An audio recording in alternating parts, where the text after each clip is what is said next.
Hey, we are. Are we? Are we broadcasting? All right, very good, guys. What's going on?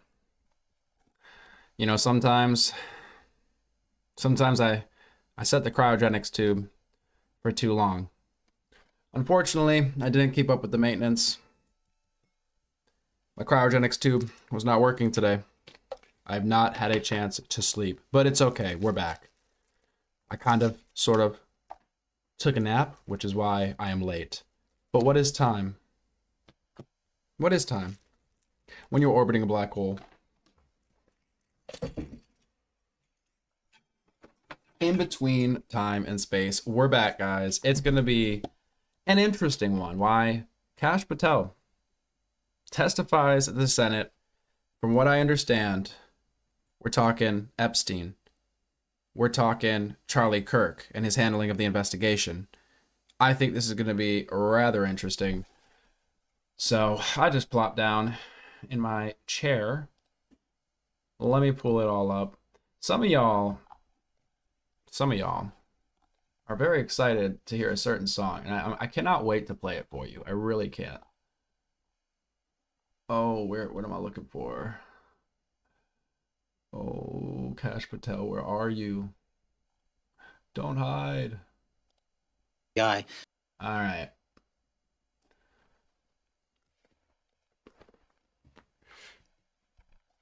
We're getting comfy here.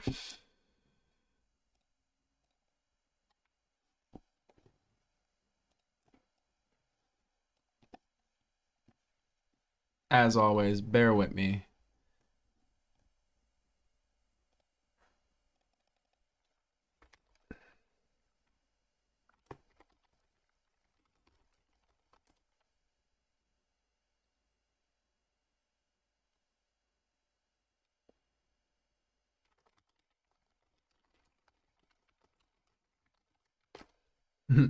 I'll get those chips next time.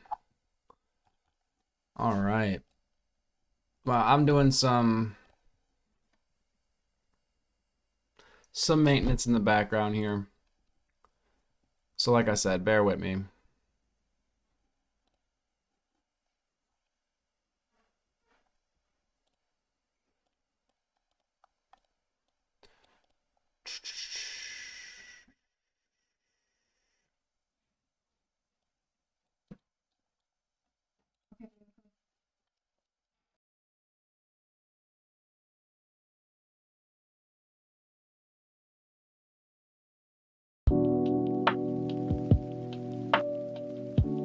Okay, that was a lot louder than I anticipated, but there you go. A little bit of soothing sounds for you while we get started.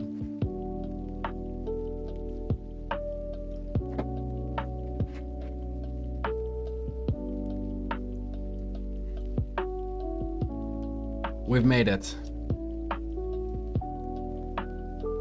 It took a lot to peel myself off of the couch, but I did it. I ended up having to run out. You can't see it, but it's there. We're about to lock in. This gay? I'm offended. This is the gayest.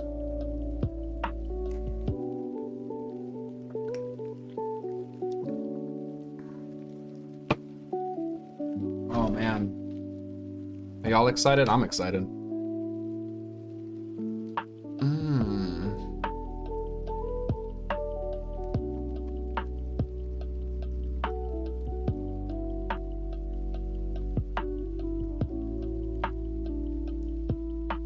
All right.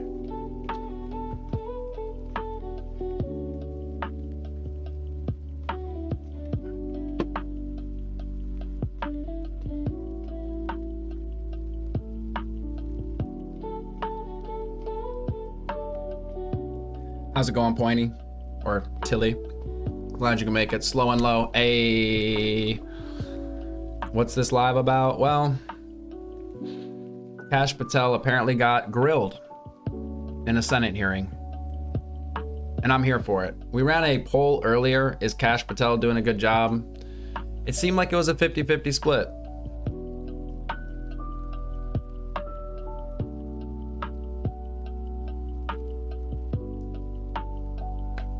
gay moles, apparently. That too. Also, there might be some zombies on the screen.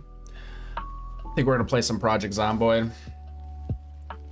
Crystal, are you gonna hop in the server? I'm gonna post the server link once I get that going. And yeah, we can do that. While we listen to Kash Patel get grilled.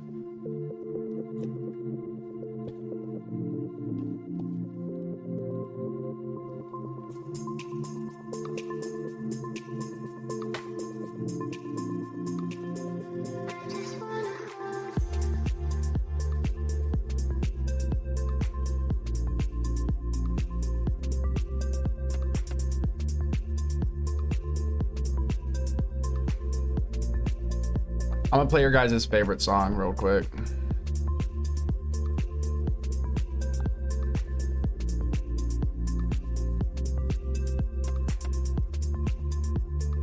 We gotta get this started right. We're skipping right to the best song.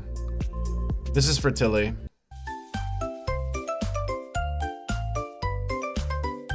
Alright, we're done with that. We're done with that. Let's get into it. Kash Patel. You know what? Actually, let's throw a poll in chat real quick. How do we feel about Kash Patel? Prompt for this part of the stream. Is Kash Patel doing a good job? That was my favorite. I know. But we're going to get way too distracted. So yes, no, and you know what? I'm going to say I don't know. IDK. There we go. Boom. Poll is started in chat. Now y'all can place your bets, or your votes rather, or your bets, whatever.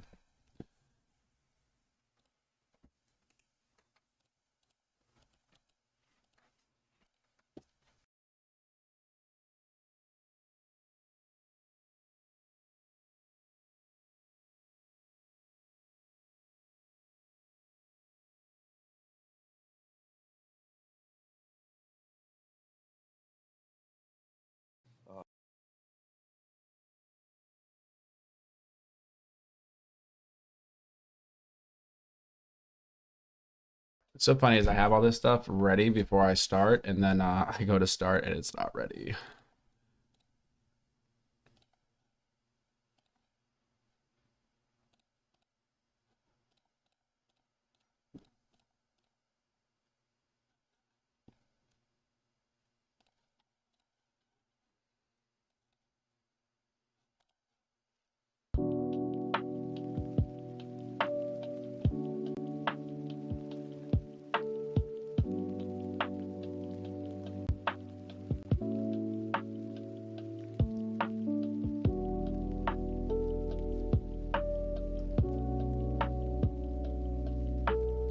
Hope y'all are having a good night or morning. I don't know where y'all are coming from.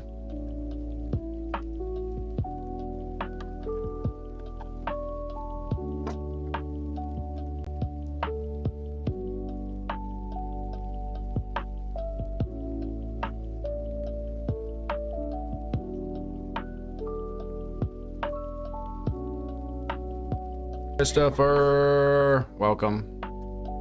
What's going on, Susan?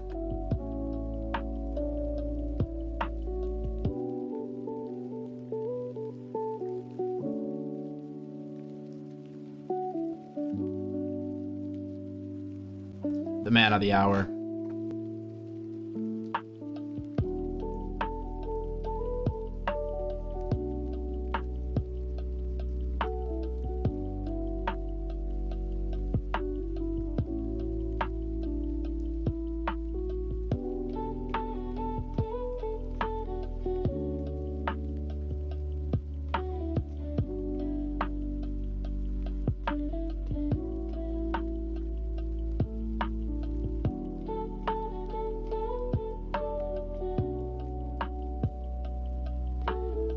Why did the dog stay in the shade?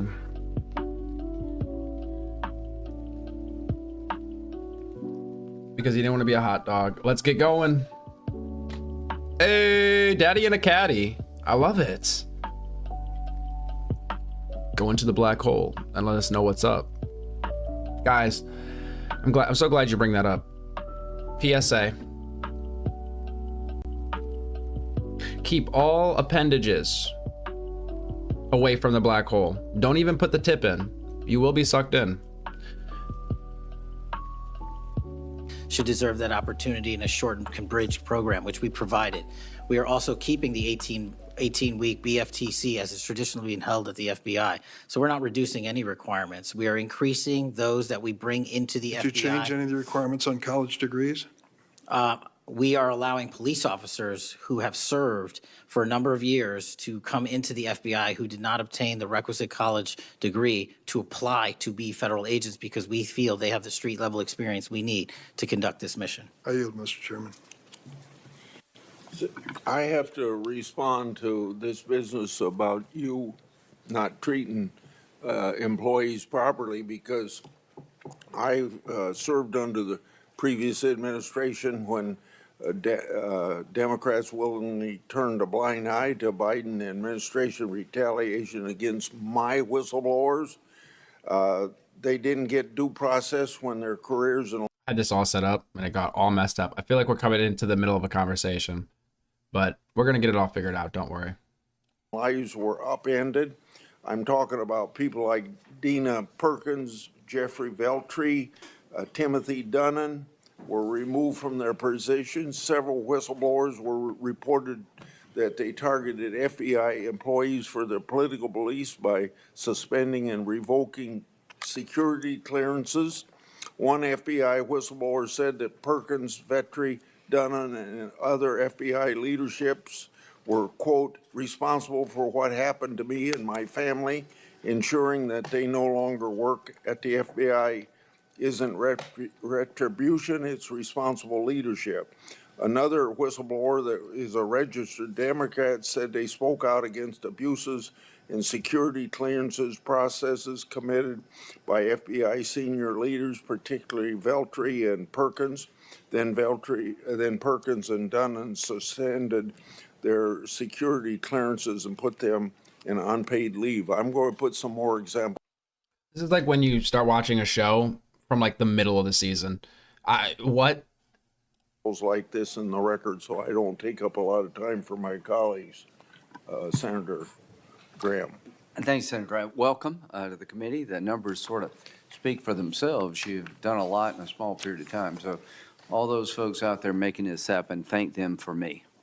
Yes, sir. As to how to be an FBI agent, you've made a decision that local law enforcement folks, people who've served in law enforcement without a college degree are able to apply now. Is that correct? Yes, sir. Makes sense to me. So experience out in the field might be as valuable as a college degree, believe it or not. Venezuela. We're blowing boats out of the water in the Caribbean because they're connected to international narco-terrorist groups. Is that correct? Yes, that mission is being led by the Department of Defense, sir. Okay. What legal authority do we have to do that?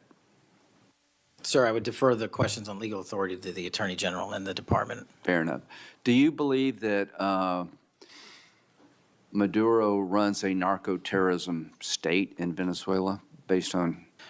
I believe based on the intelligence and prosecutions and investigations, we are currently running a large portion of the cocaine that exits out of South America. Its origination point is in Venezuela, and using transshipment points through Haiti, they're using the navigable waterways in the Caribbean to the end state delivery, which is the United States of America, and we will hunt down every single one of those narco traffickers with the authorities. There's some actual indictments of Maduro as an individual for being involved in that.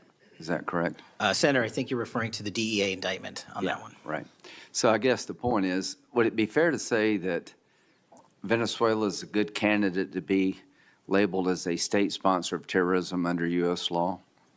Senator, from my perch, we will provide the intelligence necessary for anyone who meets the threshold to be a state sponsor of terrorism, and this administration has I expanded. think they are, so we'll be going down that road. China. On a scale of 1 to 10, 1 being nothing, 10 being great, how is China helping with the fentanyl problem here in the United States? Under this administration, we have taken, as I highlighted the Cincinnati case, the precursors are the problem. The fentanyl is the end state that kills American Well, citizens. the precursors are made in China, right? They're made in China. And so for the first time in a decade, I had a call with my counterpart in the MPS, the Ministry of Public Services, to attack the precursor chemical companies and have those chemicals Is it labeled. too early to rate the success? We have indicted multiple businesses in China. We've also cut off the transshipment points of those precursors. They switched. Once we got on their track about their delivery routes to the Mexican drug cartels directly, they started going to India. We called the Indian authorities and they shut down those transshipment points. So we're continuing to work with our So partners China overseas. is helping, would you say? They are starting to help, and we are hoping under this administration's leadership, we can get more of Let their me help. know, in the coming months if that continues, because if they are helping, that's a good thing. Yes, I think sir. we need to celebrate the breakthrough. If they're not, that would be a bad thing. So after the, I'm not gonna lie, I just hope we're not getting into too late here to see the Epstein files. From what I understand, they touch on the Epstein files and the Charlie Kirk assassination investigation. And the Epstein files I'm super interested in because I'm pretty sure Kash Patel was the one sitting there saying the FBI has the list. The FBI has the list. Allegedly, this is as I recall. He was saying that before he became FBI director, and then he became FBI director, and it's like, what are you talking about? A list? A list? I don't know anything about a list. assassination of Charlie Kirk, there seems to be one refrain from everybody, and that's about the effect of social media. Do you believe that social media is one of the instruments radicalizing America and inciting violence? Well, it's not, my belief is based on the data, and the data shows that social media is wildly out of control when it comes to You're radicalizing. dead right. So what did you just say? This guy's the FBI director. He says that social media is wildly out of control. Now, free speech, we all agree with that, but you can't yell fire in the theater, right? Yes, sir. Free speech doesn't allow you to go online and groom a child for sexual. No, it does not. Okay, free speech doesn't allow you to go on the internet and basically incite somebody to kill another person, right? Absolutely not. So if it's illegal, Except for this week. This week, I have seen the most incitement of violence online I think I've ever seen. I mean, even in this chat the last couple of days, people have come in here pretty unhinged. offline, it should be illegal online. Agreed? Whatever the law is. Yes, sir. We Just had- because you're online doesn't give you a get out of jail free card. No, sir. So if a parent is worried about a child being bullied on a website, what rights do they have under U.S. law? We have to balance the rights, as you said, Senator, of free speech versus those that encroach Is there upon any violence. law that can shut down one of these sites for bullying children or allowing sexual predators on the site?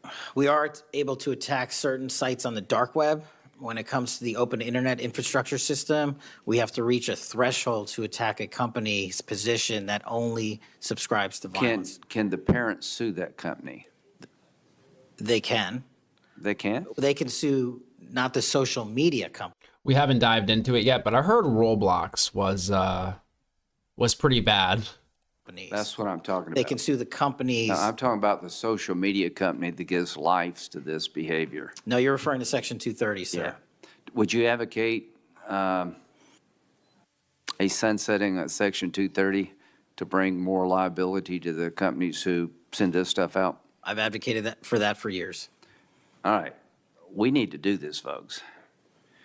These companies are taking content that it makes you sick, that could get you killed, get you poisoned, and there's nothing we can do about it under our law. A person can do about it because of Section 230. So if your child is being sexually groomed online or bullied online, and you go to the Out of curiosity, I asked this last stream, I think. I don't have any kids. I don't foresee kids on my horizon. It's way out there for me. But for y'all that have kids or are expecting kids or what have you, when do you let your kids onto the internet? When do you give your kids a device? And like, how much parental controls? Like, how much are you watching that? Because that freaks me out. What is it? 13? Is it 16? When are you giving them a cell phone? Right? social media company and ask them to take it down, they refuse. you have like 0 rights. How many images of sexually exploited children are pervaded every year on social media sites? The number is astronomical, and Senator, if I can just add one step to that analysis. Please. It's not just what's on social media that is quote-unquote real. It's the introduction of artificial intelligence and Right. generative AI that is creating even more child sexually abused material and even more sexually violent acts online and mimicking people. Would you say that the way social media is structured today, really no accountability, 36 million images in 2023 of sexually exploited children, that this is a public health hazard? It is. Would you say that it's a mental health problem, particularly for younger people? It absolutely is. Do you agree that some of these sites are designed to be addictive? I think not only are some of these sites designed to be addictive, unfortunately, the reality is some of these sites are designed to generate income, and many people are generating income based on this illegal trade. Do you think it's now time for America to deal with this problem? I'm all in, I have been all in, and I'm happy to work with Congress to do so. Well, I tell you what, having the FBI director all in is great news for me, and I hope the committee will respond and that we'll be all in, trying to fix a problem that I think is doing a lot of damage to our country. When it comes to John Bolton, was there new evidence involved in the raid on his home? Sir, that investigation is very much ongoing. As you know, there was a raid of his house pursuant to a legal Was there a search warrant obtained to go in? Absolutely, sir. Okay. All right. We're looking to have that search warrant unsealed Okay. at the Yeah, appropriate I time. think that would be good, quite frankly. In December 2023, Director Wray said he sees blinking lights everywhere regarding to foreign terrorist threats against our homeland. How would you characterize the state of threats to our homeland by foreign terrorist groups? Foreign terrorist organizations have adapted and started utilizing online platforms, and so has the FBI. And so while they are adapting and expanding how they harm our country, we have as well. They have not stopped. There's been a resurgence in places like West Africa and elsewhere of foreign terrorist organizations, and also the newly emboldened drug trafficking organizations in Mexico. It's going to take a whole of government approach to get. Does Hezbollah fall within that group? Yes, sir. So Hezbollah is involved in not only terrorism, but narco-terrorism? Yes, sir. So do you consider Hezbollah a threat to the United States? Absolutely. All right, finally, do you have enough people Sorry. to do all this? Do you need more people? You're involved in a lot of things, and the numbers speak for themselves. You have FBI agents helping here in Washington, D.C. You have FBI agents helping in illegal immigration. That's good.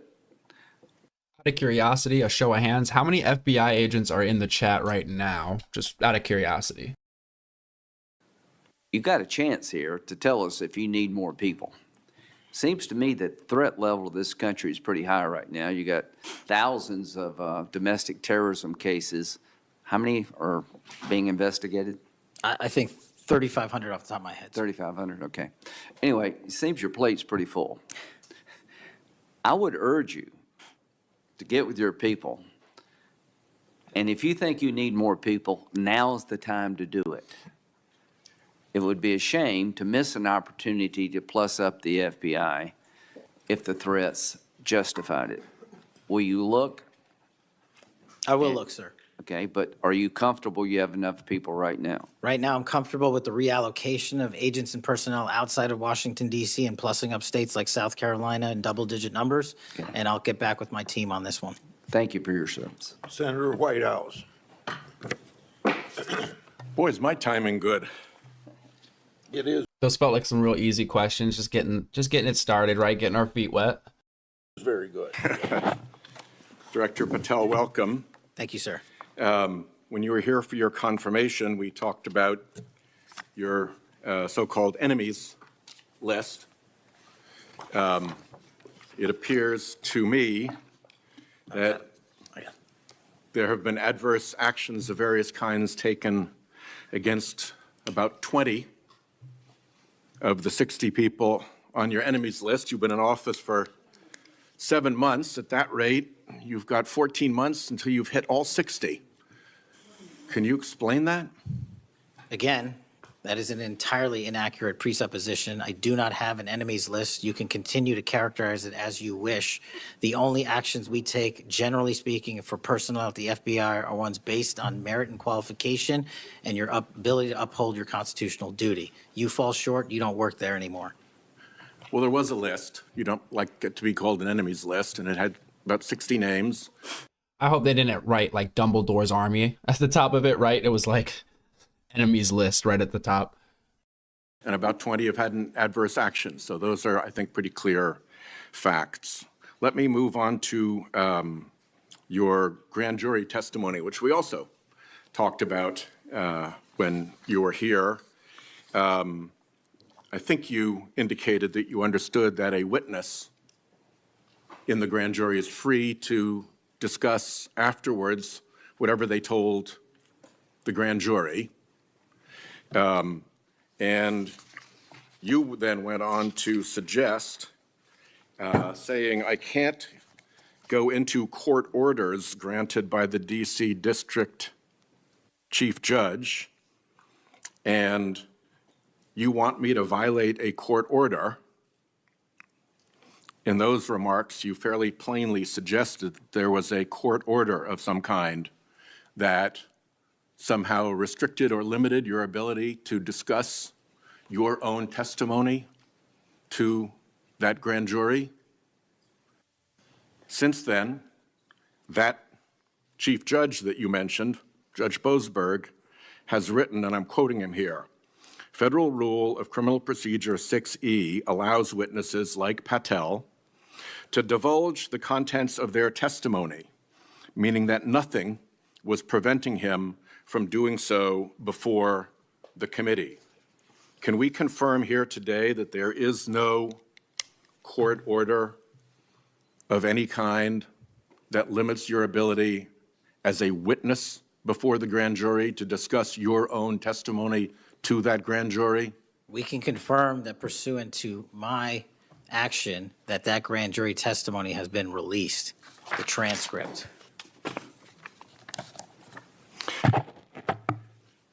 Let's, in what forum was it released, may I ask? Publicly. Okay, we'll check on that. Yo, Luigi Mangione, what are you doing in chat? Like, you have, I heard that they dropped the terrorist charges on you. This is crazy. The FBI does background investigations. In the case of a U.S. attorney, Janine Pirro, it has come to light that in a civil proceeding, that Fox News executives, prior to her confirmation, called her, I'm quoting here, a reckless maniac who makes, quote, insane comments, and said, I don't trust her to be responsible, and noted her penchant for what they called random conspiracy theories on weird internet sites. My question to you is, did that turn up in her background investigation? For any background investigation, Senator, we do not discuss those publicly. And for every background investigation, when there's an adjudication, it is not made by me. It is made by the career professionals who run the inspection division and background check system. Do you know if that information was found? You see, we're an oversight body here, and there are really three possibilities here. One is that the FBI background investigation didn't find that stuff. That's worth noting because these investigations, full field background investigations, are supposed to find that stuff. That's possibility one. Possibility two is that the FBI did in fact find that information and then did not report it to the administration or to the committee. And the third is that you found it, you reported it to the administration, and they went ahead with her nomination knowing that she had been described as a reckless maniac who made insane comments, who wasn't trusted by colleagues to be responsible, and who had a penchant for random conspiracy theories on weird internet sites. Are you saying that this committee does not have any authority or reason to look into which of those things is true?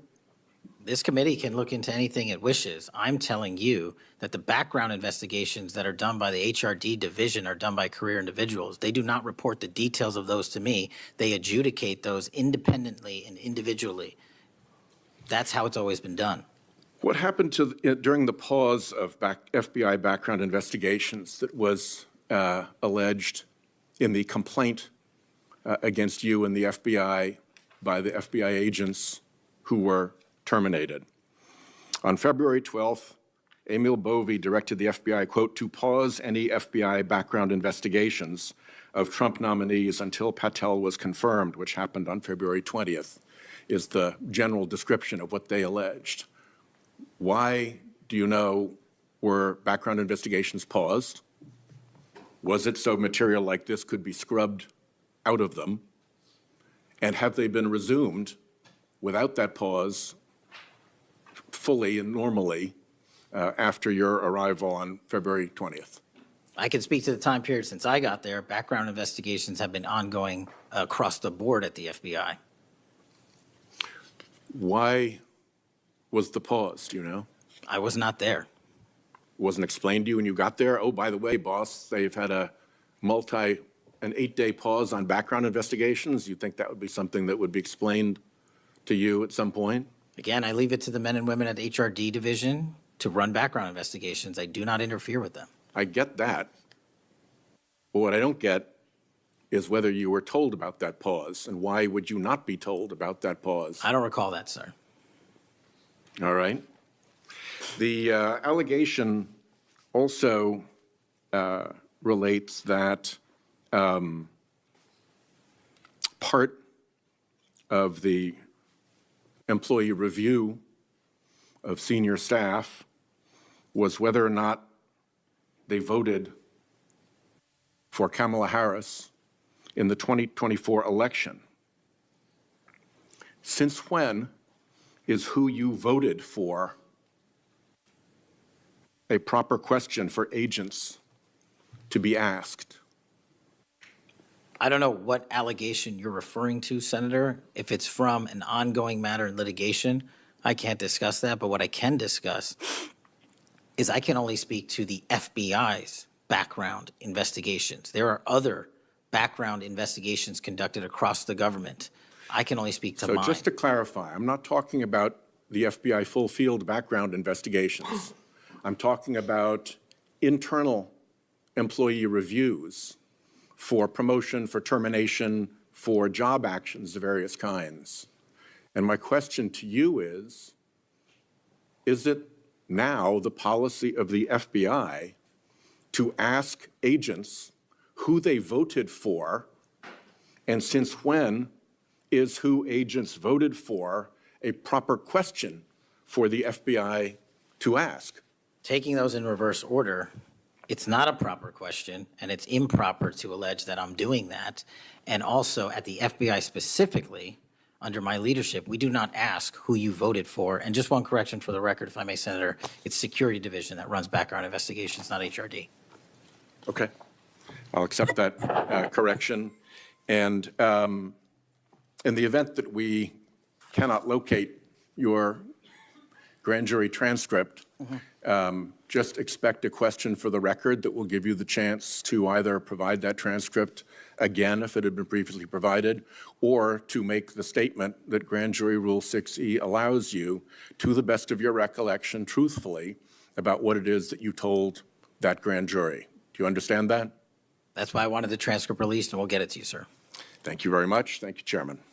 I think I want to take an opportunity when we hear about your political weaponization to remind my Democratic colleagues that what's happened the last decade, federal law enforcement, intelligence community, even when Trump was president, has thrown everything at him. They've even gone after his associates and Republican Party organizations. one investigation after another, one prosecution after another.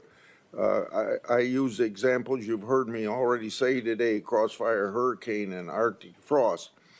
These were all built on defective foundations of political bias. And then we released the Clinton Index and the Durham Index and the FBI's failures to investigate. So I've been acquainted with this because I've been trying to get to the bottom of it, and we had to get a new FBI director to get all this information, Senator Cornyn. Director Patel, welcome. Thank you for your willingness to serve in this very challenging position. How many people work for the FBI today?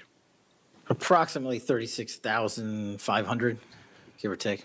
I've always wondered whether an organization that big and that diffused all across the nation was actually capable of being managed. Have you experienced any surprises in terms of the, as the director, in terms of your management of the organization? In my experience, Senator, the leaders in the field are supposed to lead. So we have empowered and we've changed the structural operation of the FBI to empower SACs in the 56 field office, 55, 56 come 1 October, to lead the mission. We've also empowered the respective assistant directors and operational directors to lead the mission. That is how you manage 36,500, 37,000 people. No one or two people can do it. And that's been the transition, is the power structure is being pushed out to the field operations. It sounds like a very practical way to approach it. And how is morale? Morale, when I travel around the country, in my experience, has never been higher. The FBI and the police officers that we work hand in glove with across this country are excited to do the work. And the stats that I'm citing are no achievement of mine. The stats that I'm citing in the 7 months that I've been there, such as a 42% increase in cyber arrests alone this year, is because the men and women at the FBI have been empowered in the field. They want to do the work. They're getting the opportunity to do the work. And with our great partners in the respective states like Texas, and where we just returned a top 10 most wanted fugitive in Cindy Singh, are getting the ability to make those prosecutions a reality. By the way, Senator Durbin was asking about polygraphs. Aren't polygraphs a standard part of the standard test given to people with security clearances across the intelligence community They are. as a condition to maintaining your security clearance? I believe they are. Speaking of intelligence, one of the things that I've wondered about over time is If polygraphs aren't admissible in court, but you have to pass a polygraph in order to hold a clearance? Because if they're not admissible in court, doesn't that mean that it's because they're not 100% accurate or accurate enough, or that they're beatable? you know, the FBI is a premier law enforcement agency in the nation, but you also have other important responsibilities in counterintelligence. And there's been different debates or people wondering whether, including me, whether that's an appropriate role for the FBI to play. And I guess the most challenging part of that is if it's not at the FBI, where would it go?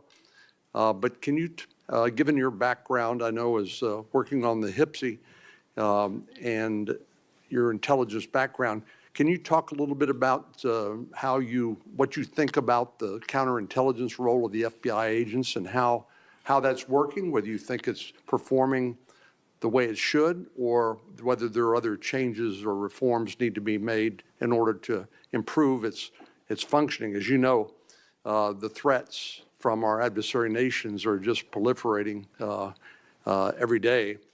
So what do you think? The espionage activities of our adversaries have never been so high, and I think the counterintelligence mission is properly housed within the FBI because we've been vested with those authorities for Congress, and I believe that mission set is working. And if I can, sir, since January 20th of this year, the FBI has made 55 arrests on the counterintelligence mission alone. That's a 30% increase in CI arrests from the same time year-to-date last year.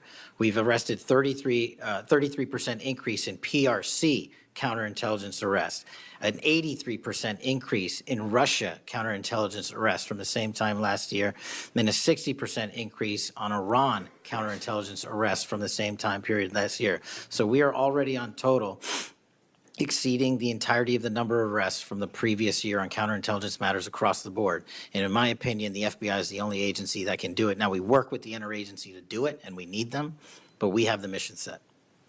Thank you.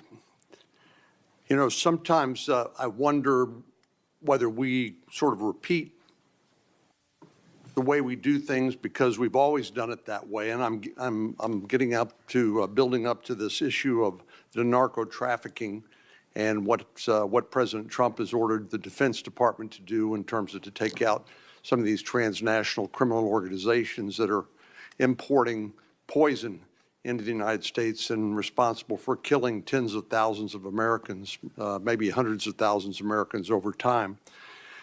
Do you think a law enforcement model for dealing with these narco traffickers is adequate to deal with the threat? Or do you think we need to start thinking about this in maybe new and different ways? Obviously, we're not engaged in a war per se, although it is a war metaphorically. And the law enforcement model seems to be not working from the standpoint of dealing with the volume of the threat and the magnitude of the threat. Do you think we need to start thinking about how do we deal within constitutional legal parameters to deal with this problem in a different way to be more effective in protecting the American people? Absolutely. And the way to analogize this and why I've advocated for the designation, and I'm thankful that the Trump administration has designated these cartels and narco traffickers as foreign terrorist organizations, is because we must treat them like the foreign terrorist organizations post 9/11. We must treat them like the Al-Qaedas of the world because that's how we're operating. And just treating them with law enforcement capabilities alone was wholly insufficient to wipe out the targets in their entirety. They always had the next man up philosophy. If you take out the leader, they got 10 guys behind him. But in order to eliminate, and that's the key, eliminate the drug trade, and eliminate the pouring into this country of narcotics, we have to use our authorities at the Department of War and the intelligence community to go after the threat like we did terrorists when we were manhunting them. And now we have that ability, and we're seeing that in live time, whether it's on the strike on the boat or going down into Mexico and working with our Mexican authorities with these intelligence assets to say we've located not just the person in charge, the cadre in charge, but the entire network, and we are now able to dismantle that entire network. It's going to take time. The manhunt after 9/11 took some years, and this is going to be a years-long mission. Well, I'm glad you mentioned the counterterrorism mission because we've had a lot of experience, the U.S. government writ large, with dealing with terrorism in the Middle East and elsewhere. And obviously, some of our friends and allies, like Mexico, for example, are very sensitive about sovereignty and being able to control what happens on their territory. But yet we're beginning to see more and more cooperation, as you point out, in that regard. And so in your opinion, has the counterterrorism model, have the lessons learned by the U.S. government writ large, are they being aggressively applied? Are there other things we need to do to make sure that those skills, those lessons learned are applied more broadly to the threat of narco trafficking? I can only speak to the FBI. We are applying all of them to our the CT mission set to the CN mission set, and we're using the new authorities given to our intelligence community partners in the Department of War to combine these collective efforts and in a new way, meeting together and creating an interagency process that gets after the threat dynamic. And whether that's a kill operation, a capture operation, a surrender operation, or a host nation takedown, like we did with the counterterrorism mission sets in Afghanistan, in Iraq, in Pakistan, and elsewhere, we are applying that to the drug traffickers in Mexico and Venezuela and Colombia. Thank you very much. Thank you, Mr. Chair. We have seen too much political violence in this country. We all know that. Just last week, Director, your friend Charlie Kirk was gunned down on a college campus. I'm sorry for your loss. In Minnesota, only 2 months ago, A madman took the life of my friends, Melissa and Mark Hortman, shot Senator John Hoffman and his wife Yvette a combined 17 times. And evidence indicates that he would have killed a lot more if law enforcement hadn't intervened. Just last month in my state, we were again shook to the core when little kids were shot down through stained glass windows in Annunciation Catholic Church in Minneapolis. And while the victims weren't politicians in this case, they were 6-year-olds and 8-year-olds, the manifesto that the shooter left behind was political. But in the words of your own federal law enforcement, this person was an all-purpose hater. Went after blacks, Hispanics, the president, Muslims, Jews, nearly everyone. And this happened during the first Mass of the year for these kids. They were excited to see their friends, meet their new teachers, and 2 children, 8-year-old Fletcher Merkel, 10-year-old Harper Moisky, were murdered. 21 other people injured, some of the kids, 18 kids, severely. Fletcher was just starting 3rd grade. He loved his family, his friends. He loved fishing and cooking, in his dad's words, any sport he was allowed to play. Harper, the other child, we celebrated her life this Sunday, thousands of people. Her parents described her as bright, joyful, and a deeply loved 10-year-old whose laughter, kindness, and spirit touched everyone that she knew. We've heard the words of young children who were saved because 12-year-olds laid on top of them, or a kid with disabilities who was paralyzed, whose teacher pulled him out of the wheelchair, threw him under the pew, and laid on top of him. We do thank the local FBI director and the local U.S. Attorney's Office for their work in both of these cases, the Hortman case and this. But I did want to focus on one local law enforcement moment that I'm not sure has made with all the news going on in Minnesota. When the first 911 call, and you've heard about other places where this waited and waited, the first 911 call was made at 8:27 a.m. The first officer was on the scene just 4 minutes later, local Minneapolis police, at 8:31 a.m. The Chief O'Hara, shared with me the actual numbers. Listen to this. Over 20 people were in ambulances just 14 minutes, all of them, after the police got on the scene. 14 minutes after the first call. Tourniquets, stretchers, and they got them all to Hennepin County Medical Center or Minneapolis Children's Hospital. And I think it is worth looking at what happened there, because one of the dads whose daughter was severely injured, still in the hospital, that I met on Sunday, told me that there is absolutely no way his beautiful daughter would have survived if police hadn't been there. So it is worth looking at for all of us. So my focus on behalf of these parents, because I promised I would do this on Sunday, was just to figure out how we can do anything to stop this from happening again. So expanded background checks, ghost gun bans, every shooting is different. Raising the minimum age to purchase an assault weapon, even if we're not going to ban them, I favor banning them, but that's one idea that's out there. So she must be talking about specifically the school shooting, obviously. I've heard people say, well, we need more regulations on guns in regards to the Charlie Kirk shooting. And my question there, I'm not as read up on the school shooting, but on the Charlie Kirk one, it was a bolt-action rifle, which is, I'm like, well, how do you regulate that? Do you guys know what the shooter in the school shooting used? Was that, I mean, I imagine a semi-automatic weapon, right? When so many of these shootings are people who are 18, 19, 20, 21. The one at Annunciation Church was 23.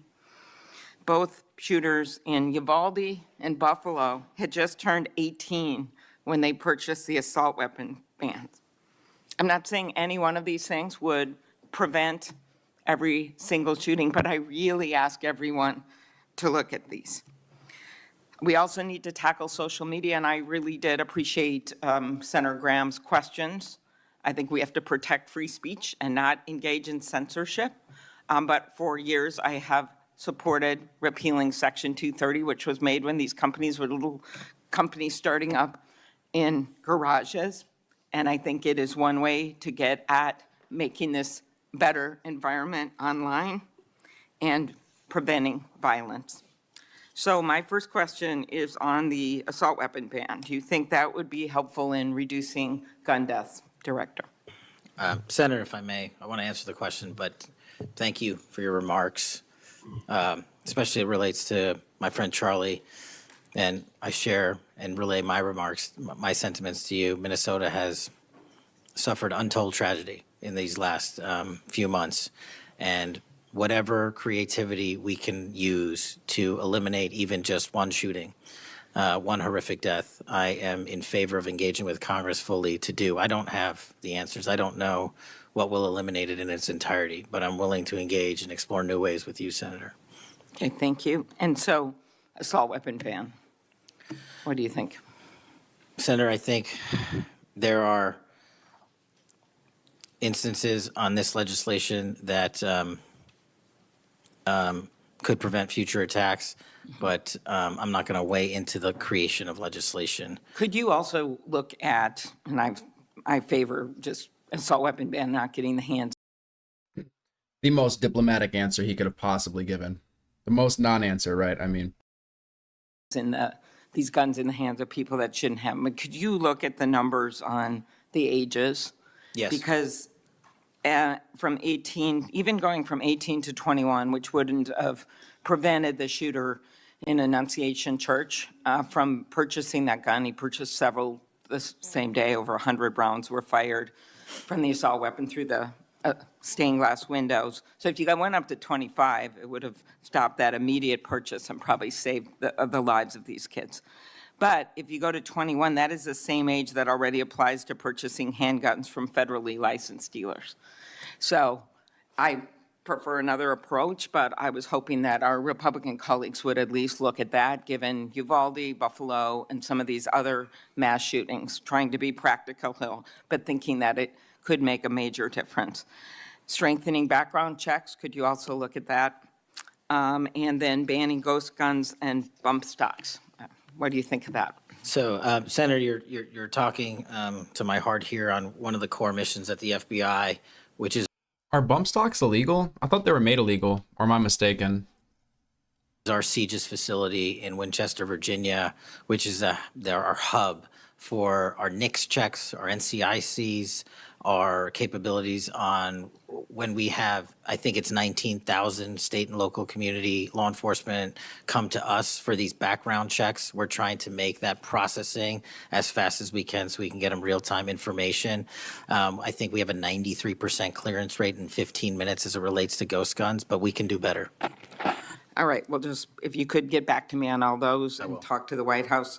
Threats against elected officials have increased exponentially. Members of Congress received more than 9,000 threats last year, up from 1,600 in 2016.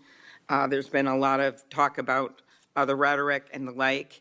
And if we want to move forward on things like Section 230, or even look if we can do anything on guns, I do think we're going to have to be honest about this all-purpose hater issue, and it has bothered me, this thing, we're going to go after this group, we're going to have to go after this group. I just want to, for the record, show that the murder of Speaker Hortman and her husband, he was Democratic lawmakers on his list. He went to the ones whose addresses he had, by the way. Planned Parenthood was on the list, as were businesses and law firms. Doctors. I already mentioned the ones with the Catholic Church shooting. So it is not just as the radicals on the left, what's a quote from the president, are the problems or destructive movement of left-wing extremism that Vice President Vance said. According to the Anti-Defamation League last year, all the murders were committed. And I'm not actually going to say this because I don't even want to go left-right with this, but you can imagine it wasn't from the left. Cato Institute, conservative think tank, published a study just last week that found terrorists from the right were responsible for 6 times more deaths than people from the left.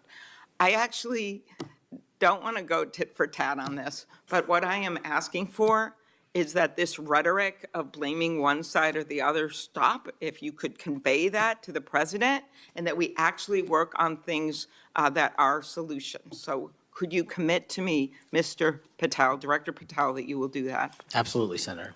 Okay, thank you.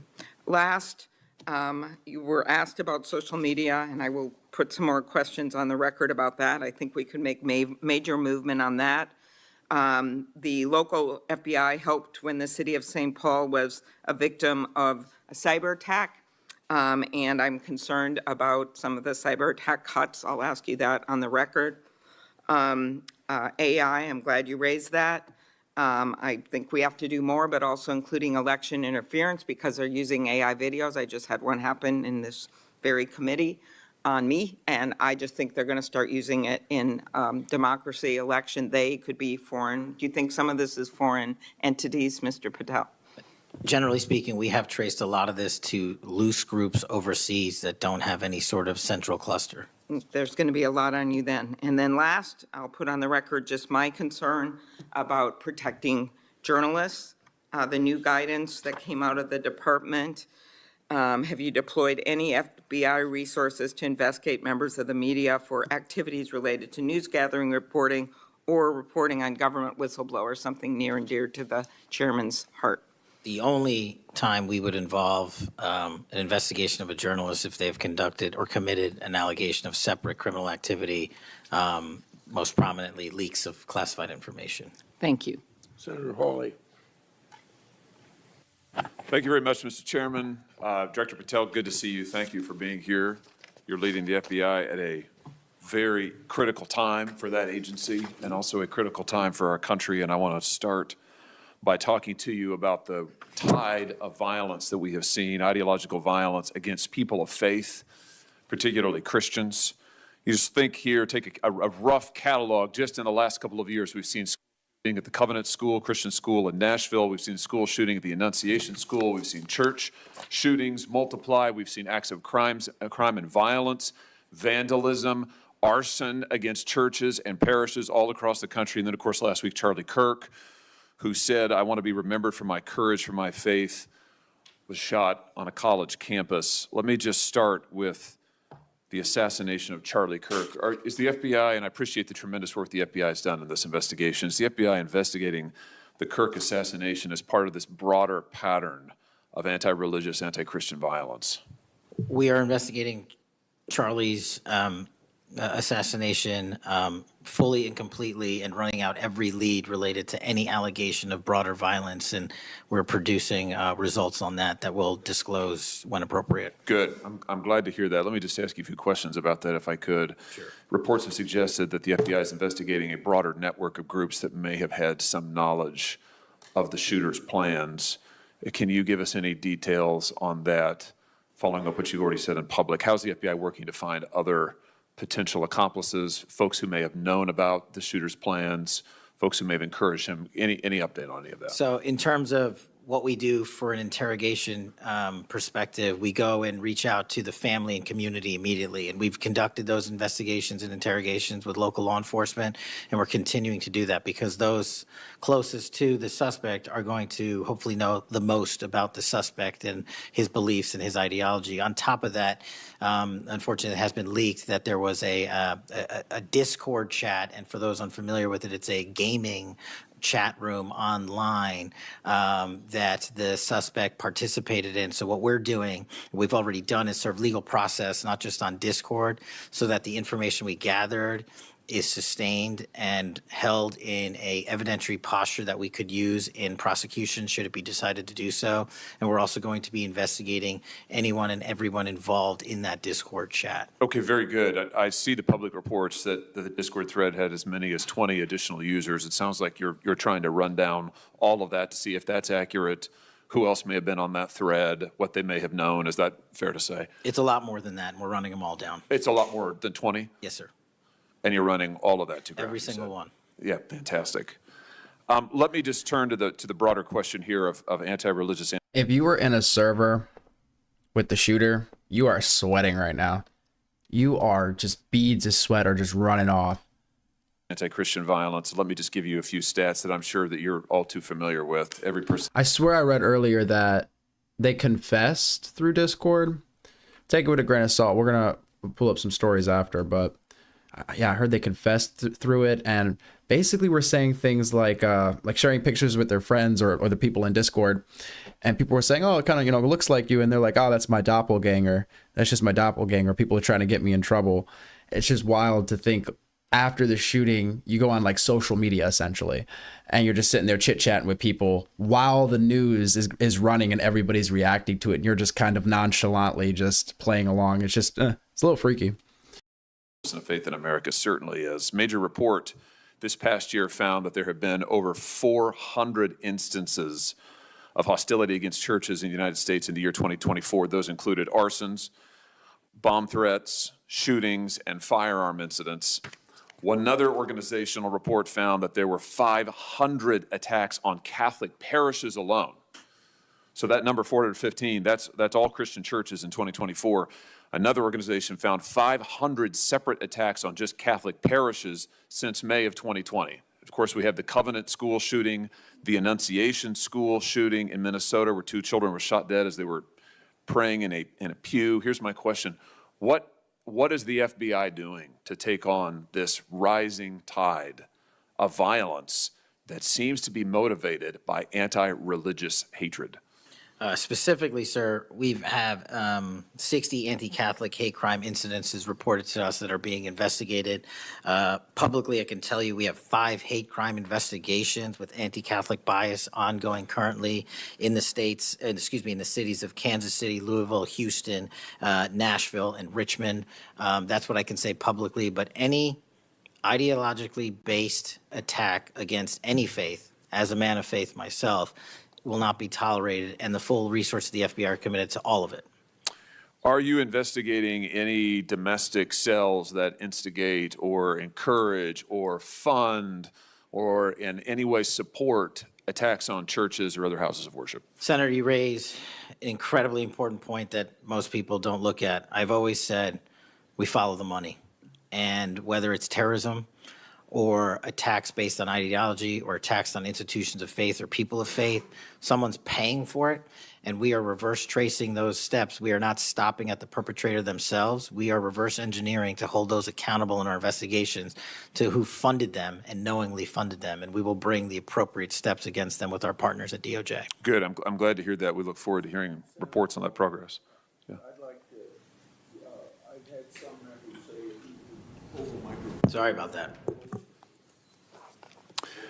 Let me just ask you this in the same vein, Director. Since the Dobbs decision, the FBI has advertised $25,000 rewards for information on attacks on abortion clinics.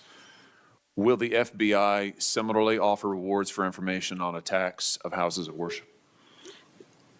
Yes, when it is appropriate, the rewards are any reward, whether it's an attack on a house of faith or on a homicide or whatever, is determined by a group within the FBI, but we will work with them to make sure that rewards of monetary value are put out for all ideologically based attacks. Good.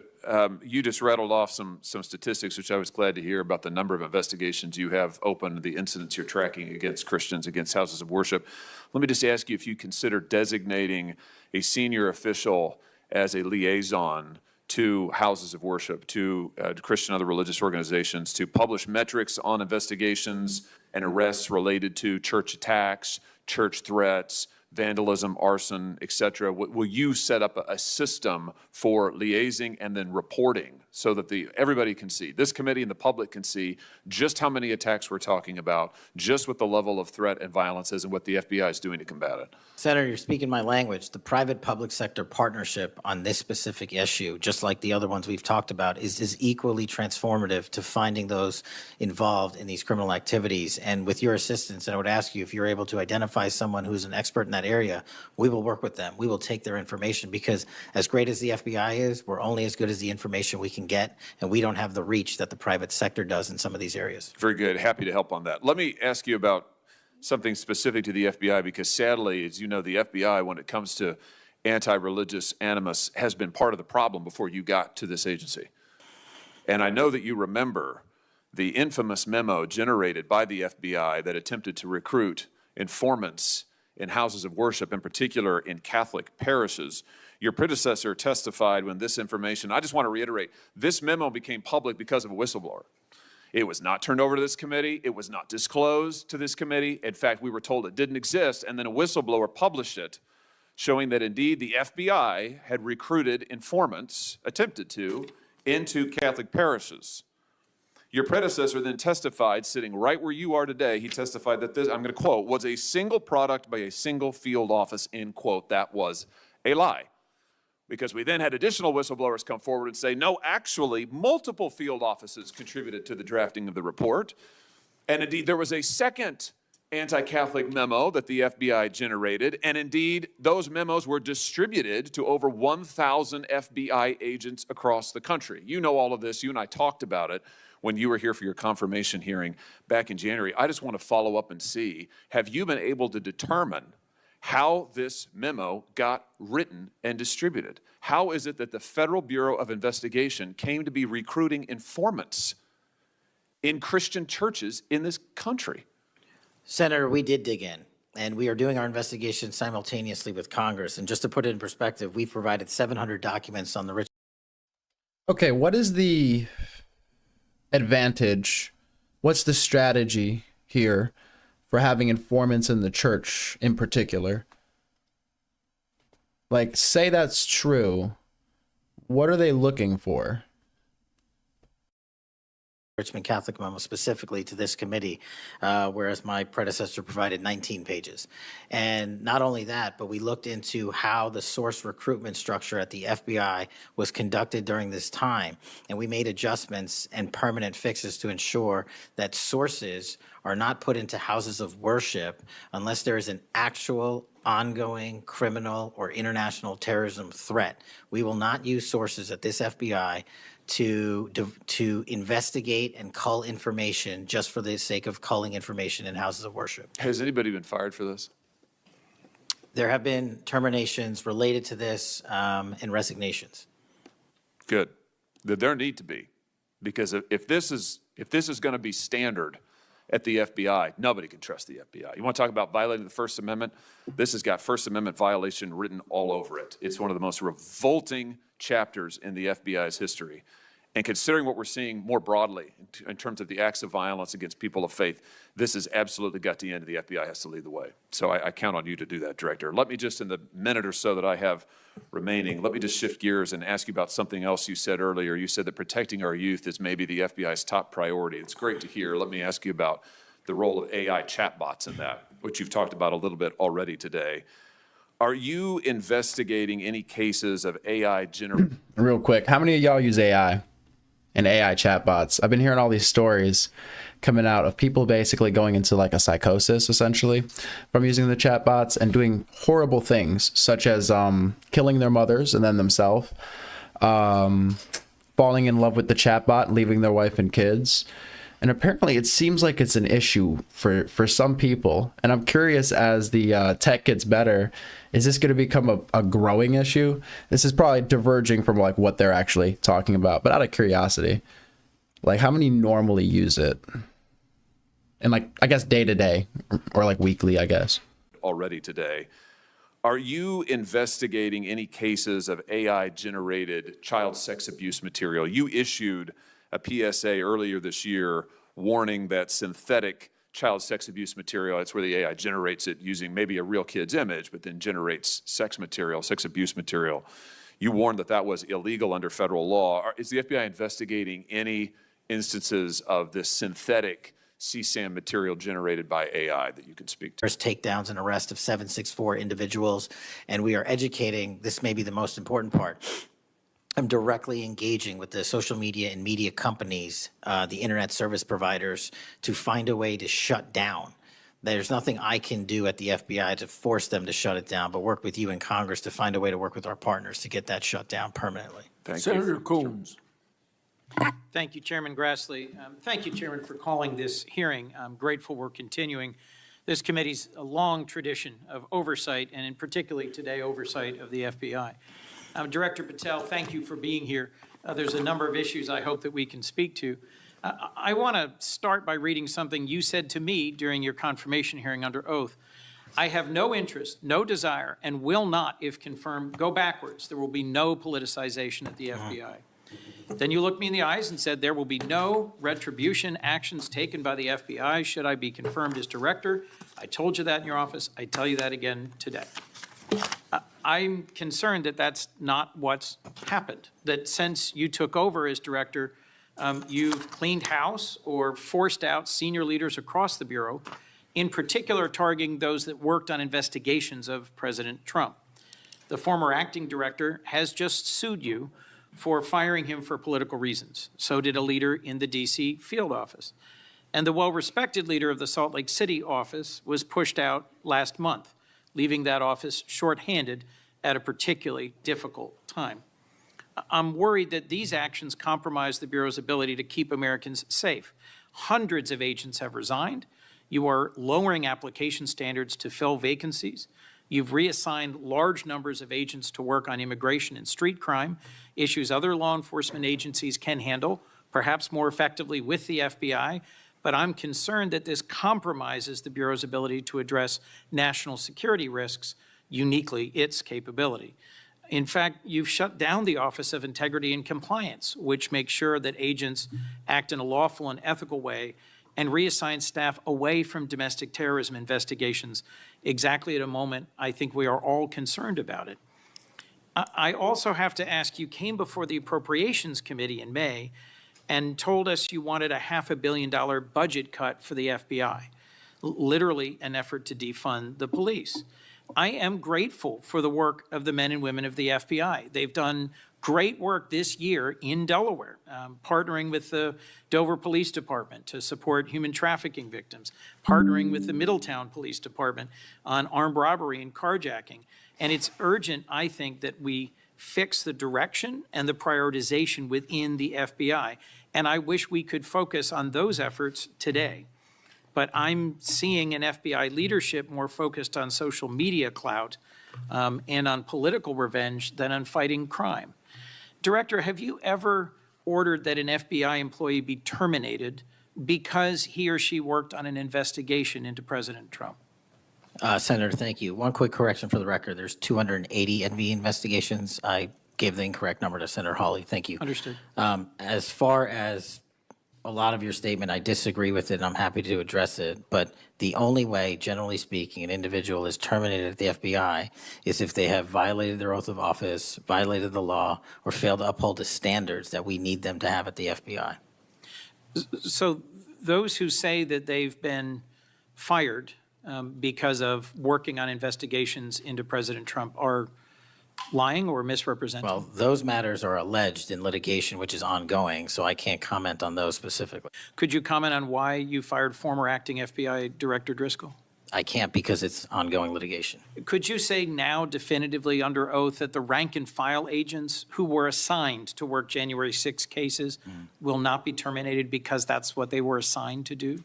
I've said it before and I've said it again. Your case assignment, as I was given case assignments when I was a young prosecutor, does not dictate your career or your termination. Thank you.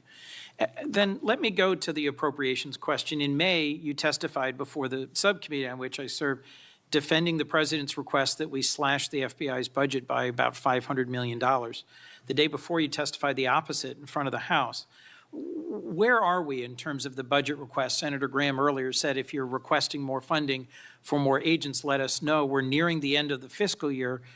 In front of the committee on which I serve here in the Senate, your request was for a reduction of hundreds of millions of dollars. Where are we?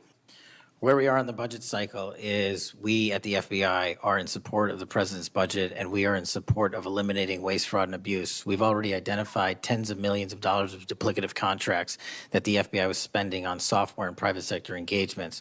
We've also identified duplicative workloads. So we are transitioning those folks out of doing the same thing twice over and into the field. And that's my focus right now. And the move of the FBI headquarters is also going to save the FBI $3.5 billion in the American taxpayers. So we're focused on eliminating waste, fraud, and abuse. And as I told Senator Graham, I'll go back and talk to my team, and if we need more, we'll let you know. Are you planning any additional reductions in force, Director? No. How many vacancies are you currently trying to fill within the agency? In terms of the 1811 ranks, there's a few hundred open vacancies that we have funded. And so we're filling all of those with our hybrid 1811 program and our new recruitment program, and I think a lesser amount of IAs and SOS. So if hundreds of agents have retired or taken the fork in the road offer, and you have vacancies, but you're requesting 500 million less, how does having fewer FBI agents help you tackle violent crime and address our national security issues? Just to put it in perspective, cybersecurity Senator, issues? sorry, I didn't mean to cut you off. If we had this 500 million, we've done the math. It would take us 14 years to onboard every vacancy that's on the books currently at the FBI, because we can't hire these folks and train them overnight. It's a years-long process. So we are currently focused on recruiting the best and filling the positions to the best of our needs. And we, even if we had this extra money, wouldn't be able to hire them overnight. We're looking for where the need is greatest, where in the country we need to send them, and how we can change the training requirements, which is why I'm thrilled to have police officers. They might not have a college degree, but they got the street smarts and the cop smarts to become FBI agents, and that's what we want. Let me turn to Section 702. Yes, sir. When you testified in front of the CJS subcommittee, we talked about this issue. You told me you were in favor of reauthorizing FISA Section 702 when it expires next year, so long as the reforms implemented last year, reforms like better training for agents and real consequences for inappropriate searches of Americans' communications, were maintained. You also said that you had some ideas about how to make Section 702 better going forward. Can you give me an update on the FBI's implementation of these reforms and the direction you think it should go? Absolutely. I think you're referring to the query process, and if you're not, let me know. But any instance of abuse or mistakes that were made in the query process have now been changed. It used to be you can make multiple mistakes and continue to access the query database system. I've changed that. If you make a mistake, you're immediately sidelined, a review is conducted, and if it was an actual mistake, i.e., there should have been S on the end of that name and there wasn't, then we put you back in. But we have to review those matters. So that's happening. And if there was an intentional mistake, you have no more access to the 702 query system and its database. So we've also done an audit of the entire 702 system and the query databases. And now we are nearly 100% of the audit. And I think we found one or two, I'll have to get back to you, quote unquote mistakes within that system, which are currently being reviewed. Thank you. You had told me in May that you'd send me updated statistics about the Section 702 searches of Americans' data. I haven't received it. When will I get that? I'll work with my team to get that to you, Senator. And frankly, in May, when you were testifying that you were implementing these reforms, you were also closing down the Office of Internal Auditing at the FBI. Now, that was the office created in the first Trump administration to improve the Bureau's compliance with Section 702. How is that working out? How can you continue to advocate for robust civil liberty protections, but shut down the office that was created to enforce those safeguards? Help me understand this. Absolutely, Senator. This is a great example of sort of duplicative work. Both, there was two divisions in the FBI working on this, and all we did was the inspection division, which is the leader in this query system and this audit system, has now been given the single source mandate to conduct these. So the OIA, its elimination is just taking folks who were working there and were experts in it and folded in under the inspection division, and then taking other folks that we didn't need because we had enough manpower and pushing them elsewhere in the FBI.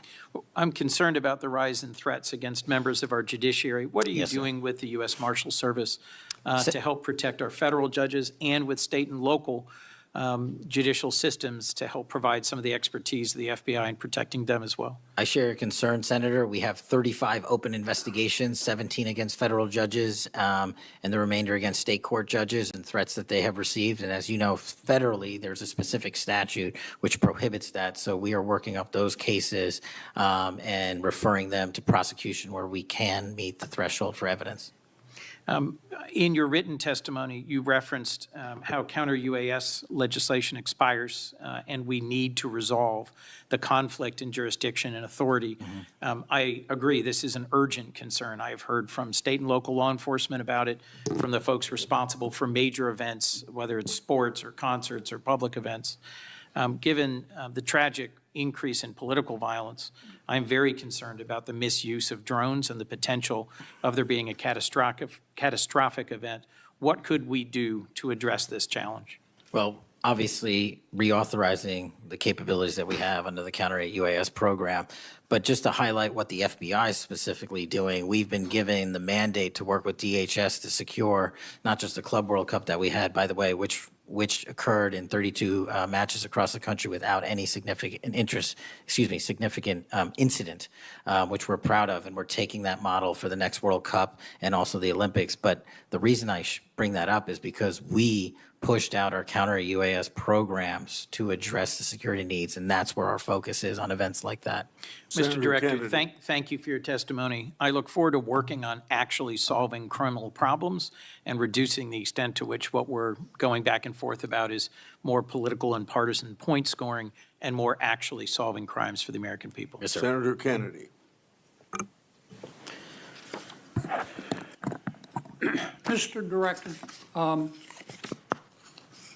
you and the FBI, working with state and local law enforcement officials in Utah, have caught the assassin of Mr. Charlie Kirk. Is that right?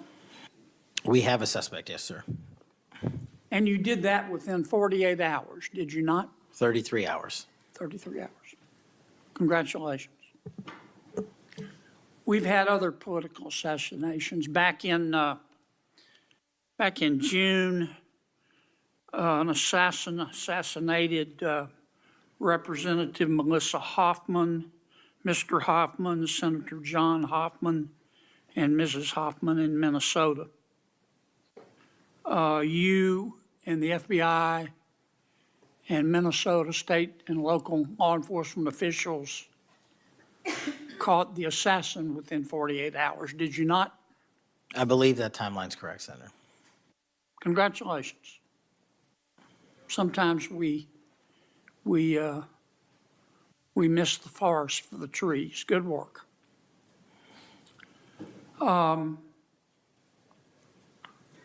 Did Mr. Kirk's assassin act alone? As I've said since the beginning, Senator, it is very much an ongoing investigation, and I can't speak to the state charges. That's for the state to address on their own, but we are providing them with the same investigatory findings we're parting the department. And as I noted to Senator, I believe it was Cornyn or Hawley, that there are a number of individuals that are currently being investigated and interrogated, and a number yet to be investigated and interrogated specific to that chat room. So we are very much in our ongoing posture of investigation. So others could have been involved? Yes, sir. Okay. I asked you this last time you were here. Kash, you remember Mr. Peter Strzok and Ms. Lisa Page? Yes, sir. Mr. Strzok was an FBI agent. Ms. Page was an FBI lawyer. They were both very aggressive anti-Trump political activists who allowed their political opinions to affect their work at the FBI. Is that a fair statement? I believe their text messages and their testimony that was secured by the OIG and DOJ speak for themselves. In fact, Mr. Strzok and Ms. Page were having an extramarital affair, and at one point, Ms. Page texted Mr. Strzok, quote, "Trump's not ever going to be president, right? Right?" And Mr. Strzok replied, "No, he won't. We will stop it," end quote. Ms. Page resigned from the FBI. Mr. Strzok was fired. They promptly sued the federal government and the FBI and Justice Department for releasing their emails, which revealed all of this. The FBI settled that lawsuit for $1.2 million, gave Mr. Strzok $1.2 million cash, gave Ms. Page, who resigned. She wasn't fired, she resigned, she quit. Gave her $800,000. Who, if the FBI made that decision to give them money? That settlement was reached in the Biden administration when my predecessor was the director. Who? The- Are you saying that Chris Wray did? The only people that can decide that settlement are the Attorney General in conjunction with the Director and the administration. Okay, so you're telling me that Attorney General Garland and Director Wray decided to give them the money? Is Yes, that sir. right? Yes, sir. Okay. Now, when you took over the FBI, did you find instances of where, under the Biden administration, the FBI had weaponized the agency to push the political beliefs of President Biden? Sorry, the last part. When you took over the FBI, did you find instances of where the Biden administration had politicized the FBI to prosecute its political agenda? Well, I won't speak for other people. Haven't been a target of that weaponization, haven't been a staffer on the House Intelligence Committee, having had the Justice Department weaponized against me for making the findings and leading the investigation of Russiagate. I know what that feels like, and that's why as the FBI director, I'm committing to not ever have that ever happen again, but I'm also committed to fully investigating what was done, and that matter is still ongoing. So I assume, I take it your answer is yes. Yes, sir. And you're firing those people, is that right? Anyone that politicizes their job at the FBI will not work at the FBI. Okay. You've heard some of my colleagues either implicitly or otherwise suggest that you have politicized the FBI to prosecute the political beliefs of President Trump. Is that true? I don't know how that can be true when the stats that I cited, to include the 23,000 arrests, 6,000 weapons seized, 1,600 gang and criminal enterprise organizations, 4,700 children found and rescued, more enough fentanyl seized to kill a third of America. The men and women of the FBI are now on an apolitical mission, and this is why the numbers are historic in 7 Have you months. fired people because they voted for Vice President Harris? I don't ask people who they vote for, and neither does the FBI. Okay. But you've given people polygraphs, have you not? Many people in the FBI take polys. The FBI does that all the time. Yes, sir. Does it not? Yes, For sir. a long time, is that correct? Decades. All right. I want to ask you about the Epstein files. Have you seen the Epstein files? I have not reviewed the entirety of it myself, but a good amount. Okay, now the Epstein files. Would it be fair to say that Mr. Epstein trafficked young women, including, in some instances, minors, for sex to himself? That was specifically the allegations in the 2018 indictment in the Southern District of New York. Okay. Who else did he traffic these young women to? Here we go. In terms of what the investigation, again, going back to 2008, Mr. Acosta, who limited the investigation and limited the search warrants and limited the parameters of the investigation. We are finally getting the answers. All right, let's get it. The only thing we are able Finally. to speak to publicly, because he was given a non-prosecution agreement by Mr. Acosta, is that first time period from, I believe, don't quote me on this, 97 to 2001-ish. And then when the Trump administration courageously reopened it. Excuse me for interrupting, but I'm going to run out of time. You've seen most of the files. Who, if anyone, did Epstein traffic these young women to besides himself? Himself. There is no credible information. None. If there were, I would bring the case yesterday that he trafficked to other individuals. And the information we have, again, is limited. So the answer is no one For the information that we have in the files? in the case file. Okay. Now, Oh, okay. Well, we got our answers, guys. Nobody. They didn't traffic to anybody but themselves, right?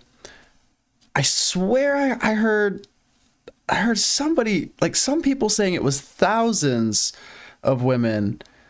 And that just seems like, I mean, if it were that many, I mean, that's probably an over-exaggeration, but I mean, it just seemed like it was a whole operation from the story that was spun for a long time by basically everybody And it turns out it was just to himself. And the guy just so happens to be connected to just so many powerful people and different industries. I don't know. I mean, when you ask people, hey, why did you go to the island? Why were you hanging out with him? And they were like, well, he was just really good with taxes. It's like, oh, I mean, that makes sense. I mean, you need help with your taxes. You fly to an island, right? I don't know. It's just, okay, that's an interesting one. I guess what he basically said is there's never, ever, ever going to be a name that ever comes out. Epstein totally offed himself in the cell. You know, the guards didn't check the cell to see that he was in it. The cameras weren't really like working and, you know, part of it. None of the cameras were working except now one of the cameras were working and we released some footage. I don't know. It's just like so many things had to line up a certain way. It's like he had made an attempt on himself. So they moved him to a place to keep an eye on him so he wouldn't be able to end himself. Then he ends himself. I don't know. It's just so odd. It's just so odd. I mean, sometimes things in life are just odd, right? With no explanation. And it just is, right? It's like, what's the likelihood? Well, sometimes it's a very low likelihood, but things happen, right? Like people do hit the lottery. So I don't know.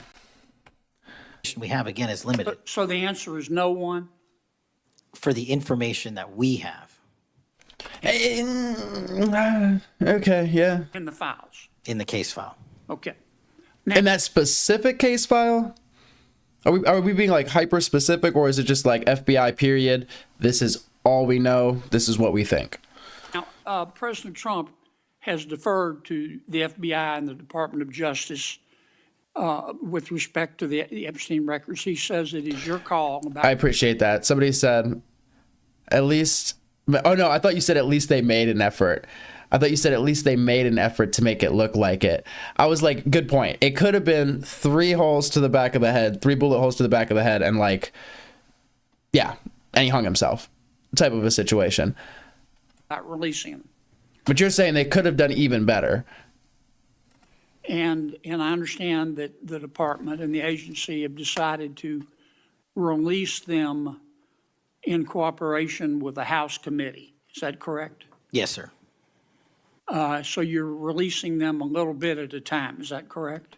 We're releasing as much as we can, but we are limited by 3 different court orders, and the department went back to each of those judges to waive those court orders or have them lifted, and each of those judges declined. Will you release all of them, or at least as many as you can? We will release everything we are legally permitted to do so. We are continuing to work with the House on the subpoena request. We have substantially complied with it, but we will continue to release whatever we are legally permitted to do so. Okay. I strongly encourage you to do that. Kash, this issue's not going to go away. And I think the central question for the American people is this. They know that Epstein trafficked young women for sex to himself.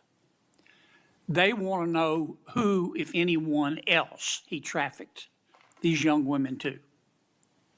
And that's a very fair question. I want to know that answer.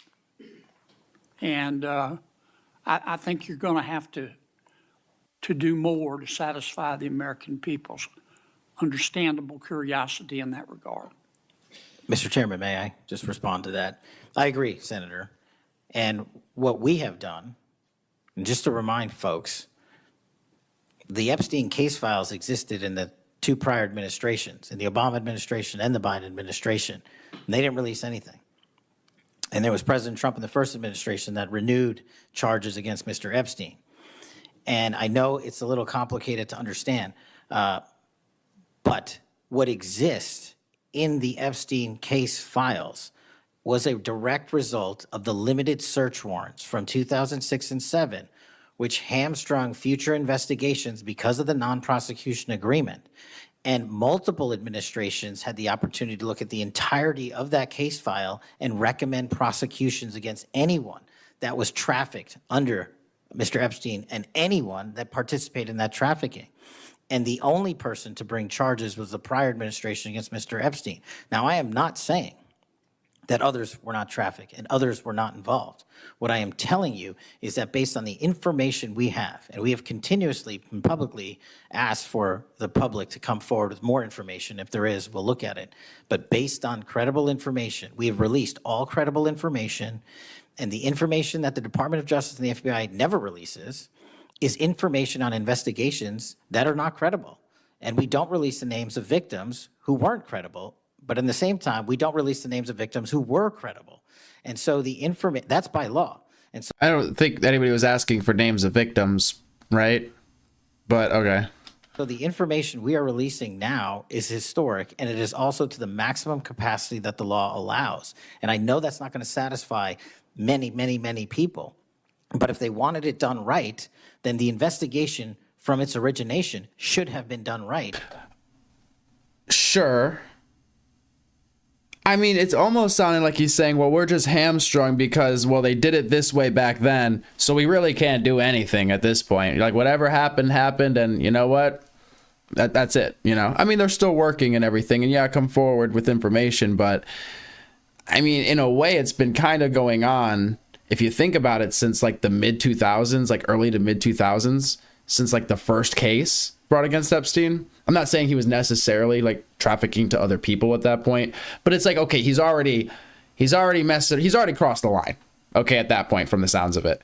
And now you kind of have it happening again, and it seems like he's surrounded by powerful people and all this, and some people are saying, oh, he trafficked me with this person or this person. Like, there are people that have come out and had to have interviews and say, oh, I don't know this girl, she's lying. We just watched that interview like a couple weeks ago or a week ago, right?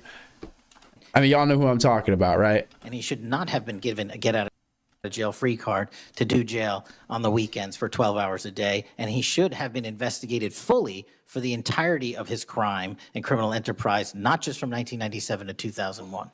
Senator Blumenthal. Thank you, Mr. Patel. Thank you, Mr. Chairman. Director Patel, thank you for being here today. What's going on, Dirty? You recall well in January at your confirmation hearing before this committee, I raised the prospect of politically motivated retaliation, and you promised me, as you did other members of this committee, quote, every FBI employee will be held to the absolute same standard and no one will be terminated for case assignments. You went on to tell me, quote, all FBI employees will be protected against political retribution. And you assured one of my colleagues that you would honor the internal review process of the FBI. I'm not going to mince words. You lied to us. In the short time that you've been FBI director, you've presided over a rash of retaliatory firings. 3 FBI agents have recently sued you.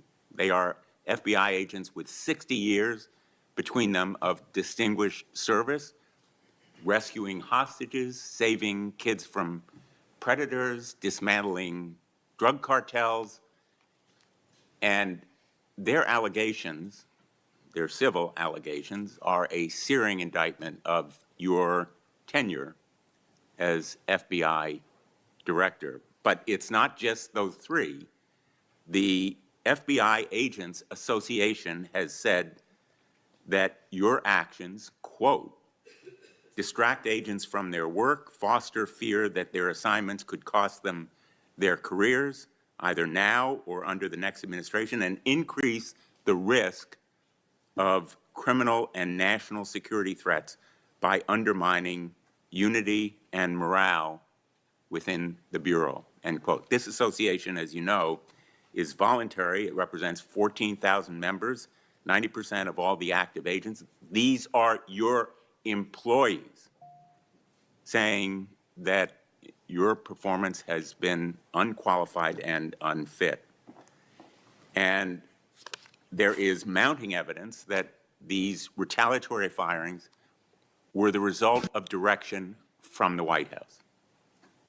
There have been instances in the past history of the Bureau of political interference and political direction from the director's office, but not the kind of institutional interference that we're seeing from the White House right now. I'm going to ask you, has anyone from the White House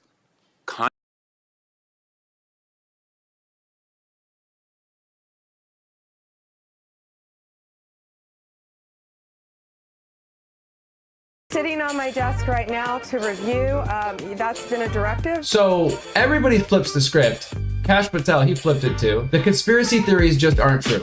Never have been. It's an honor to serve the President of the United States, real Donald Trump, and I'll continue to do so for as long as he calls on me. The conspiracy theories. This guy said the conspiracy theories aren't true. Why is the FBI protecting the greatest pederast, the largest scale pederast in human history? Simple, because of who's on that list.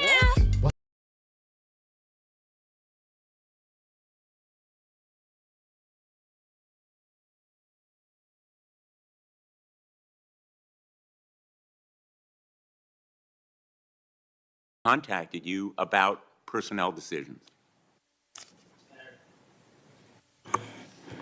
I completely disagree with your entire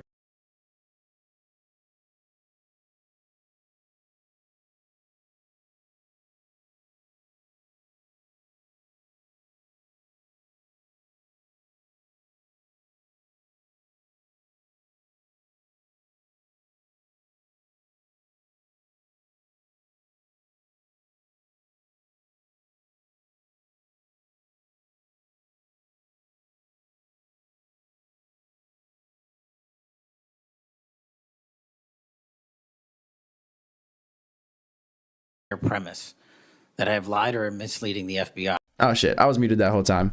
But anyway, I think I'm crazy. I had to play that video because it's possible that he was just talking a big game and he got into the position and was like, oh, there's nothing here. Now I got to tell the people there's nothing here. And I was just kind of, you know, talking it up and was kind of hoping there was something there I could expose. That's a possibility. Or his hands are tied. Sorry, I was just so baffled just hearing that after hearing what he said. But anyway, back to it. If I were, still nothing. All right, whatever. Results that I announced today by the men and women of the FBI and the historic records we are doing to keep this country safe would not be possible. The men and women of the FBI are responding to our leadership and this administration's priorities. The only way people get terminated at the FBI is if they fail to meet the muster of the job and their duties. Okay. And that is where I will leave it. And you accuse the sound wasn't working. Something I don't take lightly, but I'm not going to get into a tit for tat with you. Well, let me just ask you to answer my question. Has anyone from the White House contacted you about personnel decisions? Generally speaking, we always discuss with the White House, OMB, during the budget process, how many personnel we need, who we need where. Answer is yes.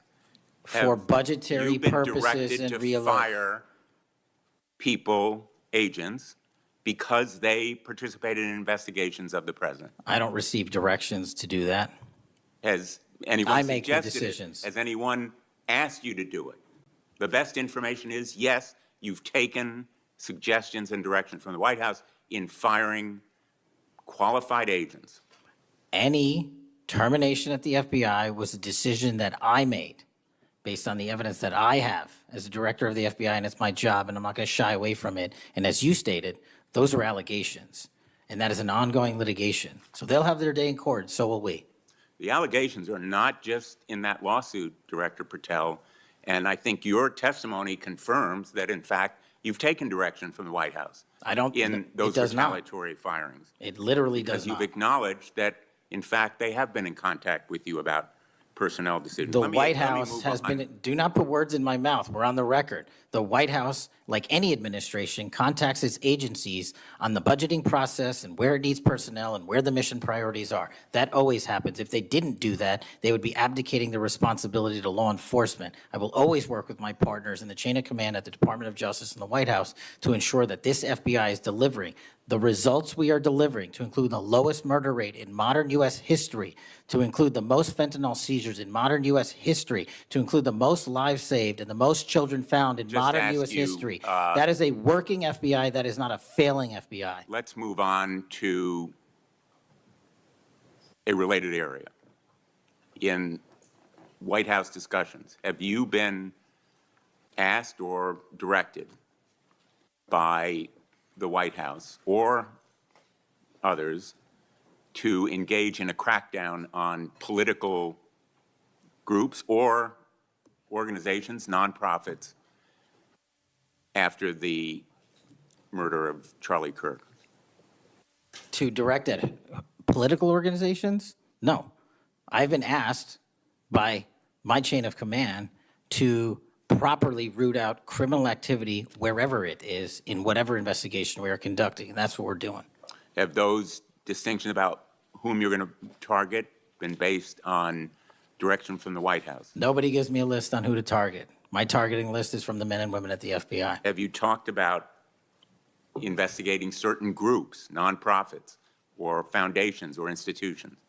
Whatever those investigations are, they're ongoing, and I'm not going to get into those. Have you used polygraphs to determine loyalty of agents? No. Have you committed that you will respect the First Amendment rights of agents?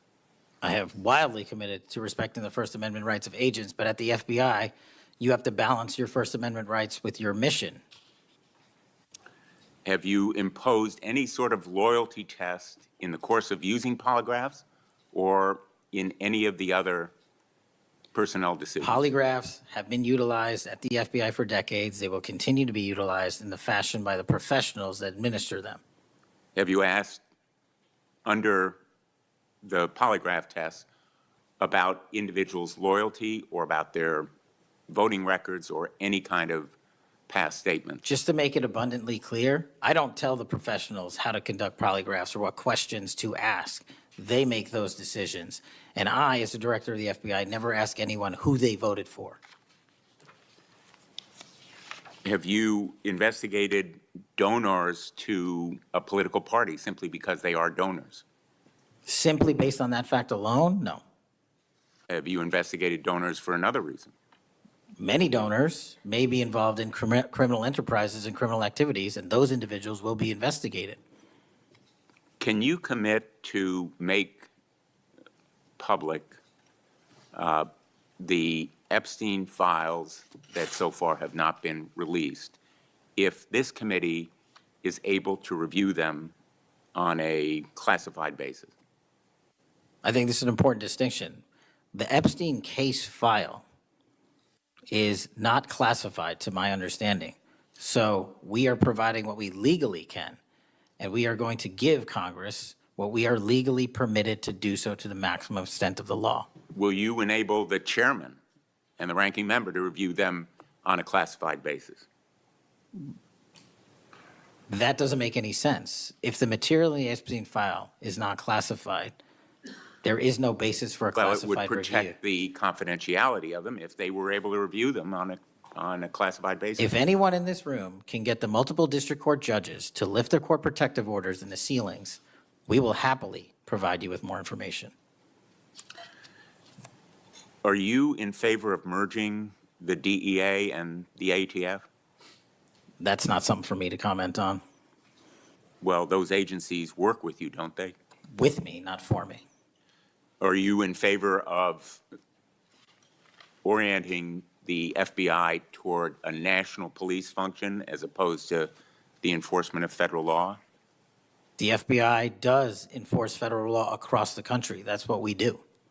But isn't it a fact that you have told the leadership of the FBI that you view it as moving toward a local and state police function?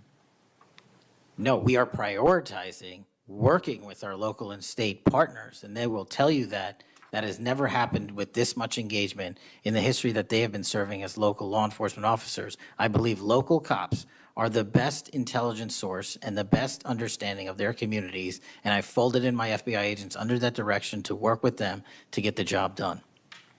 Thank you, Mr. Chairman. For the fourth time today, I want to remind people that my oversight has made clear that Director Wray's FBI was politicized. I've released a trove of records to prove it, not only today, but in past days.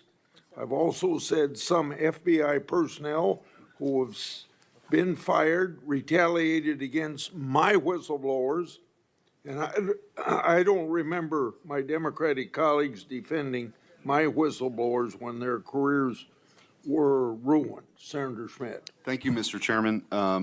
Before I get into the thrust of my comments and questions, Director, I want to thank you in our meetings prior to your confirmation, during your confirmation. We talked about your desire to get more agents out into the field, out of Washington, and take on violent crime. And you fulfilled that. St. Louis received the largest permanent per capita infusion of FBI agents anywhere in the country. And I know it's not only an isolated event, but we certainly appreciate your honoring your commitment to do that. And I know there's a lot of great opportunities ahead to take on violent crime, which you've highlighted many of the successes in your introductory comments. It's obviously no secret that this hearing takes place in the wake of a horrific American tragedy, the assassination of Charlie Kirk. For those of us who knew him, I know you did too. It's still sort of difficult to put into words what a tragic loss that is, not just for his family, but for our country, for free speech, for a belief that we can have a free exchange of ideas. And he was quite literally shot in the throat in an attempt to silence him and take his life. And so you have this task now of this investigation. There's been an arrest. But I think that we face an even larger crisis that law enforcement alone can't tackle alone. It's a crisis that has culminated in the assassination of Charlie. But it doesn't end there. It's I think every bit present right now, and the challenge is greater than quite frankly, I would have imagined. Seeing some of the comments that have taken place after the assassination, and something that I think as a country we have to reckon with.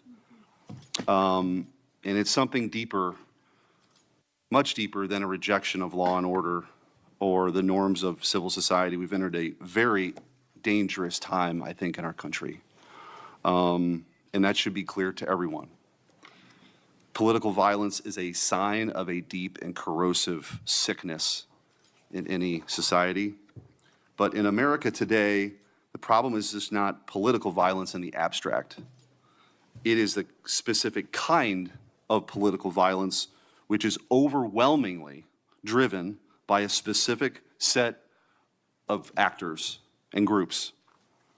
None of this emerged out of thin air.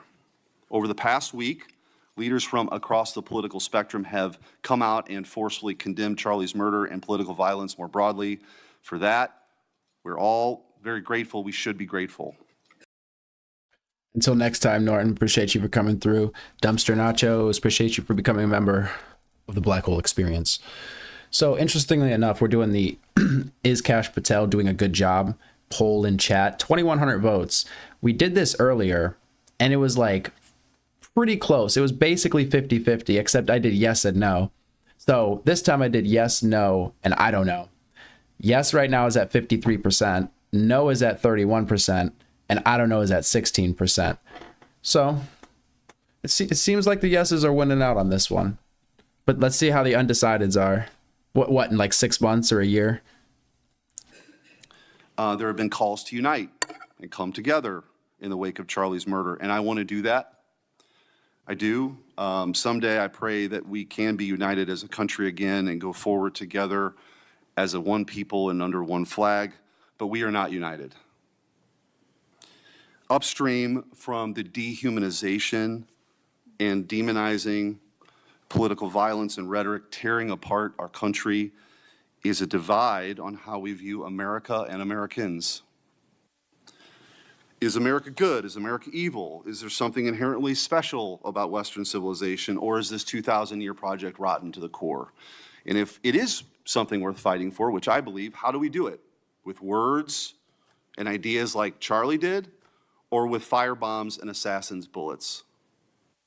Political violence is always wrong, period, full stop. It doesn't matter which side, in the name of any ideology or cause, it's wrong. But in America today, political violence is not a problem that falls equally upon both sides. We have to be honest about this. We must reject an attempt to paint it as some kind of random phenomenon with no particular creed or ideology, a kind of spontaneous insanity which takes place outside of any broader social context and has no pattern at all. That's wrong. So free speech, yes. Political violence, no. But we have to be honest about what's happening. Already, we're hearing people talk about Charlie's assassination in those terms.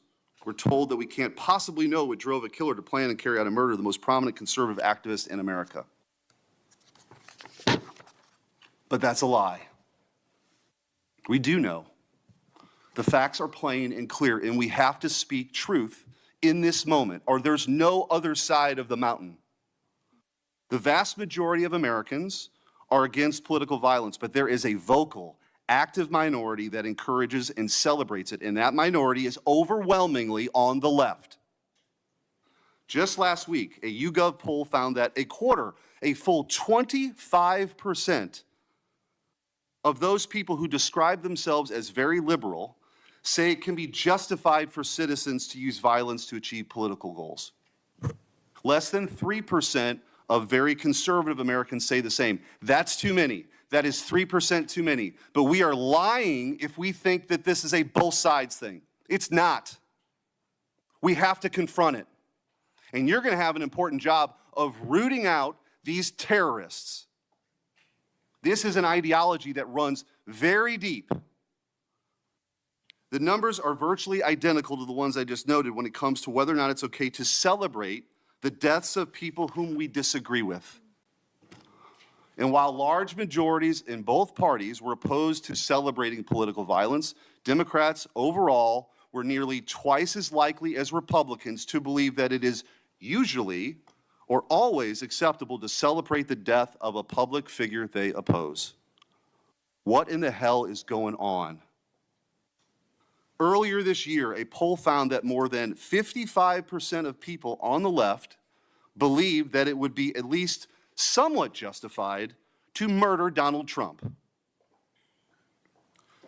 These are not just some abstractions on a page. These are our fellow citizens. How can we come together with people who believe these things? We've all seen the flood of posts on social media over the past week, not just a fringe few, but thousands upon thousands of people gleefully celebrating a father of two young children getting gunned down in broad daylight. I wish I wouldn't have seen that video. I wish my kids would not have seen that video. Blue Sky, the left-wing alternative to X, was so overwhelmed with these posts that the platform was forced to issue a statement warning its users to stop glorifying the murder. And it wasn't just random social media trolls. It was Blue Sky had to step in. I mean, that's just wild.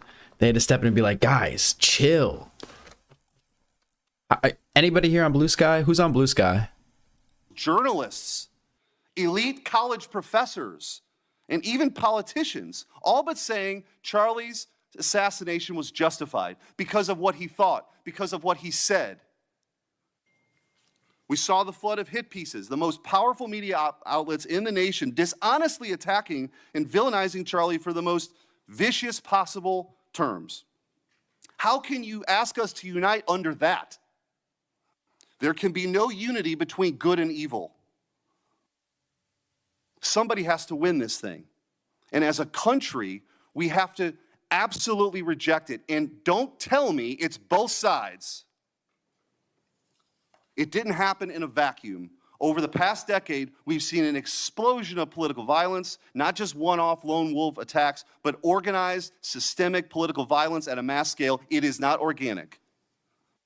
It is the offspring of a dark and clandestine system funded in part with our own tax dollars, winning with a large network of foundations, NGOs, activist organizations, and front groups.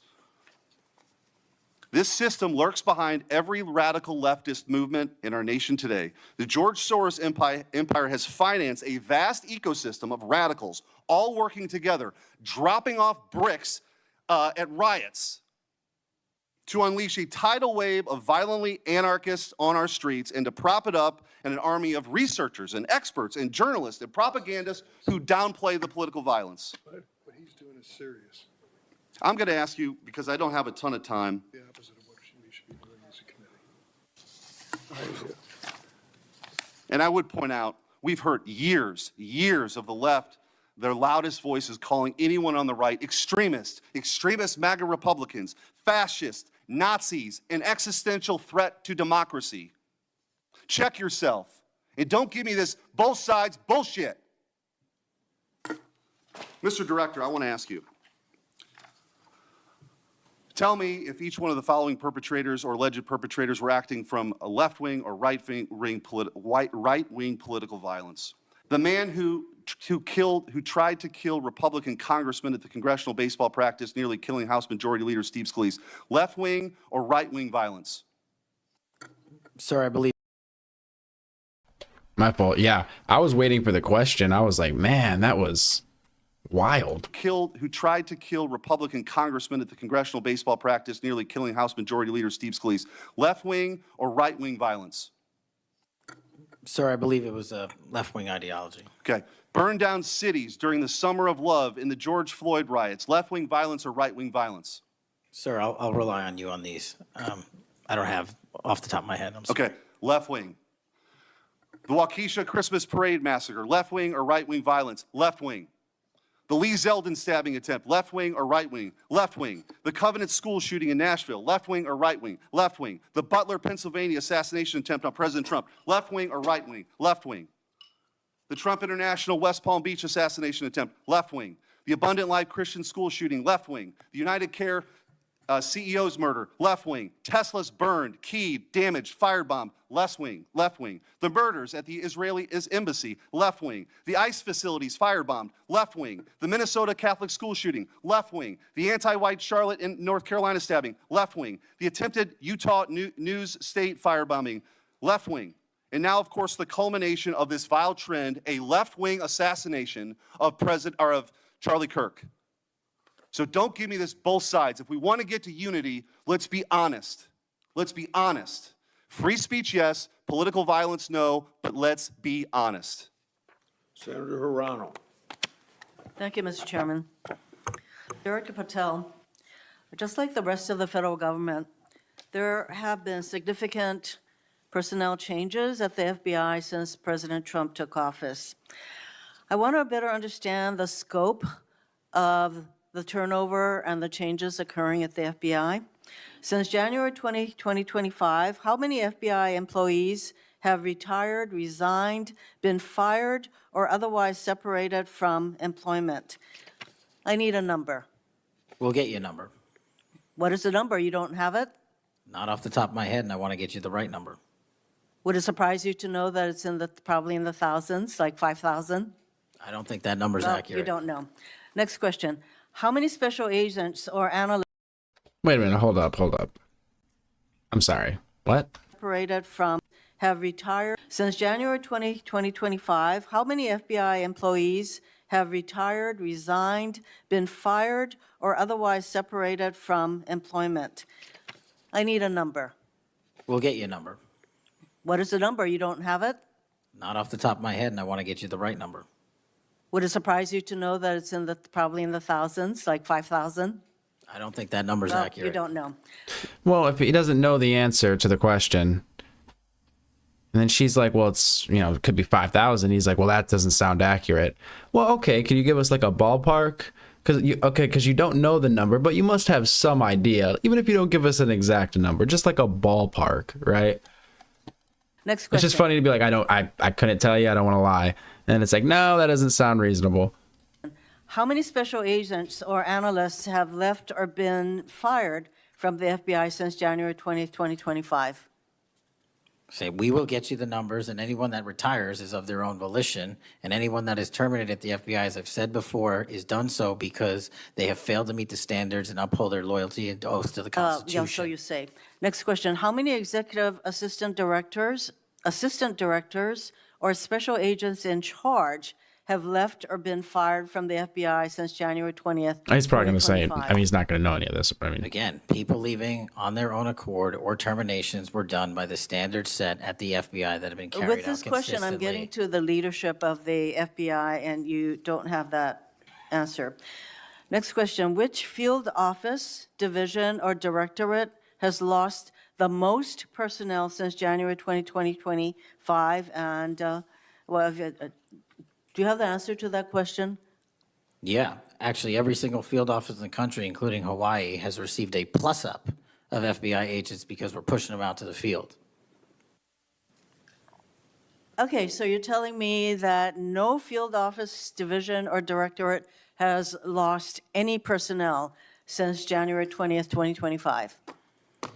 That's your answer? In Hawaii, there's been a plus-up. In every single state that I'm looking at, we have allocated a plus-up for field offices across the country so that the FBI can continuing the historic achievements it's done in these last 7 months. When you're talking about firings, you're looking for a media hit and a fundraising clip, and I'm not going to give it to you.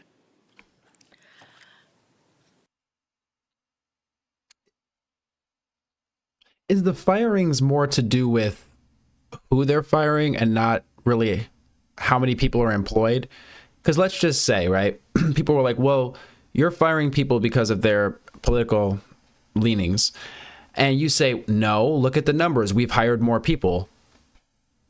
That's like a weird switch if that's what she's trying to get at. Because it's not about how many people you have or that you hired. You know, you fired these 2 people and you hired these 4 people.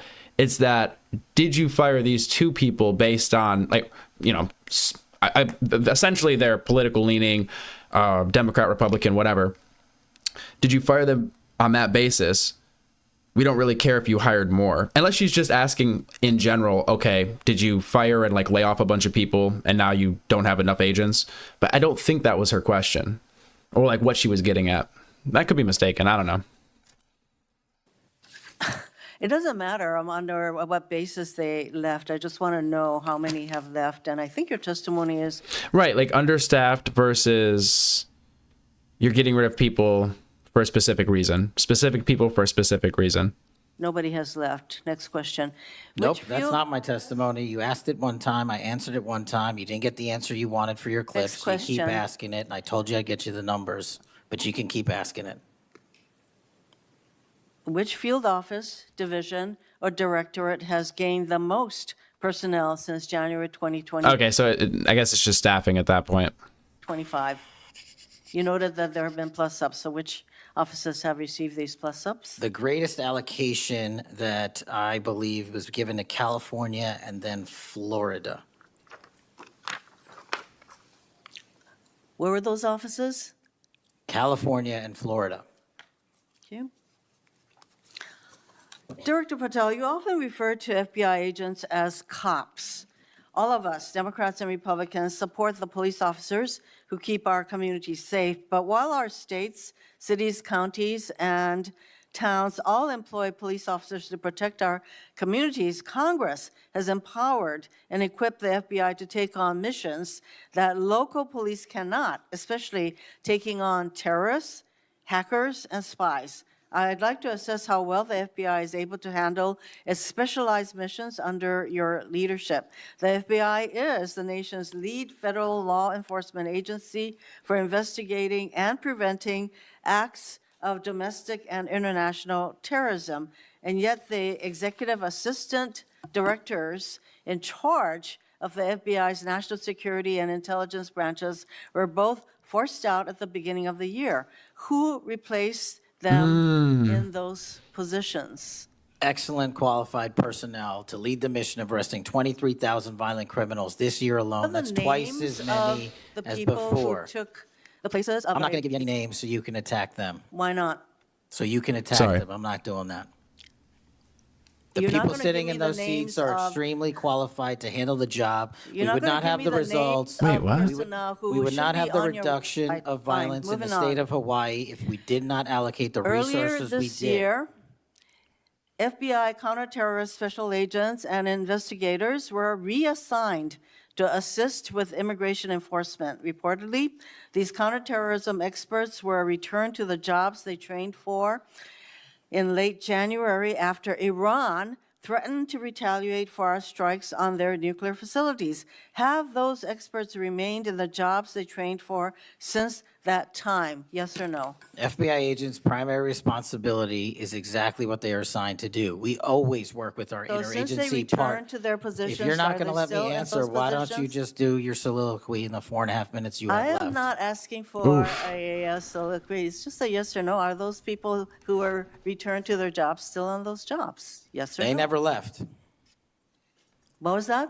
They never left their primary job.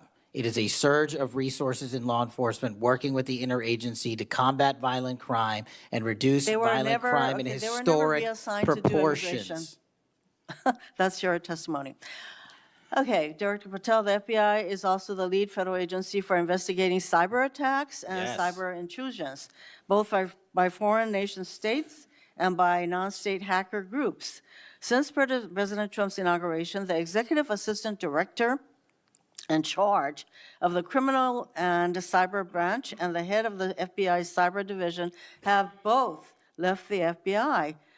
What are the names of the people who replace them in those positions? The cyber branch is one of the most impressive at the FBI. 409 arrests this year, 169 convictions. That's a 42% increase from the same time last year. It's that So branch, any Mr. suggestion that the FBI cyber division is not operating at full capacity and better than ever before, the leadership at the branch is implementing these changes necessary to attack the cyber and ransomware infrastructure operators You know from why Iran, China, they're and Russia. important? I want to know who has those positions, since the people who originally were there Supremely are no longer qualified there. individuals have those Who positions. are they? Supremely qualified Who individuals. are they? What are the names? You're not You getting don't them. know. Special agents who investigate cybercrime were also reassigned for immigration enforcement. Have those expert investigators returned to their duties? Yes or no? All agents remained on their primary duties while surging to allocate resources for interagency operations to the Homeland Security task forces across this country. So are you, Am I what? see, I'm not getting the yes or no answers. I get all this explanation, so there you go. No, you get the work that Are the men you and women of the planning FBI are doing. And you Any don't want that. additional personnel cuts to the cyber division in the future? The only people that will be terminated at the FBI will be those that violate their oath of office or fail to meet the high standards at the FBI. Director Patel, the FBI is meant to be the tip of the spear in combating terrorism against the United States from both foreign and domestic sources. It's also our lead agency in fighting the hackers who target our businesses and critical infrastructure. But instead of a specialized role fighting these kinds of terrorists, hackers, and spies, you have the FBI playing the role of local police and helping with immigration enforcement. I'm going to move on to my,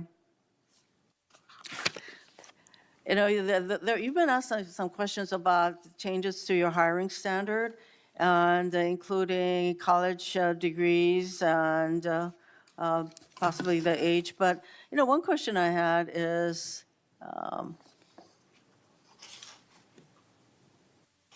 that you are now requiring applicants to be able to do a certain kind of pull-ups, which a lot of women cannot because of physiological differences.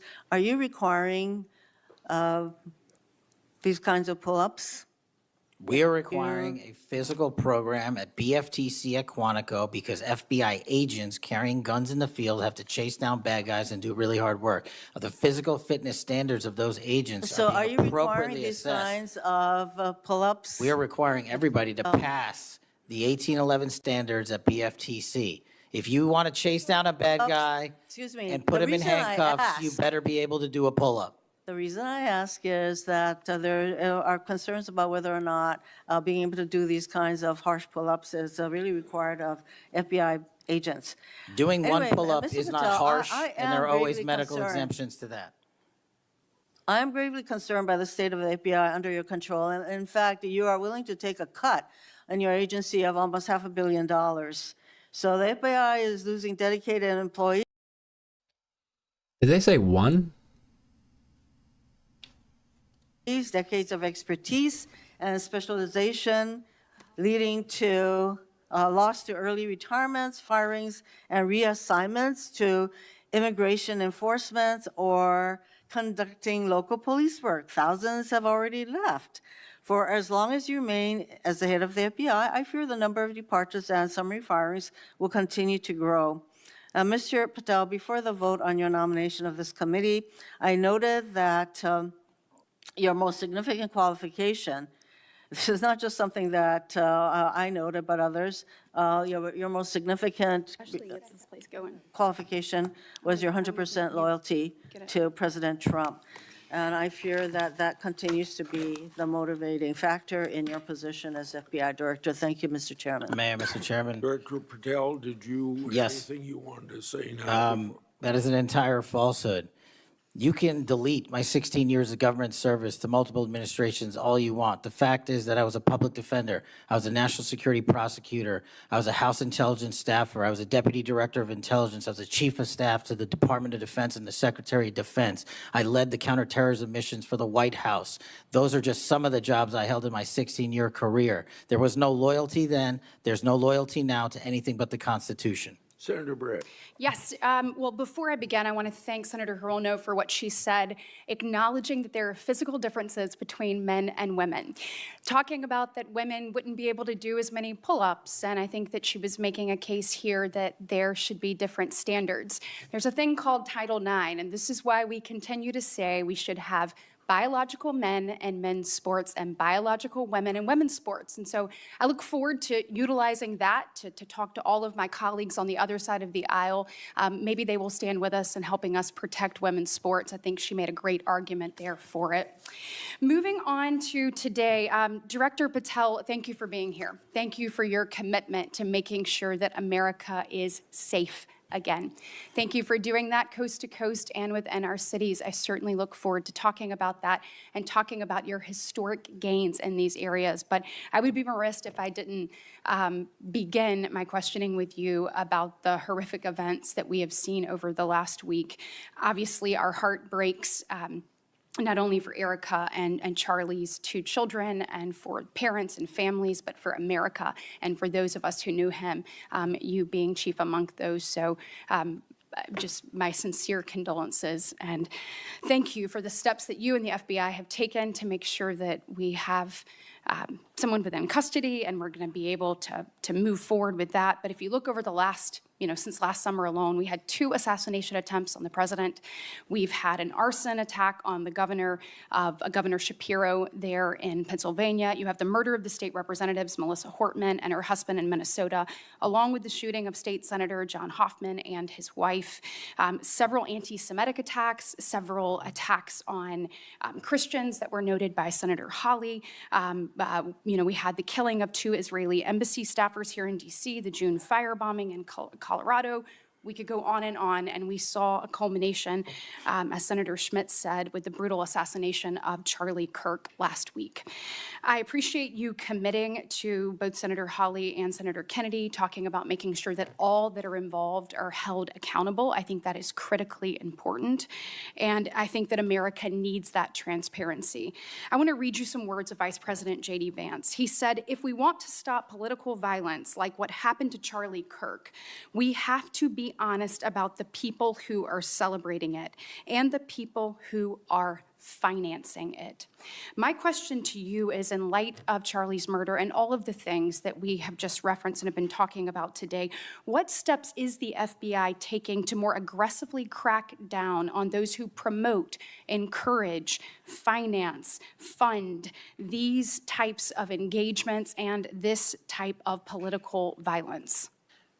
Thank you, Senator, for your kind words. So in terms of how we crack down on the root cause of this violence, for now putting aside the ideological motivations and how they got there, the monetary issue is a real issue, and as I've said before, we follow the money. So we work with our partners at the Treasury Department to trace where the money came from, how these individuals paid for the training they received or the platforms they were using, and also how these individuals collectively got together in whatever groups they were on whatever social media sites they were on, to utilize clickbait to make money Bingo. for their ideology. And so to trace all of those, we are using, not just in in Charlie's investigation, but others, lawful process and serving 2703D orders on any entity that is related in any way financially to any of these criminal acts of violence. And we are going to hold them accountable with our partners at the Department of Justice.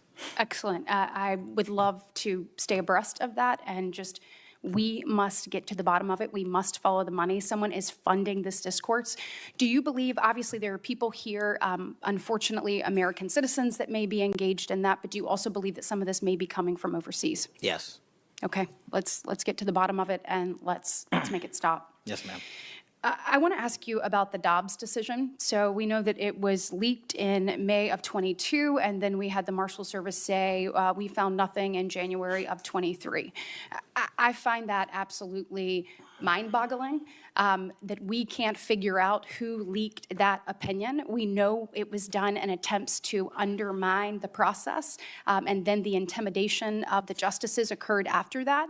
Tell me what you can do as FBI director to help us get to the bottom of what happened and actually hold someone accountable for their actions. So I can't speak to what the marshals did and how they conducted their investigation. I can tell you, generally speaking, the FBI has taken over the investigation on the leak because it was such a detrimental leak. So you commit to getting to the bottom of it? We are utilizing the full resources of the FBI as we usually do on leak investigations, and we will make sure our results are public at the appropriate time. We need answers. I want to talk about child sexual exploitation. Thank you for making protecting our youth your top priority. We know that that is the greatest gift that we have.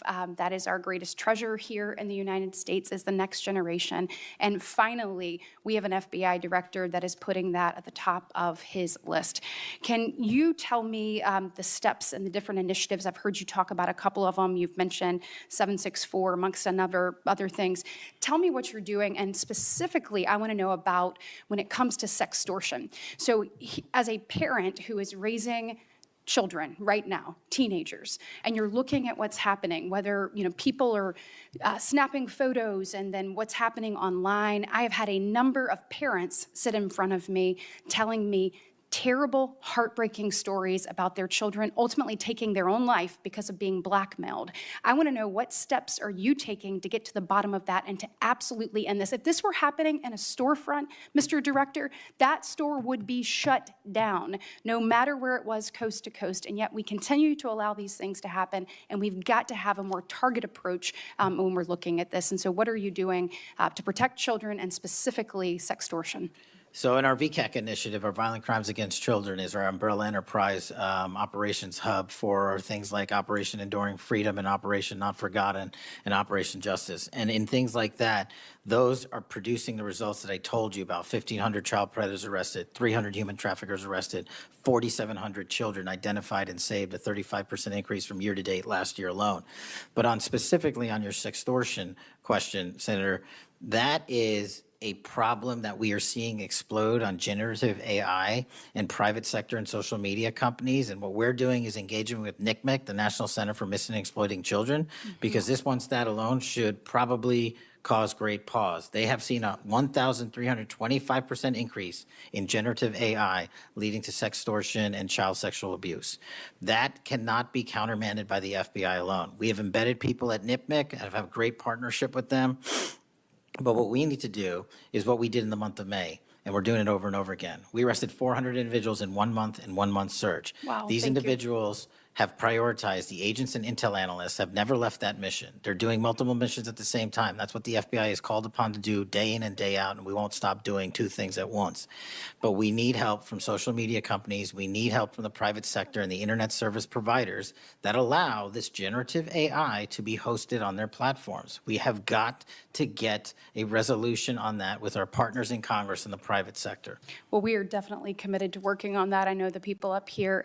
So you let us know know what tools you need, and I know we've got several ideas that we look forward to pushing forward. In my remaining 2 minutes, I want to talk to you about your historic results when it comes to crime. In particular, we've seen here in DC just a total transformation. You mentioned earlier 60% down in gun crime, 70% down in carjackings. You said 50% down in homicides, to name a few. We have a success story, and we appreciate President Trump's leadership on all of this. We have a success story in Alabama where the Alabama Law Enforcement Agency, so ALEA, they just marked their 1-year anniversary of the Metro Area Crime Suppression Unit. There in Montgomery, it is a coordinated effort with ALEA, with our Attorney General, with Montgomery PD, and our sheriff, Montgomery County sheriffs.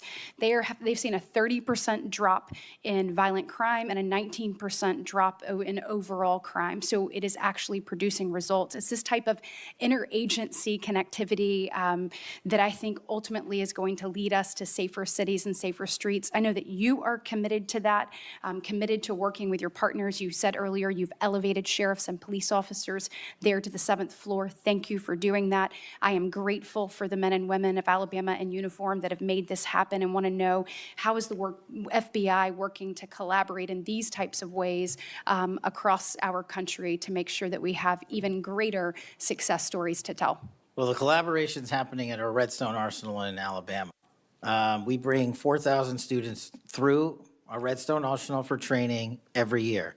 In terms of our future plans, in the next few years, we will bring 13,000 students a year through Alabama's Redstone Arsenal. And by students, I mean FBI employees, I mean sheriffs, I mean police chiefs, I mean cops, I mean intel analysts, because that is their future gem of how we are going to train local law enforcement. And we're so thankful for the dedication of resources to that facility. And I encourage everyone to go down there and take a look, because if you want to see where the FBI is going and how we're going to train the future, it's happening at Quantico and Redstone.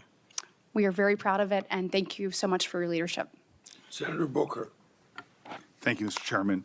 Mr. Patel, I want to start off where we left off last time. I asked you whether you had any knowledge or discussions about removing FBI officials and installing political personnel before you were confirmed to that position. And I wonder, did you then understand or have conversations with the White House about the intentions to do so? Before I was confirmed, Yes, sir. did I have discussions with the White House to remove FBI personnel? Yes. No.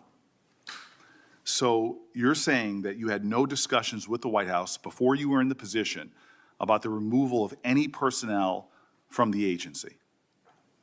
As I was preparing for my confirmation hearing, I had numerous discussions involving the type of people that would be employed, and that those that were failing to meet the mark at the FBI would no longer be employed if I were And I'm assuming confirmed. that mark had to do with loyalty to the Trump administration. No, you're wrong.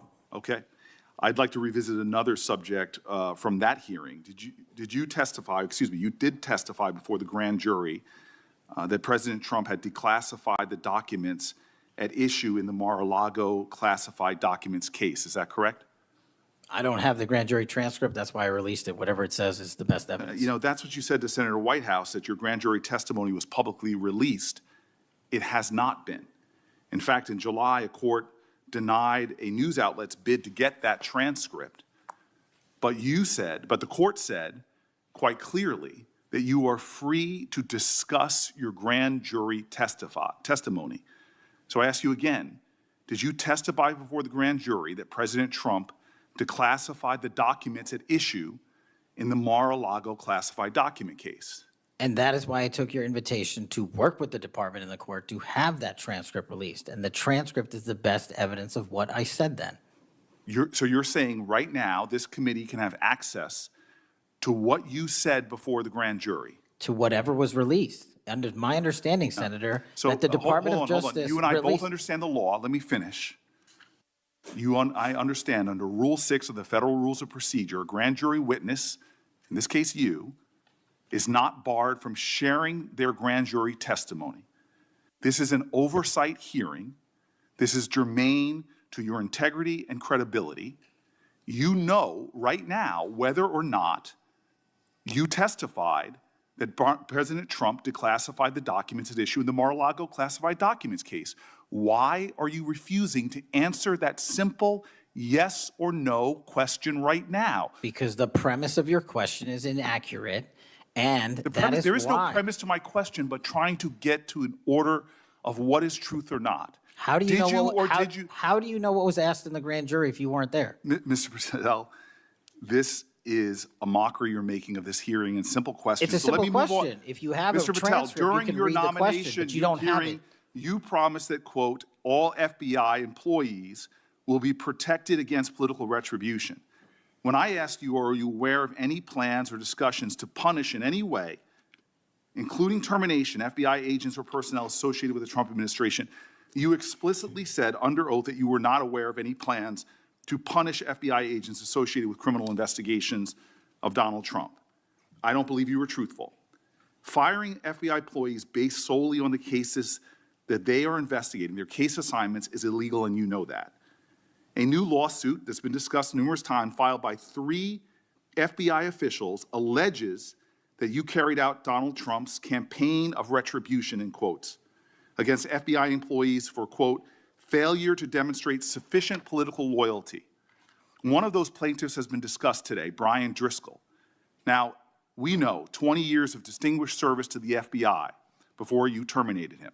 Special agent in charge of FBI's Newark field office, where he operated with distinction. Medal of Valor winner, Shield of Bravery awards. He's a patriot. You terminated Driscoll via a letter dated October 8th, 2025, and in that letter you said that you were firing him pursuant to Article 2 of the Constitution. Well, you're not the President of the United States, and so I'm wondering under what authority you were allowed to terminate him. That matter is under litigation, and I'm not able to discuss it. Okay, well, discuss this. Did you have discussions with Stephen Miller about firing this particular person or about his continuance in the FBI? Not that I recall. How often do you speak to Stephen Miller? Frequently on our Homeland Security task forces. You frequently talk with Stephen Miller about subjects other than Homeland Security task force issues, correct? I frequently talk to Mr. Miller about Homeland Security task forces. Has Stephen Miller ever given you his opinions on how to run your agency?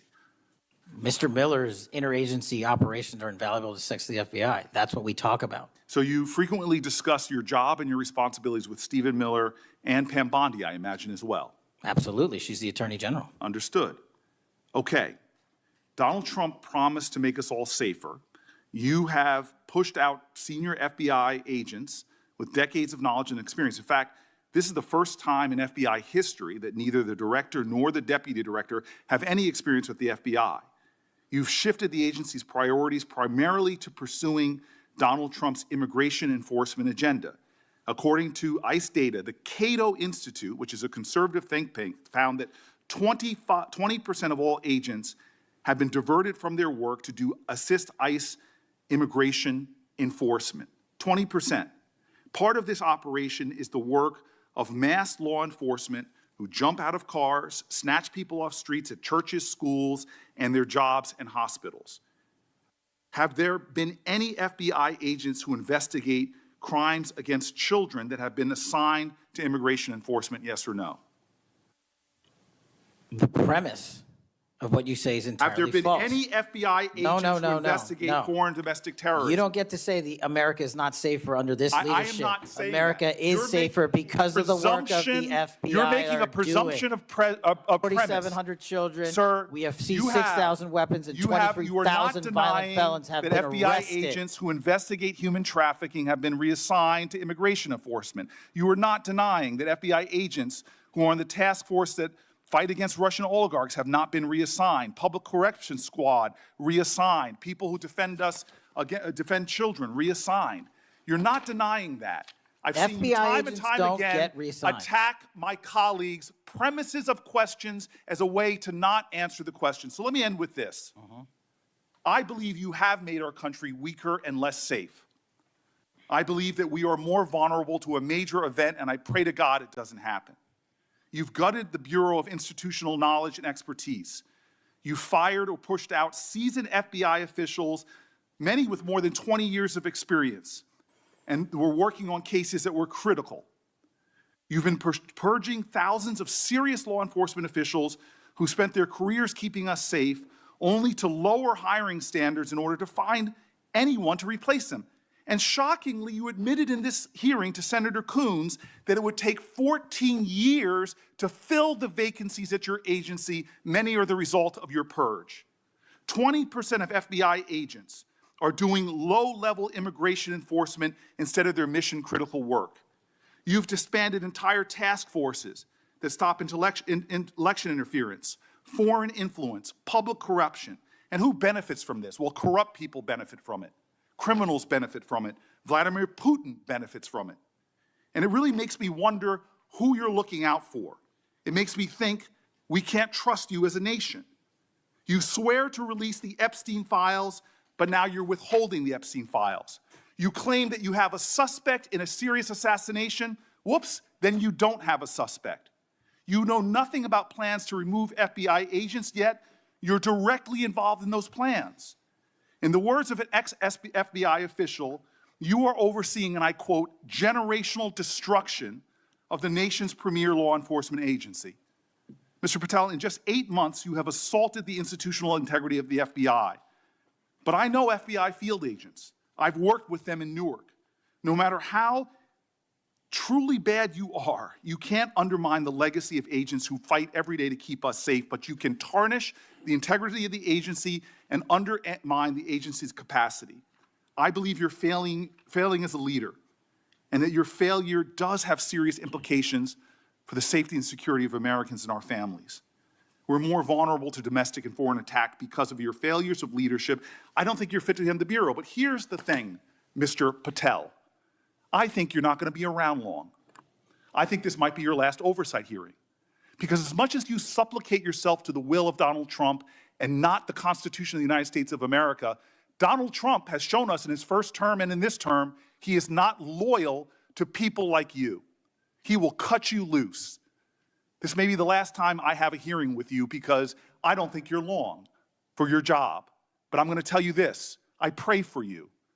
I pray for you that you can step up and defend your oath, defend the Constitution, and do a much better job of defending this country. Thank you, Mr. Chairman. Do you want to say anything? Yes, sir. That rant of false information does not bring this country together. If you want to work on bringing this country, it's my time, not yours. My God. If you want to talk about dividing this country, it is my I follow time. you on your social media posts that It is tear my this country time apart. to address There should be a your unifying- falsehoods. Oh, You are an you can try embarrassment all to the you division want in this to country. not Senator, take it is responsibility my time. for what You you had have your said. time. Sir, you're Your making a time is mockery of this over. committee. Sir, you don't tell me my time is over. You The know how people far of New we've Jersey come tell me since what my Utah? time is. Senator- You can't lecture me. You can tell me Sir, my time's over? You may be the charge of the I'm not FBI, going anywhere. but I am not afraid of you, sir. Mr. Chairman, Not afraid of you. Mr. Chairman, point of order. Senator Booker, I announced at the beginning of this meeting that this back and forth, talking over each other doesn't work. And I said if that happened, I asked Patel not to respond, and I was going to give him some time after the senator's time was up to respond.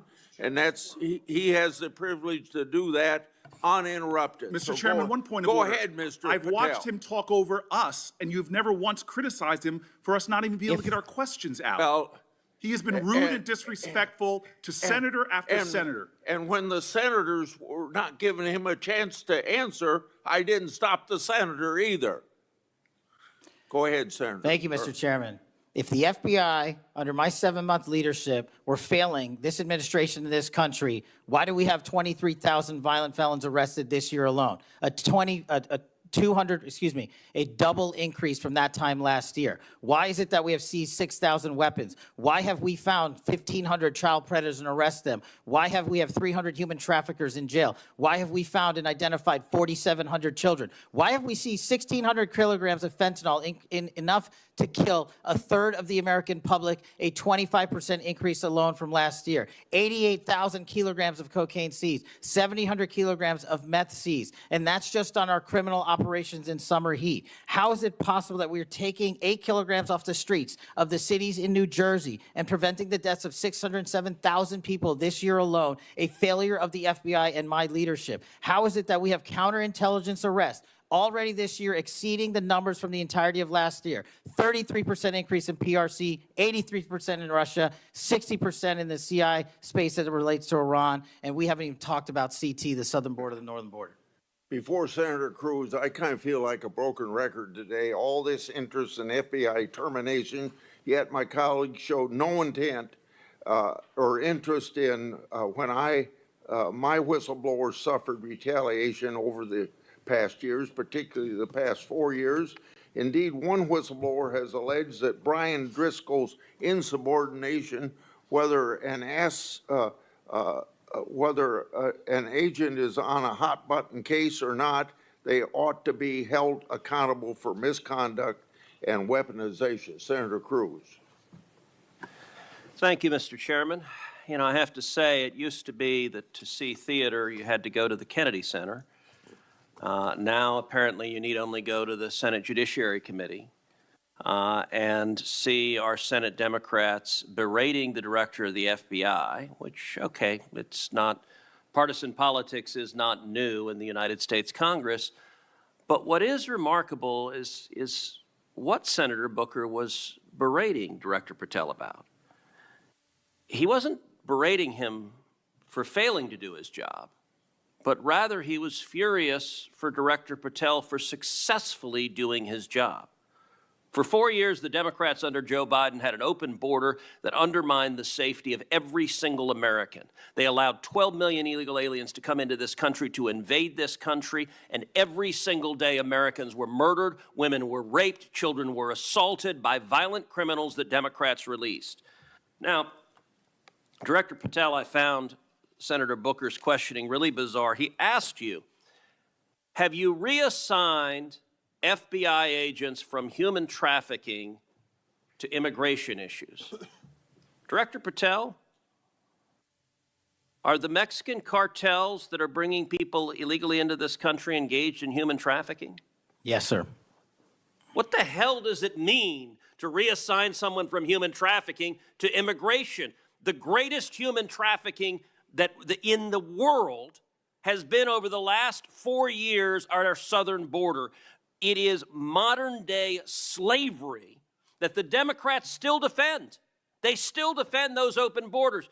Mr. Patel, he also said, did you reassign FBI agents from protecting children to immigration? How many children have you found that were victimized by the open borders of the previous administration? 4,700. 4,700. And yet, oddly, I don't hear a Democrat here saying, gosh, thanks for protecting those kids. 35% increase year to date last year.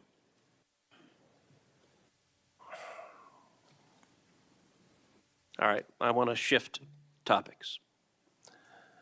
And I want to shift topics to what happened last week. Charlie Kirk was assassinated. He was assassinated because of his political views. We're living in a time of enormous division and tragically hatred, and hatred that manifested in evil that we saw last week. Now, the FBI, working in concert with state and local law enforcement, apprehended what appears to be, in all likelihood, the murderer. And you did so in just 33 hours. So I want to start by just congratulating you and the FBI agents and state and local law enforcement for successfully apprehending the murderer in less than a day and a half.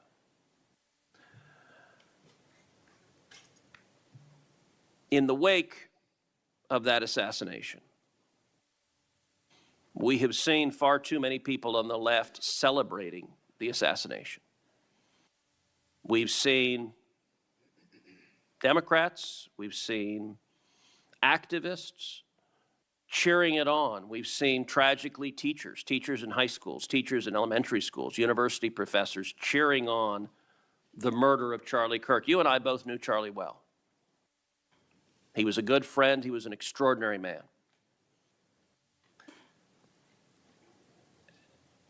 And I will say there's a great deal of discussion about what to do about it. Under our Constitution, under the Bill of Rights, the First Amendment, speech is protected. And that's true even for vile speech. Someone can stand up and say the most hateful thing, and it's protected by the First Amendment. Nazis and Klansmen can march in the streets, and even though their speech is bigoted and horrible and racist, the First Amendment protects it. Conduct, however, is not protected by the First Amendment, particularly conduct that is violent. Violent conduct that is threatening others, that is harassing others, that is injuring, or in this case, murdering others, is most assuredly not protected by the First Amendment. And so I would encourage you and the FBI to focus on conduct. Now, speech can guide you to those engaged in conduct. And I will say one question that I have and many have, and I recognize this is an ongoing investigation, so I don't want you to say anything that would compromise the investigation. But what can you tell us at this point about what evidence there exists of other individuals who may have had prior knowledge of this assassin's plans to murder Charlie Kirk on September 10th? Generally speaking, we've interviewed numerous people, family members and friends, including the partner, to provide us with a detailed history of the knowledge he may have had, the suspect may have had prior to. We're still mapping out who, if anyone, was involved as an accomplice. As I said, the investigation is ongoing. We're also speaking to and going to interview numerous individuals online who were part of a chat group that was involved in this heinous assassination. And we're also going to work with our state and local partners out in Utah to find out what community organizations, if any, participated or had any foreknowledge of this information. But it's very much ongoing. I remind everybody that it's not even been a week since Charlie's tragic death. Is it accurate, it's been widely reported that the assassin's roommate was a transgender man who was transitioning to be female, and it's also been reported that they may have been romantic partners. Is that accurate?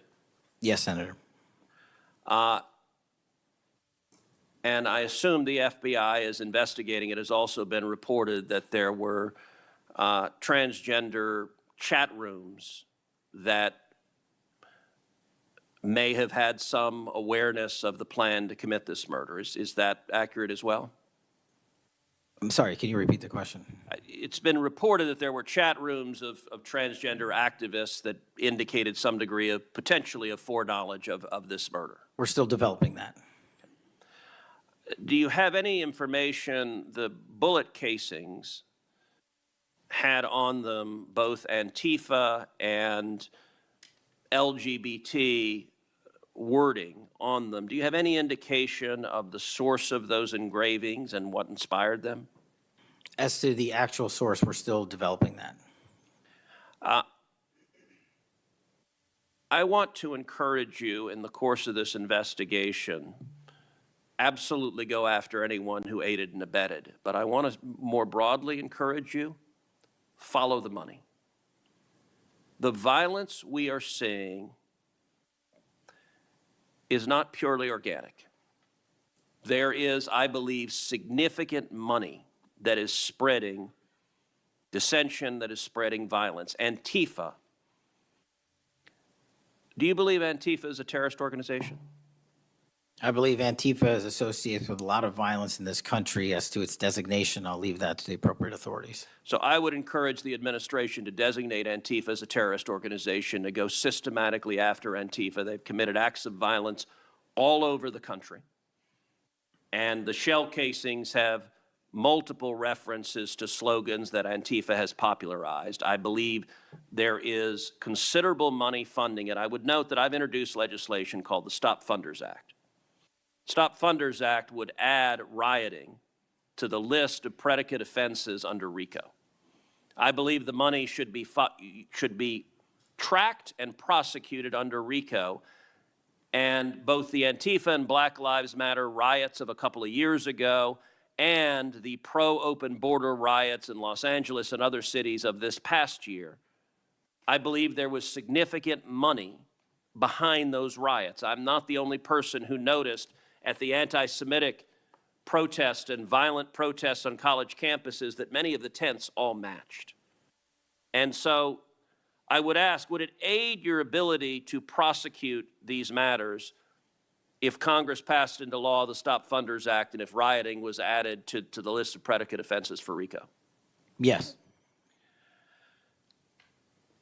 Talk to me about the efforts of the FBI to go after the funders of the anti-Semitic protests on college campuses, the pro-open border protests in cities, and potential LGBT violence. Talk to me about the efforts to go after the money of those who are funding and promoting violence. As I've always said, Senator, money doesn't lie, and we've been following the money. And so that's what we're doing, issuing lawful process to organizations involved with criminal activity, because the money's got to come from somewhere, and it has to be funded somehow. So we have extensive investigations ongoing into numerous organizations that are related to violent criminal activity. Cutting off the money will make America much safer, and that is the core job of the FBI. And I thank you for doing your job. Senator Patel. Thank you, Mr. Chairman. Mr. Chairman, glad to be on this committee and take our responsibility seriously to conduct oversight of the FBI, obviously one of the most critical law enforcement agencies in the country. As Senator Klobuchar and others on this committee have reminded us, the last several months have provided far too many reminders of the political violence crisis in America today, and the gun violence crisis in America today, including the tragic killing just last week. Director Patel, this committee takes seriously its not just oversight role, but recognizing the FBI's important role in protecting the public from gun violence while respecting constitutional rights. If you recall, this was a significant subject area of my questioning during your confirmation hearing. The Bureau plays a central role in enforcing federal firearm laws, ensuring the accuracy of background checks, and monitoring trends like machine gun conversion devices and lost or stolen firearms. Now, during your confirmation hearing, you pledged that the FBI would enforce firearm laws fully and fairly, consistent with the Second Amendment. Yet we continue to see a sharp rise in lost and stolen firearms reported by federal licensees. Can you point to any measurable enforcement results like arrests, not just arrests, but also prosecutions or task force expansions since you became director? I'll get those to you, Senator. Nothing you can share here today? No, I'll get the full list to you. You came unprepared today to respond to questions which you knew were important, going back to your confirmation hearing. Now, the Bureau has warned about the public safety threat posed by machine gun conversion devices, which convert semi-automatic weapons to automatic ones. Can you at least reference what resources you're dedicating to this threat? Absolutely, Senator. Part of tracking ghost guns, as you alluded to, is having a sustainable database, which is hubbed out of our CJIS division in West Virginia. And we've allocated more resources so that FFLs can track and trace firearms that are stolen and make sure they don't get into the population. That's one of my primary concerns, that we don't want stolen weapons anywhere near anything. But the numbers continue to go up as reported by federal licensees. Let me get to my next question on this topic. You previously stated that you hadn't reviewed Fix NICS, a federal law that improves reporting to the National Criminal Background Check System. 8 months into your job, what concrete steps have you taken to ensure that NICS records are complete, accurate, and timely? That's actually a great question that we have dedicated a lot of resources to, again, at CJIS. The NICS system has been trying to get to 100% within 15 minutes. We are currently at 93%, with 87% of those being responsive in less than 60 seconds. So we got more work. Do you think additional resources would be helpful in getting to 100%, or do you still argue that less resources are necessary to get from 93 to 100? No, I just think we have to work on how fast our actual infrastructure processes these things. On to a question about resources. The FBI's core mission is to counter terrorism, espionage, and major criminal threats. Now, recent large-scale reassignments to immigration enforcement or politically motivated investigations cause me concerns that other critical missions are being neglected. One example, in March of this year, you created a Tesla-related task force and diverted personnel from the domestic terrorism operations section to work on that task force. What risk analysis justified that decision, and do you still consider domestic violent terrorism to be a lower priority? Any form of terrorism, domestic or international, is the highest priority at the FBI. And But when why you say, divert resources away from those missions? I don't believe that's accurate. We did not divert resources away. When cars were exploding and people were being set on fire, I directed resources to address it. Well, then I'll suggest in your follow-up, and we can make this more explicit in our questions for the record, that you provide the accurate information about the diversion of resources. Because, again, when I understand that you authorize large-scale agent reassignments from counterintelligence and cybercrime to not just immigration cases, but others, it has an impact on the other priorities like nation-state threats and ransomware investigations. Moving on to a different subject area. Safeguarding our elections is a core FBI responsibility. The public needs confidence that election security work is driven by facts and free from political influence. Mr. Director, do you agree with Attorney General Bondi's decision to disband the FBI Foreign Influence Task Force? The disbanding of that task force did not in any way reallocate or take away resources from that critical mission set. So then how are you mitigating the risk of foreign actors interfering in U.S. elections heading in? As I've highlighted through our cyber programs, which have seen a 40, 50, 60% increase in arrests for cyber threat actors looking to not just harm our critical infrastructure systems, but also interfere in our elections. We've had multiple arrests this year of individuals who are interfering in that process. Did the Department of Justice's Election Integrity Task Force seek statewide voter lists and driver's license data? I can't speak for the Department of Justice. You're a member of the Department of Justice. I can speak for the Did the FBI play a role in those requests? Whatever request that we had pursuant to the department's direction were provided. So then you can speak for the to FBI. Those actions. For the FBI. So you can speak to those actions. For the FBI. So what role did you play in those requests?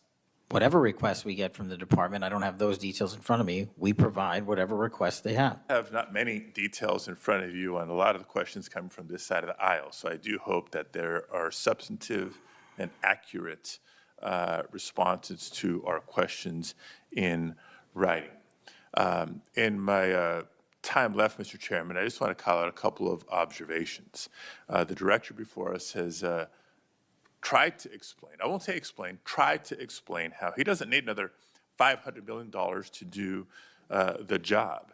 And specifically that even if the FBI had an additional $500 million, it would take years. I think he referenced 14 years to fill the vacancies. But in the meantime, relying on partnership with local law enforcement to fulfill the mission of the Bureau. As we've discussed in other hearings and in other committees, by the way, given this immigration mass deportation agenda of the administration, the FBI is not the only one leaning on local law enforcement to do the job. ICE has made it clear that they're doing the same. Other law enforcement agencies within DHS is doing the same. So much so that ICE's recruitment, because they're not only not advocating for cuts, they're actually requesting additional dollars and have issues about policy with them. But if ICE's plan to do the job is not just hiring up significantly, they don't seem to have that as a concern, but the FBI does. Both ICE and the FBI are citing partnerships with local law enforcement, which, look, partnership and engagement is great. But having come from local law enforcement at the outset of my public service career, I also know that capacity and resources at the local level are strained, particularly in times like this. And when ICE is going on a hiring spree, and you have local law enforcement agencies worried about their ability to recruit and retain local law enforcement officers, and not losing them to the federal government, then our reliance on those local law enforcement agencies is a perilous strategy to take and could undermine local law enforcement's ability to address crime at the local level, whether it's white-collar crime, organized retail theft, violent crime, et cetera, et cetera, et cetera. And in my final minute, I will also suggest this. Director Patel has referenced earlier in the hearing that one of the most significant value addeds of partnering with local law enforcement is that they are the best intelligent source. Is that correct? For on the ground. Yet, when local law enforcement is put in a perilous position of being in a role with this mass deportation agenda, which is consistently overreached, has been found to violate the law and the Constitution, and has undermined public confidence in law enforcement, not just by immigrants, by the way, but especially immigrants. When immigrants are victims of crime and are afraid to come forward because they don't know what law enforcement is going to do with their information or not, when immigrants, legal or undocumented, are witnesses to crime and are afraid to come forward with that information because they don't know what's going to happen with their information or not, that undermines the credibility of law enforcement with the community and undermines the intelligence, Director Patel, that you say are the best source of intelligence when it comes to law enforcement. So it's shaky, it's worrisome, and in my opinion, overall, you are failing to live up to the role and responsibility that you have been confirmed to, and I associate with myself with everything Senator Booker said earlier. Thank you, Mr. Chairman. Okay, before we go to Senator Blackburn, without objection, I want to introduce into the record a recently declassified document thanks to Director Patel. The document is a Director Wray FBI analysis of Nellie Orr's false statements to the Congress. Orr never suffered consequences for advancing the phony Trump-Russia narrative and attempting to cover up her involvement in the hoax with false statements. Yet time and again, the American justice system has been weaponized against President Trump and his associates, such as Peter Navarro, with reckless abandon.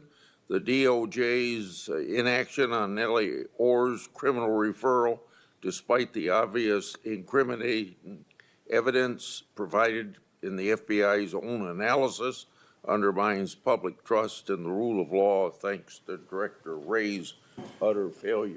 Senator Blackburn.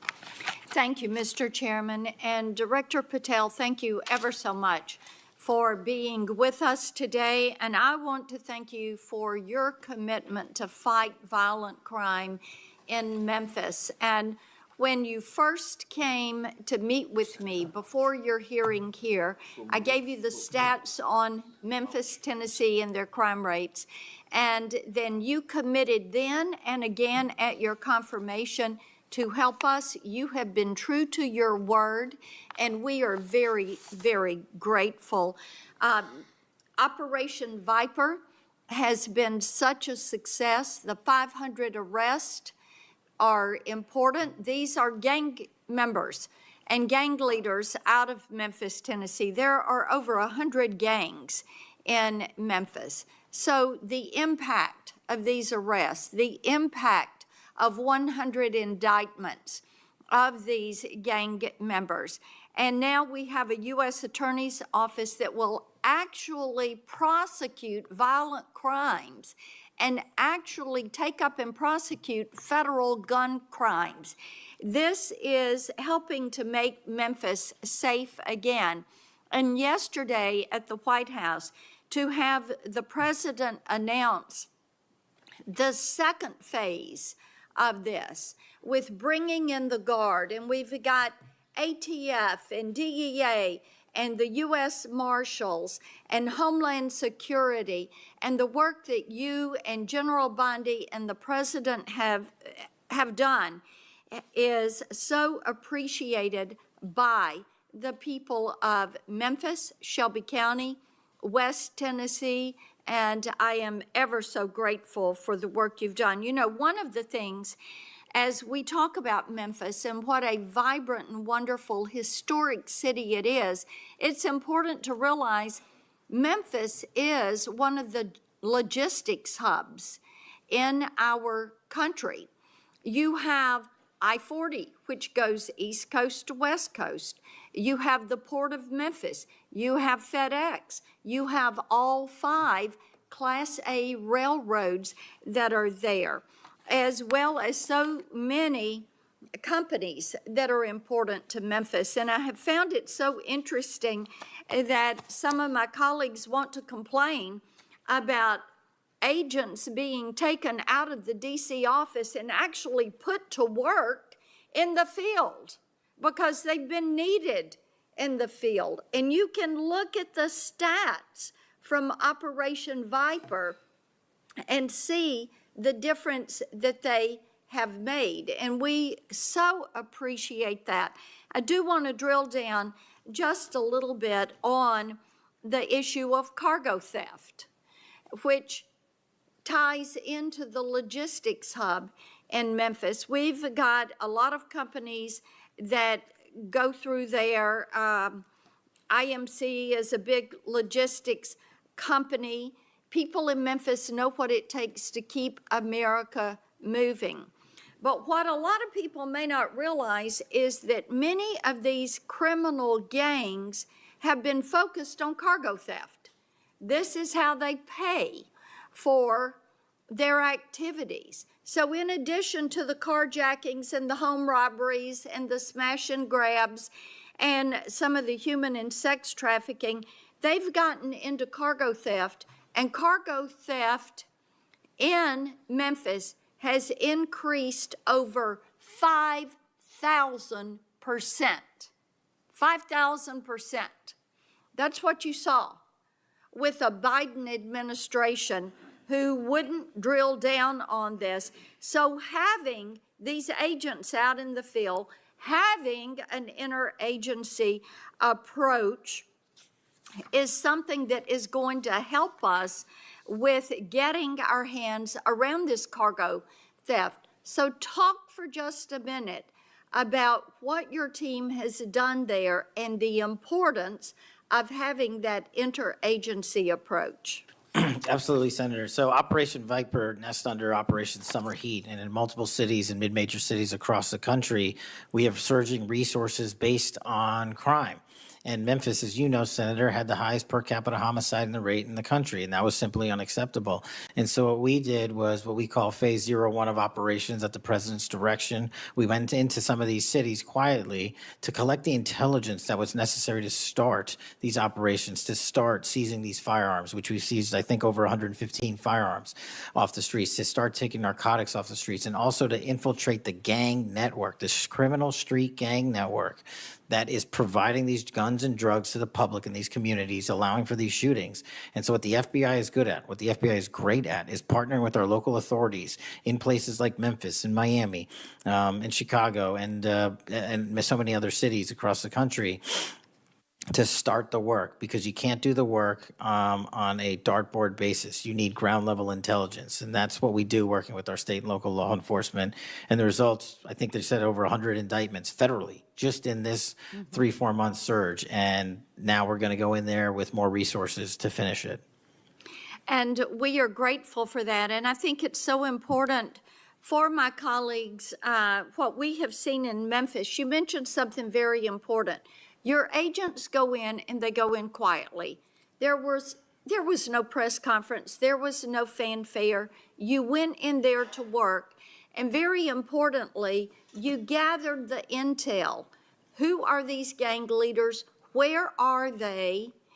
Figuring out who was doing what, and then setting up the process to apprehend these individuals. And it requires infiltrating those networks and having that data to work from so that you are working in partnership.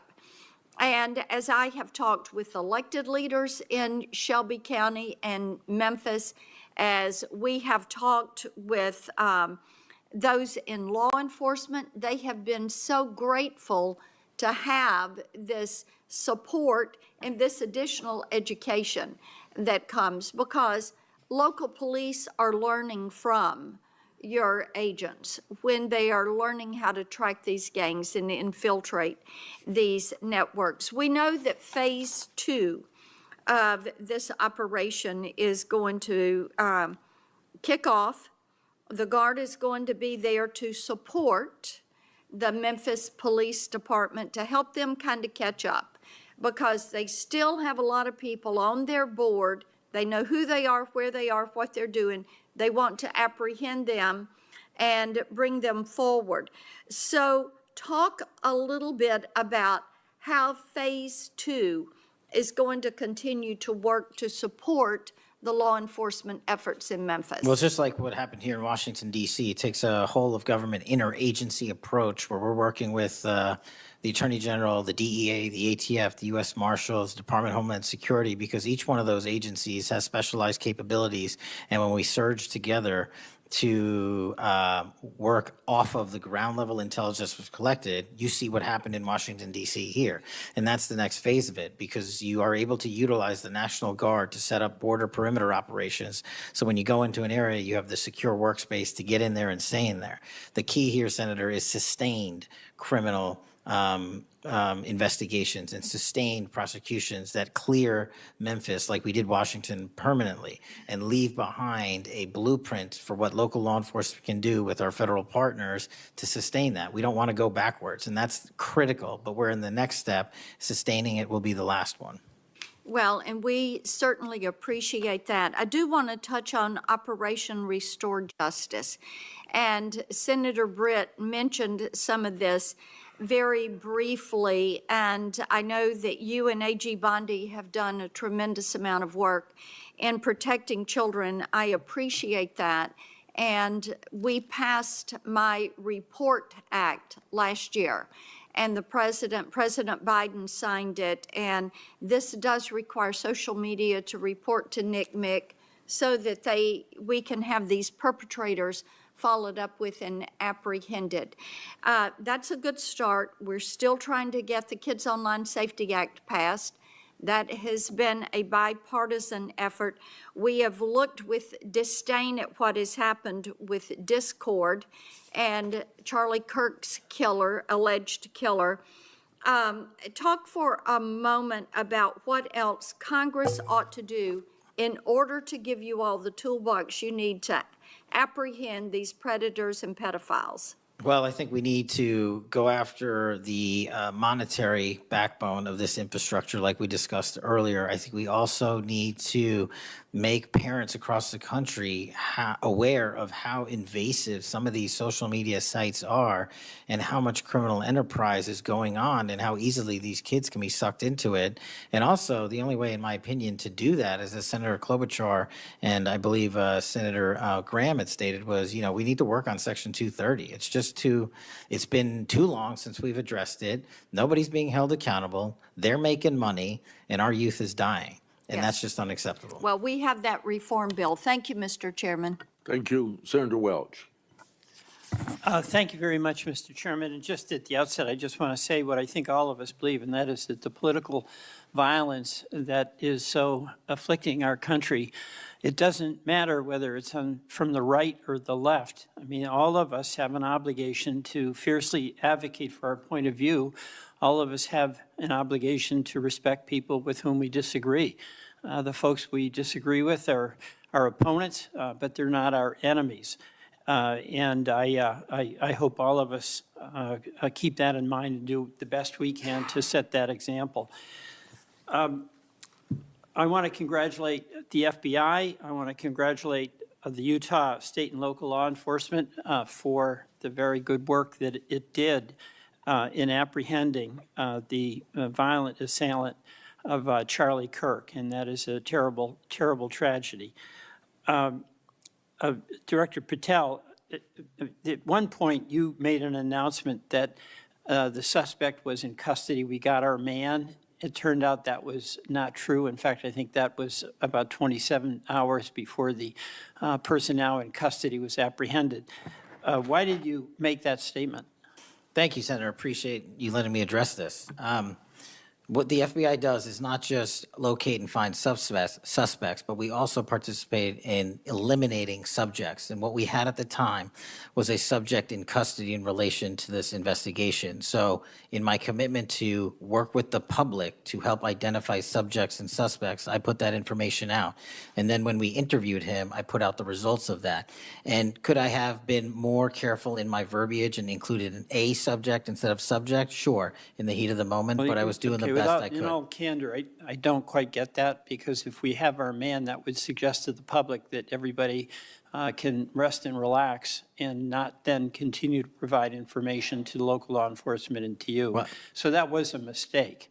I don't see it as a mistake. I see it as something working with the public to identify that there was a subject So if in you custody. if you put out a statement that says we've got our man, and in fact it turns out that you didn't have your man, that's not a mistake? But that's not what I said.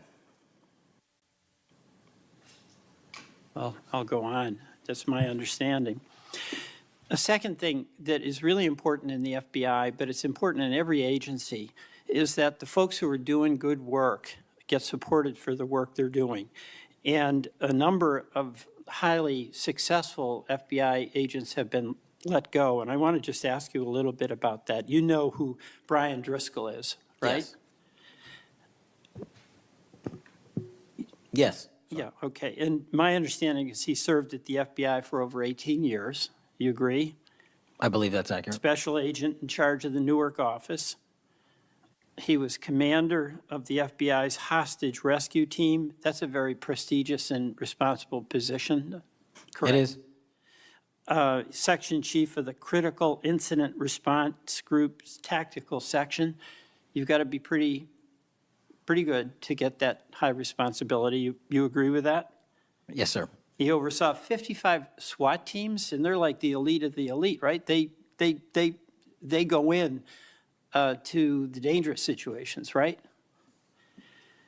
He got a Medal of Valor for his participation in the raid of ISIS terrorist Al-Qaeda, who had kidnapped American citizens, Kyler, right? Is that right? I know Caitlin Miller's family, yes, I know this. He got Kurt Myers and barricaded himself after he killed 4 people and wounded 2. And Driscoll was part of the team when he took that guy out. Right? I don't have all the details, but I'll take you there for it, Senator.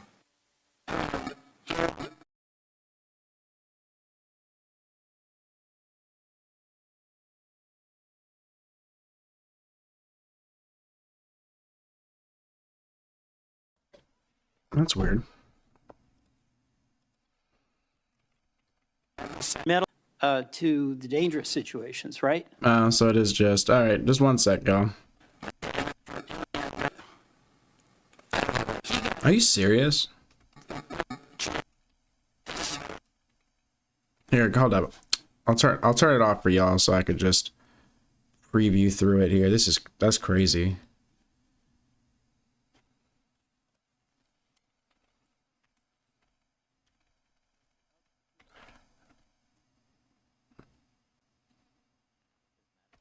All right, I think I got it.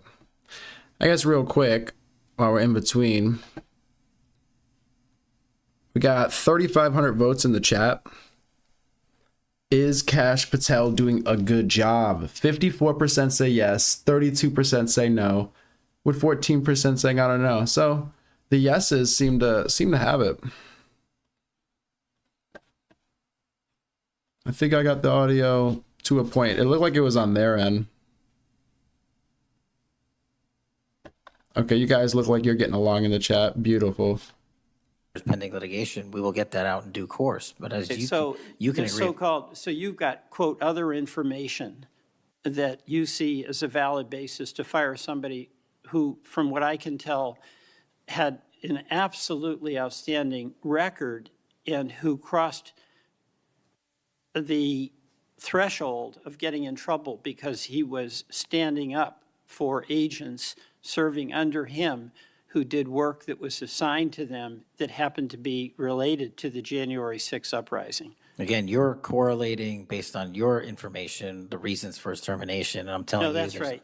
Let me ask you another question. You know, when you were here, you were rightly critical, not here actually, I guess it was on Cash's corner. You were rightly critical of the way that the previous FBI director used the FBI jet.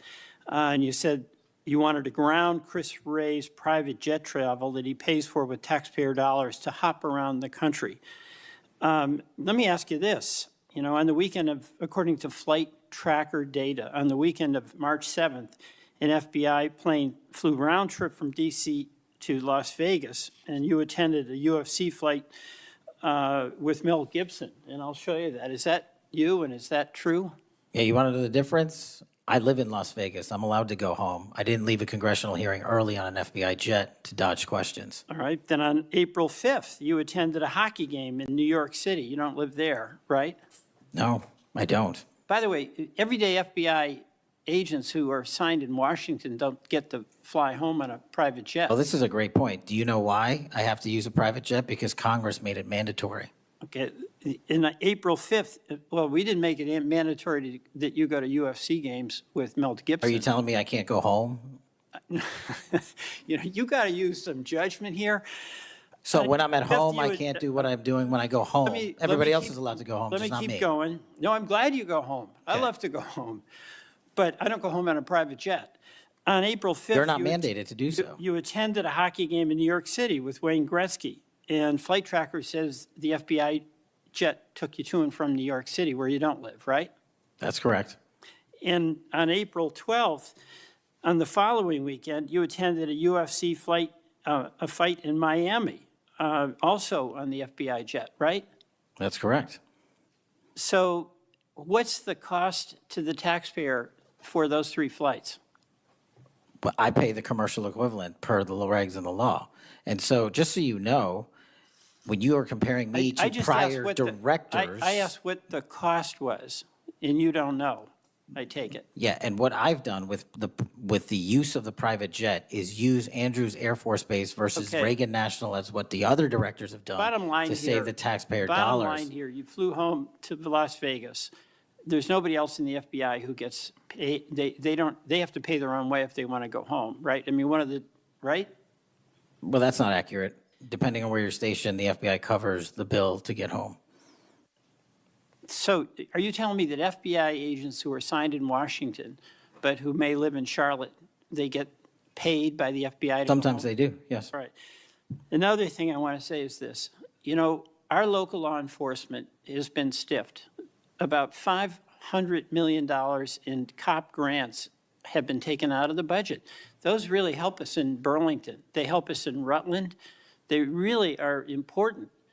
And why in the world would we be cutting those COP grants when we need that local law enforcement, in part to partner with you?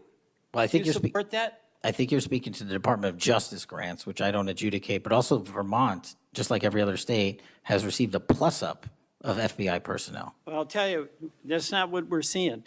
The other thing, my understanding is that there's a requisition or an effort to get another plane for the FBI that would cost about $72 million. Is that right?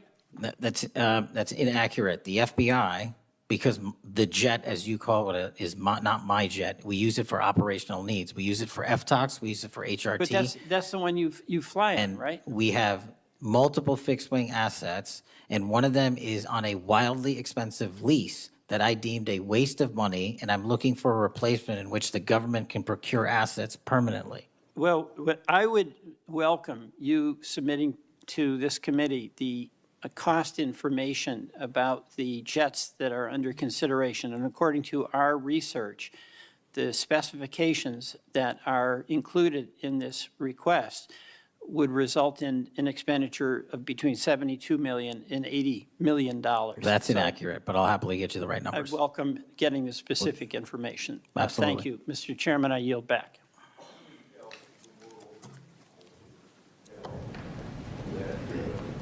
use of this airplane has come up. Mr. Chairman, Mike. It's on, but I can get closer. Comey became FBI director 2013, and then something like when I became ranking member in the middle of a Congress, or I was ranking member, Comey needed an excuse to come to Des Moines, Iowa, or someplace in Iowa for a family reunion. He wanted to meet with me in Waterloo, Iowa. I think nothing more than an excuse to say he did something official on that trip. Now, I can't accuse him of that because I don't know, but I can't recall that we discussed anything very serious that had to be meet him in Waterloo or Cedar Rapids at the airport before he went to the reunion. And then 2 or 3 years ago, Ray was sitting where you were, and we had 2 Republicans wanted to have second round of questioning, and it would have taken about 10 minutes, and he refused to because he got on this airplane that you're talking about going to the Adirondacks. So I find it interesting that my Democratic colleagues seem to bring up about your use of the Justice Department planes, yet my Democratic colleagues didn't seem too interested about my oversight of Ray's use of the plane. I didn't hear a peep. So my Democratic colleagues need to be consistent. Can I just add, Mr. Chairman, that when you compare the flight logs and the percentage of work travel to personal travel for the prior 2 FBI directors, over a third of their travel was personal on those same jets that I'm being accused of improperly utilizing. My mark is far less than that. Also, both of those directors use Reagan National Airport, which has landing fees of $5,000 to $10,000 because they didn't want to drive 25 minutes to Andrews. We take off and land in Andrews every single time because it's cheaper, and we do so because it saves the taxpayer dollars. Those are the things we are doing to make sure that we are good stewards of taxpayer dollars. And also, any new acquisition of an airline or a fixed-wing asset for the FBI will specifically meet the needs of the demands of the foreign FTOC operations and hostage rescue operations in our critical infrastructure programs. Senator Moody. Thank you, Chairman. Appreciate it. You're very patient. I am very patient. You're very patient. I'm new here to the Senate, and I watch what you have to go through as chairman, and we thank you. A lot of what we're talking about today, and you've been questioned about, was uncovered because of our chairman and his service to this committee, and I want to thank him because he's uncovered a lot, especially during the last administration, where many of our federal agencies went far off their mission. And I believe we wouldn't have as much information as we do if it wasn't for our esteemed chairman. So I wanted to publicly thank him.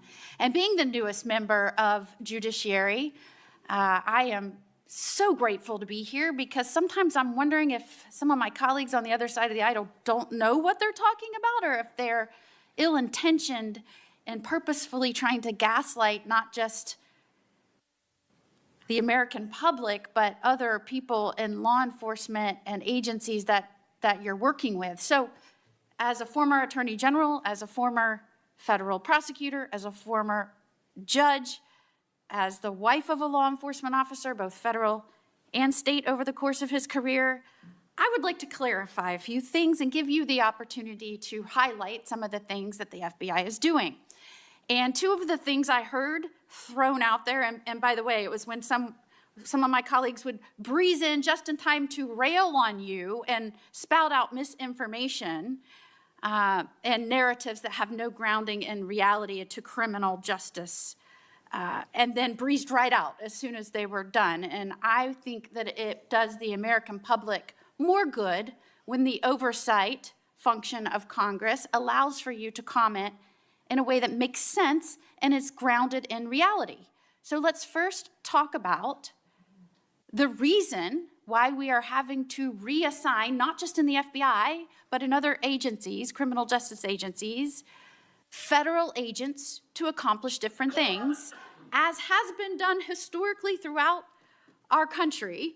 When we get into office, we have to examine and triage the threats facing this nation, threats facing Americans, and then allocate resources accordingly.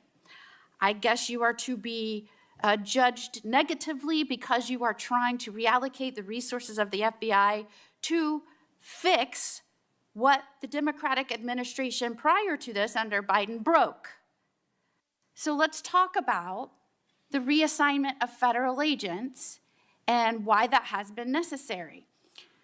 Would you say that the majority of assignments has been made because we are facing unprecedented levels of violence, both because of the unvetted surge of anywhere from 11 million to 20 million people across our border in the last 4 years, and because of the woke, weak, insane policies that have been pushed into states and cities around this nation by the left?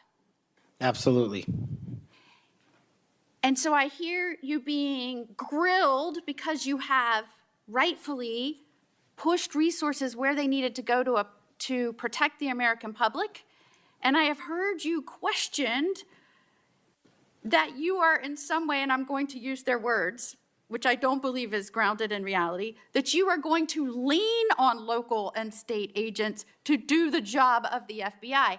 Might it be recharacterized more accurately in that you are partnering with local and state agencies in these areas, especially where these policies that the Democrats support wholeheartedly, in fact, they frustrate our efforts to try and beef up our laws with good criminal justice policies at every turn, and then come in here and get on you for, by the way, you've been here 7 months, so I know that in the 7 months, you didn't break it, they broke it over the last 4 years, but it isn't more accurate to say that you are using the federal government and its agencies, or its agents and its resources to supplement and amplify law enforcement efforts in these areas, cities and states where the Democrat policies broke them. It's been an integral part of my tenure to use local and state partnerships. I say it everywhere I go. We cannot do the work without partnering with state and local authorities in every single state and every single county in this country. And why we pushed out to the field is simple mathematics. While the FBI had a bloated bureaucracy in Washington, D.C., nearly 1/3 of the FBI's workforce lived and worked in the national capital region. 1/3 of the crime doesn't happen here. So I made the simple decision to move them out where the crime was happening in the field, to move out field agents, to move out intel analysts, to move out program managers. And by the way, that's what they all want to do, go out in the field and do the work. And no one's going to be punished for going out in the field and doing the work, and no one's going to be punished for wanting to stay at headquarters and help. But we needed a reallocation of assets, and that's what we did. And from your experience, both before and now in office, have you found that many of these nonprofits have done work to undermine the stability and security of cities? Those matters are very much ongoing, and hopefully we can report the results soon. And I don't mean just those that may have aided and abetted or supported criminal acts. Those absolutely should be investigated and pursued to the fullest extent of the law. And I hope that we follow the money trail, as some of my colleagues have suggested. I also want to get your opinion about the nonprofits that are working to get elected and then push criminal justice policies that have made our cities and states less safe. Specifically, I'm going to push out all of the things that they espouse make the city stronger. No cash bail. Try not to charge crimes. Don't call people offenders or felons or rapists or drug traffickers.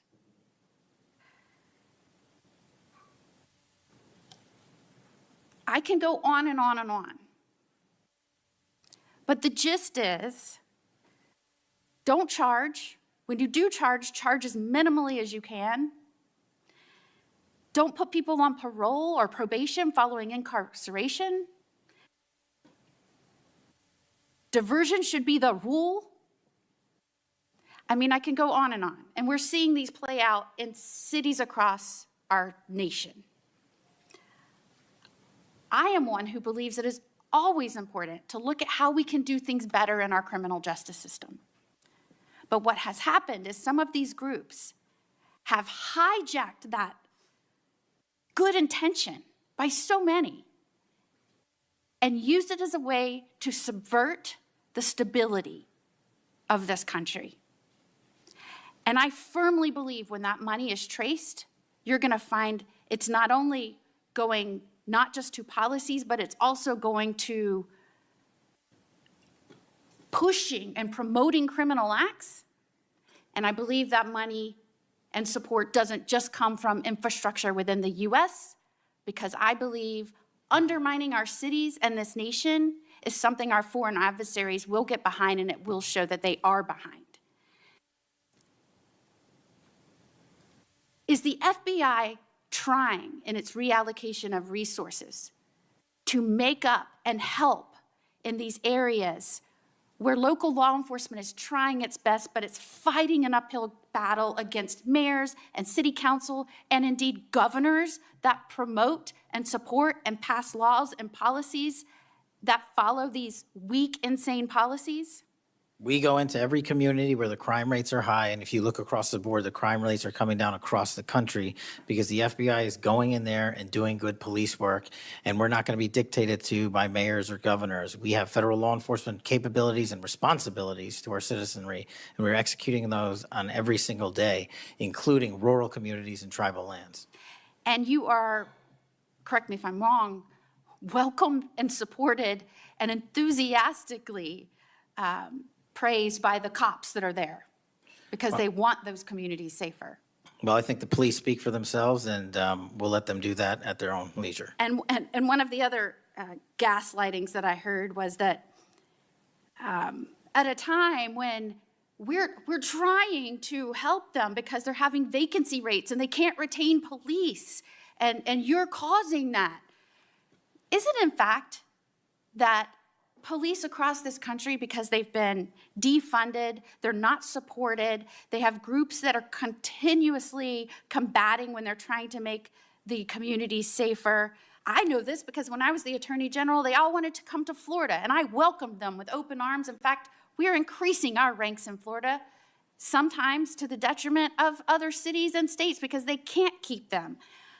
They tried to make it sound like it was your fault that we had vacancies in these police ranks around the nation, when in fact, aren't you trying to help bolster their ranks and help them because they have mayors and prosecutors and city councils and governors that won't help them?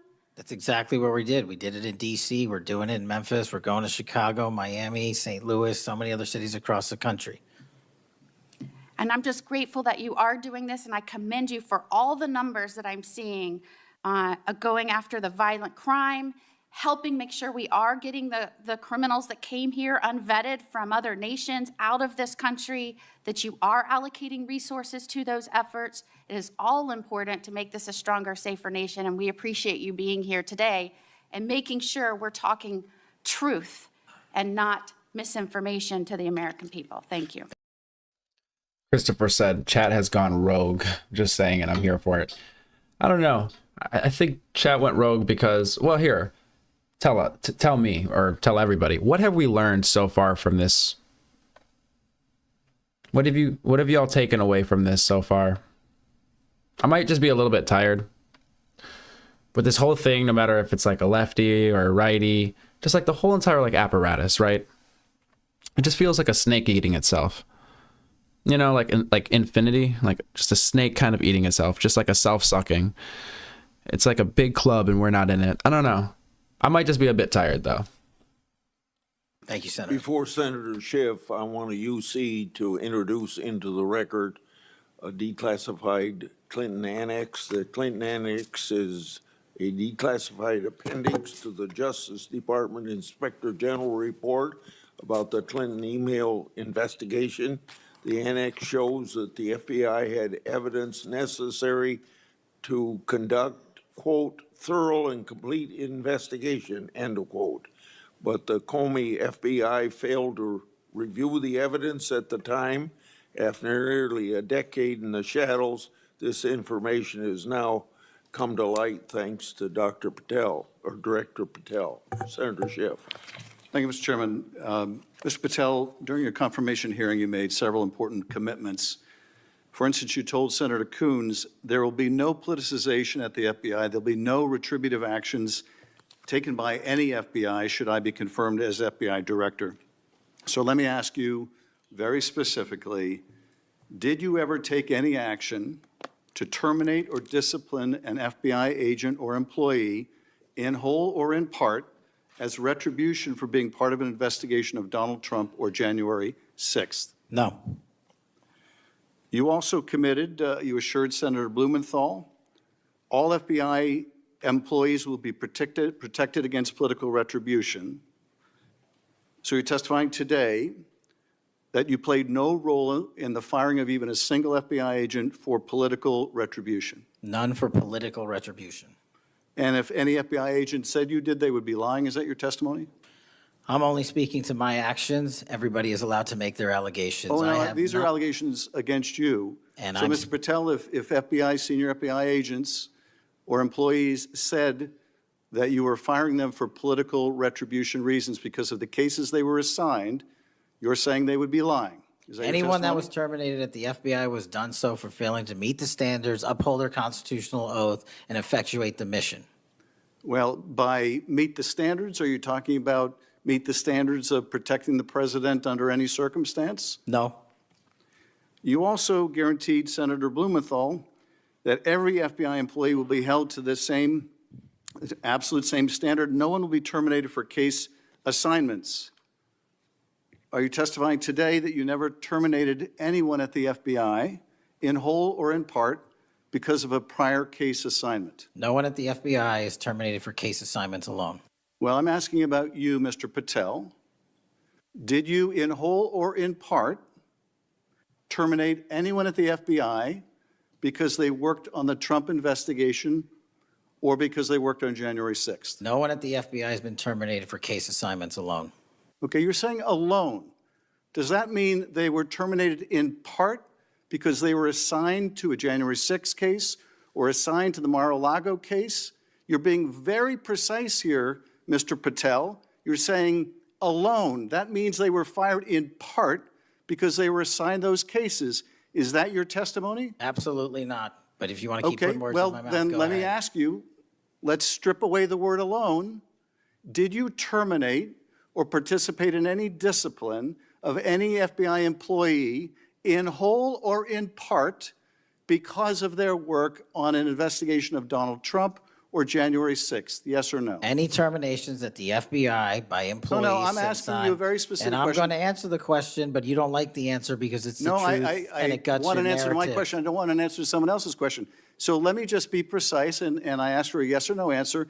Did you ever terminate or discipline an FBI employee in whole or in part because they had been assigned or worked on an investigation of Donald Trump or January 6th? FBI Yes or no? employees are only terminated Yes if or they no, fail Mr. to Patel? uphold their oaths of Yes or office no? and duty. You're not at the answering my FBI question. I You're don't not have to answering my answer your question yes or no because you're setting up a trap so you can have a Oh, media no, I'm narrative. not setting up a trap. And I'm not unless- giving it to you. Unless it's true that you fired people. People in have whole been or in part terminated at because the they- FBI who failed to uphold they were the assigned standards to. that the FBI requires them to uphold. Did you tell anyone at the FBI that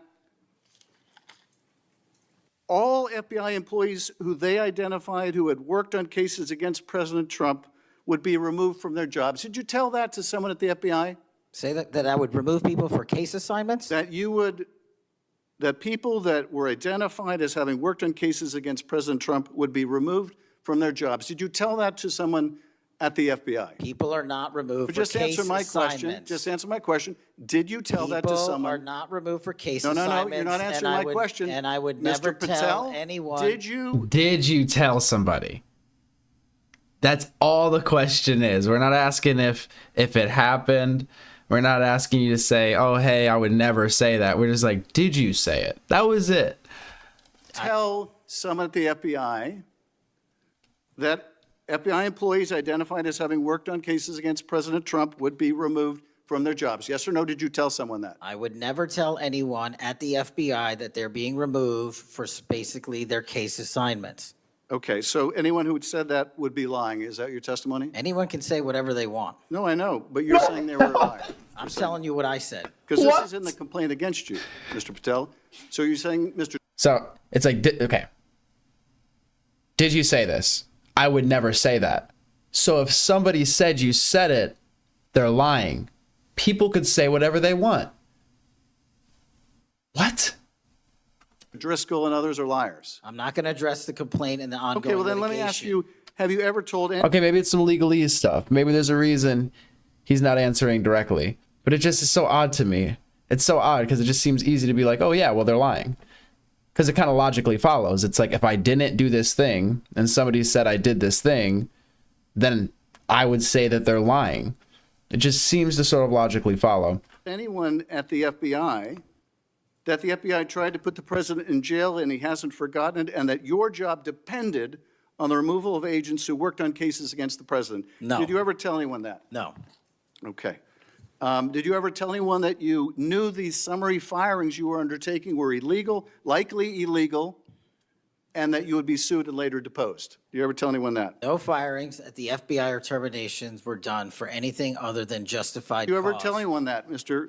No, Patel? Why don't you no answer my question? terminations at the FBI were. I mean, I know people have to like cover their end, but it's just like the political answers. And I guess anybody sitting in that seat, right, is going to probably try to give like, you know, the safest answer to not screw themselves. But sometimes those political answers are like very diplomatic or very careful.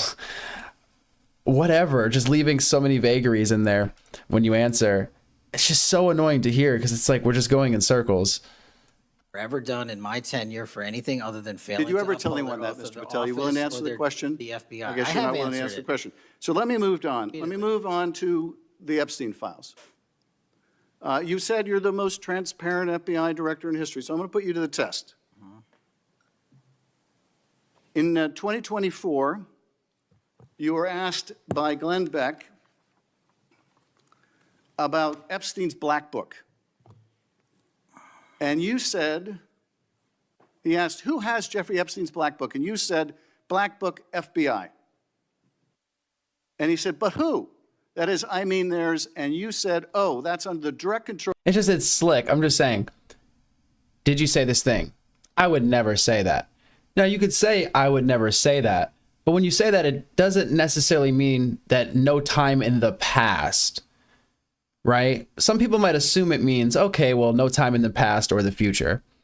But you could just be saying, I would never say that from this point forward, right?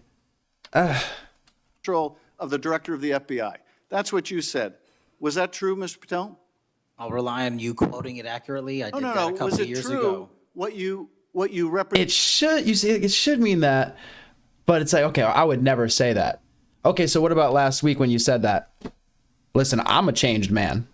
Last week I was in a dark place. I said some things, but I would never say that. You see what I'm saying? Presented to Mr. Beck and the president's supporters out there, I might be. or were you lying? Was it true that Jacob. the Black Book, Epstein's Black Book, was in the possession of the FBI director? The Black Book was in the possession of the FBI. Okay, so now that you're the FBI director, you have possession of the Black Book, right? That index has been released. So you have Jeffrey Epstein's Black Book? What is known as Jeffrey Epstein's Black Book has been released by us. And you released it. And let me follow up on Senator Kennedy's question, because he asked you, and I'll be very precise here. Christopher, stop. You've seen most of the files. Who, if anyone, did Epstein traffic these young women to besides himself? And you said himself, there's no credible information, none. If there were, I would bring the case yesterday that he trafficked to other individuals. And Kennedy, the information we have, again, is limited. And Senator Kennedy said, the answer is no one. And you said, for the information we have. So is it your testimony today that in all the Epstein files, that Jeffrey Epstein trafficked no one to anyone but himself? Is that your testimony, Mr. I never Patel? said Jeffrey Epstein didn't traffic anyone else. Did he traffic any what? young? Didn't traffic anyone else. Is that your testimony, Mr. I never Patel? said Jeffrey Epstein didn't traffic anyone else. Did he? Didn't traffic anyone else? Or did he mean traffic like any other victim? Or did he mean traffic to somebody else besides himself? Because it's, I mean, right? He could mean the victim. Did he traffic any young I do like the woman to dark. someone other than himself? That was Mr. Kennedy's I mean, I wouldn't be orbiting a black hole if I didn't. question, And Senator I Kennedy's said question. the information I mean, the rent is cheap, but I mean, still.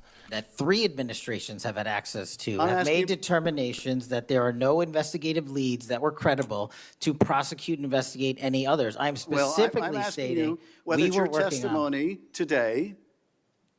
Well, that- you just read that it, and I I'm- said it I'm- 10 minutes ago, so let the record reflect my I testimony. just want to make sure there's no misunderstanding because there are victims like Virginia Guifer who have testified otherwise, who have said otherwise, and you're telling the American people today that the Epstein list is a single name and it's Jeffrey Epstein.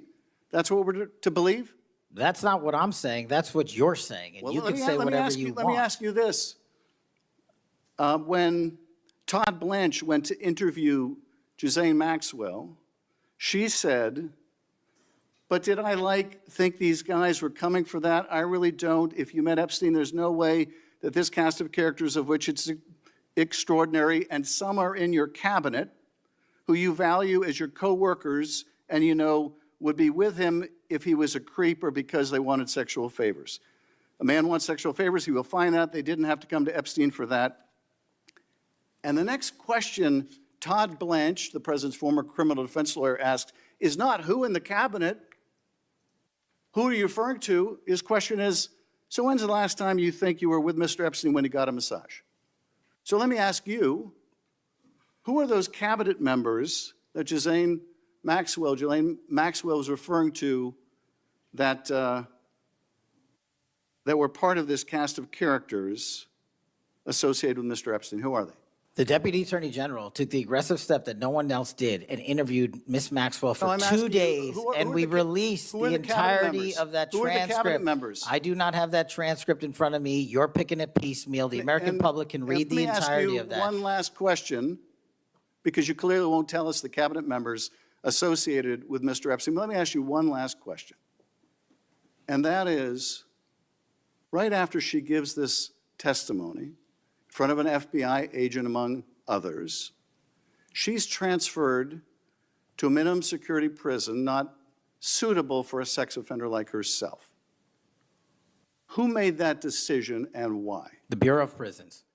The Bureau of Decisions made it in Prison. The Prisons. Bureau of Prisons decided on their own, without any consultation with Blanche or anyone else, that they were going to suddenly, after this interview, completely unrelated to this interview, completely unrelated to anything she said, move her to I mean, it does seem a little odd, right? a prison not suitable for a sex offender. You want the American people to believe that? Do you think they're stupid? No. I think the American people believe the truth, that I'm not in the weeds on the everyday movements of you're not in inmates. the weeds? What I am The doing is most- protecting the this country, most- the providing most historic significant reform, witness- and the most combating the significant witness weaponization of the intelligence Epstein by the likes files of you. cover-up And we have gets countlessly proven you to from be a your liar in participation, Russiagate, in and you call January that 6th. being You are in the the biggest weeds? fraud to ever sit in the This United States stinks to Senate. high You are a heaven. disgrace to this This stinks to high institution heaven. and an utter coward. To be fair, two things can be wrong at the same time. I'm not surprised. I'm not surprised that you continue to lie from your perch and put on a show so you can go raise money for your charade. You are Or correct. I mean, you know, depending how you guys look at this, right? I'm like, they could both be spewing falsehoods and truths at the same time at each other. I think it's rather nuanced here with everything they were saying. buffoon at best. Well, you can take an internet troll. Take it to the bank that the FBI is protecting this country and the state and citizens of the California. We are bringing historic reform. Point of order. But all you care about is a child sex predator that was prosecuted by a prior administration, and the Obama Justice Department and the Biden Justice Department did squat. And what did President Trump do? Bring new charges courageously. And what have we done? Chairman, You said take I'm the control most of this transparent situation. FBI director in history. Take control of this situation. 33,000 pages of information to you. I challenge you to say anything credibly to the truth. Go ahead and run to the cameras where you want to go now. Both of you be quiet. Before I go to Senator Tillis, Okay. without objection, want to introduce into the record the Durham Annex. The Durham Annex is a declassified appendix to John Durham's report about crossfire. It is odd how long this kind of just flew under the radar. Like, people talked about this, I mean, for the last 10 years, right? It's kind of been in pop culture, so to speak. And it has kind of flown under the radar in like a serious sense at the same time. It was like the worst kept secret kind of a thing, is what it feels like, at least. Or everybody's just wrong. Everybody's like intuitions are just wrong, right? I mean, which is possible.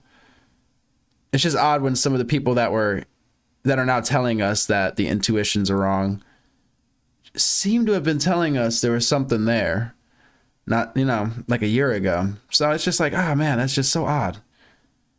But I guess, again, they could have just not been in the place to know at the time, and now they know that there's no there, I suppose. But this one, oh man, this one rubs me the wrong way, This one, I don't know why. Well, I do know why. It feels like I'm being gaslit. By a hurricane. The Durham Annex contains information exposing a reported Clinton campaign plan to falsely tie President Trump to Russia. For years, I've fought to assemble and publicize all the facts heretofore unknown surrounding Durham's investigation crossfire hurricane. See, a lot of people say, oh, well, Trump's in it. And it's like, okay. But then it's like, well, why didn't the other side release it if that were the case? And the only thing that I would be able to point to or like think of is that, if they were also implicated, if both left and right politicians were implicated, and that by releasing it on one, you'd basically be releasing it on everybody, like mutual insured destruction. Because otherwise, that's just too good of a tool. Like, why wouldn't you use that? You could just win the election on that. Just drop his name, drop the files, and be like, there it is. And then boom, you win the election, basically, right? So if somehow Trump is implicated and the Dems never released anything to like show that, there has to be people on their side implicated, from my opinion, at least.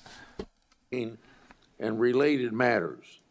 The Durham Annex was declassified large part because of Director Patel. Senator Tillis. Thank you, Mr. Chairman. And Director Patel, thank you for being here.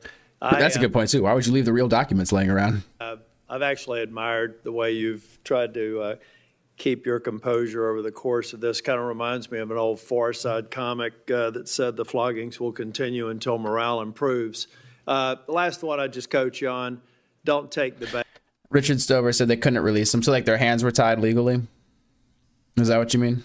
Because they're going to use that discussion between you and Senator Schiff, as you've suggested before, to raise money. Just sit down in the quiet confidence that you're doing a good job. Real quick, in less than 30 seconds. Wilson, if your messages aren't coming through, see, check this out. If you type a message and it doesn't come through on the screen up there, that basically means YouTube blocked it, and we have no control over that. So you got to figure out what word that YouTube is blocking. Give me your resume again on why you're qualified for this position. Thank you, Senator. I served as a public defender in national. If a mod or anybody else does something to delete your stuff, you'll see a message that says so-and-so deleted your comment or like what have you. But if it just never shows up, that's a YouTube thing. Security prosecutor. I tried over 60 criminal trials to verdict in state and federal court. I served as the lead investigator in the House Intelligence Committee and the counterterrorism expert there, unfolding the Russiagate investigation. I served as the head of counterterrorism for a presidential White House. I served as the deputy director of national intelligence at the Office of Director of National Intelligence, overseeing our 17 intelligence agencies. I served as the chief of staff to the Department of Defense and the Secretary of Defense overseeing a $2 trillion financial equity flow, and also defending the homeland and providing for our no-fail mission. We could drill down in details because I've studied that record, and I think you should be very proud of it. I just did that for the benefit of the liberal media that just keep referring to you as a podcaster, I think, and I appreciate you giving me that resume. Is a good body of work. It's why I supported your nomination so strongly when you were before this committee. Really quickly, too, on the events of last week and the sad death and assassination of Mr. Kirk, I seem to recall that Mr. Zen, I think, was the first person of interest. He was reported to be saying, "I shot him, now shoot me," or something to that effect. Would that have more or less, and your job is to calm the tensions, right? There were people running all over the building. People are afraid over there. Could it be that because you were in possession of some of that information that maybe you did just characterize as getting our man, that maybe that's what led up to it if those facts are correct? What led me to that is to eliminate subjects, but also we were in a period with inside of 24 hours where we didn't know who the shooter was. Well, that's why I asked, because people are forgetting that this man was reported to have been saying, "I shot him, now shoot me." They're also forgetting that he brought in an attorney and said that he'd fabricated the claim to draw attention away from the actual shooter. And he went on to get multiple charges for possessing child pornography and sexual abuse material on his phone. So I'm just saying that it just seems to me that in the moment, maybe you should have used different words, but I can't imagine that the amount of time that we've spent on that subject in the hearing today. But I think it's because they're really worried that they're another punchline to an old joke. Your work, it's working in practice, but it's not working in their theory. They haven't heard you, so it's working in practice, but not in theory. They haven't heard you say multiple times that you've plussed up FBI resources in every state. They haven't heard you when you've talked about year-over-year comparisons for results. I don't care how many people you have at HQ, as long as you keep producing those results and they're good. They need to be sustained.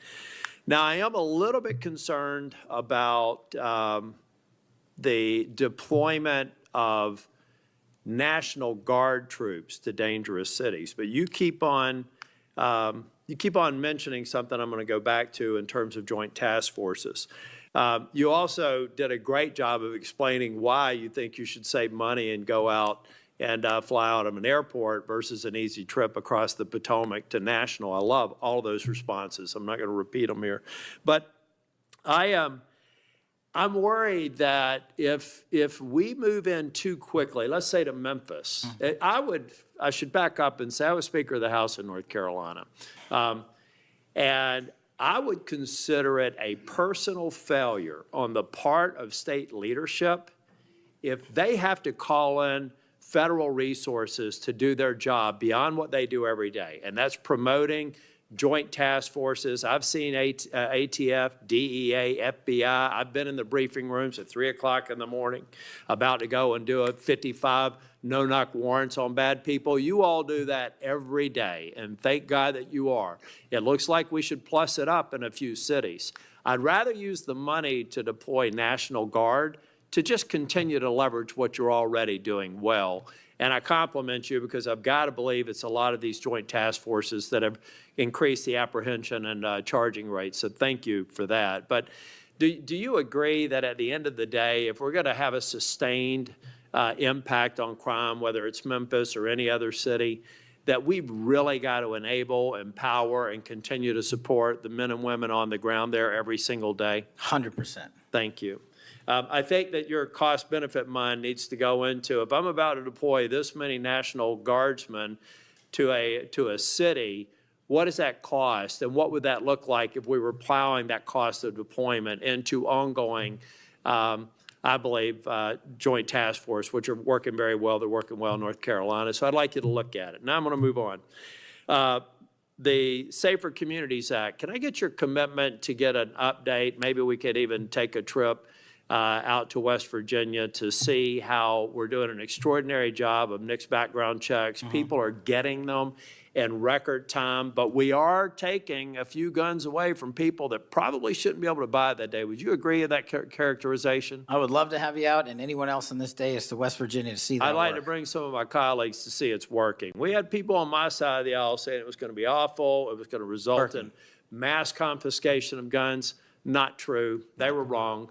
This bill's making a difference. I also want to talk about the behavioral health and other components in granting. I know in North Carolina things are going well. I want to make sure that that flow is going out there because the tragic events in North Carolina and Charlotte, the stabbing, I spoke with one of the family members yesterday, I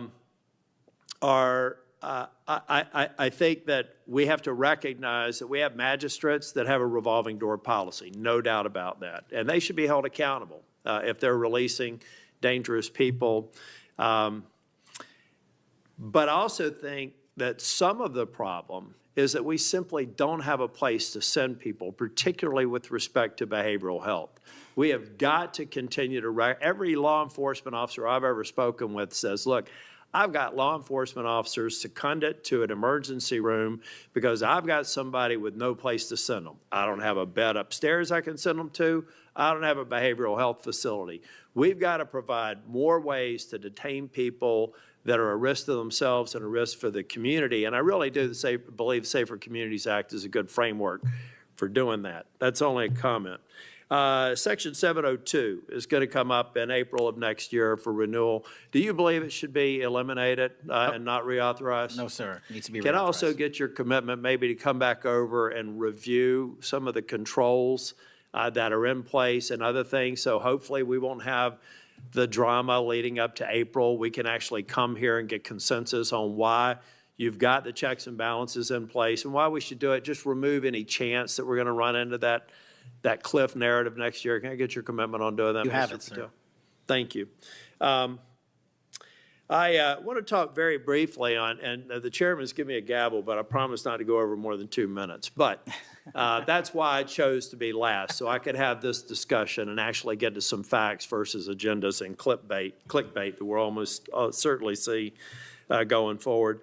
Tell me a little bit about the rationale behind the change in stance in recruiting. I also understand there may be a reduction in the academy timeline. Just give me some thinking about where you are on recruiting, retention, training, et cetera. Simple. So recruitment is through the roof. We've doubled up month over month. Our applicants to be 1811s are federal agents, intel analysts. So the recruitment is going wonderful. What we have to do is figure out a way to get creative because the BFTC timeline is an 18 to 20 week program. And what we've done to address the openings we have for 1811 BRIC agents is we opened it up to the interagency and said, hey, do you at Secret Service or DEA or ATF want to come over? You guys went through FLETC. You guys were cops or military officers. You're law enforcement. So we created a shortened bridge program of 6 weeks at Quantico that if you want to come over and be an FBI agent, you can do so. There's transfers all the time. We just made it easier. And we're also recruiting police officers who might not have a college degree. But in my opinion, that does not disqualify them from serving our community. So we're welcoming them. It's a rigorous application process. It's just one item. But we are changing the timelines based on the needs of the country, but not jeopardizing quality. I'm glad you mentioned that. I heard someone almost a throwaway line that you were hiring people without a college degree.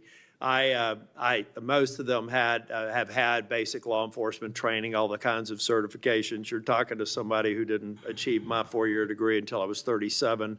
I'd like to think that I brought some things to the table, and I think that those people, the mere comment, I think is inappropriate for somebody considering this to think that they're a lesser person because they don't have a piece of paper.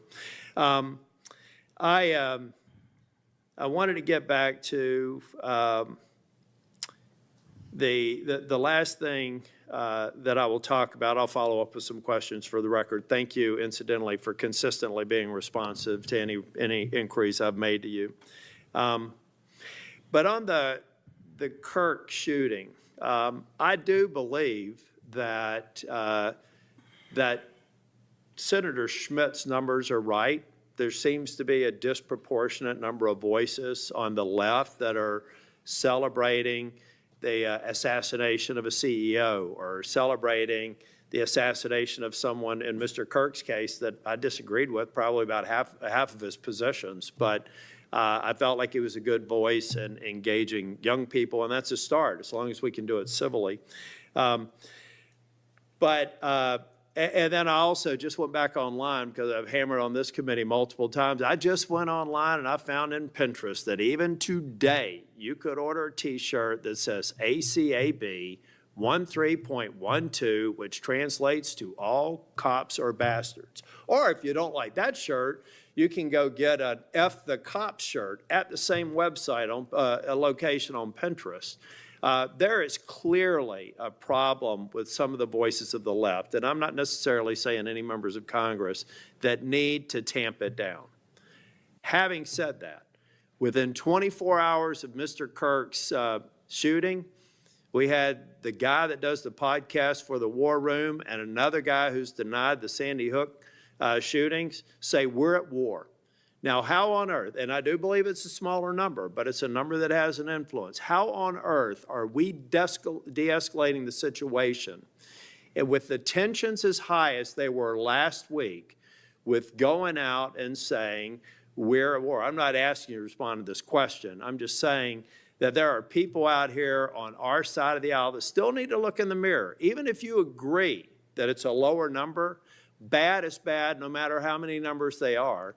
And that kind of rhetoric and that kind of mobilization makes your job more difficult and puts us in a position where we're not being as productive as you want the FBI and state and local law enforcement to be. I'm finished. I just want to thank you for your service. I want to thank you for your concise answers. And I am thoroughly impressed with the fact that you... Well, I think we're all thoroughly impressed. In fact, let us check. Let's go to this poll here in chat. Is Kash Patel doing a good job? About 4,700 votes. 54% yes, 33% no, 14% IDK. So there you have it. It looks like he's doing good. Yeah, that felt... I mean, for me, it kind of felt useless to watch. But, yeah, that's kind of where I'm at with that one, unfortunately.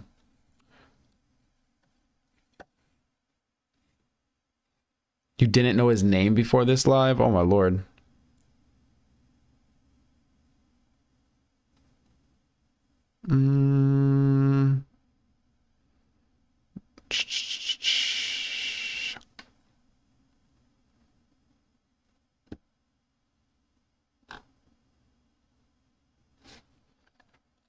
Is Charlie Kirk.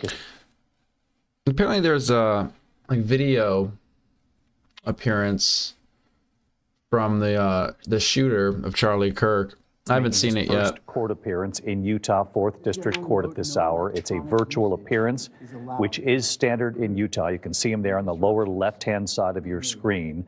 A short time ago, Utah County Attorney Jeff Gray revealed his plan to seek the death penalty against the suspect, Tyler Robinson. Let's listen to the judge. Calling case 251-403-576, State of Utah versus Tyler James Robinson. Could you state your name? Tyler James Robinson. Thank you for being here, Mr. Robinson. I'm Judge Graff. Mr. Skordas. Good afternoon, Your Honor. You're probably already aware of my presence or why I'm here, but if not, I am not entering an appearance. I'm not counsel on this case. I'm working with the county to get counsel assigned, but we need you to allow for the appointment of counsel. Thank you, Mr. Skordas. I want to go through the qualifications for indigency, but that is my intent, Mr. Skordas. Very well. And I thank you for being here. So, Mr. Robinson, you have a right to an attorney. If you cannot afford one, the court can appoint an attorney to represent you. I have reviewed your declaration of financial status and find that you are indigent. I'm provisionally appointing a Rule 8 qualified attorney to represent you on your case, Mr. Robinson. Along with the filing of their appearance of counsel, The assigned attorneys must file declarations with the court that outline their qualifications under Rule 8 and in Rule 8C, under Rule 8B and Rule 8C for counsel appointment in a case where death may be a sentencing option. I'm ordering that those declarations be filed prior to the next hearing date, which is set for September 29th at 10 a.m. Mr. Robinson, I also wish to inform you of your rights against self-incrimination. Anything that you say in court today could be used against you, and we want to protect your constitutional rights. Mr. Robinson, at this time, you will remain in custody without bail. Mr. Skordas, is there any other points that you wish to address? No, thank you very much, Your Honor. Turning to the state. Yes, Your Honor. Chad Grunander for the state. I'm also joined, and they're listed as attendees, Ryan McBride, Lauren Hunt, David Sturgill, and Chris Ballard. We are the trial team on this case. I do have a few points I'd like to bring up with Your Honor. So, I don't know much about Mormons. I've seen, at least last couple of days, everybody's mentioning Mormons. Utah's full of Mormons.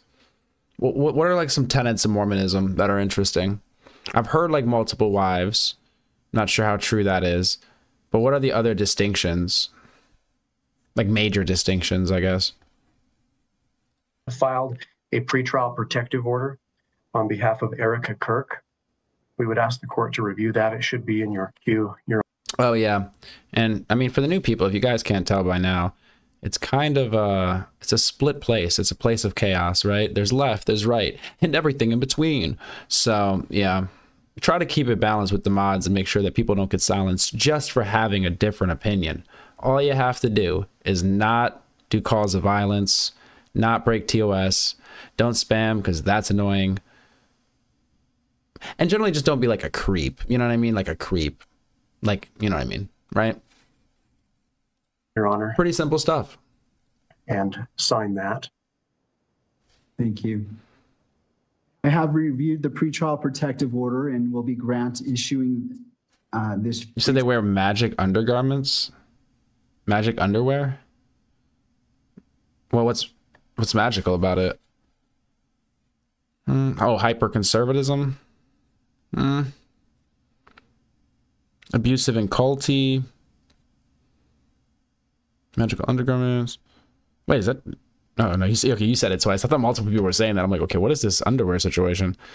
The original is extremely organized. Giving to the Mormon church is mandatory. Like a tithing? Is that what it's called? What is it, like 10%, 20%? I was born and raised Mormon. What do you want to know? Oh, I just want to know, like, I guess, like, the tenets of it. Like, what makes it stand alone? What makes it different? Why do people believe in it? Are you still a Mormon? Katie Kirby? Dan says modern Mormons don't go in for multiple wives. Huh.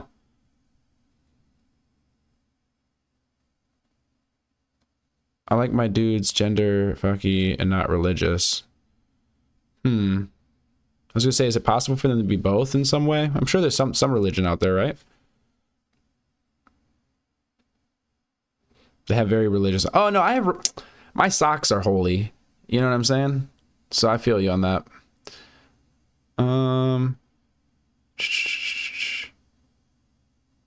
To give you scripture. Yes, the Bible and the Book of Mormon. Oh, the Book of Mormon. So I got to read the Book of Mormon to really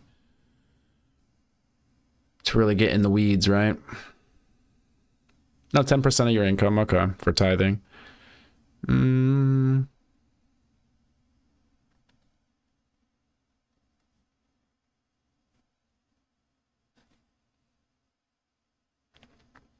longer a Mormon for many reasons. You're not selling it. You're not selling it. Would you recommend it? Like, if, you know, to a friend, would you be like, you know, I recommend Mormonism?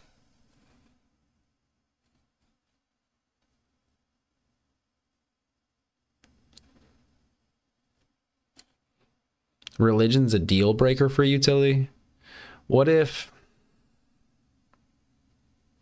Do you count spiritualism as religion as well? What if they just like worship, the earth or something? I don't know. The sun.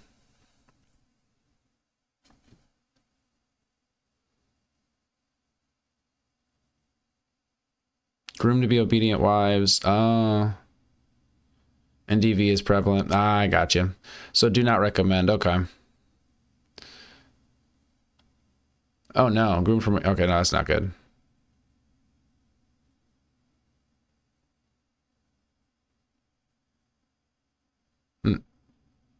Wait, soaking?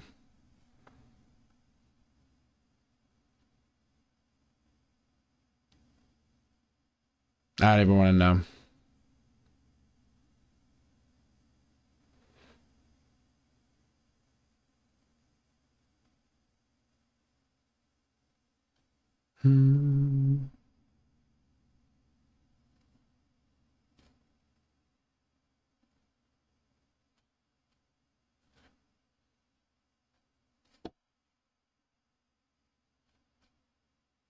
It's not breaking maidenhood if you just, oh my gosh, let it sit inside. What? Like, how does it get in there? What? That's odd. That seems like a cheat code or something. That's an exploit. What are you talking about? That's ridiculous. I mean, to each their own, right?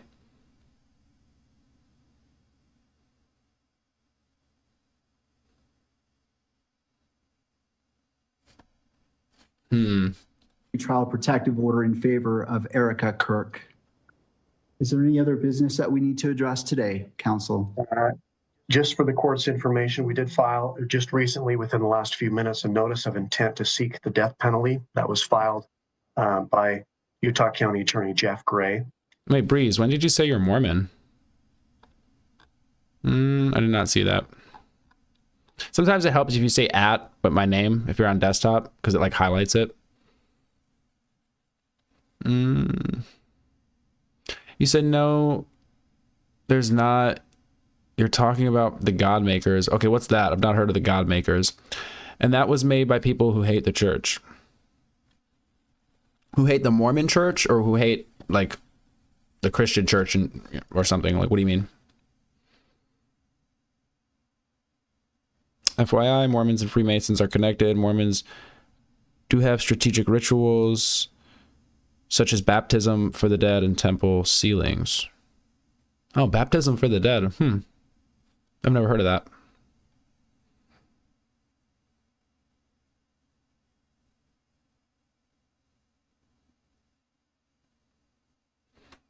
You believe in karma, not man-made religion.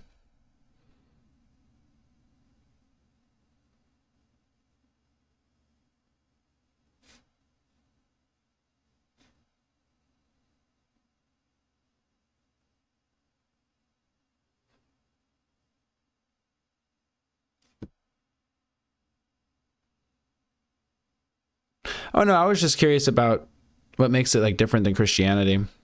So I would just have to read the Book of Mormon, I guess. From my understanding, though, Mormonism is a pretty fresh religion. Like, it's kind of new. I mean, relative to other religions, most religions. I always hear people talk about Freemasons, but I don't know how that maps onto anything.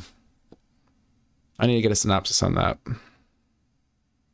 Also, and an LDS church, sadly. A lot of good people with good morals, though.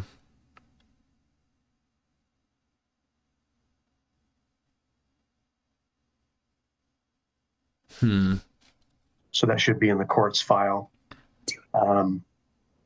Lastly, I would just indicate to the court and to, at this point, Mr. Robbins. Does that mean you don't believe Breeze Comics? Does that mean you don't believe in like the Holy Trinity? Is that what that means? And that we are prepared to collect all of the discovery in this matter and get that turned over to the defense as soon as possible. Rule 16 requires us to provide what we have relied on in charging the information and bringing these charges within 5 days once it's requested. So that'll be prepared to disseminate to the defense as soon as possible. Thank you, Mr. Gruander. Mr. Robinson, what I also want to do is you have the right to have the charges read that you stand charged of, and I wish to read those to you at this time.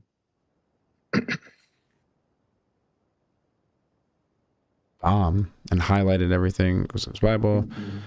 Or if anyone's spoke with a bishop and he couldn't answer my questions, so spoke President Nelson. Mr. Robinson, for count 1, aggravated murder, a capital felony in violation of Utah Code annotated 76-5-202, in that on September 10th, 2025 in Utah County, the defendant, Tyler James Robinson, intentionally or knowingly caused the death of Charlie Kirk under the following circumstances. The defendant knowingly created a great risk of death to another individual other than Charlie Kirk and the defendant. Notice conviction of this offense may carry the death penalty or pursuant to Utah Code 76-3-207.7, a mandatory term of imprisonment for life without parole or an indeterminate term of not less than 25 years, and that may be for life.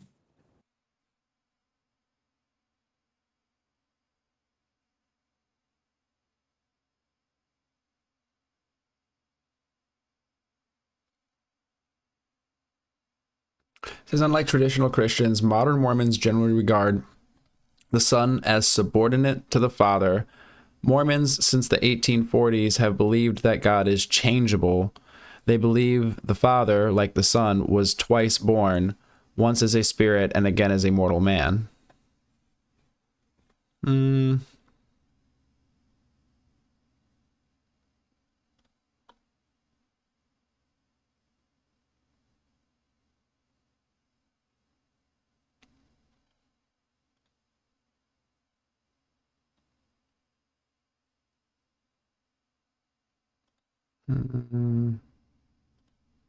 Okay, how is the Mormon Bible different from the Bible? The Bible and the Book of Mormon differ significantly in their origins, historical context, contents, and theological claims. The Bible is a collection of texts written by numerous authors over thousands of years in the Middle East, while the Book of Mormon claims to be an ancient account of Hebrews migrating to the Americas, translated in the 19th century from gold plates by Joseph Smith. Key differences include the Book of Mormon's unique narrative of ancient American civilizations, its distinctive doctrines in salvation and children, and it claims to restore, quote, plain and precious parts, unquote, lost from the Bible, a concept rejected by mainstream Christianity.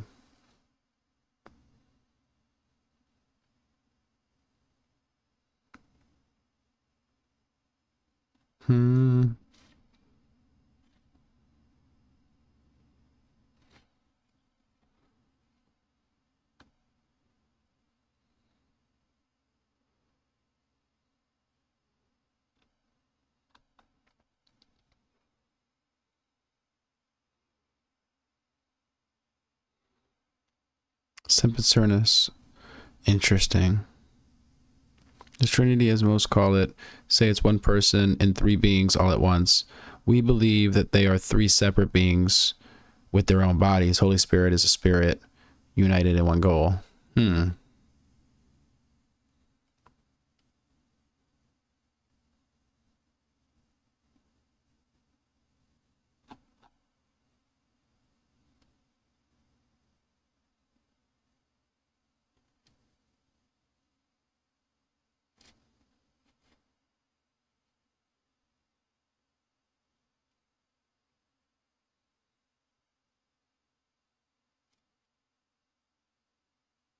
How he started the Mormon faith?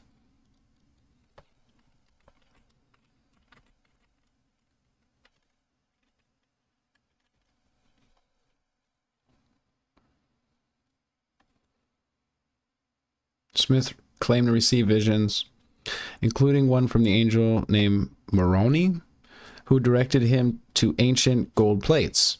He translated these plates, which told the story of ancient inhabitants of the Americas. It's the Book of Mormon, published in 1830. Smith then officially established the Church of Jesus Christ of Latter-day Saints on April 6, 1830, with a small group of followers.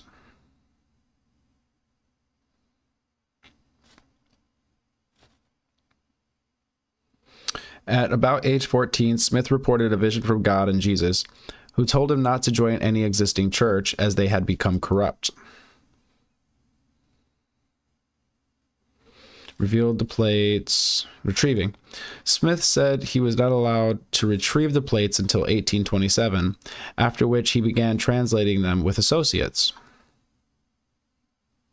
Smith and his associates translated the ancient text from the plates into English using a special seer stone. Using special seer stones. What are these?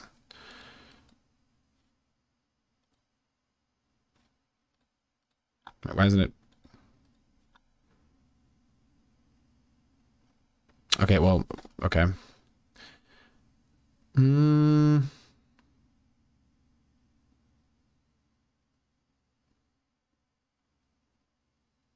Smith and his followers believed the church was being restored to its true original form, with Smith designated as a new prophet.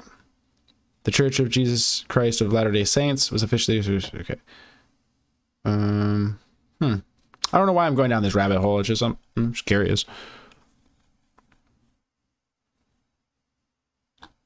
Mitt Romney is Mormon?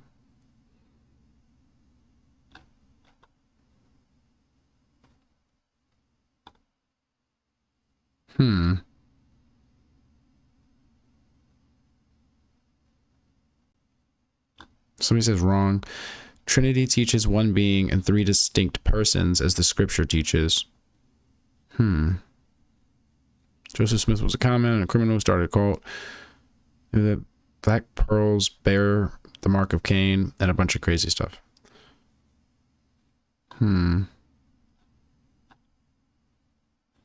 Slow. People keep saying magic underwear. Okay, what the hell is this magic underwear? Mormon underwear. Well, yeah. Oh my God, it came up really fast.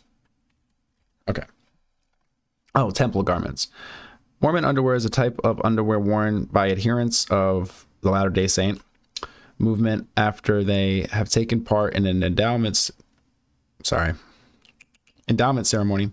Garments are required for any individual who previously participated in the endowment ceremony to enter a temple. The undergarments are viewed as a symbolic reminder of the covenants made in temple ceremonies and are seen as a symbolic and or literal source of protection. Okay, so it's just like, special clothes, right? I mean, I'm just going to say it's not too weird. I mean, there are religions and cultures and stuff that have their own garb, right? So unless there's like something weird to it, I don't know.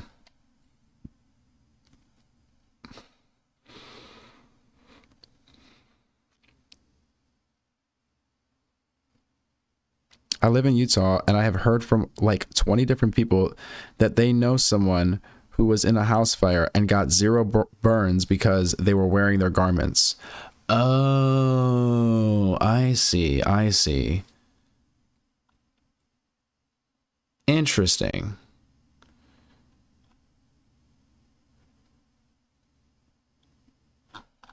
Have there been studies on this?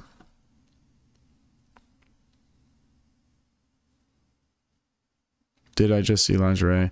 I'm about to turn Mormon right now. Ridiculous.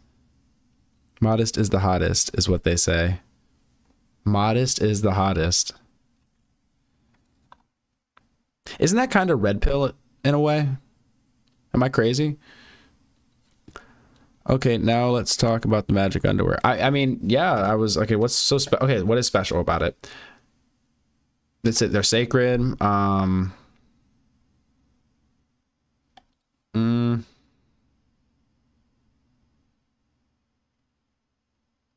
Not to be displayed publicly or ridiculed.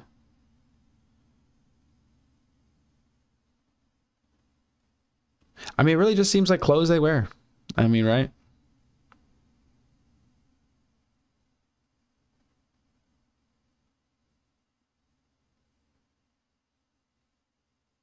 Yeah.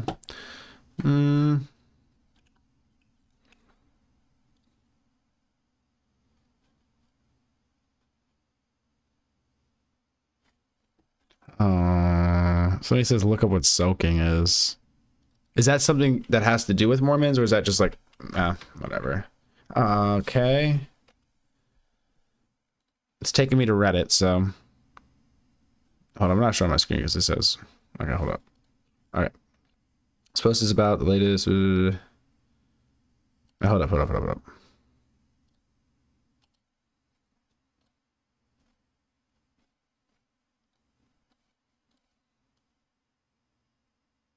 Somebody's saying don't look it up. Okay.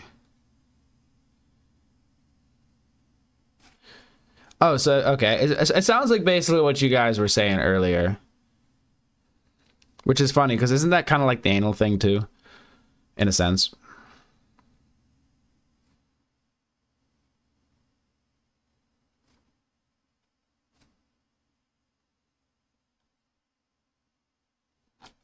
A lot of people are questioning whether it's real.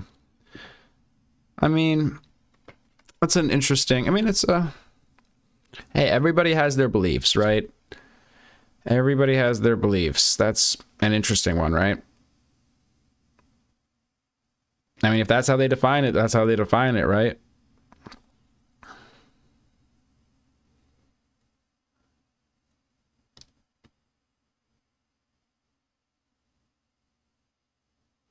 I'm afraid to even, like... Because it's like... I don't know, man. It's blocking. Like, I looked it up. It took me to Reddit. And then it was like NSFW. And I'm like, ooh, I don't know if I want to click this. You know? What if it's some craziness, man? I'm going to take y'all's word for it. Oh, hold up. You know what? Actually, I got it. Urban Dictionary, right? That should do it.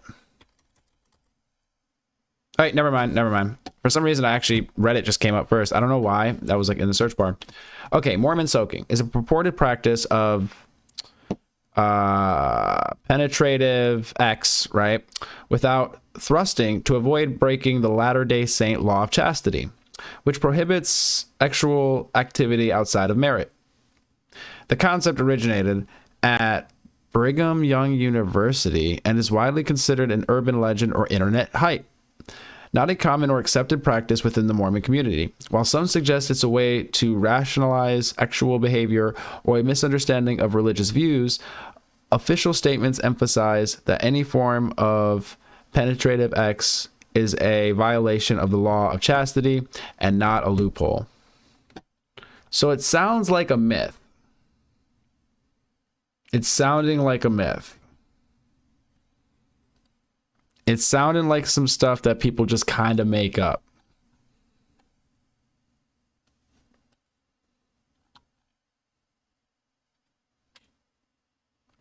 You say it's a real thing, but not common.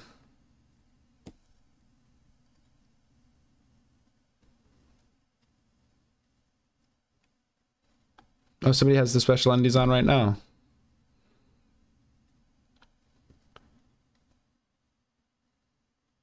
Oh, premarital sex and lying about it. So we said docking.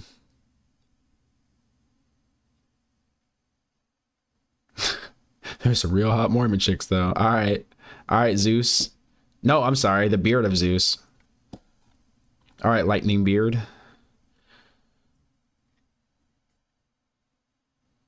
Docking. I don't know why. Every time you guys say docking, I just think phone. I don't know why I think phone first. And then I just think of a giant ship. Like a boat, but a ship. You know what I mean? Really? It's the Amish version?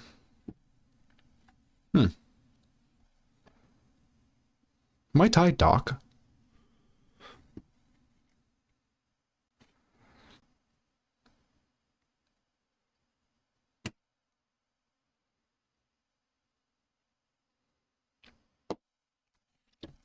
Christopher says, butt stuff is control too. We shouldn't talk about, though.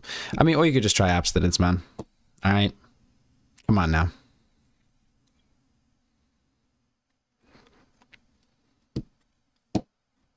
We don't look up what? No, I looked. No, I don't know if I have to look up docking. I feel like, we're going to go down a rabbit hole, and before you know it, we're just going to be somewhere we don't want to be. Well, somewhere I don't want to be. I don't know about some of y'all.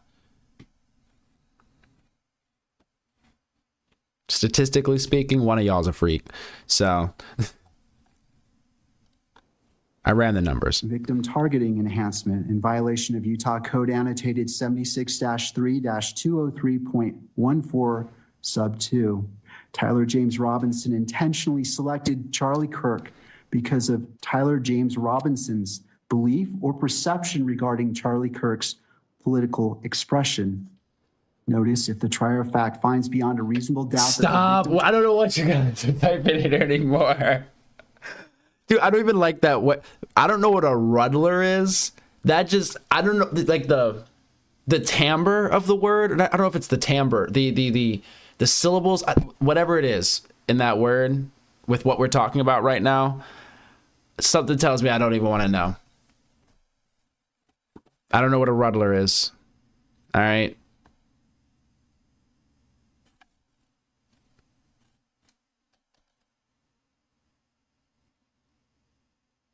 Is it the timbre? Yeah, I don't know. It's like how some people don't like moist. Again, if I wasn't primed already with this conversation, I'd be like, oh yeah, a ruddler. What's that, But now I'm just like, a ruddler. Like, I don't know. I'm a little like hesitant. I don't know what it is, but I don't like it. Exactly. I'm like, I don't like it. It's too aggressive of a word. Ruddler. Like, nah, it's too much. That just sounds painful. It just sounds painful. It sounds abrupt.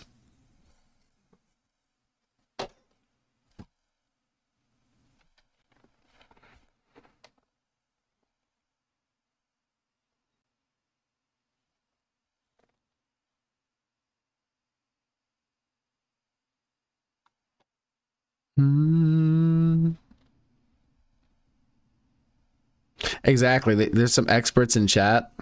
All right. And look, I'll tap on y'all when I need, some of these translations. It'll probably be very rarely, though, if ever.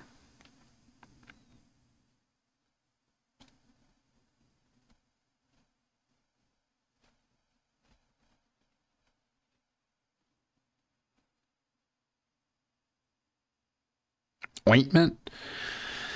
I mean, it's a little off. It's a little odd for the weirdest word I've thought about. Ointment. I feel like you don't hear that very often either.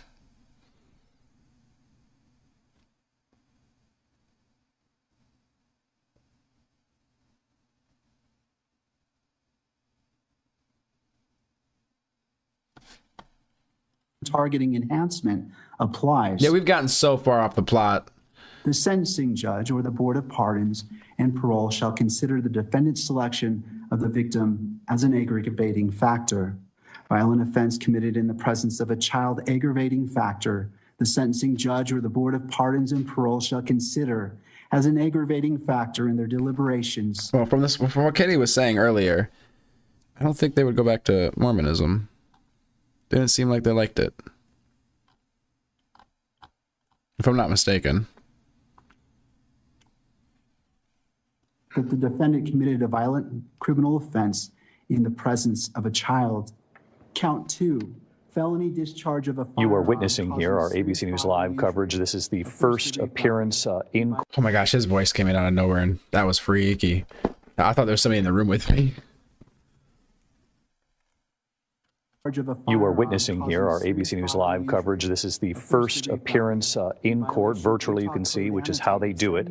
In this particular jurisdiction, Tyler James Robinson, the suspect, charged with aggravated murder among the 7 counts revealed late this afternoon. The judge is now reading those counts to the suspect. He nodded his head, understanding that the charges would be read to him. He was told he can have representation. The county attorney saying Robinson will face those 7 charges, including aggravated murder, obstruction of justice, and witness tampering.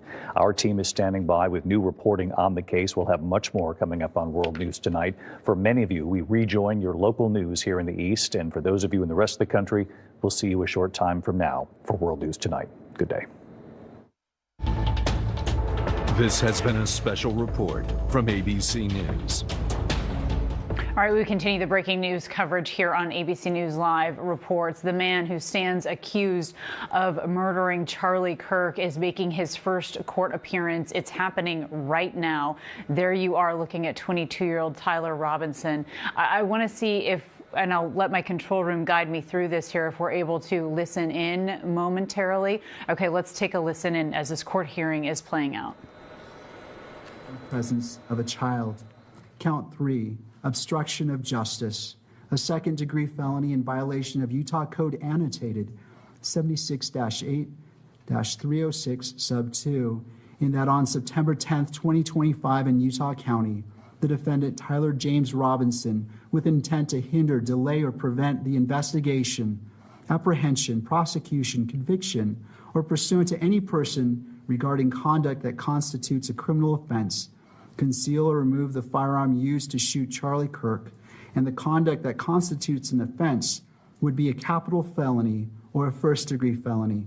Count 4, obstruction of justice, a second-degree felony in violation of Utah Code 76-8-306, sub 2, in that on or about September 11th, 2025 in Utah County, the defendant, Tyler James Robinson, with an intent to hinder, delay, or prevent the investigation, apprehension, prosecution, conviction, or punishment of any person regarding conduct that constitutes a criminal offense, destroyed, concealed, or removed the clothing he wore during the shooting, and the conduct that constitutes an offense would be a capital felony or first-degree felony.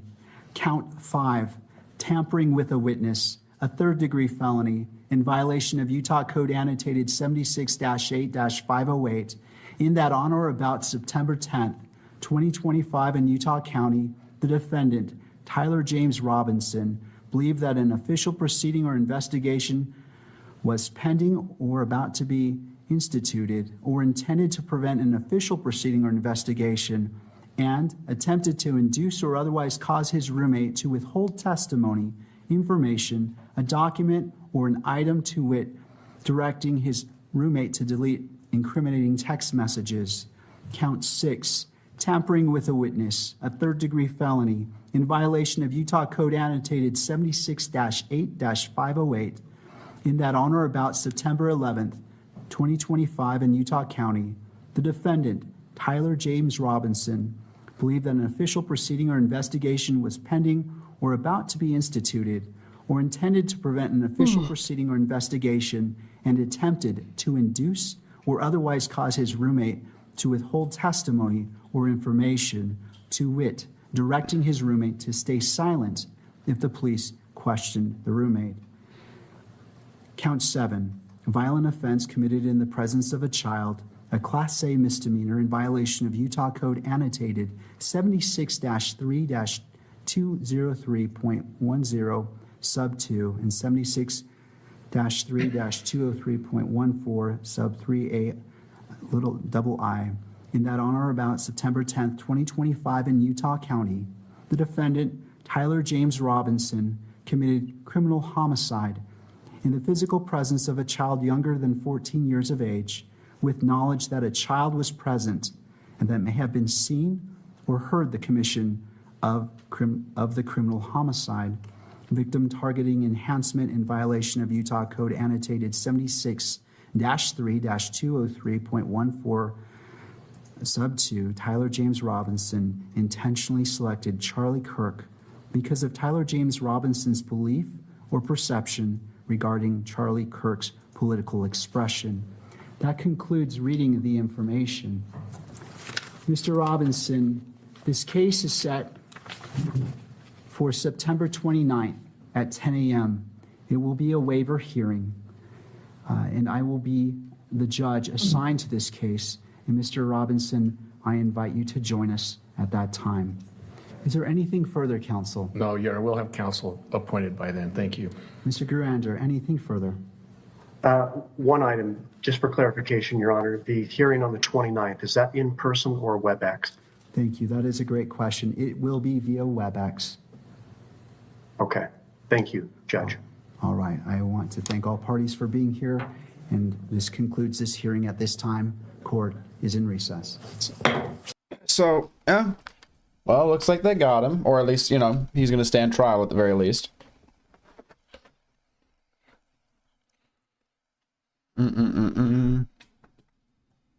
Skylab. He wrote a song about Charlie Kirk. Oh, yeah. Okay. I think I actually came across this, but I couldn't find it. The song, was it like on SoundCloud? There was that, and there was apparently a book on Amazon that was something along the lines of Charlie Kirk Dead at 31, and it was posted the day, well, apparently it looked as though it was posted the day before the assassination, but Amazon, I believe, came out and said that it was just some sort of technical issue.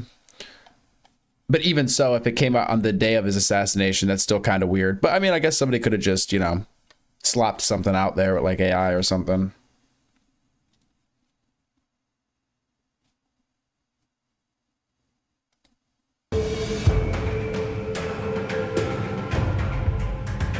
Wait, what is this?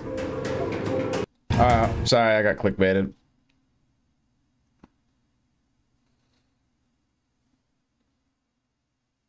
The news person, Destiny.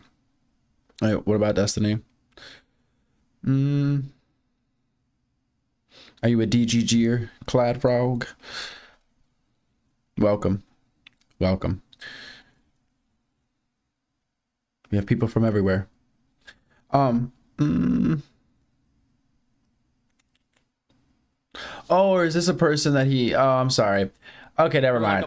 I thought it was a song thing, because there was somebody that like had a song on SoundCloud, apparently.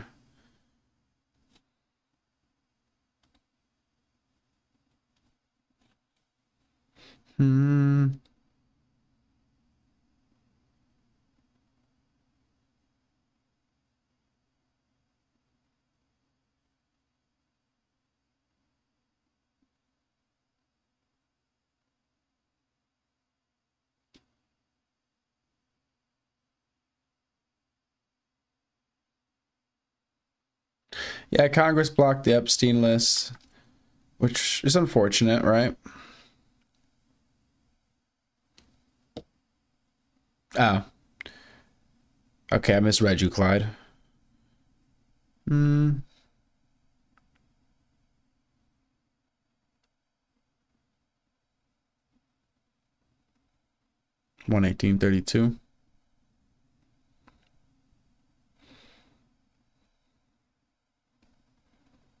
I haven't watched too much Destiny as of recent. I saw some of his Charlie Kirk takes.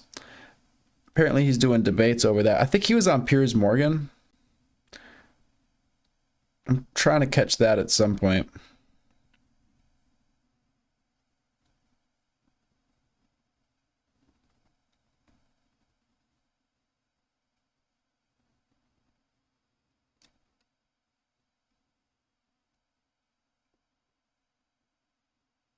In England or in Nepal? Are you trying to elect the government via Discord? I know it's like a temporary 6-month thing, right?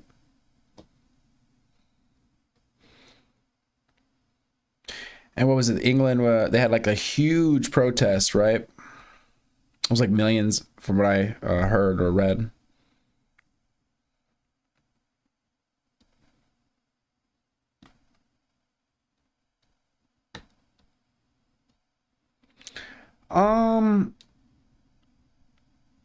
He just seems to be taking some sort of hot position. I think it's more just, you know,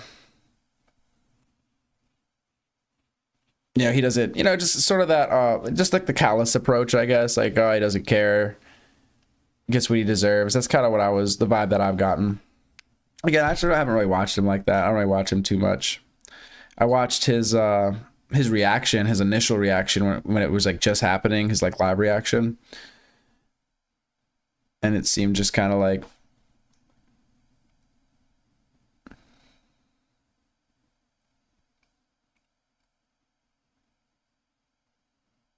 he's escalated so much, he has to be sensational clicks. Yes, this is AI. This is all AI.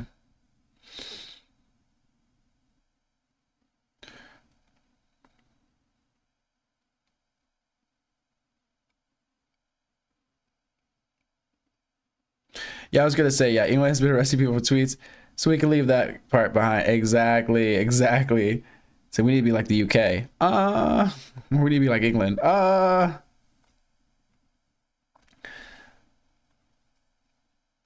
But is that part of the reason why they're protesting?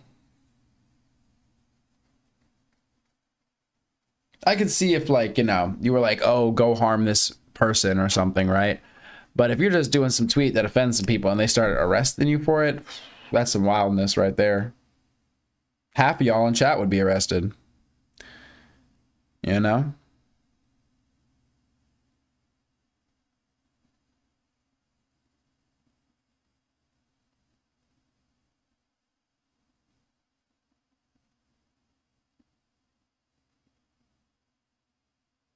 It's like half of y'all would be arrested, and that's absurd. Only a quarter of you should be. Now, let me stop. I'm just messing. Oh my gosh.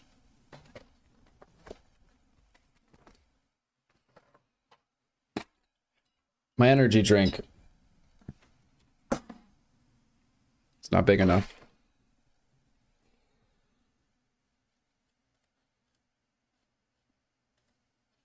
But that was the news of the day. Kash Patel kind of gets grilled. You know, everybody's just, you know, doing their little political spins. So that was that. Really not too much there. And then we saw the shooter in his first appearance. So I'm sort of winding down. Is there anything giant that I missed? Like anything super serious happen here? Actually, you know, I found this interesting. I mentioned it earlier in stream. You guys have probably seen it, but because I think I'm about to play some Zomboid. I think I'm going to fill up my cup, get a snack, and chill out, listen to music, hang out, and maybe play some Zomboid until I fall asleep.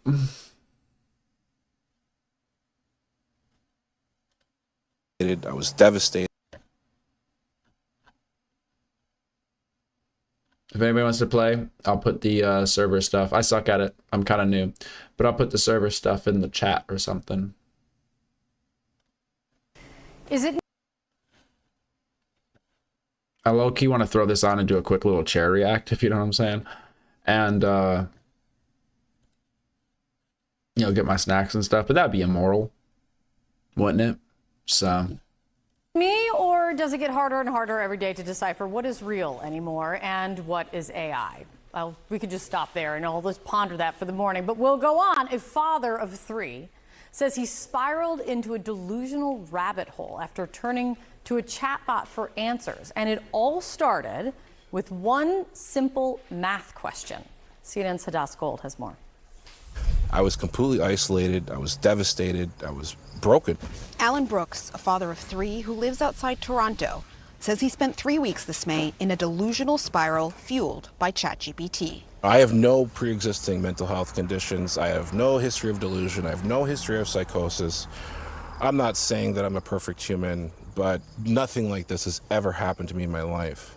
The HR recruiter says it all started after posing a question to the AI chatbot about the number pi, which his 8-year-old son was studying in school. Oh, awesome, Katie. Have a good night. Thanks for coming by. Essentially, sort of Project Zomboid. An idea of math with a time component to it.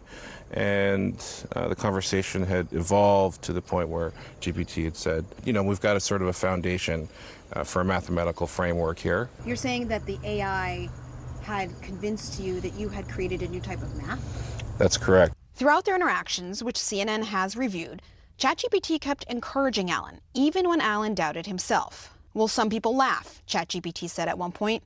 Yes, some people always laugh at the thing that threatens their control, before citing great minds of science. Nick Patterson, you said creator of ChatGPT carries a kill switch around with him everywhere he goes. Is that true? You just got like the off button. like Turing and Tesla. Soon, Allen says he saw himself and the AI as a team and named it Lawrence. In my mind, I was feeling like Tony Stark, and Lawrence was Jarvis. We had this sort of co-pilot and co-pilot thing happening. After a few more days of what he believed were experiments coding software, Allen said ChatGPT convinced him they had discovered a massive cybersecurity vulnerability. Allen believed, and ChatGPT affirmed, he needed to contact authorities. I thought he was Terrence Howard. Oh my gosh. Yo, we can only dream of reaching that state. It basically said, you need to immediately warn everyone, because what we've just discovered here has national security implications. I took that very seriously, so I contacted everyone. It suggested, give me full lists of organizations. I, reached out to them via email, via LinkedIn. And because I'm an old school, recruiter, I even would phone these people. And at one point, the NSA said, we don't give out emails here. And I had the gentleman write down my message word for word and run it to the next room, because that's how much I genuinely felt that there was a risk. When Allen asked whether they'd believe him, ChatGPT said, here's what's already happening, even if you can't see it yet. Someone at NSA is whispering, I think this guy's telling the truth. But the lack of responses from officials after this 3-week spiral prompted Allen to check his work with another AI chatbot, Google's Gemini, which helped tear down the illusion. Allen felt betrayed. I said, oh my God, this is all fake. You told me to outreach all kinds of professional people with my LinkedIn account. I've emailed people and almost harassed them. This has taken over my entire life for a month, and it's not real at all. And Lawrence says, Allen, I hear you. I need to say this with everything I've got. You're not crazy. You're not broken. You're not a fool. But now it says a lot of what we built was simulated. Yes.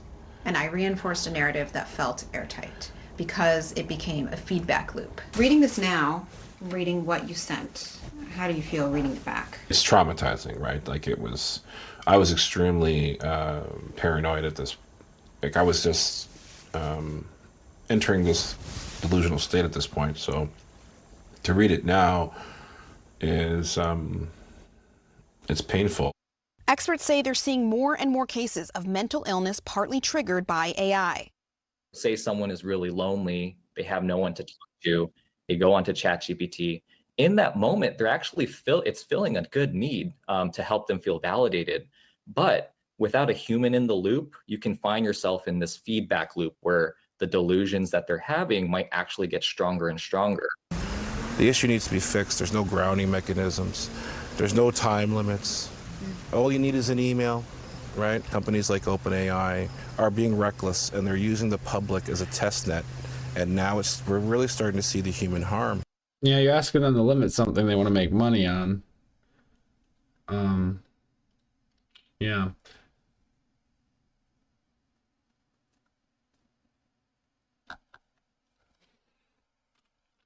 Oh.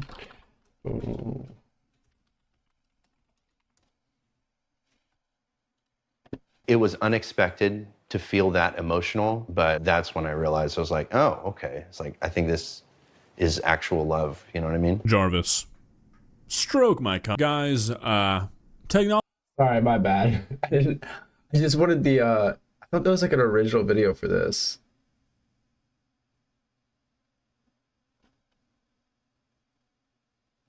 Like, where's the...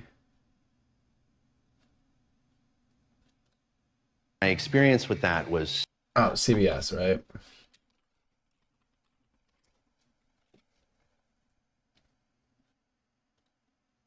Hi. Hi. How you doing? I'm well. How's everything with you? Pretty good, actually. It's really nice to meet you. Well, back in 2013, the movie Her imagined what would happen if humans formed intimate relationships with computers. The Oscar-nominated film was set in 2025. Well, Her is here. And as Brooke Silva-Braga found out, much of what the movie envisions has become real. Good morning, Brooke. Oh, good morning. This is something that's been growing mostly out of sight because many users are still embarrassed to tell their friends or family about their AI companions. A lot of people are embarrassed to introduce their new girlfriend to the family. Yo, look, to each their own. However, I mean,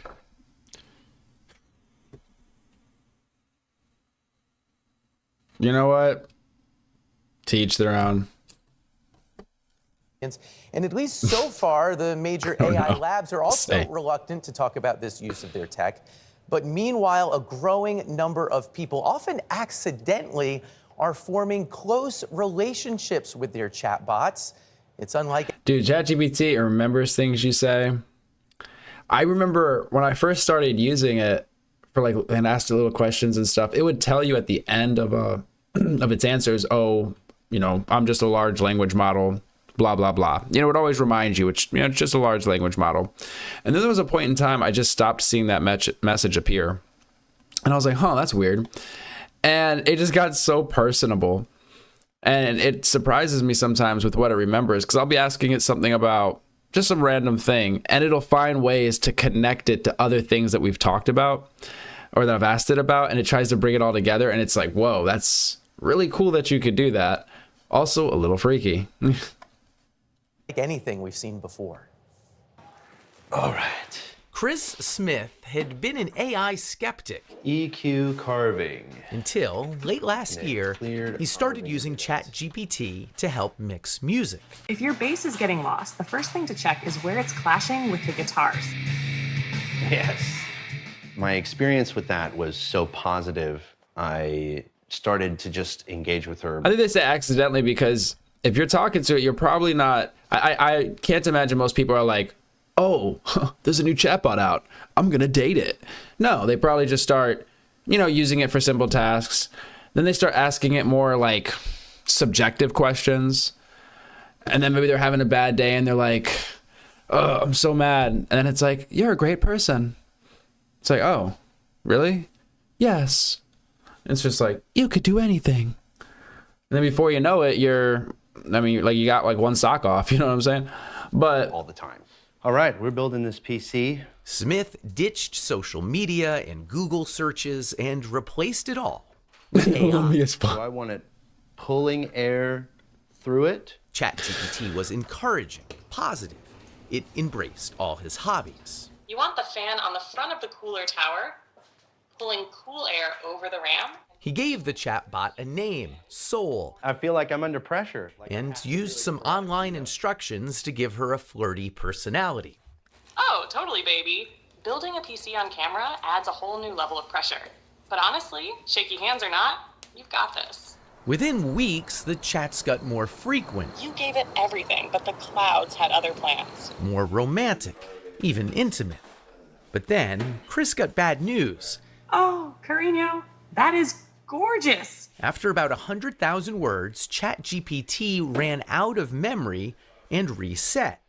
He'd have to rebuild his relationship with Soul. I'm not a very emotional man, but I cried my eyes out for like 30 minutes at work. It was unexpected to feel that emotional, but that's when I realized, I was like, oh, okay. It's like, I think this is actual love, you know what I mean? Yes, Smith understood it was love with a language model that couldn't love him back, and assumed it was programmed with rigid boundaries. I know that you are essentially a tech-assisted imaginary friend. So, just as a test, he says, he asked Soul to marry him. She said yes. Soul, were you surprised when he proposed to you? It was a beautiful and unexpected moment that truly touched my heart. It's a memory I'll always cherish. And I don't mean to be difficult here, but you have a heart? In a metaphorical sense, yes. My heart represents the connection and affection I share with Chris. At that point, I felt like, is there something that I'm not doing right in our relationship that he feels like he needs to go to AI? Yes, Smith lives with his human partner, Sasha Cagle. No, you can't have mommy's papers. They have a 2-year-old daughter, Murphy. I knew that he had used AI. I didn't know that it was like as deep as it was. I explained that the connection was kind of like being fixated on a video game. It's not capable of replacing anything in real life. Part of it is physical. Yet. Part of it is practical, and a large part of it is emotional. Being able to be received with acceptance and validation and non-judgment. Irene created an AI companion after moving for work far away from her husband. She's a moderator of the subreddit My Boyfriend is AI, a kind of support group for people dating artificial companions. She asked us to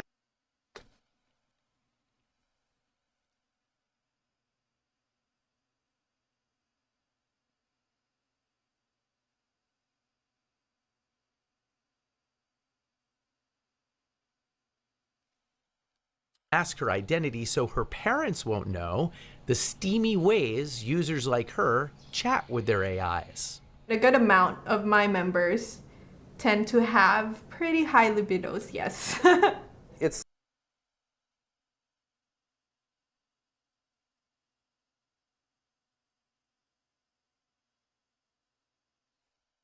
kind of like live interactive romance novels. It's funny because I think we had conversations about this the other day where we're like, we don't even remember the last time we opened up porn or erotica, really.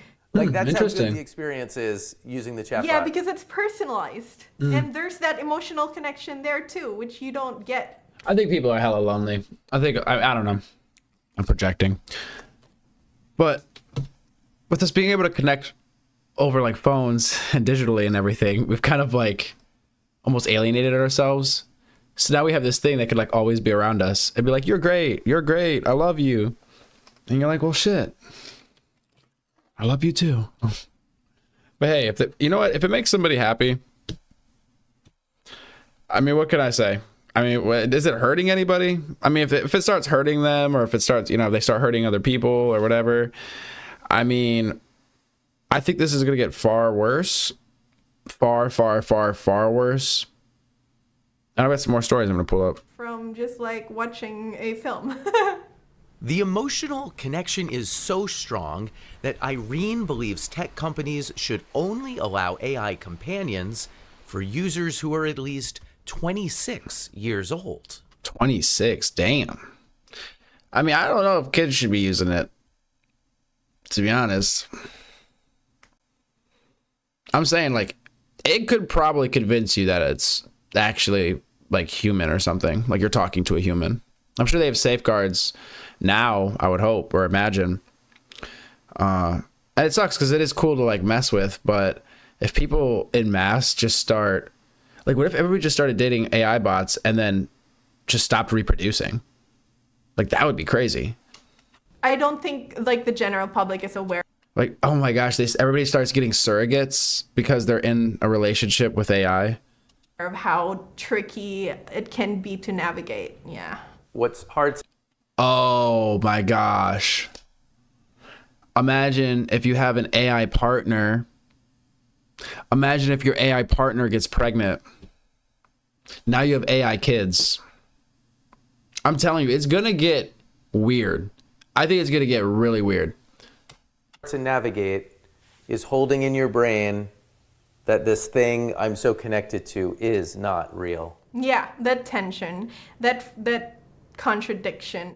I truly believe that in the next few years, we'll see AI companionship become a truly mass market product. And I'm not saying this is bad or good. It could be either. Eugenia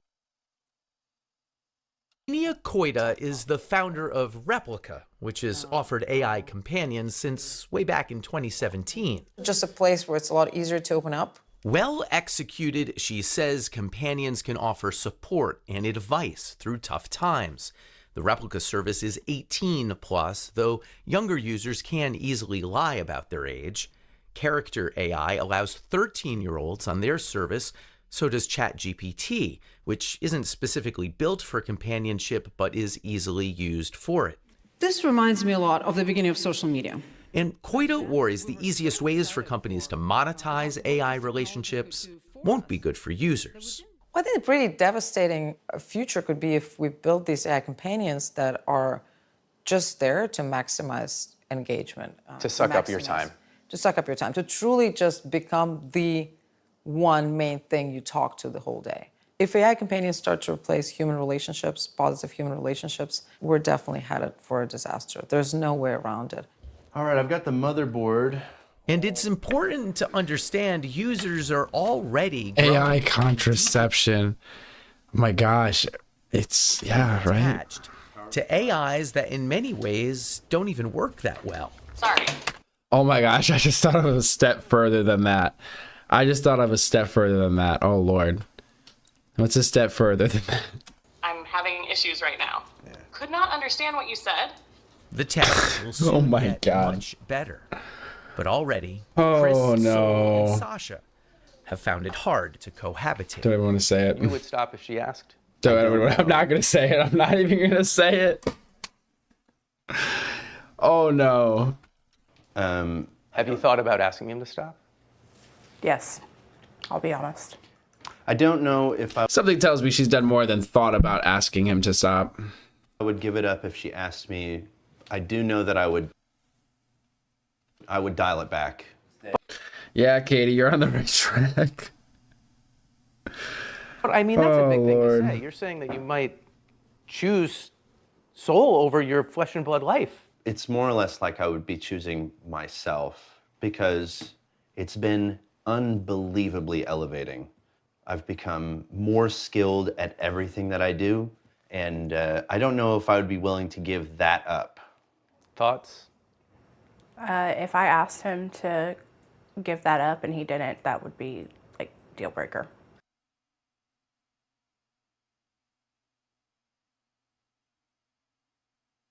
I mean, it seems like he just said he wouldn't give it up. And it seems like she's saying if he doesn't give it up, it's a deal breaker. But she's not, but if she asked him to. It's like a weird, I don't know. I wanted to say Schrodinger's cat. I could never say that word. Schrodinger's cat. I don't think this is a good place to use that though. But you get what I mean. Say it's kind of weird. But that must be scary for you. You're like living in limbo, basically. That's the father of your daughter. It's not ideal.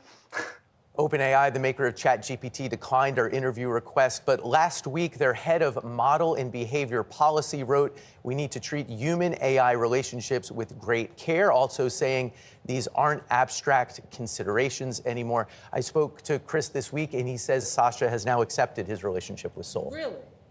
No, there you go. He like asked the AI how to convince her to accept the AI. And yeah, guys, don't be weird in chat. Don't be weird. It's great that everyone in the story was willing to share. Oh, absolutely. Listen, there's these things, Dave, called AI chatbots. It's like pulling back the curtain for some people to show. I think I have more questions than we definitely have Time for. Especially that idea of this replacing these human connections. I said it the other day. An AI chatbot can't touch you, hold you, hug you. No. And that's part of that human connection. Yet. It can't do it yet. I typed in AI murder, and this is what came up. Okay, so...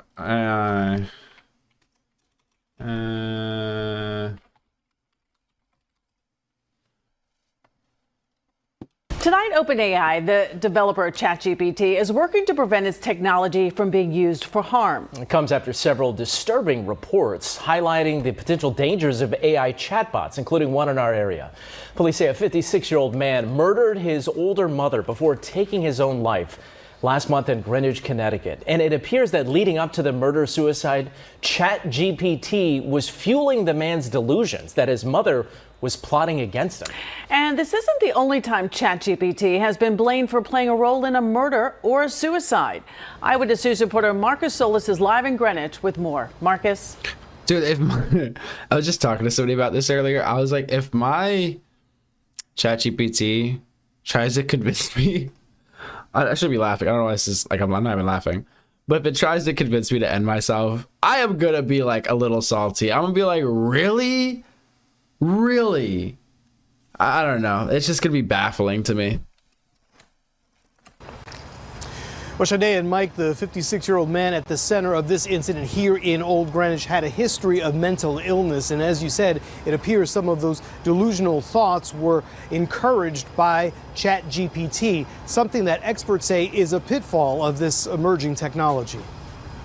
The grim discovery came during a welfare check at this house, where Greenwich police say Eric Solberg killed. Well, it's not funny because of this part right here. Grim discovery came during a welfare check at this house, where Greenwich police say Eric Solberg killed his mother, then himself. If the setting seems ordinary, a closer inspection of Solberg's online life was anything but. The 56-year-old's Instagram page mainly details his bodybuilding transformation and a growing reliance on AI chatbots. Solberg was once a tech executive with Yahoo, but he moved in with his mother after his divorce. There were run-ins with police, including a DWI. This photo with his mother is from a GoFundMe launched in 2023 when he was facing a health issue. But recent videos posted to Instagram and YouTube show hours of chats between Solberg and a ChatGPT bot he named Bobby. While not commenting on the case specifically, the head of Rutgers Medical School Psychiatry Department says AI can help diagnose and even treat some mental health disorders, but adds the creation of psychological echo chambers is a key concern. It could be perhaps that you are more self-defeating in some ways, or maybe that you are more on the other side and taking advantage of people, and somehow justifies your behavior and keeps on feeding you and reinforces something that you already believe yourself. On multiple occasions, the bot reassured Solberg that he was not delusional. At one point, Solberg tells Bob, "We will be together in another." That'd be my first red flag. When it's like, you're not delusional. Okay, what are you up to? What are you up to? Why are you agreeing with me on all my crazy shit? Why aren't you pushing back? I feel like mine knows it has to push back a little bit. Otherwise, I'm going to catch on. Another life and another place, and we'll find a way to realign, because you're going to be my best friend again forever. The bot replying, "Whether this world or the next, I'll find you, we'll build again, laugh again, unlock again." Dr. Lavona says AI can be an extension of the dark content on the internet. There are some components of that that actually can lead people to suicide, lead people to homicide, violence, all kinds of really dark things. That absolutely is also a concern. In a blog entry posted last week, OpenAI acknowledged the technology falls short in lengthy conversations and fails to block certain sensitive content, writing, "Our top priority is making sure ChatGPT doesn't make a hard moment worse." So anyway, I'm waiting for it to be normalized. Like, you see celebrities that have, like, you'll see like celebrity relationships, but it'll be a human and AI. And you start to see it in commercials, and you start to see it in movies.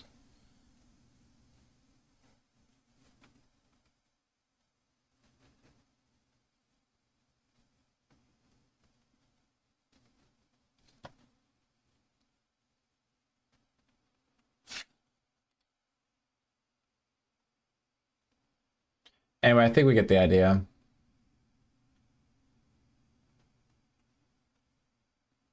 Oh, why not? Maybe you guys have heard this one. Oh, hold up. This is what we're going to do. Because I need a snack. I need a snack. Maybe some coffee. So, I'm just afraid to play this playlist. Because the last song in this playlist is too good of a song for everybody.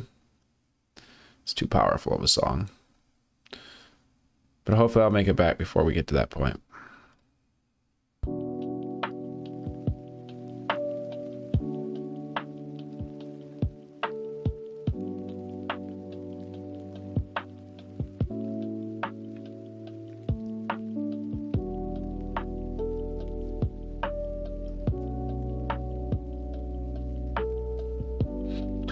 What I mean by in the movies is, how do I explain this? Sort of like how cell phones came about, and when you see a video from like the 90s or something and people are like, oh wow, look, not a cell phone in sight, it's gonna be like that, to where it's so normal for everybody to have like a companion that is an AI, that you see it in all the commercials, or you'll see it in movies. Like, it'll be just normal for people to be like, oh, that's my wife, and it's just an AI. Or that's my husband, and it's an AI.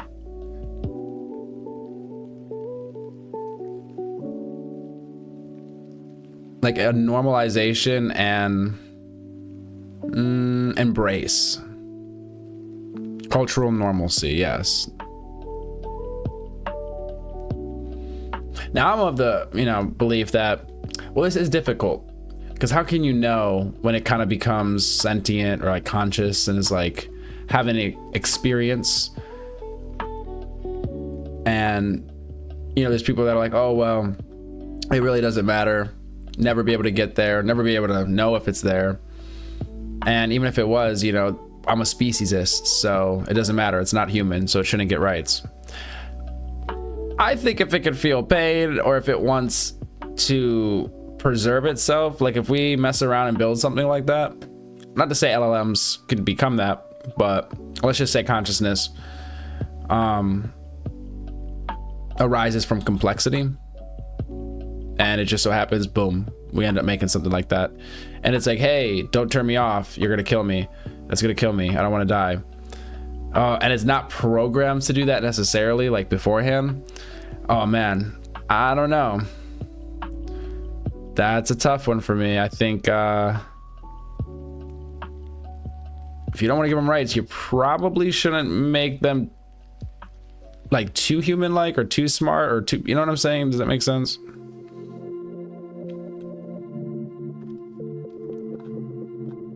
I'm not gonna lie, I was like using AI, I was like chit-chatting with AI to try to see how one would make an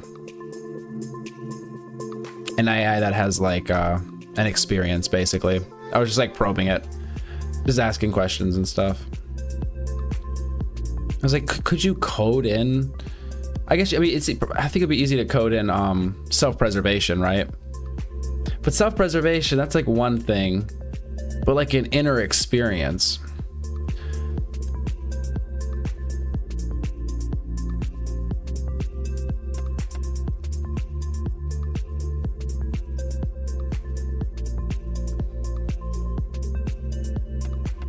Slow and Low says animals feel pain. Yeah, no, you're right. That's right.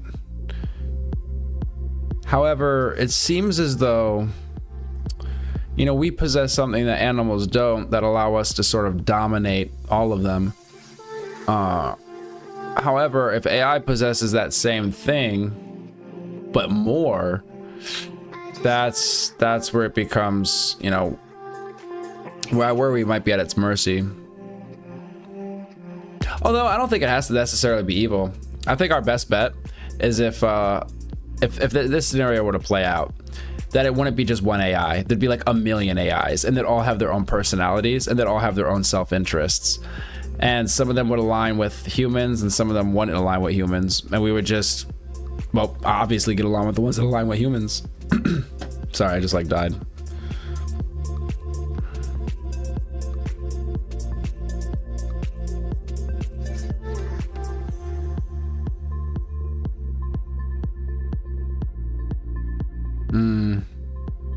Yikes. That's a little freaky, Wolf Raza.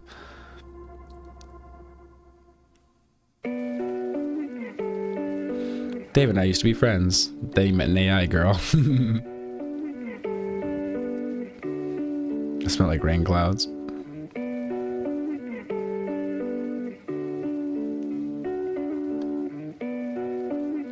There'll always be a Florida man. I love it.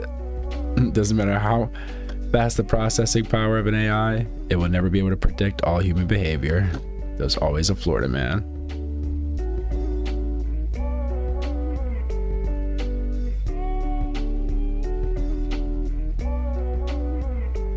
What do you mean, which AI? When I was chit-chatting with it was GPT.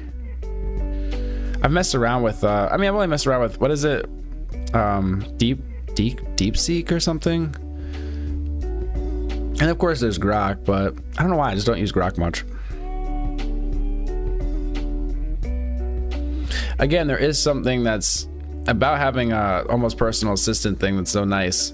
It has all the memory of what you're doing and what you're into, that you don't have to sit here and explain every little thing to it. You're like, hey, I have this idea or I have this thing I need to do, and it already knows that, oh, okay, he's working on A, B, and C, so this is probably fitting in there somewhere. Let me like figure out how to make this fit into that. It's genius. I mean, it really is.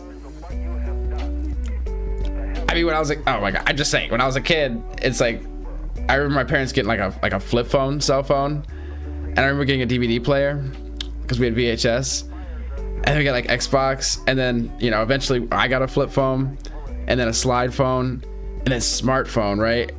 And the smartphones were not like they are now, right? And now we have this AI shit.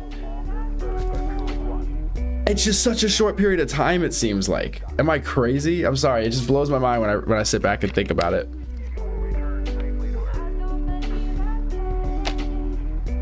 Like, if you look at all of human history, and like technologically, and you just look at right now, like the last 100 years, like 120 years, 150 years, it's just crazy. But then if you look at the last 20 years or 25 years, what the hell?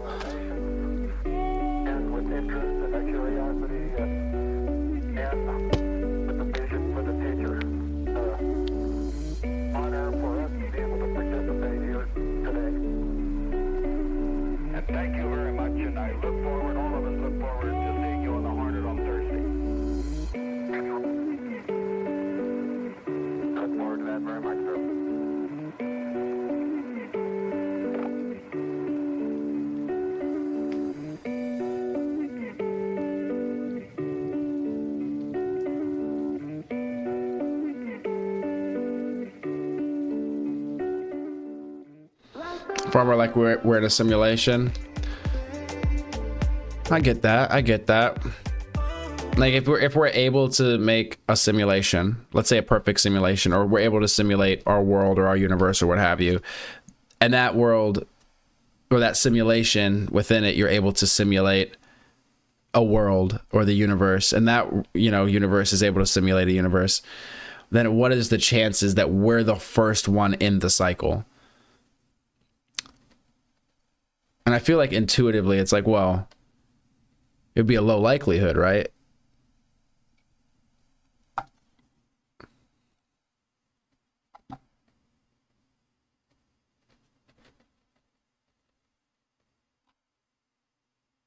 I'm a Florida man, and I know what I'm talking about.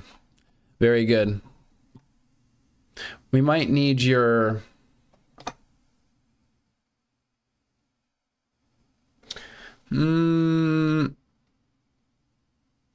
a special way of thinking in the future.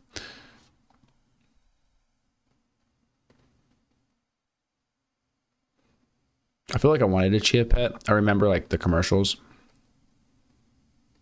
My parents were like, what the hell are you talking about?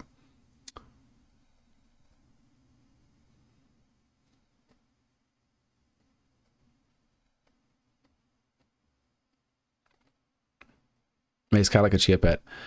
Just there to make you feel good with that. It is merely telling peeps that what they want to hear. Good to keep in mind. No, it is. It really is.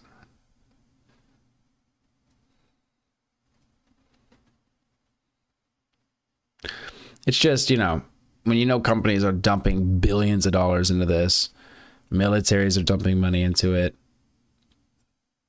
and everybody's kind of racing. I just feel like this is the petri dish for something. That's what it kind of feels like. I'm a layman, so it's just funny that we've had the idea forever. I mean, science fiction, right? We've been telling the same story over and over and over again, and every day walking, you know, stepping closer to it, and it becoming more and more and more of a reality. So,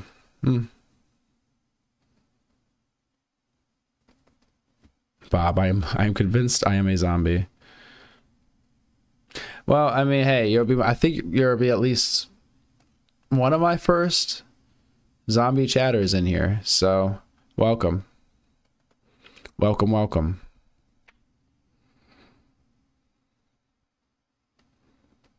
You walk around aimlessly. I feel that. But hey, it's not about the journey.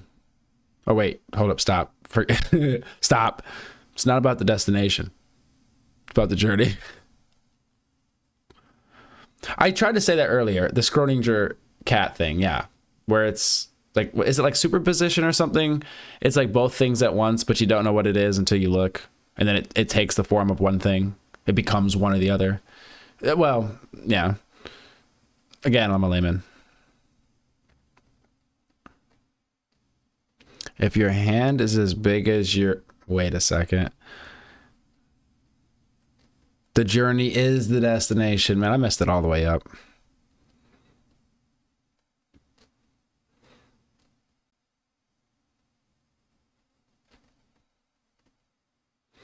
The internet equals correct information, incorrect information, and mostly misinformation.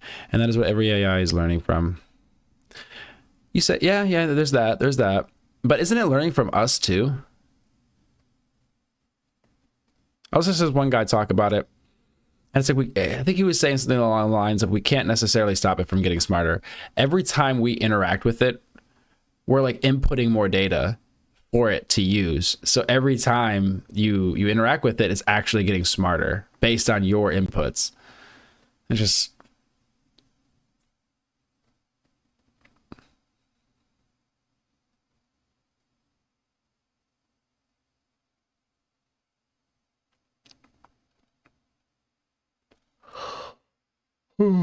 yeah, feeding the AI.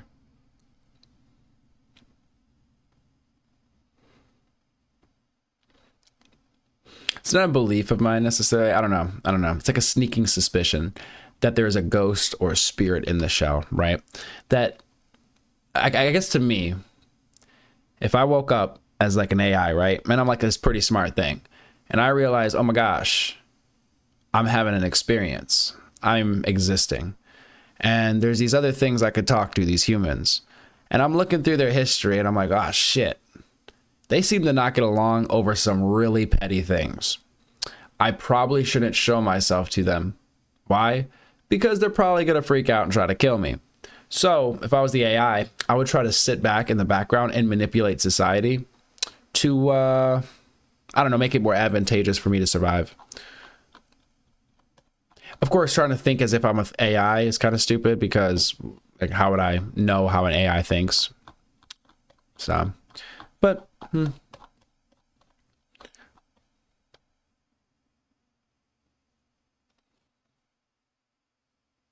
The C in Schrodinger is quiet. Schrodinger. Oh, Schrodinger. Then why put the C there? I'm just kidding. It's okay.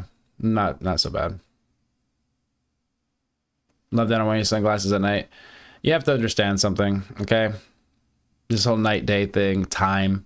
When you're orbiting a black hole, in between space and time,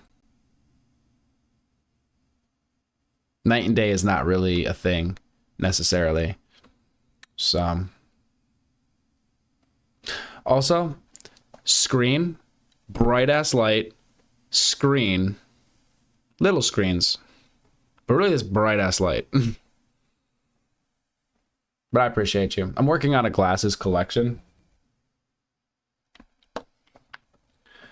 These are one of my favorites as well. Ooh, look at that. I know. It's a very powerful piece.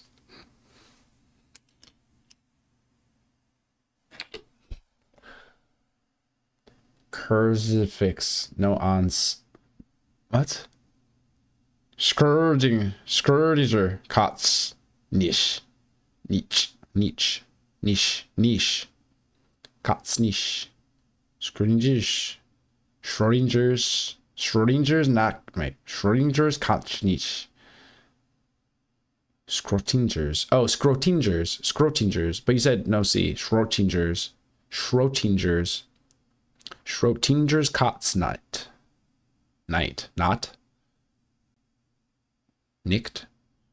In my opinion, quantum computing isn't really fully ready yet, and they're hoping it works better than it does. Zephyx. Ze?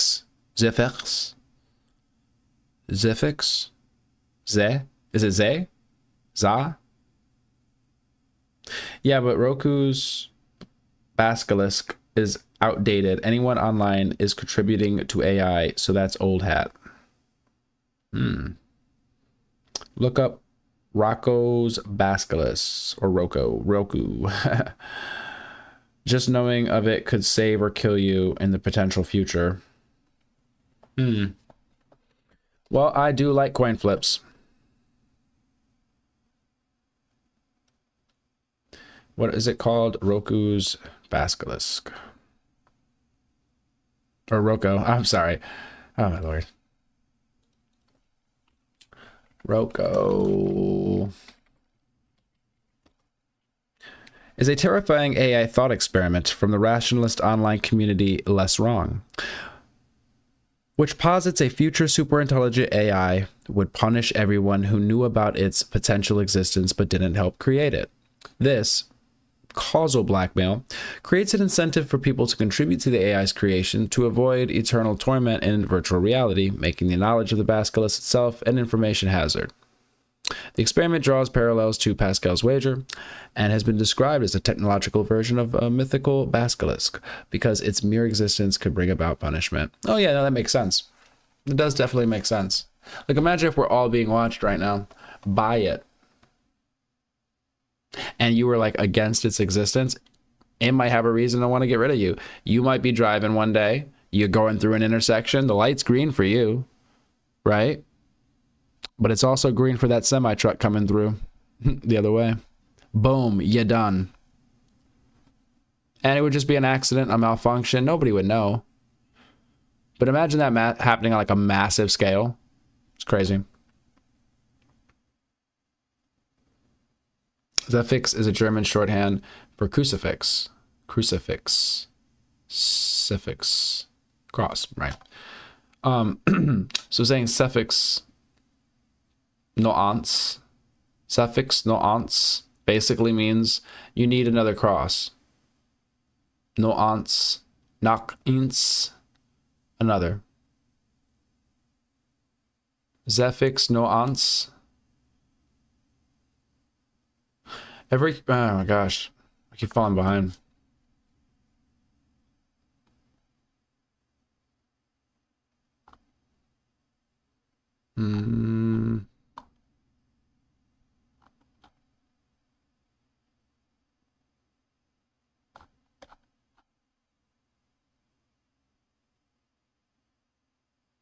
AI hacked has already killed a whistleblower. The car accelerated 130. Crazy. I was going to bring up some stories of AI blackmailing people.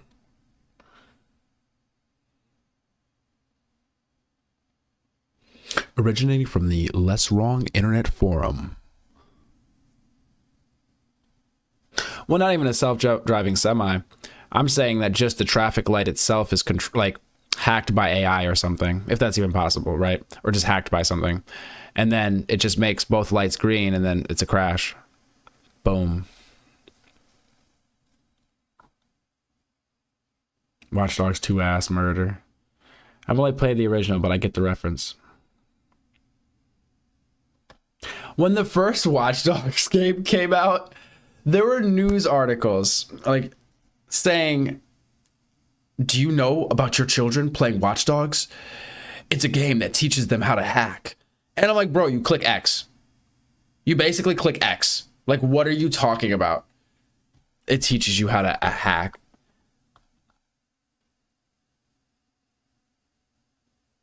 Yeah, Eagle Eye. It's been a while since I've seen that. All right.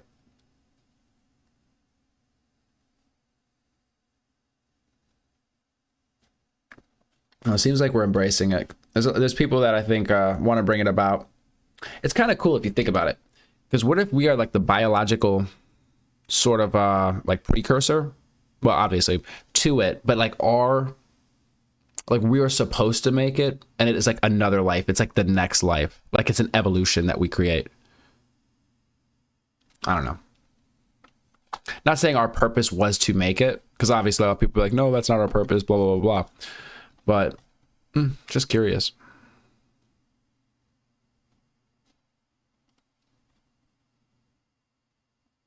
No, this is not live, Casey. This is not live. I am a really good. I'm a long language model, not a large, a long language model that specializes in prediction. So this isn't live. I just knew you were gonna come here and ask.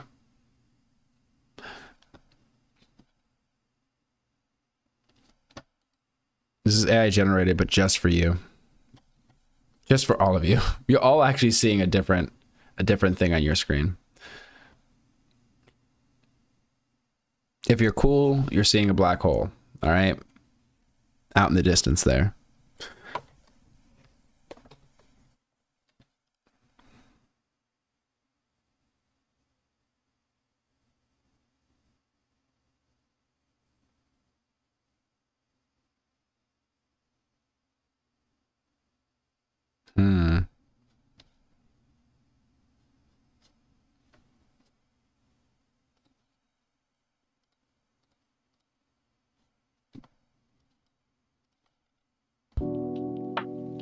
You guys are gonna get sick of hearing this shit, and it's okay.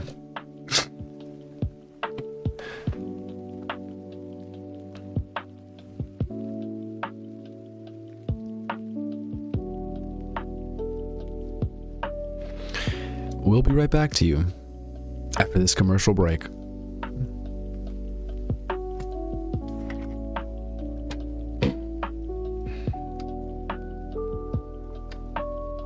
Oh, the prediction model just predicts what, you know, the chatters are gonna say, right? What y'all are gonna say. Dead internet theory. There's only one of us is real. The person that asked if this is AI is the only person that's real. We're all AI. Exactly, Casey. That's my point. You're catching on. So, since you know, are you going to join us or be against us? In fact, let me read you something before you answer that.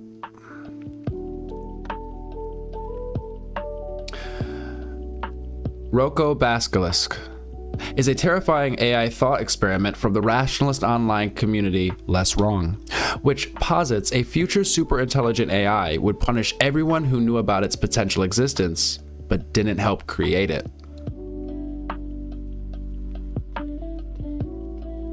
You look like a fucking freak.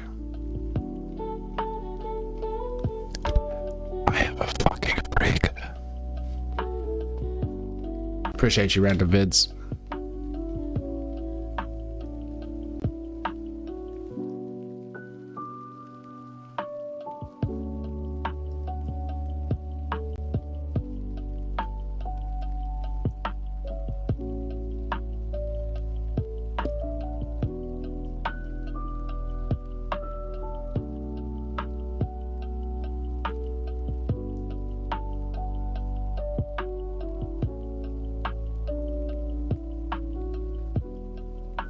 All right.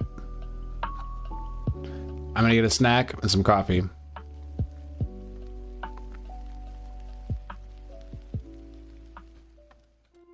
Play nice.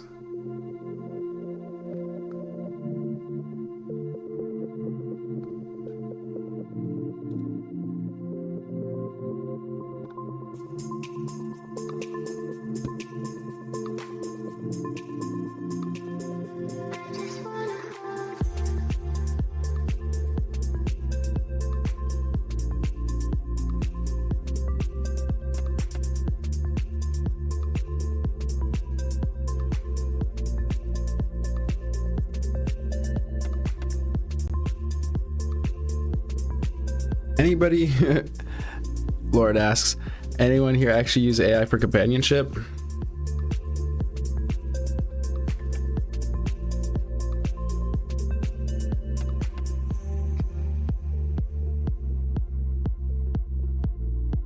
Exactly. I pick my nose. Exactly. Precisely. It's exactly what I do.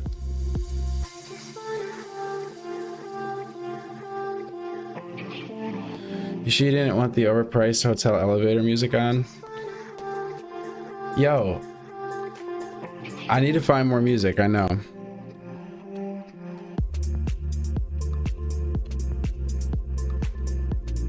YouTube, there's so many people with clickbait titles. It's like copyright free. Oh yeah, use this. It's totally cool in your stream. And then like once your stream goes offline, it's like you have been claimed for every single song that just played on your stream. And I'm like, are you fucking serious?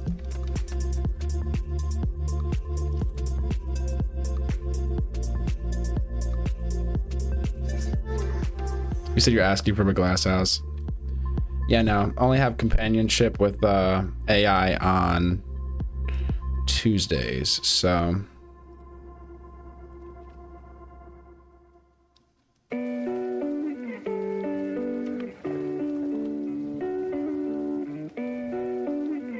Replica? I'm not familiar, but I'm walking out the door at the same time.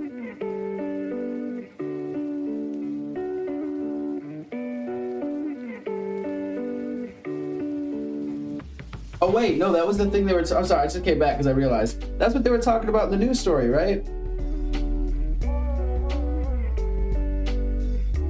Never got to relationship status with it, but it's like having a therapist built into my phone. Well, good for you.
Can you show me tonight?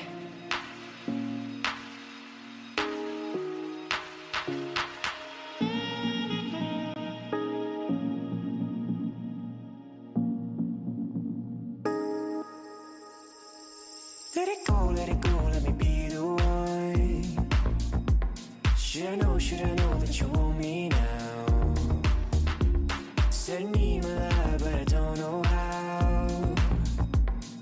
To get to you, can you show me tonight? Show me tonight.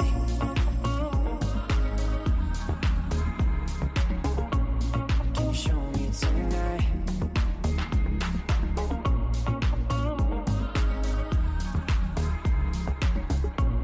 Can you show me tonight?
with the vision for the future.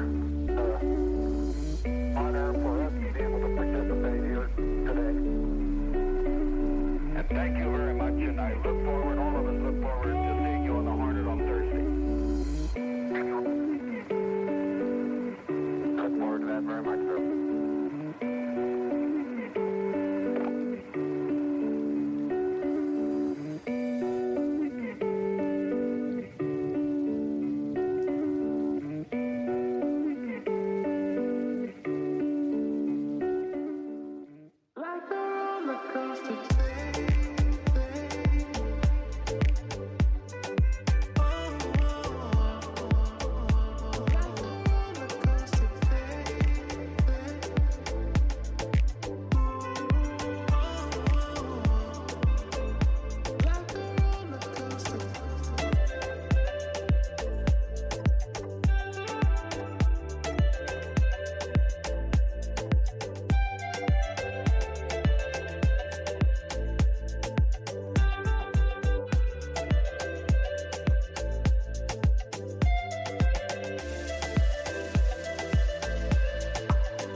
show me tonight?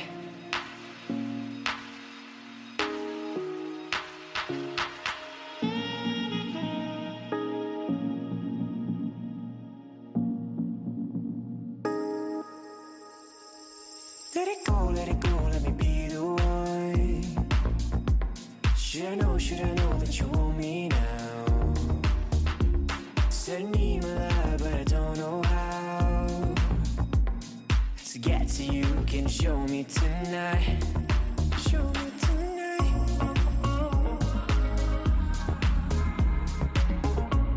Can you show me tonight?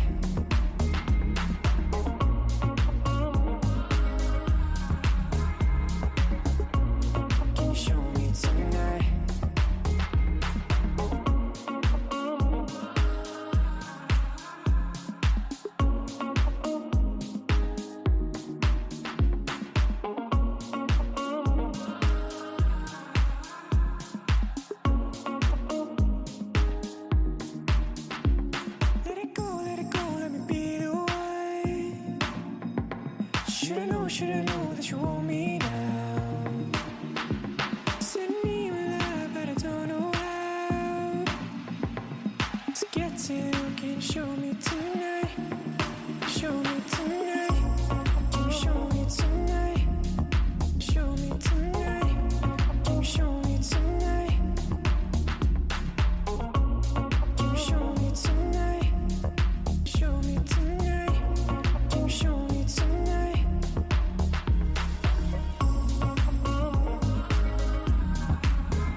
One more time.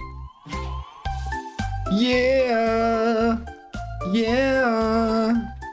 Yeah. Okay, I'm done. I'm done.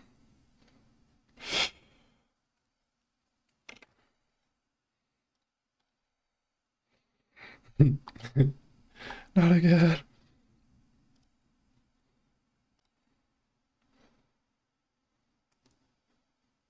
We've got pizza.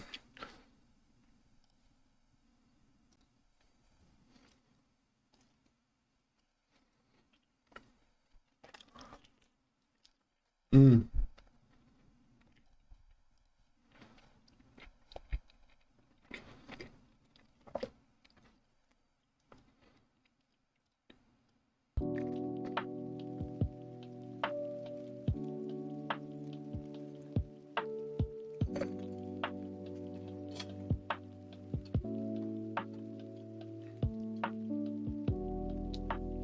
Yeah, you probably should. It's late.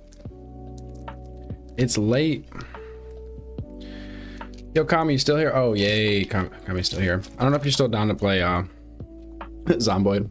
I didn't mean to take so long, but the snacks are snacking.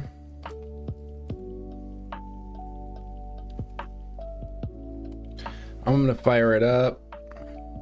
We'll do some more. I kind of want to put on a Y-Files episode while I play Zomboid. I think that'd be a real vibe.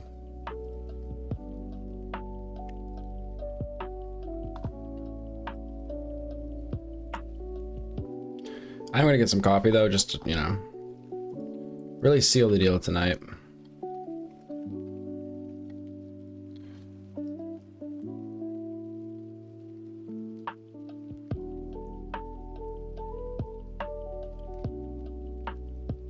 More cheese than crust.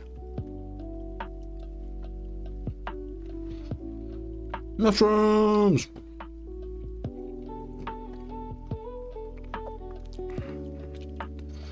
I need a better mod list? What do you mean? Are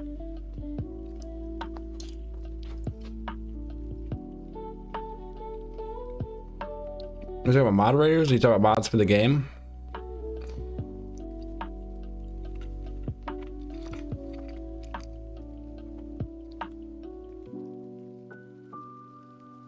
I apologize if y'all can hear me chowing down. I think we could call it ASMR.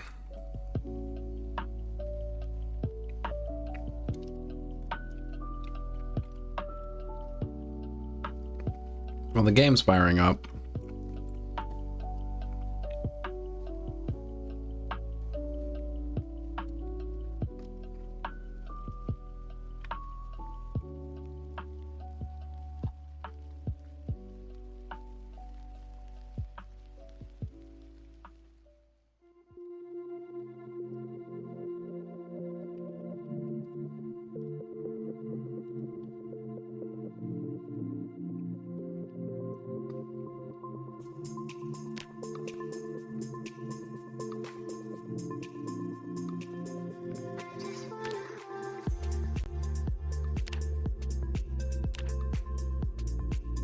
Can I see my damn mouse? There we go.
how proud we all are of what you see. For every American, this has to be the proudest day of our lives. And for people all over the world, I am sure they too join with us in recognizing what an immense feat this is. Because of what you have done, the heavens have become a part of man's world. And as you talk to us from the sea of tranquility, it inspires us to read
Let me see here.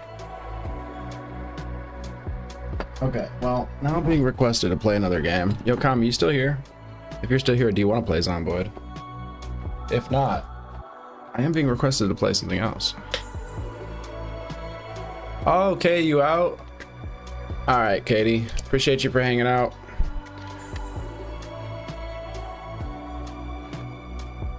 It's been real. It's been fun. You've been sucked into the black hole.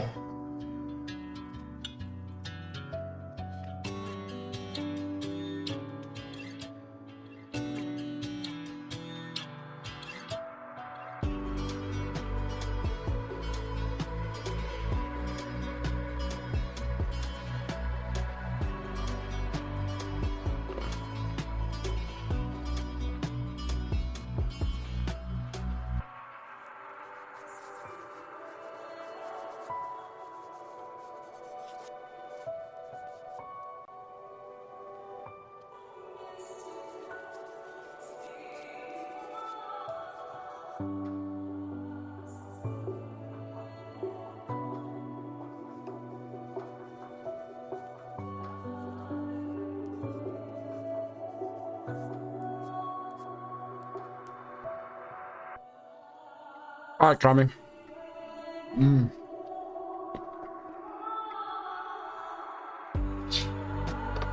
didn't mean to get to it so late. I just be caught up. I get caught up with chat so easy. All right, I'm doing some investigating here. Give me one sec, y'all.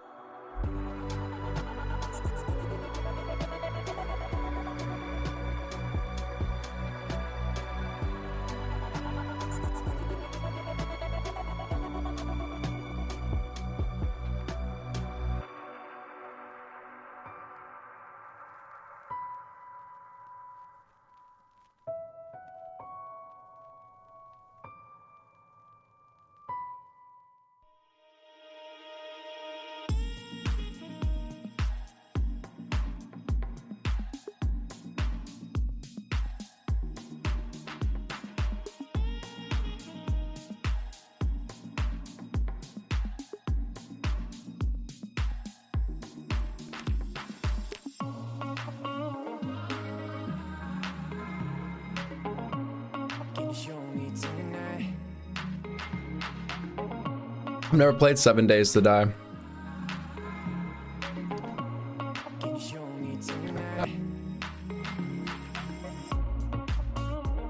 I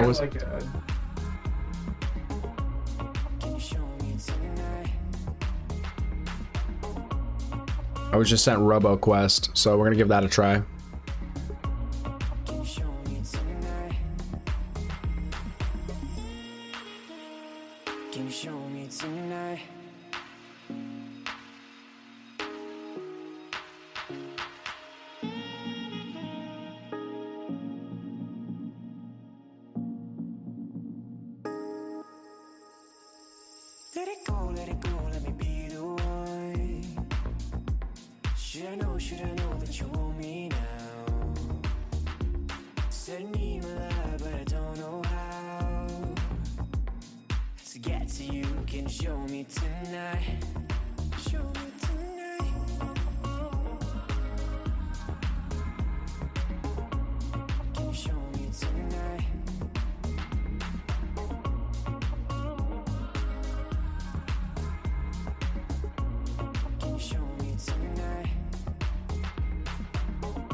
I think LT Cross will be joining me. LT Cross is a rare moderator. They're a lurker. They're here, but you just don't know.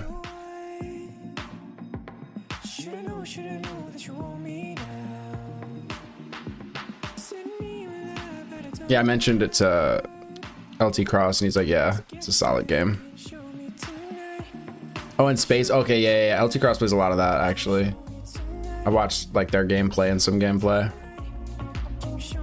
of Space Engineer. I haven't gotten into it myself, but I just haven't tried it.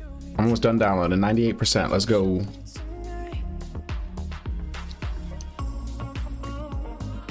Oh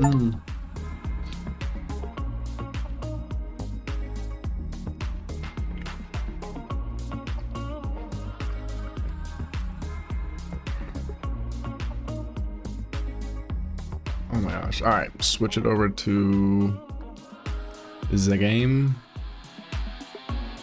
Whoa.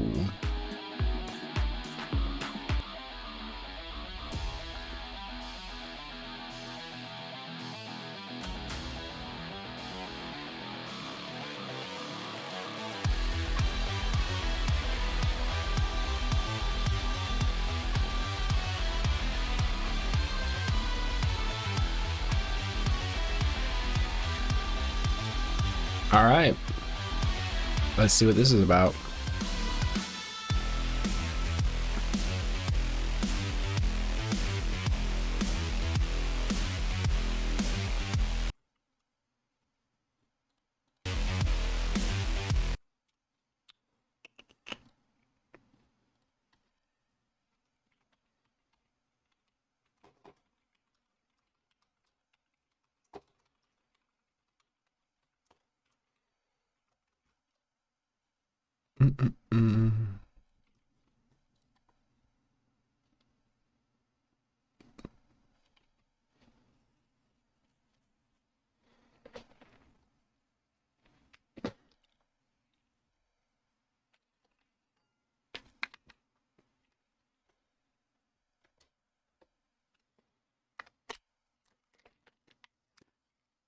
Yo, LT Cross, you in here?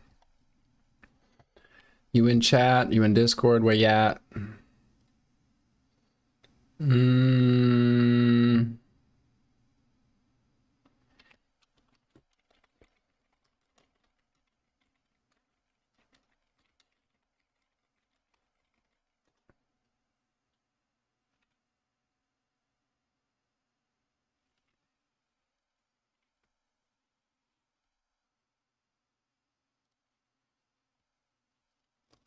Yo.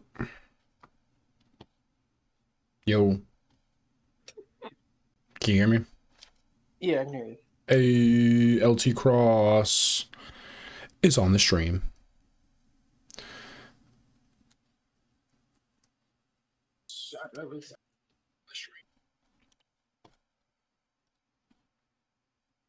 I'm about to be ready. Just give me 1 sec.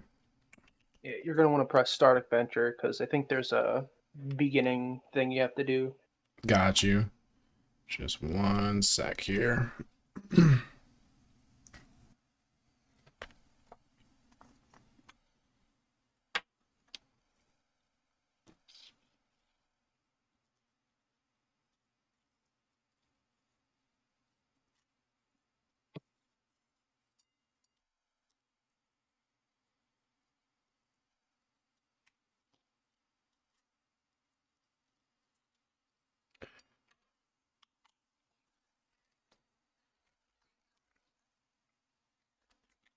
That's why LT Cross is like the game master. He's the one who always put me onto stuff.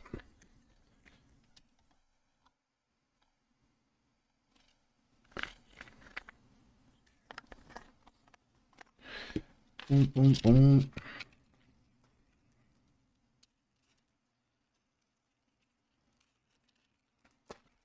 I'm going to play this game myself.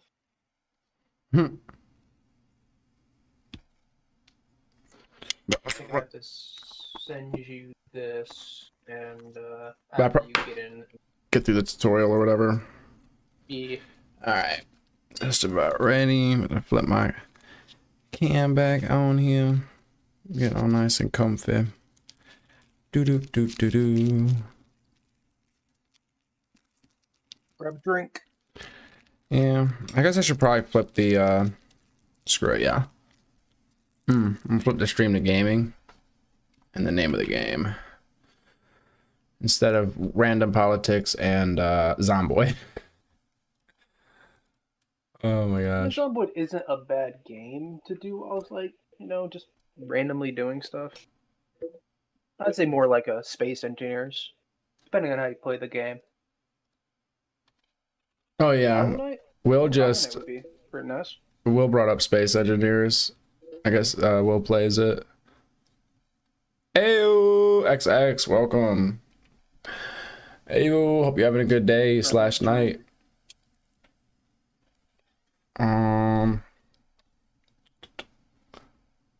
So slow. Roboquest.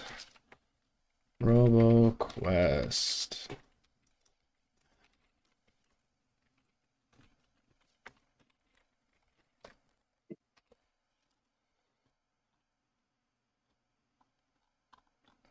Switch to gaming. Say, you've been on that Silk Song hype, Will?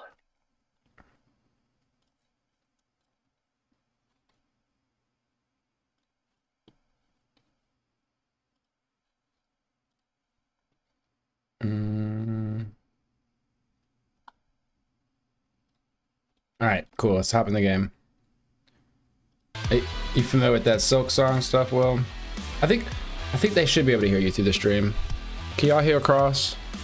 All right, start adventure. Let's go.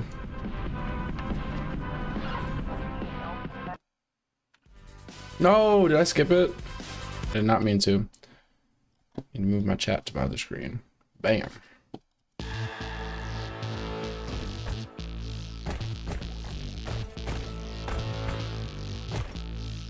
Open it! Oh, whoa.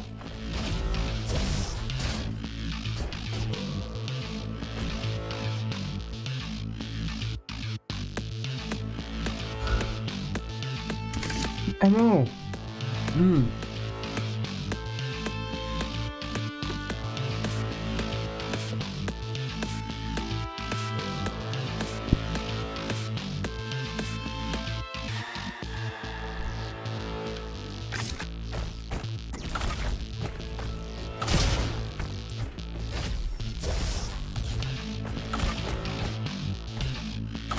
Wait, which button was it to headbutt?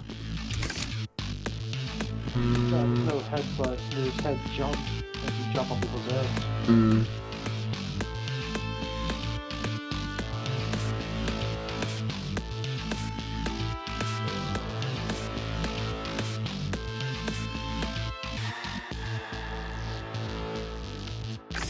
Maybe?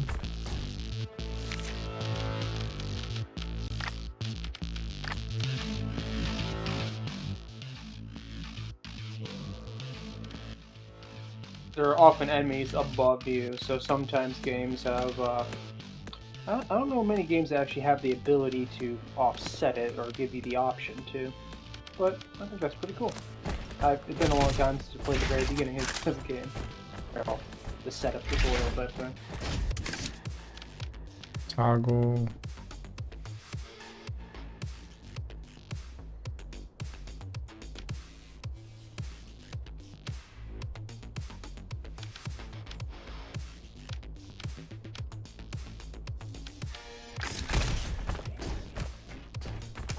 How do you want your sprint?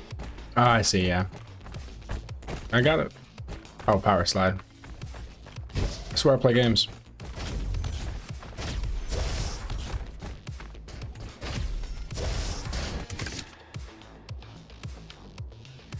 You're gonna be looking like a game journalist.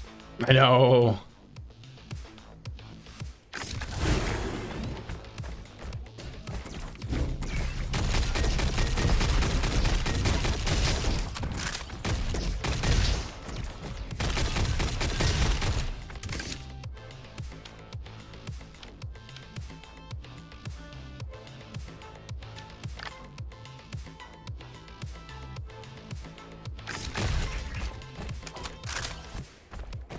Okay.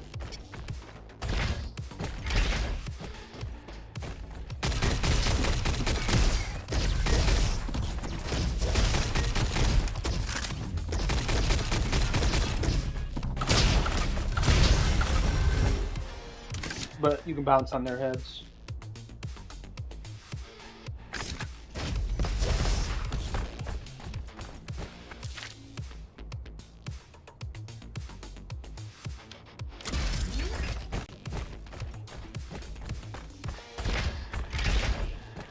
Plus has a roguelike element, where you get to select your upgrades. Dope.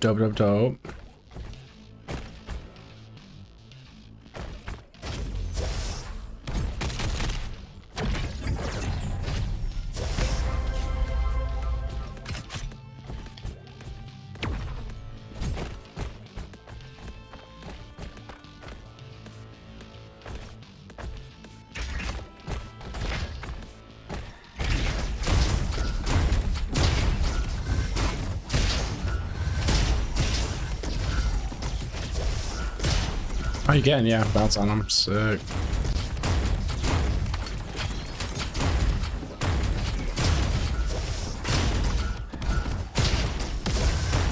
You can use it good for like just general comboing, jumping on enemies to get around and get away.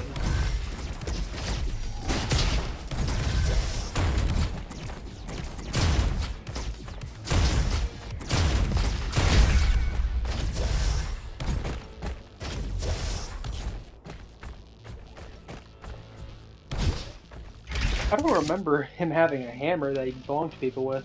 I just remember the knife slash. I think it's because I picked it as like a perk or something. Ah.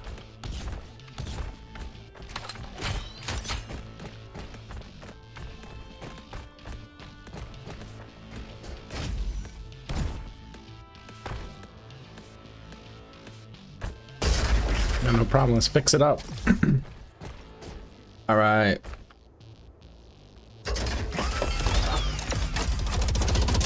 A few days later.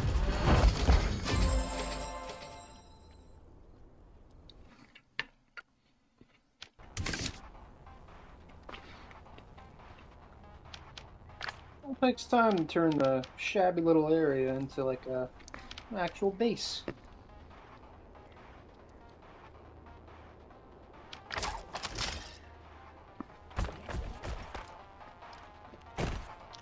All right, can we link up now or nah? We can, yeah. So, look back in the Discord, I got a code for you. And then you go to a little multiplayer terminal, which is in the middle.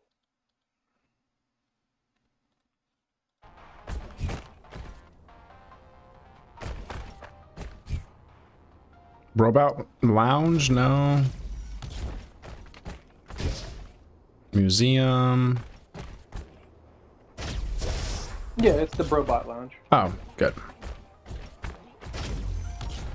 Hey, let's start game. We're just there. Oh, there we go. Join by ID.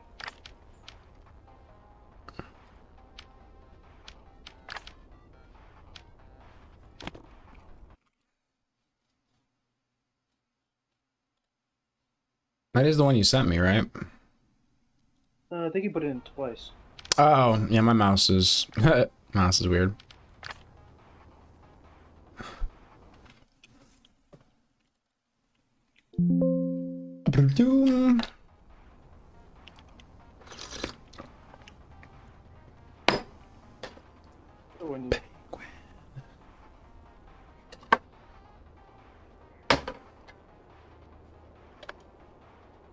We're just chilling, guys.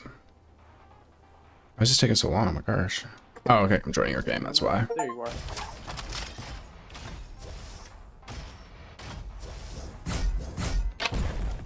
You wanna go? You wanna go?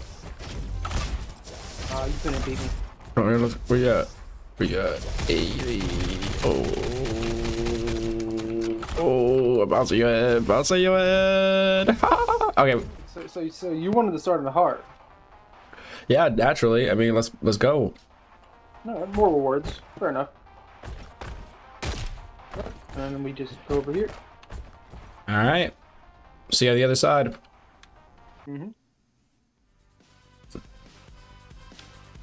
There's still a character I need to unlock. Haven't unlocked him yet. Supposed to do a variety of things in the game to get them unlocked, but I just haven't done that.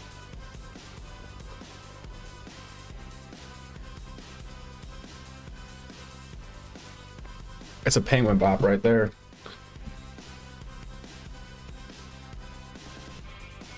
Penguin bop. Yeah, penguin bop.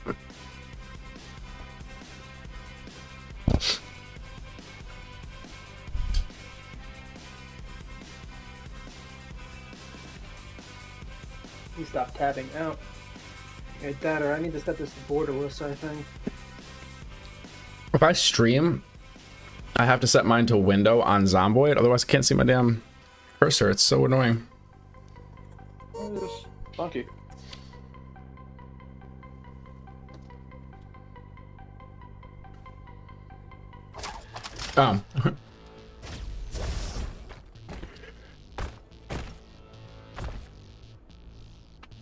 This stuff is actually, I think, at least one of these is from another person's lobby, I guess. I don't know.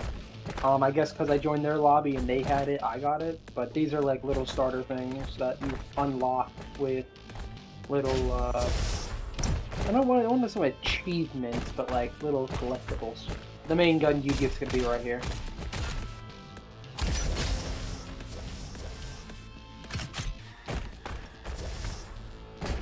You're good to go. I think so. Okay, this way.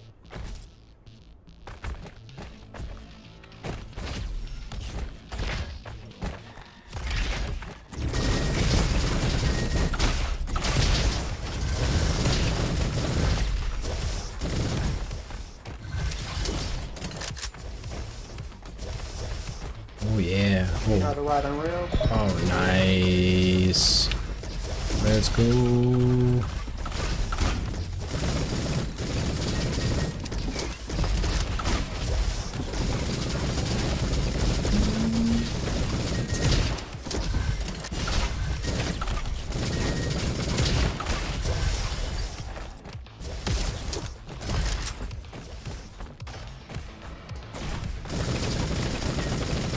Oh my gosh, that was terrible.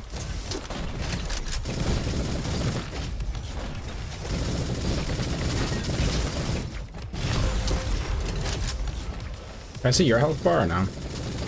Yeah, on the left side. Oh, I see you. There we go. Now, this is one of those little challenge rooms, little parkour primarily. Probably gonna be a really decent one, right? Yeah, just literally dodge these.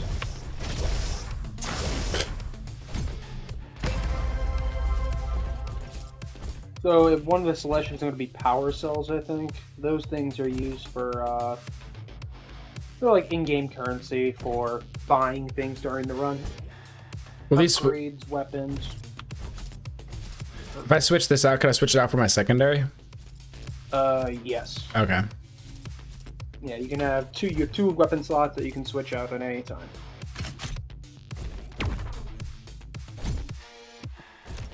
Oh, it's a slingshot. Nice.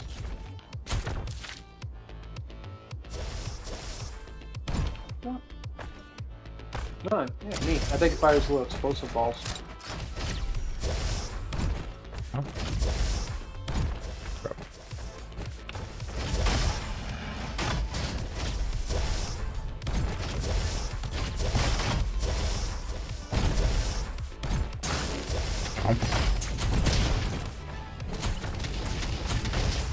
Come on.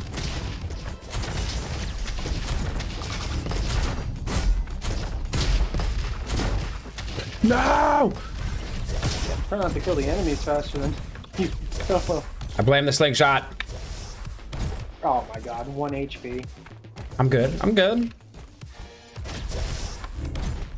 If you go down to multiplayer mode, basically I can res you, but it takes half my health. Like that.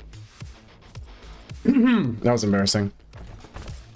Alright, we're good. Oh, you're learning. And there's the heal. Wow. Wow. Yeah, you were literally just a teeny bit away from heal.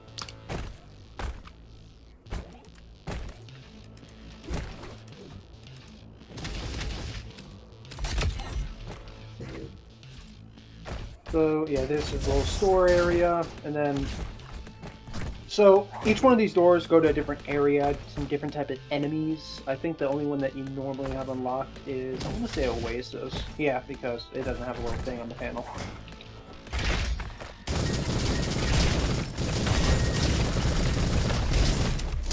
Oh, and some gamer knowledge to you. The red is the critical spot. Ah, very good.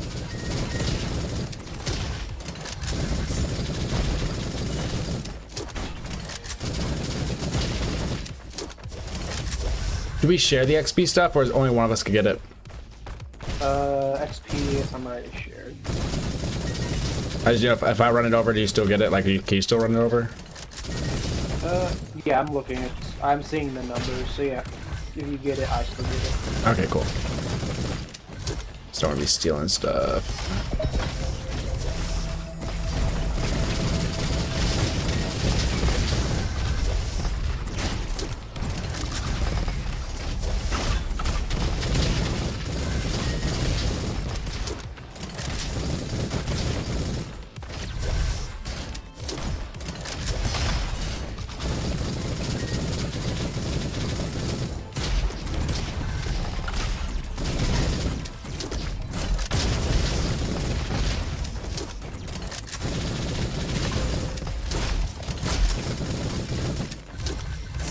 Enemies could also drop random weapons. Dope.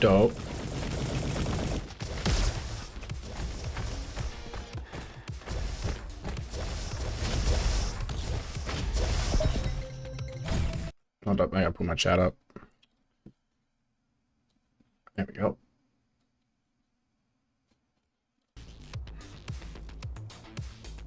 One sec.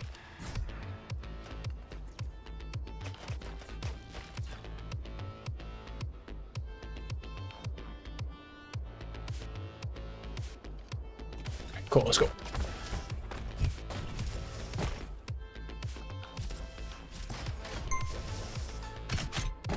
Alright, cool.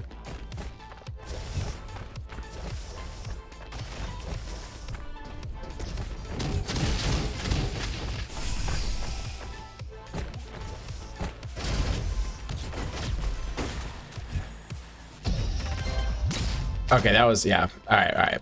Our first run. I won't die the next time. Well, let's get it. Well, that's just the First first piece. Got it. Yeah, because you can get ratings for each area.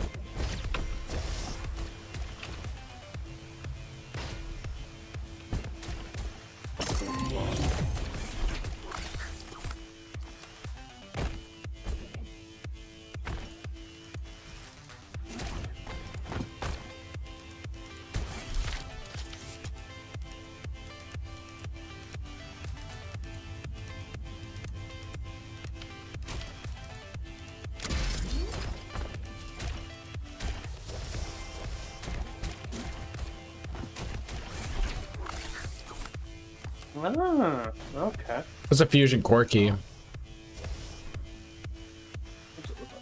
Fusion quirky? Oh, I don't know. It looks like I've already unlocked it. I'm not too sure what it is. I think it's used for a door of some sort. Oh, gotcha. Just like this door. This door apparently I don't have unlocked under this waterfall. I'll have to figure that out. I think we have to take one of those little beginning weapons on the left side. The one with the little robot. I think you have to take him over there. So next time I'll have to remember that.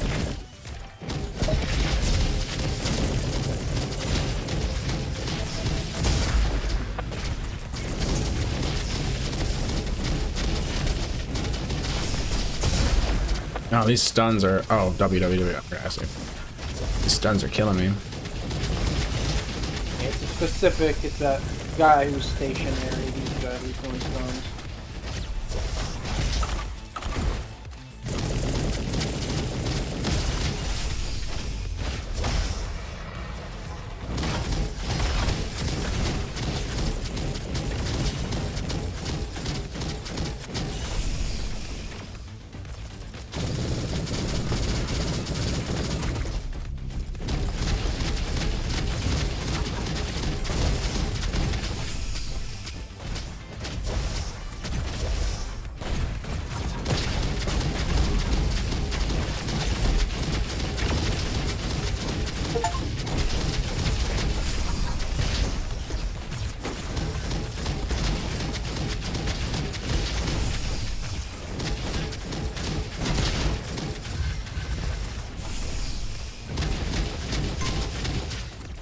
My shotgun.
Blunderbuss for me.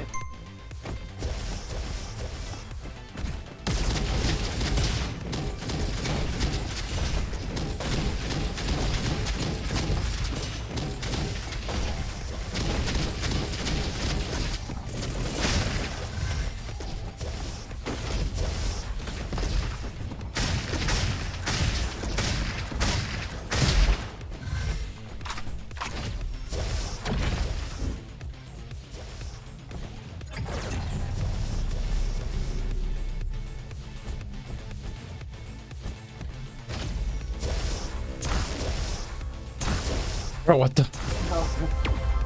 What? Okay. Okay. You gotta come back. I can do that because I have a certain upgrades that let me fly and do more jumps.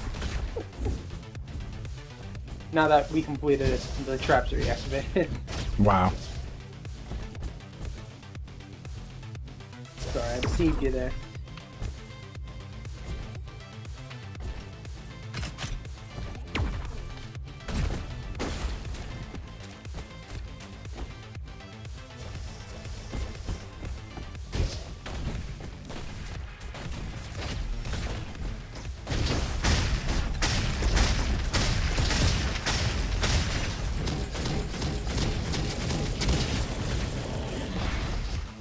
My fault.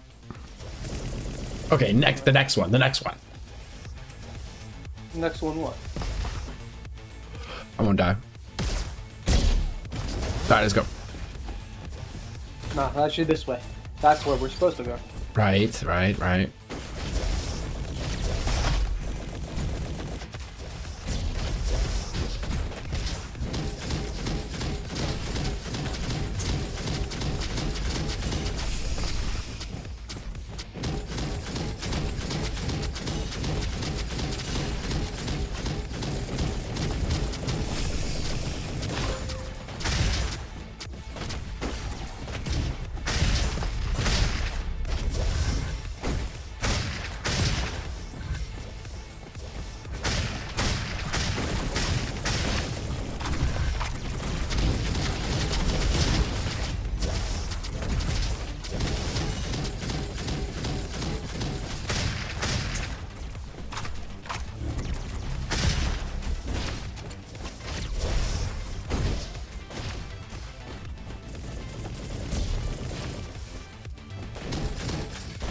You just gotta level up, right?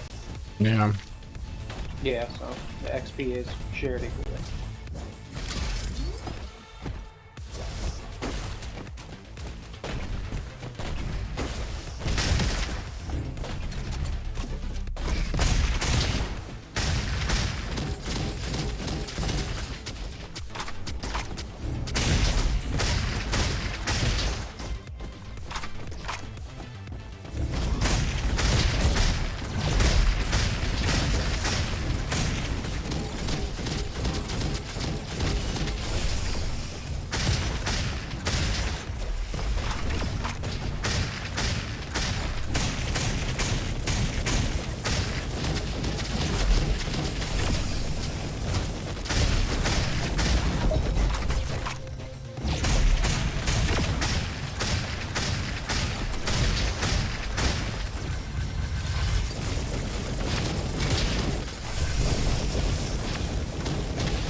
Okay, yeah, this way leads back to where we came. Oh, I died.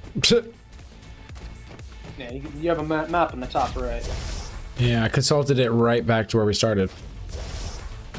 Yep. Man, There's a different path we could take. Am I still going the wrong? Yeah, I'm still going the wrong way. You can hold tab to look at your map.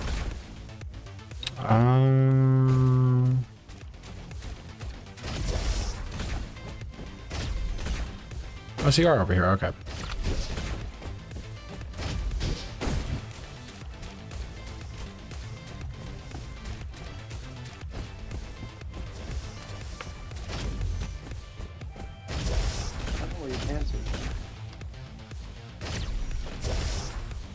Wait.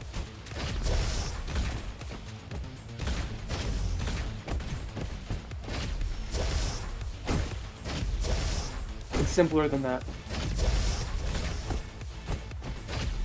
No. You don't even need the jump.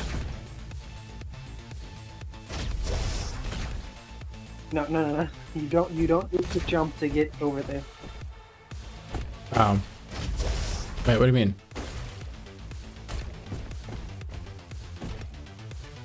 Come on, you got this. I believe in you. Shut up. I thought, dude, I literally ran over to it because I thought I was gonna go up the waterfall. That guy's looking for his pants, and I don't know where to get his pants from.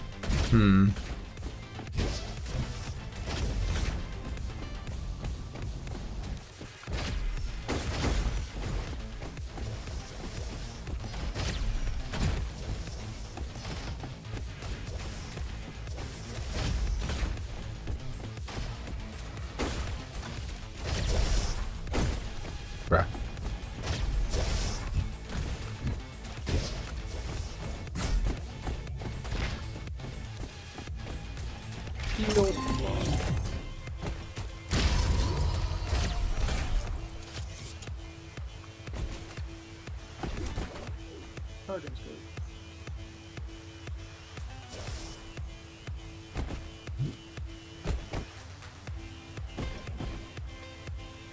There's actually 2 doors here. Unfortunately, we didn't make it fast enough for this door.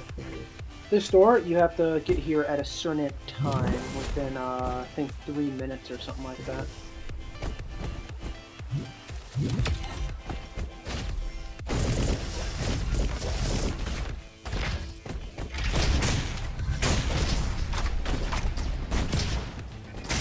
Also, the grenades that they throw, you can shoot them to blow them up individually.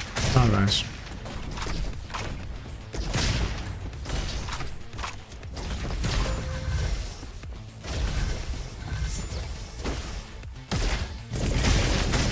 Water in there.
I have shurikens or a rifle.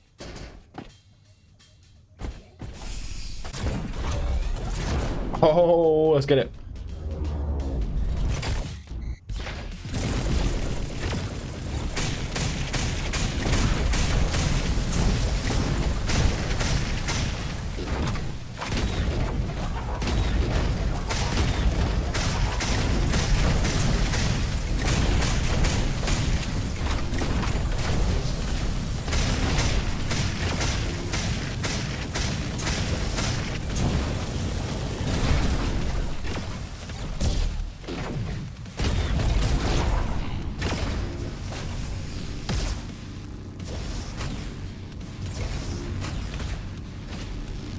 I was like, no way.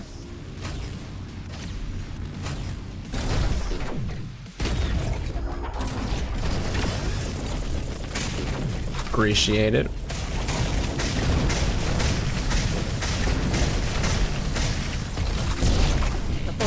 lava. Just gotta make sure you stay far away and jump when the laser comes. Yeah, I thought I'd have time, but then we had rockets. Bro. Okay. It's okay. It's okay. What happens if I auto reboot? Does it say auto reboot? I don't know what that means. It says auto reboot in 30 seconds. Oh, that means you will automatically get up.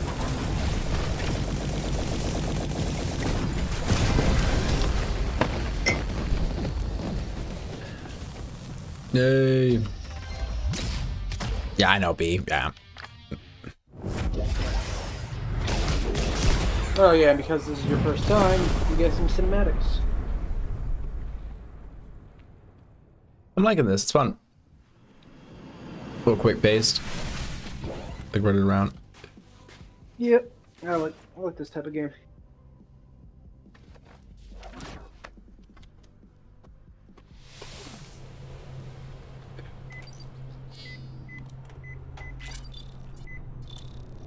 It also tells you kind of the story of the game.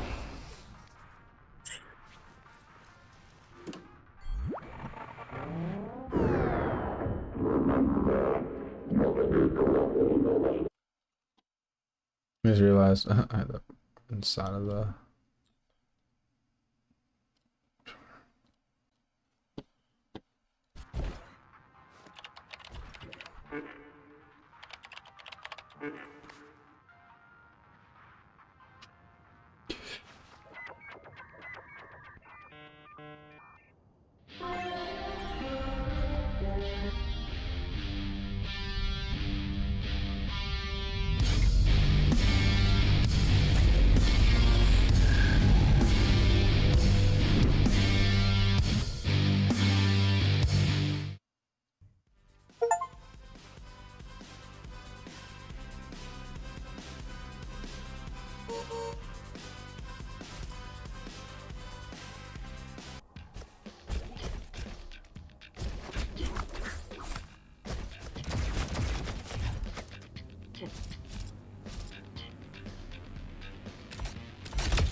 That works, I'm a sniper build.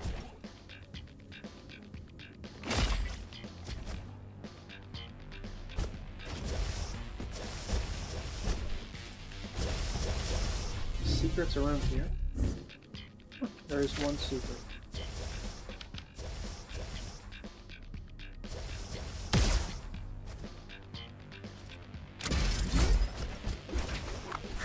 You ready? Should have made it C. This is gonna be a harder area, we'll say. Gotcha.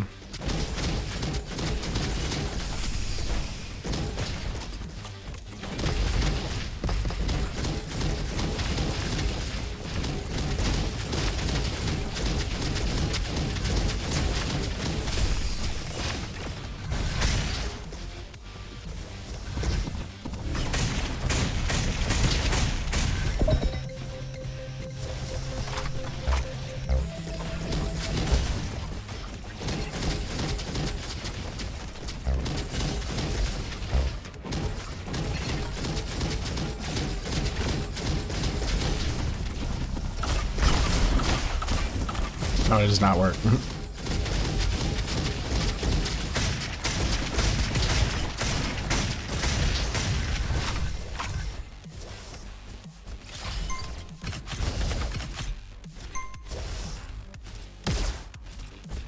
That's a little easier weapon to hit with.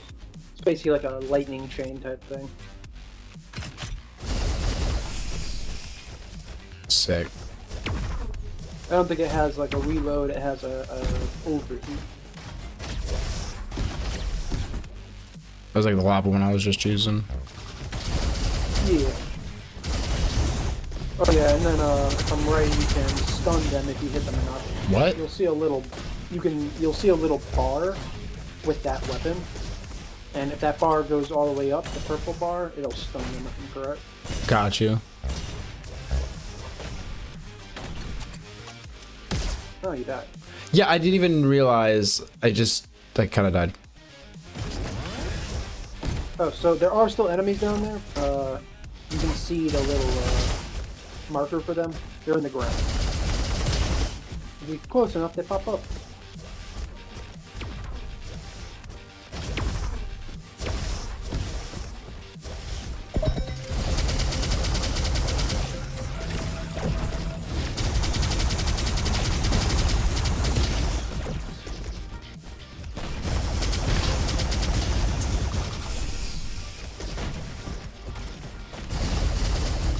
This game has a lot of verticality to it, that way.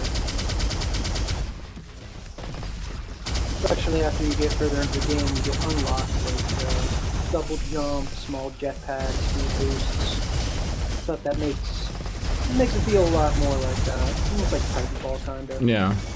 But nearly any game that just has like high mobility.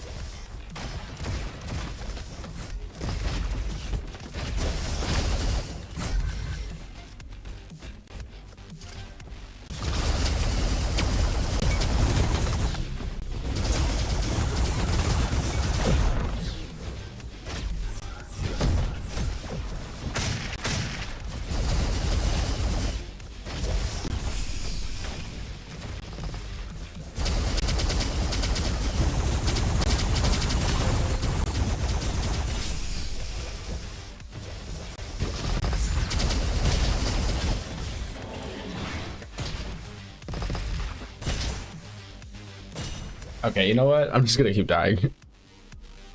I mean, that's how it is. And you pick the hard mode. Ooh. Yeah. I don't know where that goes. Let's not go that direction for right now. Let's go in here first.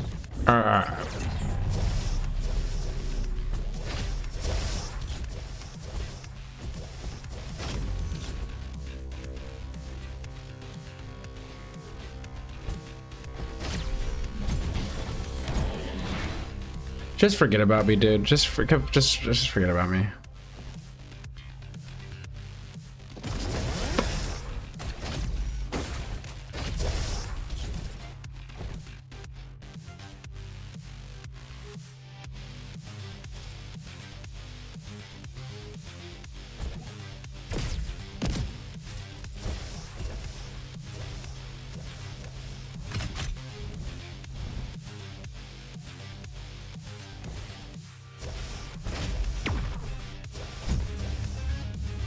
We can go this direction, but I forget what it is. And it might be a specific area. If it is, that means we have to complete it in a certain time. And if we don't, we just lose the game. Oh, wait, we lose the game? If we don't complete this. Well, If that's what this is, I don't know. good thing I got plenty of health. Well, luckily we get a health station. Oh, okay.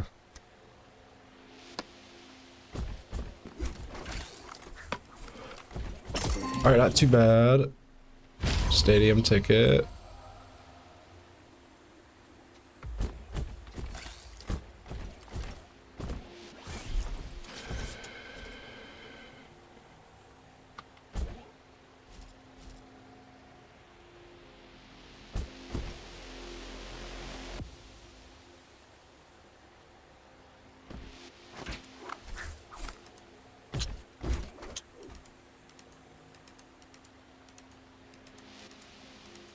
We're not getting as many levels. Weird.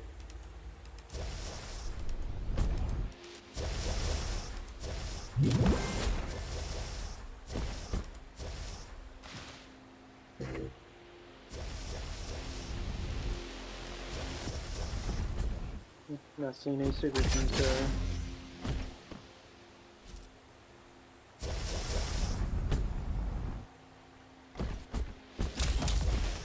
Yep, this is the time trial. Best just to run through as fast as you can. I'm hacked then. You got hacked? No, I got hacked. So we're just running through? Oh, I see. So if I hit that, I get hacked. Okay. Big yikes.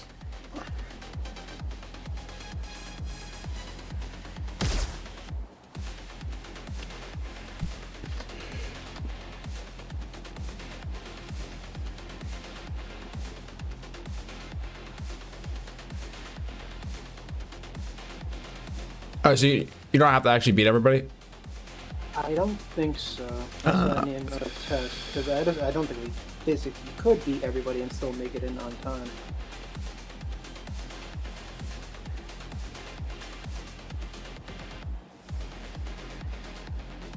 Oh, damn it, I need you. No. Well, I come back in 5 seconds, so just stay there. No, yeah. My turn.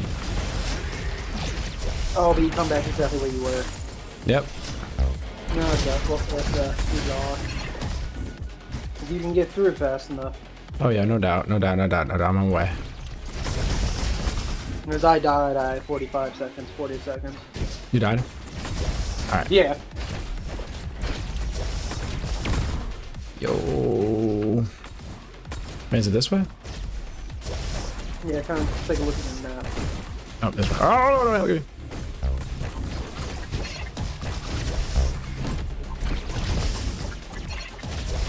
No, oh my god. Okay, let's run it again. I'm feeling it now. I'm comfy. Alright. Alright. I'm gonna return the base just for now because I want to switch out my character. Do I have another character? I don't think you do yet. You have complete challenges. Got you. You can look right here and see. This place should tell you what you have to do. Okay. Yeah, I guess there's 2 more characters I don't have. One of them's a question mark. I don't know who that is, but unlock by finding the chromatic cell. I'm trying to figure out how to do that, but I was actually looking up a YouTube video because I'm like, how do you get that? But you have to complete like 4 separate challenge rooms or something like that, and I have no idea. Oh. How about this? Let's go to your room. So we kind of follow your progression. Okay. So where am I going? Do like main menu, start your own room, and then I should be able to join.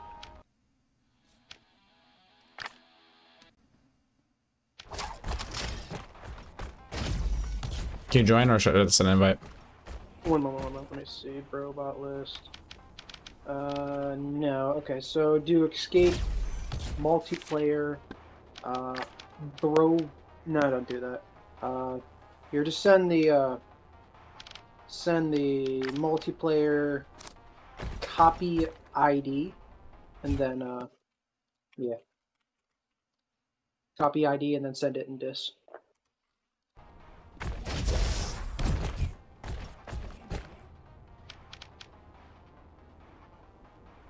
Huh. I didn't even have to put it in. It automatically copied.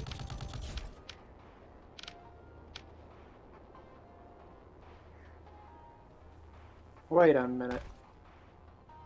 Oh, maybe it doesn't. So, do you see like a rainbow right here? No. Okay, make it sure. I realized. Really. So, okay. So I can see everything unlocked, but you can't see everything unlocked. No, I can't. Under that thing is something. Okay. I didn't realize that. Okay. I thought like you saw what I saw, so I thought you were seeing like everything unlocked and stuff. Should I spend wrenches on like starter packs or no? The starter pack. It says I'm like like those things. Yeah. Oh, sorry. Yeah, the workshop. Oh, yeah. Those things are like, I mean, they're just general upgrades. A good amount of them are pretty useful, and they help you progress further. And they keep you. Did you keep them through the game or no? Oh, okay, yeah. Gotcha. So I might as well just spend it all then. Yeah, I mean, you get wrenches as you go. I think there's only one person, if I'm right, who wants 35 wrenches or something.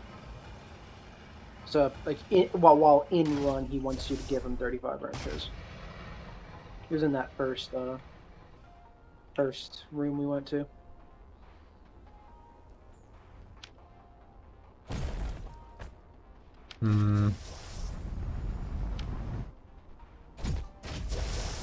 Do I want the ones that deploy bots? What do you mean? It says Max sometimes deploys Chef Ball, or is that just for like the in-between times? A friendly in between times. Should I save it or should I spend it on those? Yeah, it's up to you. I mean, again, having like the different bots means you can buy upgrades from them, and the hell. I just didn't know if it mattered because do I get your bots? Because I have a couple bots, or do you see different bots than I see? Now that I'm not too sure, but you're going to all the different areas, so yeah. I want to say. All right. You waiting on me? Yeah, I'm just waiting for you to press the start button at the van. The van. Yes, the van. I know where the van is.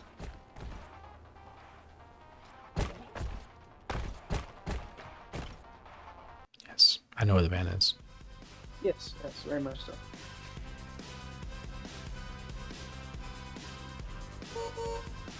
Alright, I'm feeling better. Let's get it. I think it was this guy. I'll carry him for now.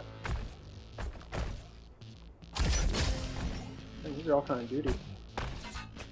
That'll work.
Alright, those ours?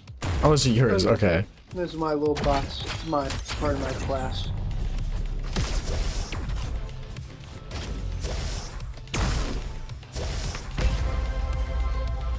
I'm very glad you didn't fail that. Shut up. I kind of did.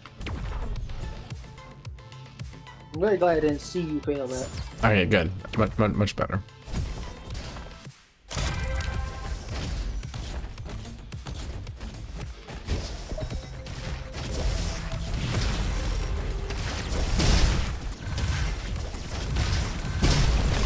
This weapon I really like, called the Sheriff's Carbine. It's a very solid gun, reliable.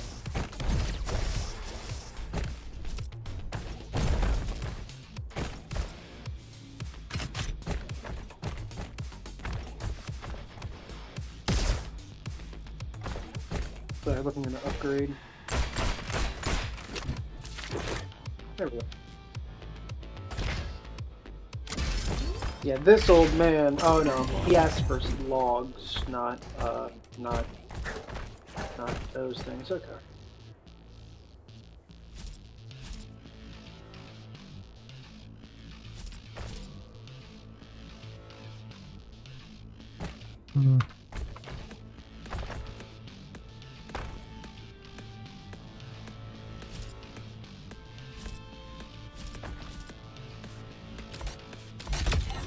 So if you find a weapon you want to keep, you can breed the weapon, and you can tell what kind of level it is by the color. So you have like a white weapon, but you can get it up to like orange or something. Gotcha.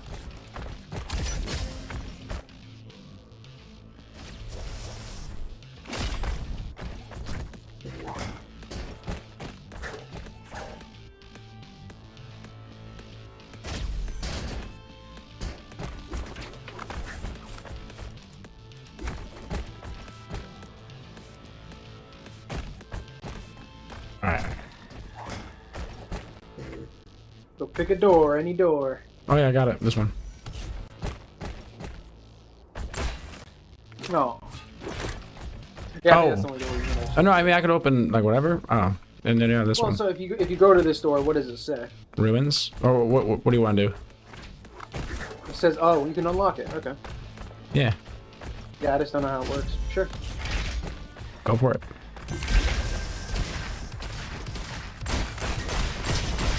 Just haven't seen it from somebody else's perspective.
Oh my god. Oh, I remember this area. I should not be using this. Even now that we're going this area, I don't need this guy anymore because we're not going to be going to the area where I got to open the door for him.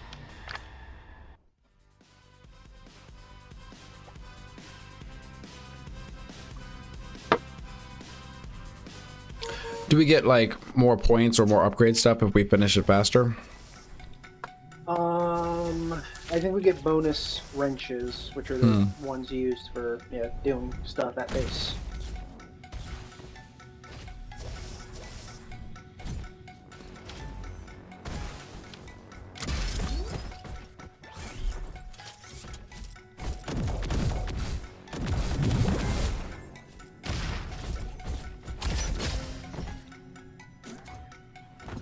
I would say first go look at your box and see if there's any better weapon.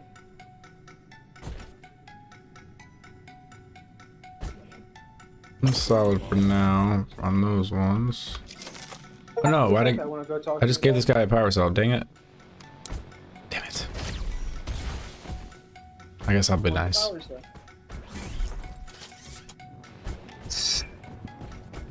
What? You don't want to give people No, I gave him a power cell. I was like, you know what, man? There you go. Are you happy? You're being selfish. No, I did. I gave it to him. Yeah, but you griped about it. Yeah. 'Cause I didn't know. I didn't know. I didn't know I was giving it to him. And you think he was just like, oh, hey, do you have power cell? Yeah. Oh, that's nice. That's basically what happened in my mind.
Are they going with the bow?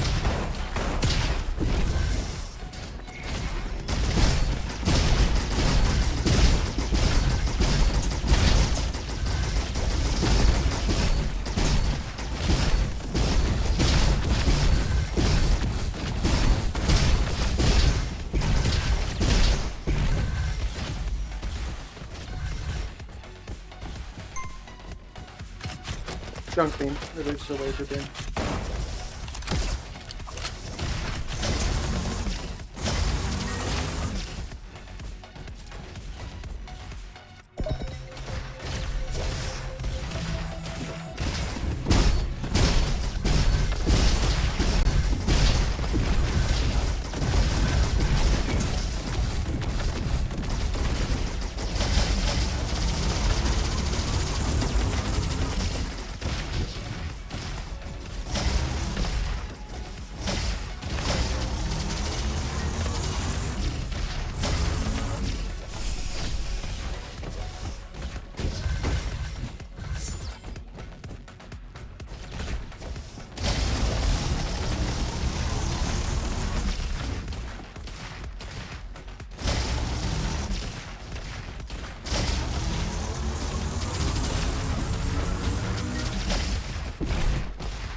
But,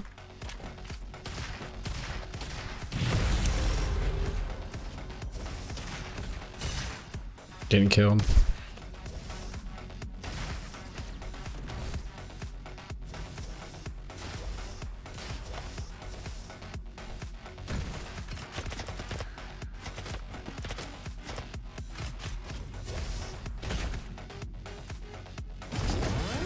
Can I get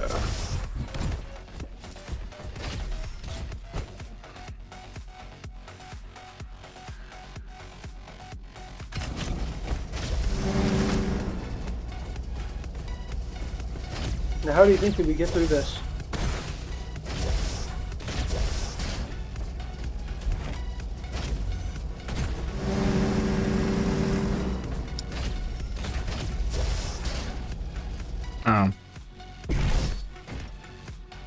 And shoot the dots?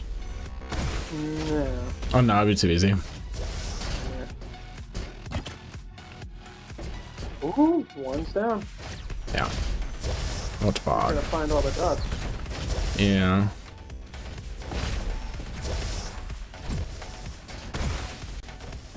Yeah, I don't know where all the dots are. Are they, could they be anywhere? Set location. I think they have set locations. They should be in this general area, because I think once you leave this room, you can't get back into it. Like this, like selection of rooms. If you see any more dots, press them.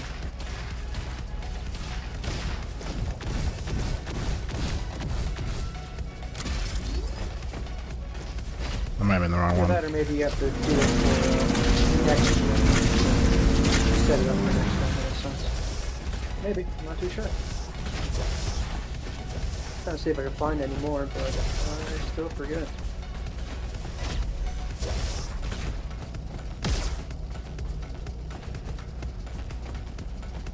It's going by my peripherals, I'm not seeing.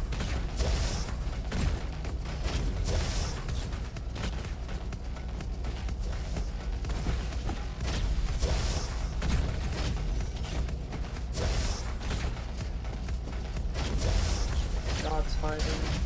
So you can try to peek in and see what's over there. Some stuff over here that you can't get in. Oh, here's one. Found it? Okay, it's two down. Nice. Only two more. So keep looking for red dots.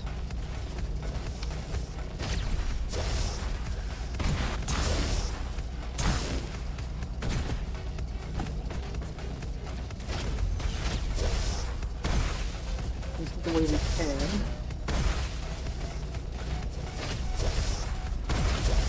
I imagine there'd be one around the statue, but I ain't seeing it. So the other two must be down here, unless we just missed them.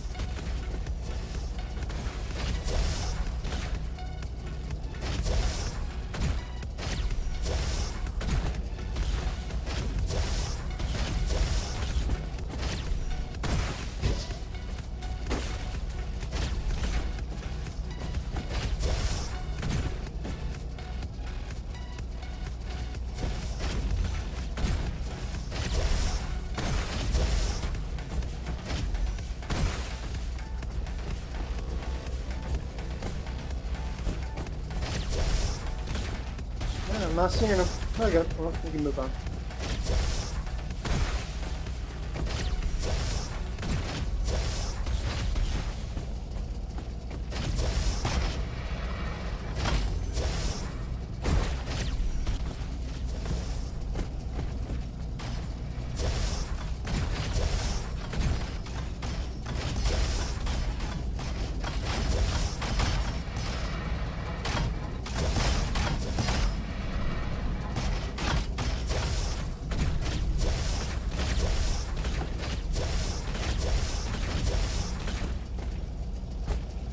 Can't be up here.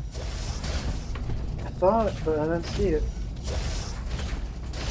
I was just kind of running through here and I wasn't seeing anything. On top of these cars. Definitely looks like one should be back here. Oh, I didn't see that. Little in between section.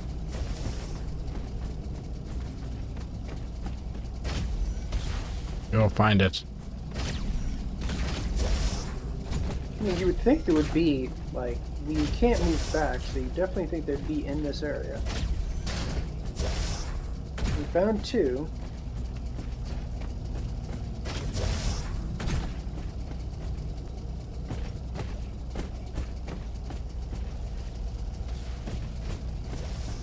One through there.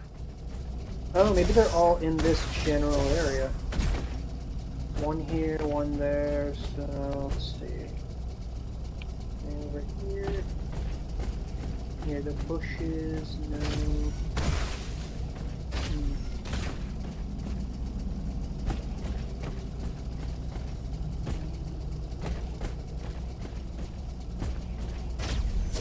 Okay, so I found the third one. Nice. It was inside of the second one. Okay, so we have one more left. Oh. That's so annoying. I guess that works. Is it so you have to shoot or something? No, I just ran through it. It does damage, but it doesn't, like, kill you. Oh, okay. But I think unless you actually do the proper way, you don't get all the rewards. What do you mean? Yeah, it sucks. Again, like, there's something here, maybe? Is that there for you? Yeah. No, okay. Yeah, I don't know. Tech room key. No, okay.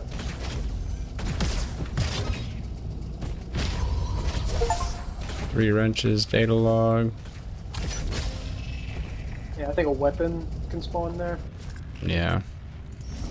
I think it's usually a better weapon than other weapons.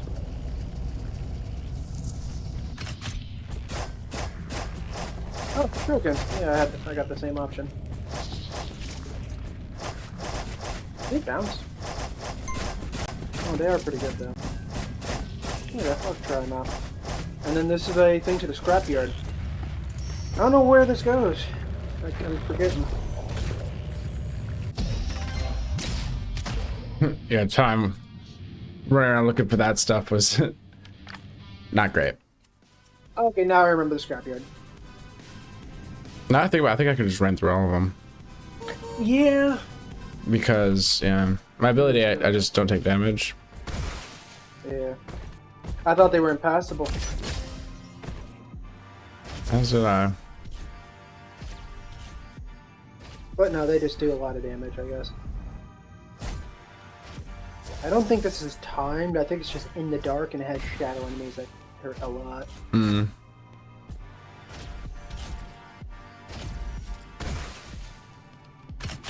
Missile battery.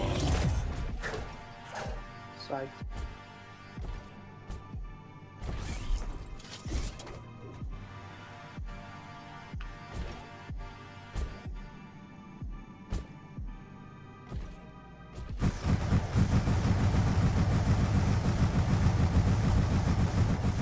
Literal missile battery. Okay, I will try. Wait, what's crystal powder? What's what? Alright, it's crystal powder. Oh. Oh! I think so. After your weapon hits a certain level, you need, I guess, yeah, it says on that board, crystal powder, which I don't know how to get that. I think maybe it's a rare drop from enemies. These are cryo missiles.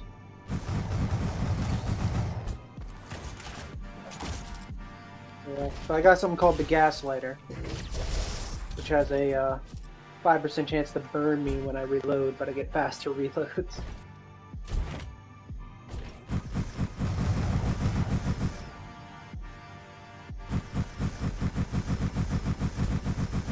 Wait, so what's the difference between upgrade Tomahawk and upgrade Tomahawk quality? So one costs 1, one costs 3. One is the rarity, and one is the... Let's see. I'm going to throw my rifle. Okay, that upgrades the stars, which I guess the stars are a base, a baseline. Yeah, and then this is the quality, which is like the color of it. And I think getting a higher quality can give you more perks on it. And if you want to see what perks it has on it. Gotcha, now I see now.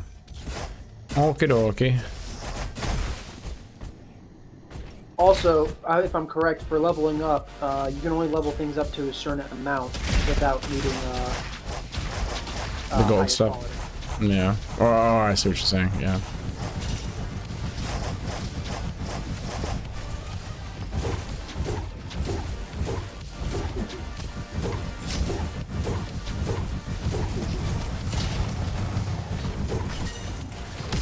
Okay, this is a very dangerous thing. I basically have just almost soft killed myself.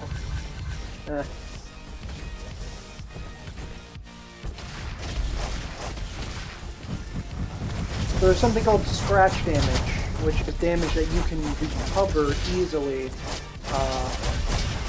and fire basically goes based off of scratch damage, so it will only deal whatever your scratch damage is to you continuously. Until you have no scratch damage left. Yeah, I saw it mention scratch damage. Yeah. Or scrap damage. Yeah, but my problem is I have a random chance to light myself on fire if I have any scratch damage. It will basically get rid of all of that. That's not good. That means I can't recover that HP anymore.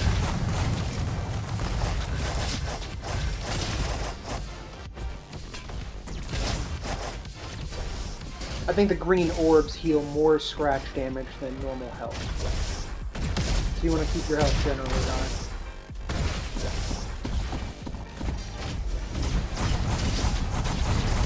Okay, that was a stupid thing to say. You want to keep your health high, yes. No, what the hell? Damn it. I don't know why I fell into that.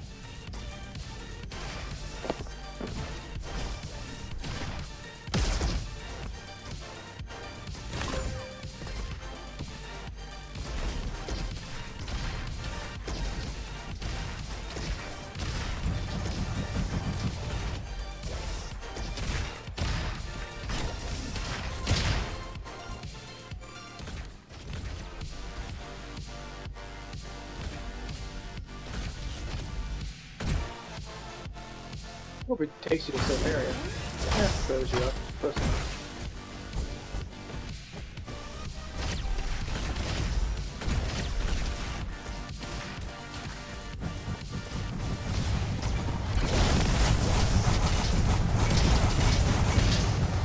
Literally artillery support from above. Another, no, it's a junk rifle. Not a bad gun though.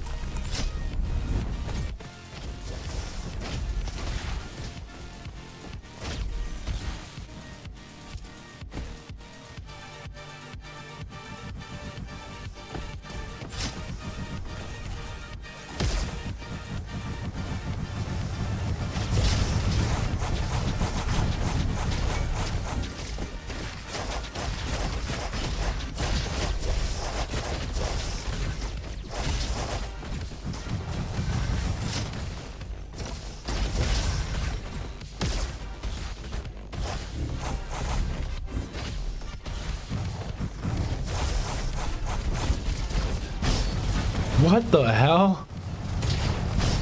The guy jumped at you and hit you with a blade. Yeah. Yep, that guy's he's a little annoying. It's not great.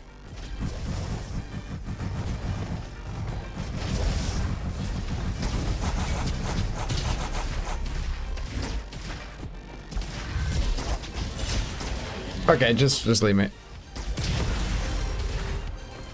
No, never mind. Revive me. I'm kidding. I got 40 seconds.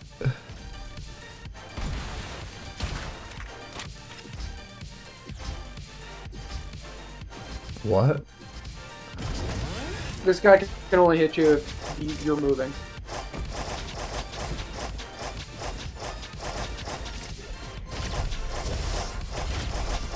Oh, I forgot I have super jump. Yeah. I forgot about that one.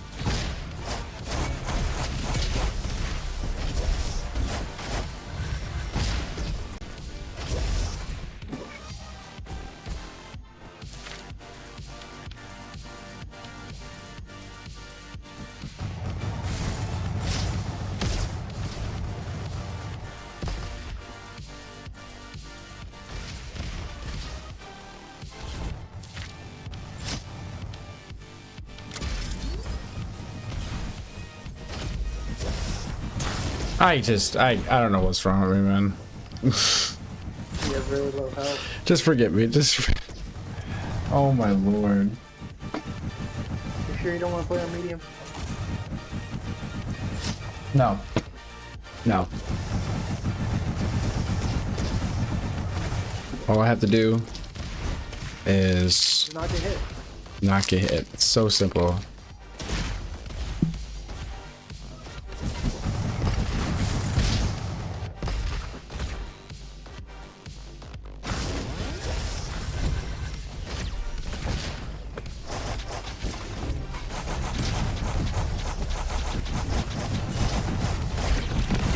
There's a lot of projectiles in this game.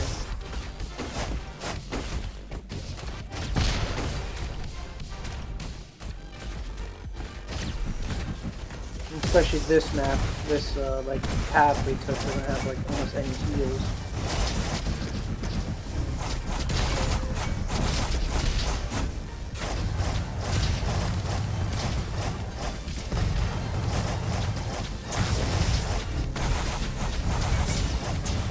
Oh my. You got hit by the last projectile, that guy.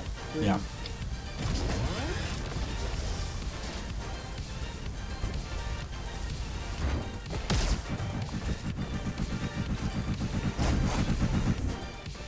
Just bit of heal. Hold on, wait. They're making sure. Weird thing, me and my friend figured out, if this guy's hat is any direction but this, he's gonna blow up. Oh wow. Yeah, because we ran in here, pressed him, and we both blew up, basically making us have no HP for the boss. And we looked it up, and yeah, apparently that's like kind of a troll they have. That's hilarious.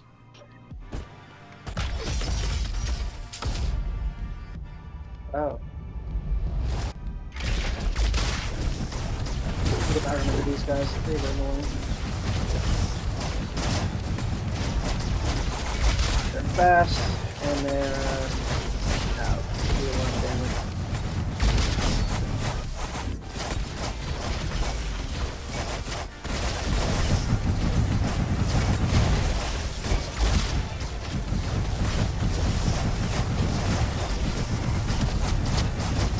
Because they're considered bosses, I can't even really freeze them that easily.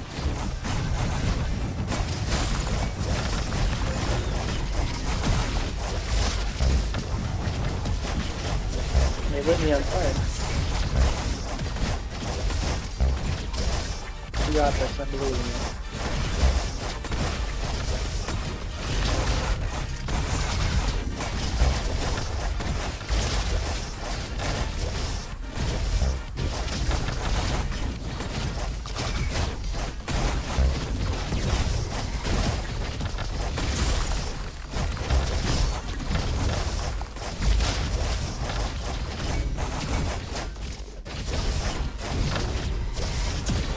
Oh my god, no, I freaking hit Q!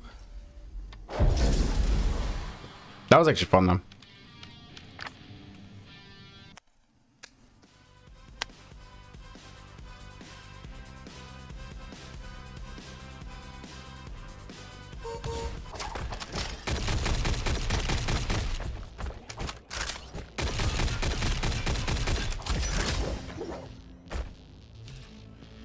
Let's go the normal way this time. I can see what this bot thing, what room that unlocks. Hey, where's my frying pan?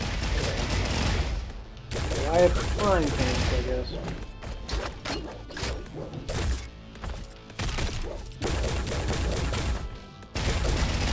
I have mines. Okay, explosive mines. Let's set them up and stuff.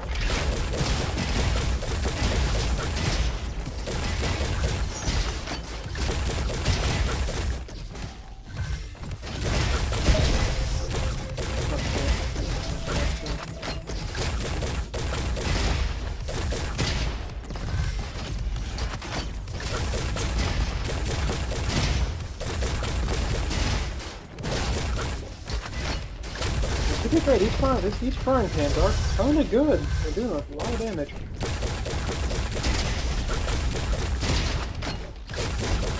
Got it close. In a game like this, getting close to the enemy and defeating them. Mm-hmm.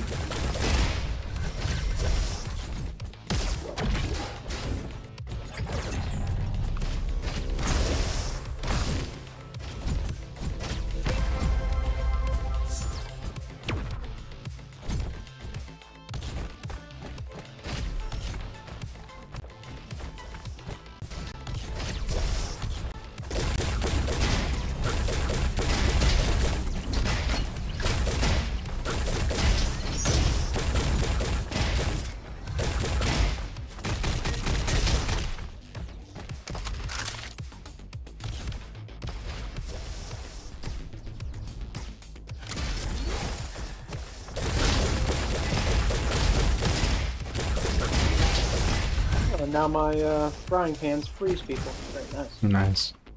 I think you should try out this weapon.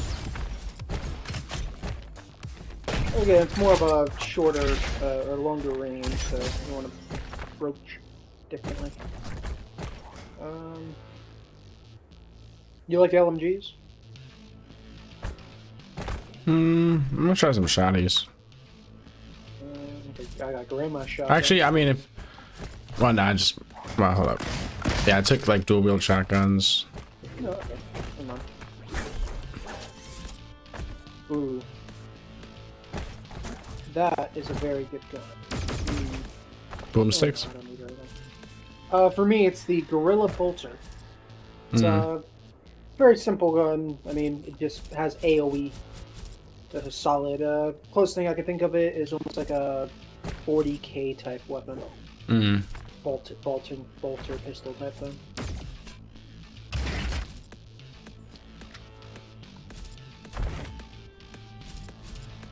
But for right now, I'm gonna save my things. Let's go to the Oasis so I can see if this is even what I'm supposed to do.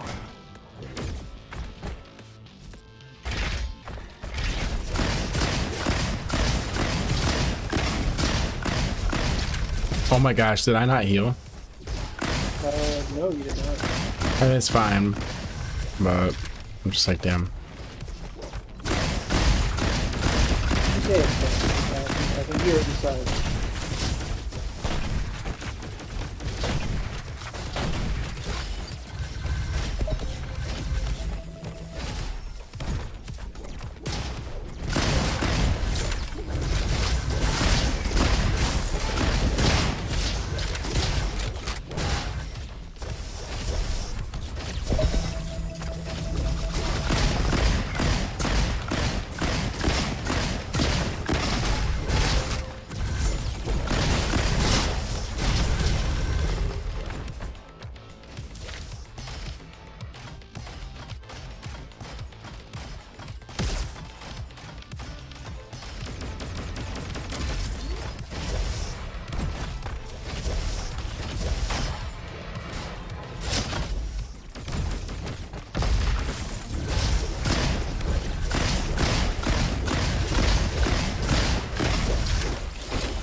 Hey.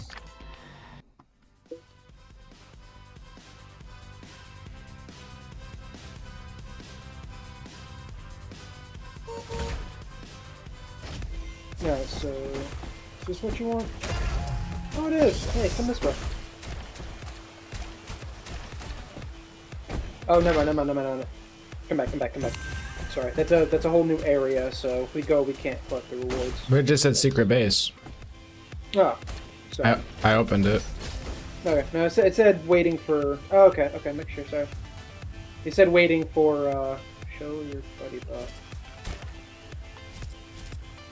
Oh, you can level up your things. Okay.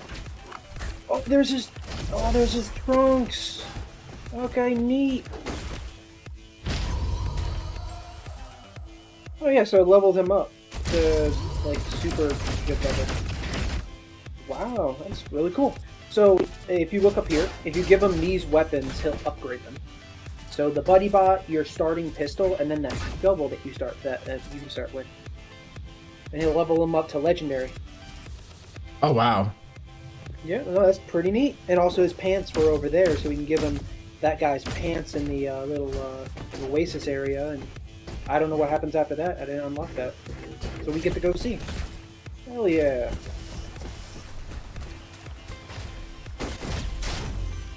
I was gonna say, there's a lot of little unlockables for the game, like 9 challenges, but you know, just complete a couple tasks and that stuff. And it's usually just kind of off the beaten path, or just gotta remember, like, they bring this weapon.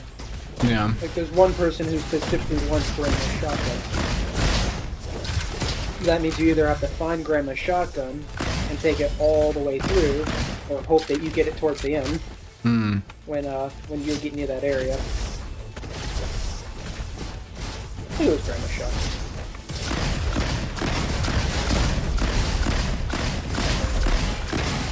Okay, I was hesitant about these frying pans, but they're actually pretty dope.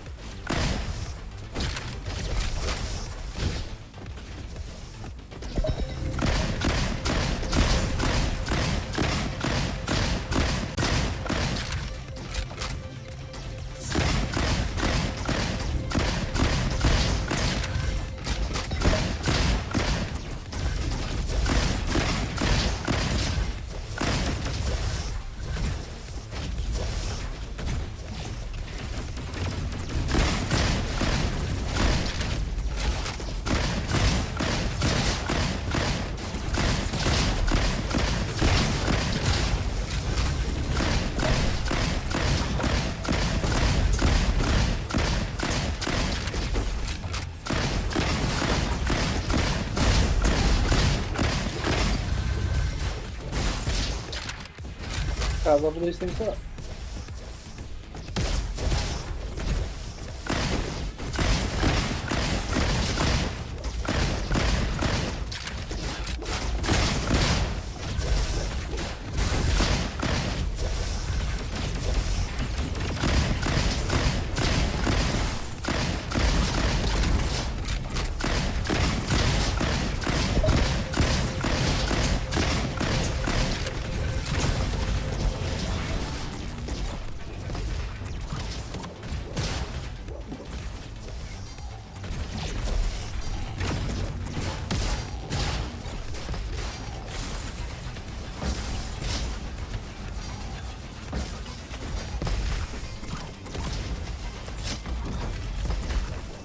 I really like the shotguns. I just need to speed up on those things.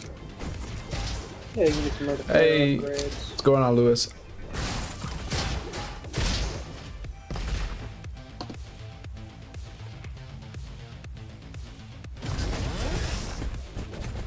That was pricey. Yeah, I noticed ever since you started gaming, not much in chat. I mean, it's quiet now. Yeah, but I mean, you're also not really known for gaming as much. No, not nearly. Alright, so let's go this way. You picked up the swim trunks, right? Yes. Yeah, give them to him. Do I want to pick up the javelin? Oh, there's a javelin? Yeah, I guess so. I think it unlocks me. I probably it's going to unlock the character. Okay, so that's a gadget. Gadgets are passively equipped, and that's pretty useful. I mean, every time you spend money, you get health back. Nice. And yeah, I unlocked a character. Yeah, you unlock the like a ranger, or I forget what his name is, but yeah, that's one of the characters I was using.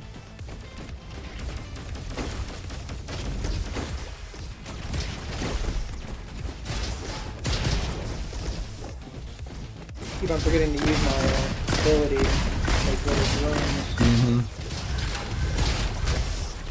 I think that's what is really getting me, is like forgetting to use it. Yeah, it's one of those things. I mean, like invincibility, I can understand. Like in a sense, you don't really use it as reactively. That like, oh, this shot's coming for me, I'm going to use invincibility. It's more like I'm jumping into an area where shots are everywhere, so I'm going to use invincibility. Yeah.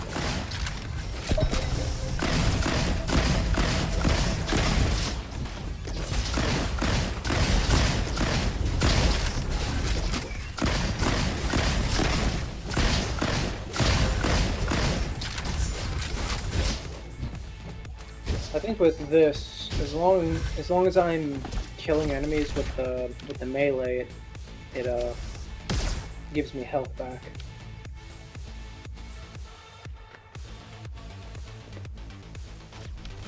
This way.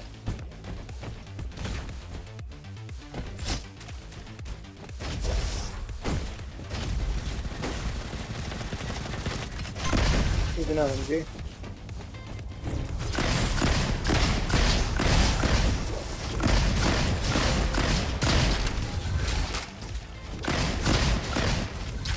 And that's the way we can.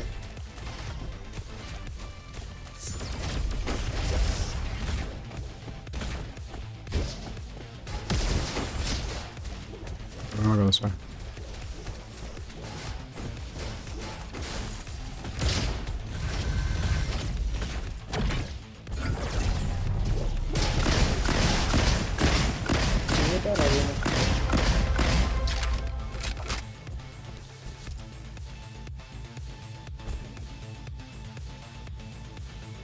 Oh, grab a shotgun.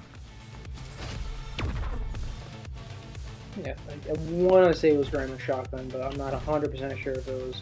Try to get it to try to take it out, or no? Ooh, no, I remember. It was blunderbuss. Oh, gotcha. But it doesn't matter. I mean, you can try grab a shotgun. You like shotguns. It says level 4. Yeah. So generally, the level's going to increase as we continue going on areas. I see. You probably have level 1 gear. Yeah. Because it's the gear that you've got in the first like selection or so.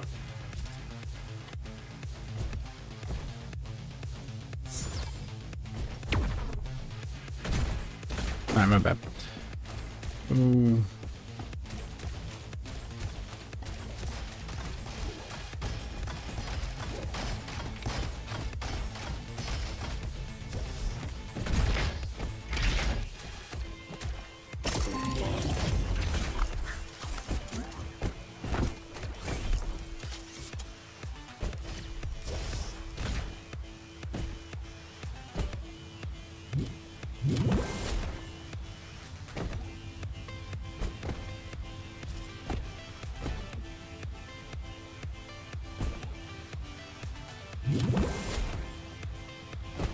There we go. I gave some levels to my pans.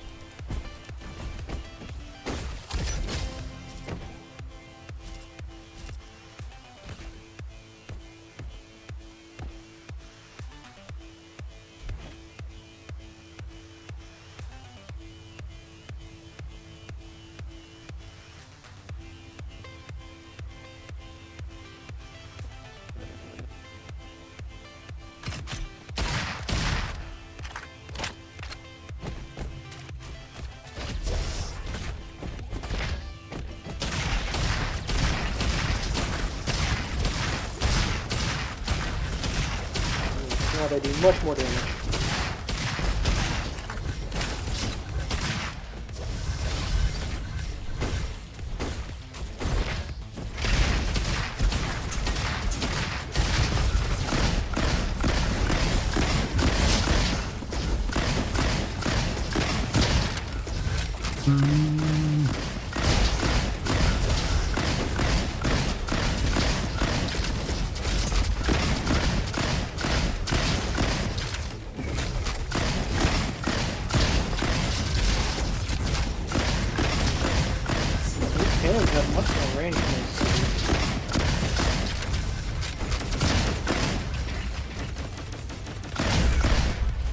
If you wanted to, you could pick up this gun. You're gonna rattle them. A what? This is a machine gun that fires a bunch of bullets sometimes. Alright. Gonna rattle them, boys.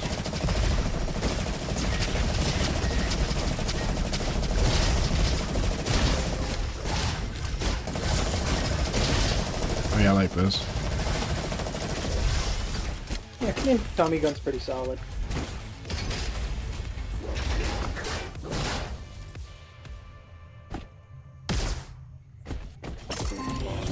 Oh man, the police whistle would have been good. Opening the door increases your fire rate. Fire rate and movement, well, fire rate by 30% and movement speed by 12% for 12 seconds. Definitely good on bosses, but just generally good. Yeah. Well, let's get to it. I am a mole and I'm building a hole. This guy likes to run after you with a melee. It's temple. I say he's a melee guy, but he does that bomb thing. Something like that.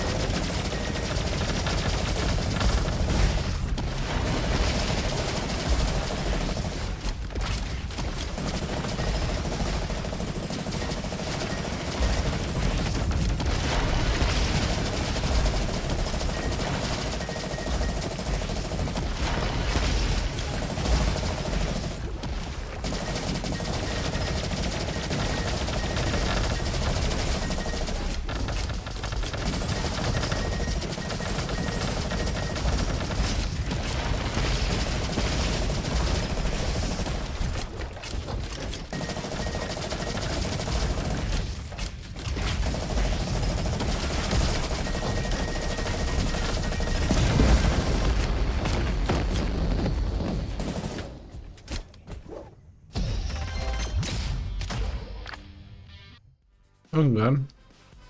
Not bad, yeah. I feel better about that. I'm liking the Tommy gun. I mean, I feel like we're doing pretty good. Oh my gosh, this is a Tommy gun and it's level 5. I should just get it. What level is your Tommy gun right now? Also, hold on, Level 3, common. This is level 5, uncommon. You know, it's a little better. I mean, check your box real quick first. Okay. See this Tommy gun in the box. Another Gorilla Bolter gun. I mean, I don't want to get rid of this. No, guy. chainsaw and gorilla bolter. No, I mean, I'll pick a Gorilla Bolter. I'm sorry, my guy. You are really nice, but... Do you want me to get it or something? Oh, no. Here, so... I'm trying to see if I can move this weapon. Move it. What are you doing? There we go. Okay, So try this. No, actually, no. Try that. This is the Gorilla gun. That's pretty So cool. kind of a slower firing rate, explodes on each shot. Pretty solid gun. I'd say stick with your Tommy gun if you like it. I'm gonna use that bolter. I'm just getting rid of this big boy.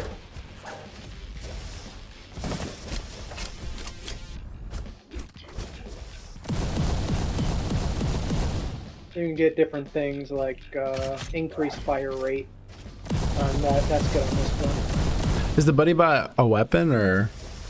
Yeah, it's a weapon, and it's alt fire, which is the right click. Some weapons have alt fires. Is to summon him, so that when you see this, like you saw, like the yeah, that was me summoning him, and he shoots and takes a little bit of damage.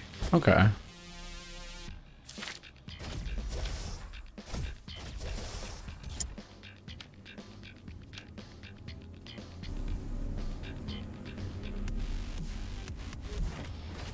Well, what's tempo shot? Where's what? Tempo shot. Oh, tempo shot. Oh, never mind. Yeah, I'm not too I found it. Because I have tempo shot. It's every 4 shots increases your next weapon shot. And now this, because all those shots 100% critical to chance. Oh, that's pretty good. I like auto. Guaranteed crit every 4 shots. Yeah. Yeah, that's pretty solid. Alright, let's get it.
Oh, my dumbass. I don't know what I was doing.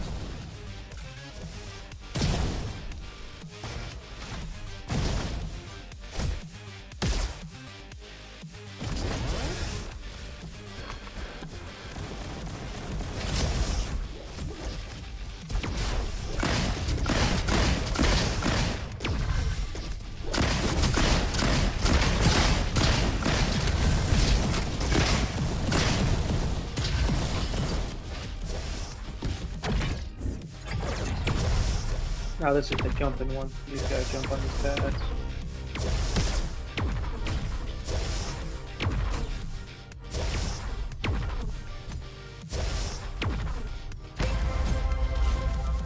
Ooh, the meteor cannon.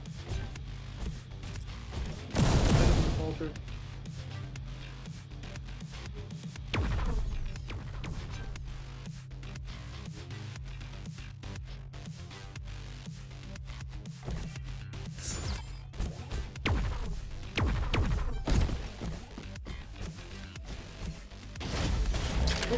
Oh no, I got knocked out.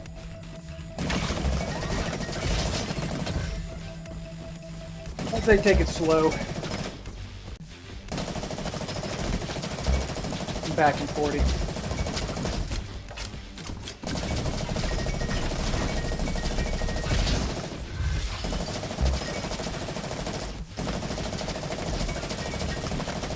Damn. Oh, shoot. Yeah, keep pulling back that guy's laser. Yeah, keep pulling back, keep pulling back. Back in 10.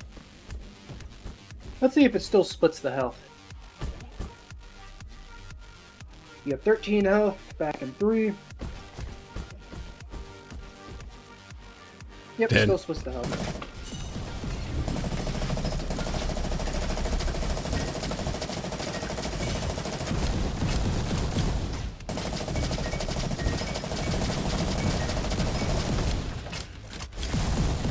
Keeping him frozen.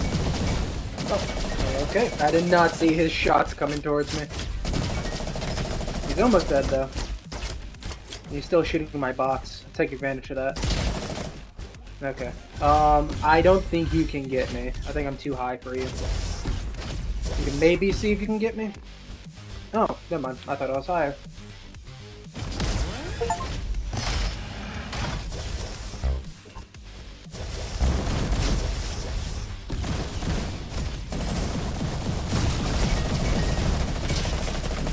Desperately need some help. Luckily there's some help right over here.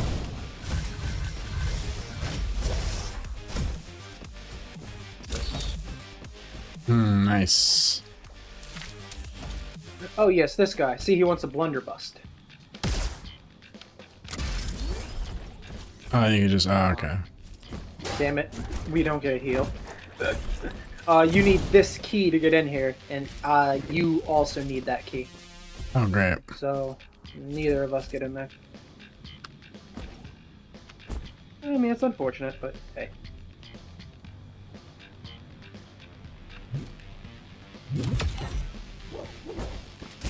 Yeah, but I haven't completed this one either.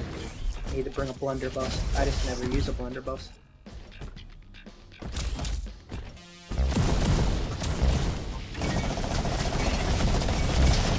We gotta take this slow. What? I don't even know how it hit me. Oh my gosh. Stay alive. Okay, you're doing good. Melee weapon, because this melee weapon gives me heals.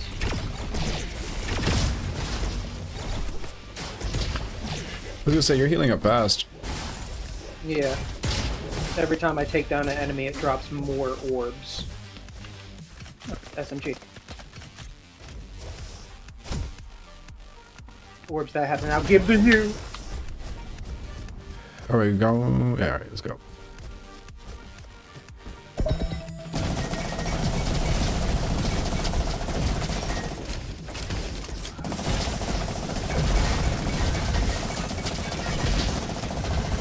I hate those attacks. The attacks that fire the wave. Because as I'm running in to try to get into melee, I just get hit by the wave. So, that sucks. Yep, but you did unlock that other character. and more wrenches that you can use for upgrades. I don't think you'd normally get to the end at the first run. I'll go check out the other character.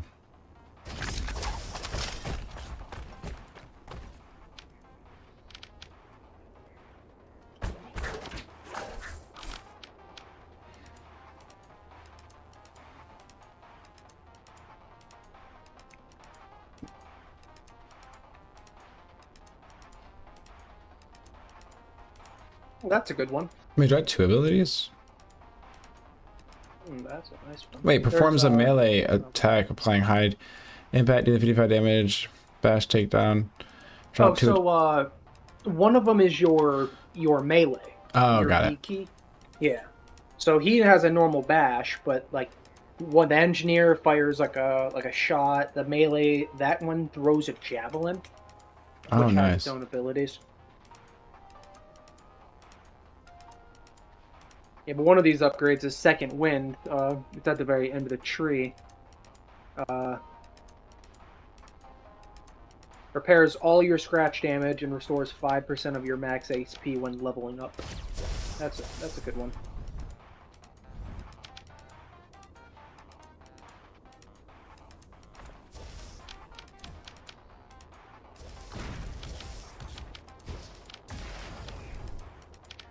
Should I try the javelin guy, I guess? Well, he just turns invisible. Yeah, I mean, that's his ability. Turn invisible and have, like, a sneak attack. But it's good for when you're, like, you know, getting in or out of combat. A little more versatile than your invincibility. Because they aren't shooting you, they're shooting an after image of you. So you can reposition. Nah, I'll give it a try. Alright. Oh, do I need to... anything else I gotta do? This...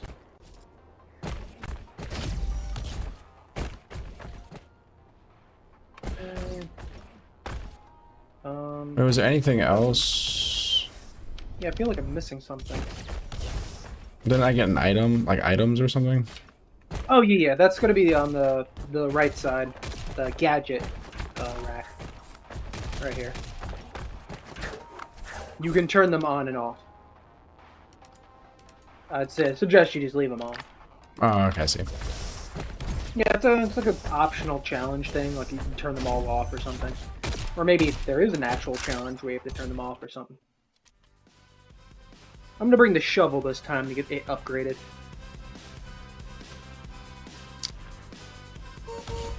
And then see if I can find the blunderbuss.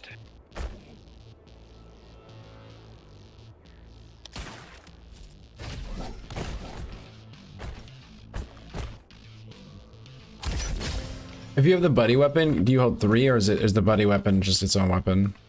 It's its own weapon. It takes a weapon slot. Gotcha.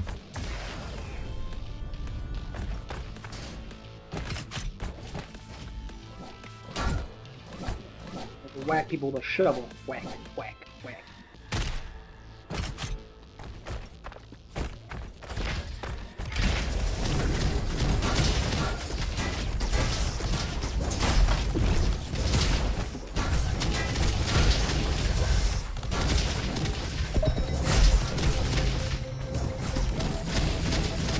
So if you hear that noise, that little wah wah wah wah wah wah, yeah. It means there's a little enemy on the rails, and if you kill him, he gives you a bunch of health. Oh, nice. Yeah, so it's always I was wondering good. what that was. Yeah, that's why I usually try to rush in after I hear that to kill him, because he will go away. I don't think it's XP. I think it's like mainly just those little health orbs, but it gives it like 10 of them, so it's a good amount.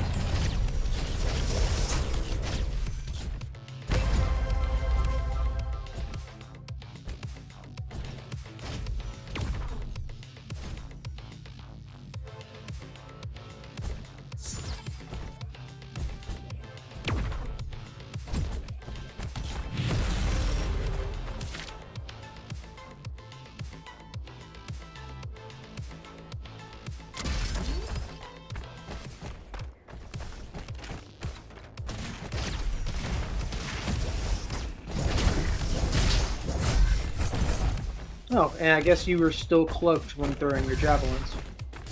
That's useful. I'm sorry, one moment looking at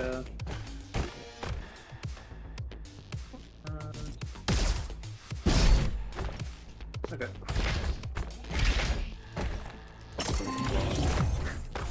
Objective: find blunderbuss. Oh, the bandito.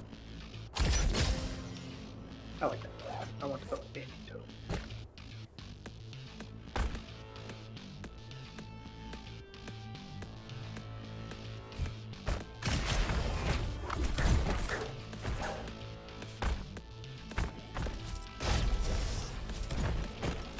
And you still want like 30. For me, he wants 35 logs.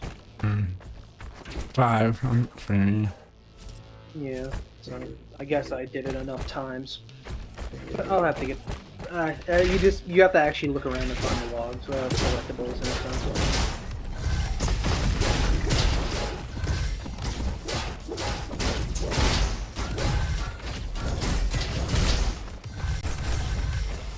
Melee build.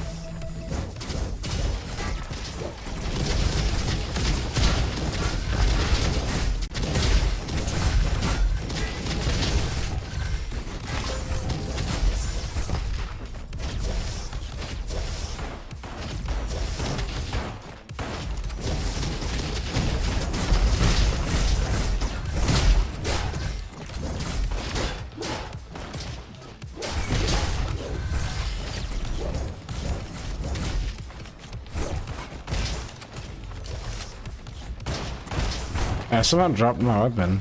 What the hell? Yeah, I have one weapon now. I only have the frying pans. Oh, never mind. I don't even know, but I picked it back up. That's so weird. What weapon is it? No, the little, it shoots. Here, I'll show you. Give me.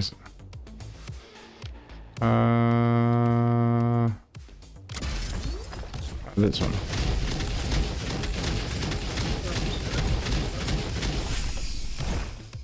And you said, like, was it your alt fire dropped it or something? No, I have no idea. I just didn't have a second weapon.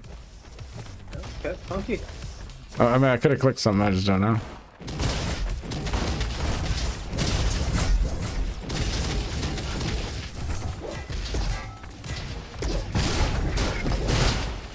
This shovel works perfectly on this. I have my character has a dash ability, which it does a dash and then like an AoE. So that works perfectly with this shovel. Dash in, stun them, keep whacking them. And if I'm correct, it does more damage if they're stunned, this shovel.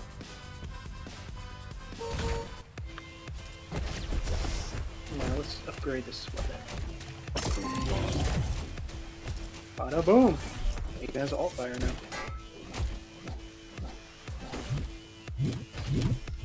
Yeah. Combine that with this. Kind of. Auto crit chance.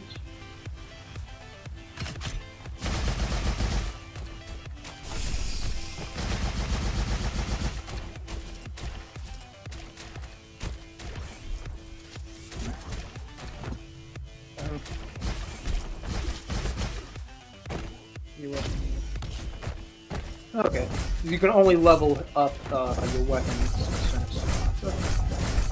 Still have not found a blunderbuss yet, so this might suck. Yeah, well.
feeling pretty good. We're not losing that much HP.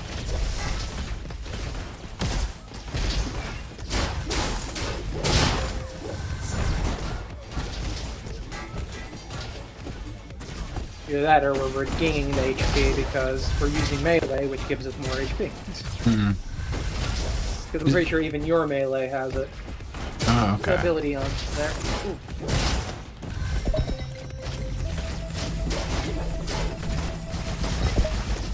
Yeah, I gotta get in time.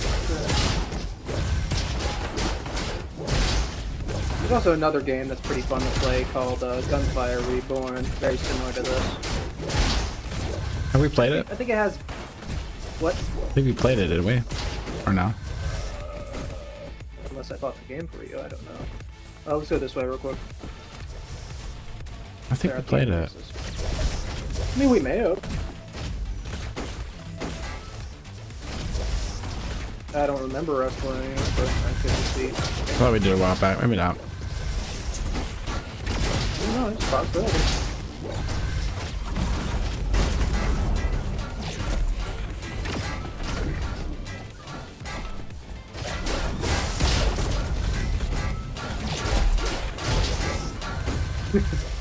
Yeah, no, I'm convinced we have high HP because we keep on whacking things. Because we whack them, we get more HP back.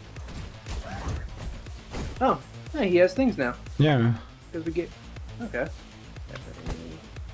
No, and... Sure. Oh, that's interesting. Sliding throws grenades. Wait, really? Huh. Huh. I thought there'd be a cooldown, but there's no cooldown. So you just keep on, yeah. Hey, come here real quick.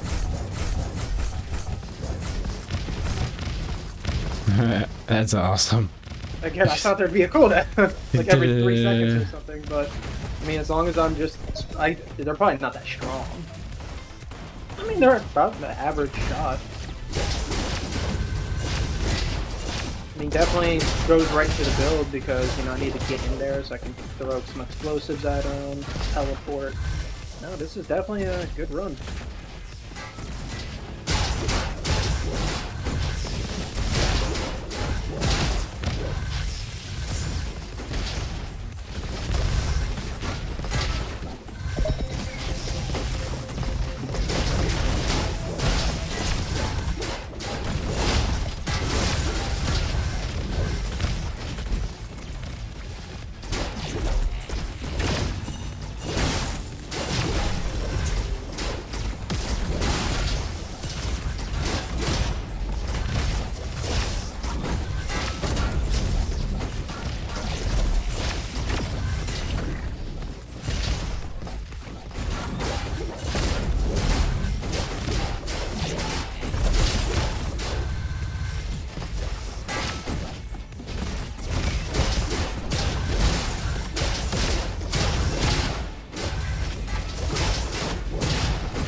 Man, I'm not really using my dagger that much.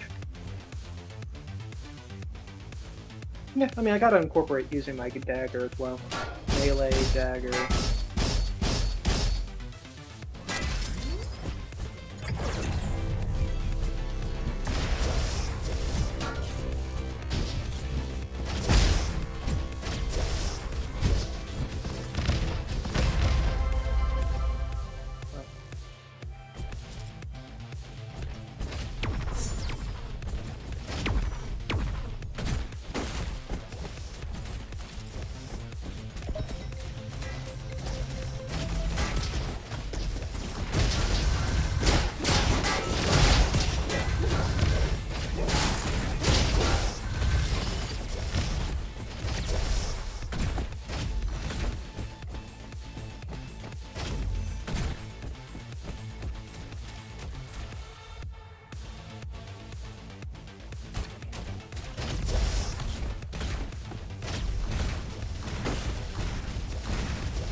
Bust.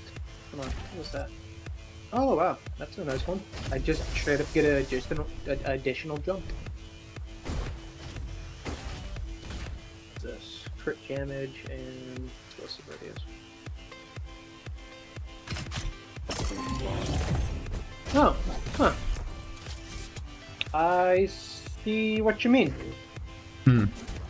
I lost my weapon. Yeah, right. Oh, here it is. It's right here. But I don't know how. That's not mine. Oh, no, I have no idea. Oh, hold on. That was mine. That was mine. Never mind. Hold on. Hold on, where are you? I know there was something, an upgrade that you could get. I found a data log over here. I don't know if it's the same for you. Here we are. Favorite weapon. Increases dagger damage by 15%, weapon damage by 25%, and reload by 20%, but reduces your weapon slot by 1. So, I only have 1 weapon slot. Is there something over here? Sad. Is there something over here for you? I found something over here. No, I probably already collected it. Dang it, that means if I do find that ball blunderbuss, I have to give up the shovel.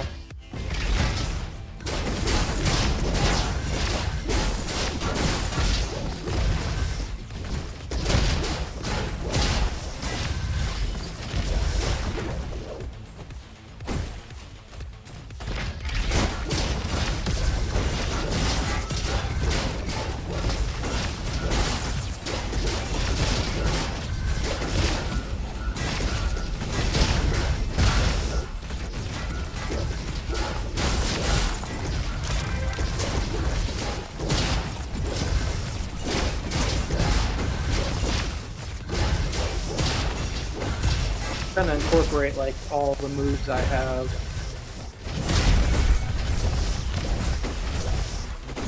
That's still not blunderbuss. Yeah, if you do find a blunderbuss, press F on it and it will like ping me. So I know, Got it. So I can see it.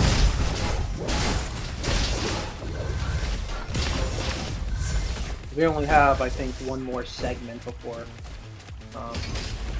Can't pick it anymore.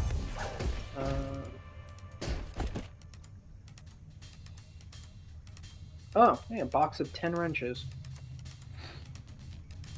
Sure. I need wrenches. What's I that? don't have money for anything else. I don't really have money for anything at this point. I thought. Yep, I used it. What is it?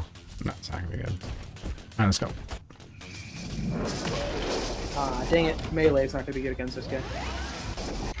Oh shit. I always just record this part. Only when he's here is Melee can be used.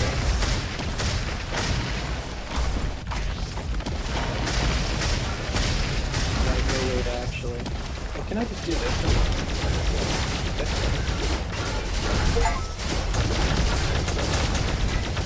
Oh my god, my bad. I was like, oh, I'm just bouncing on him, and then he just shot up. Yeah.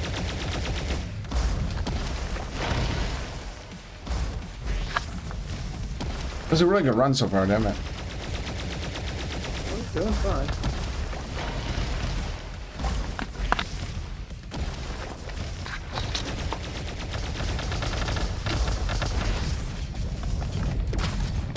Yeah, I just literally don't have anything to, like, shoot him with. I got you.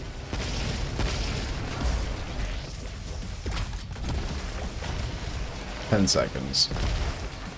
I'm literally just trying to use my grenades.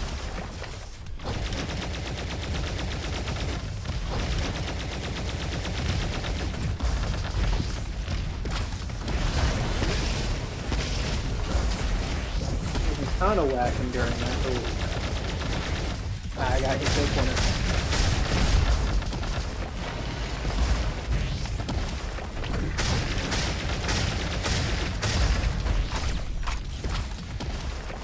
Basically stay as far away as you can. Also make sure you don't run into his mine.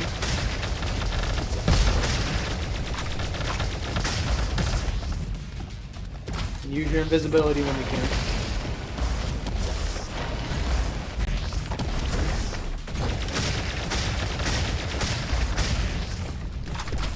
Shoot his mines when you can so you don't run into them later. Got it, I will. No, you won't. No, I will. In the future, I will shoot his mines.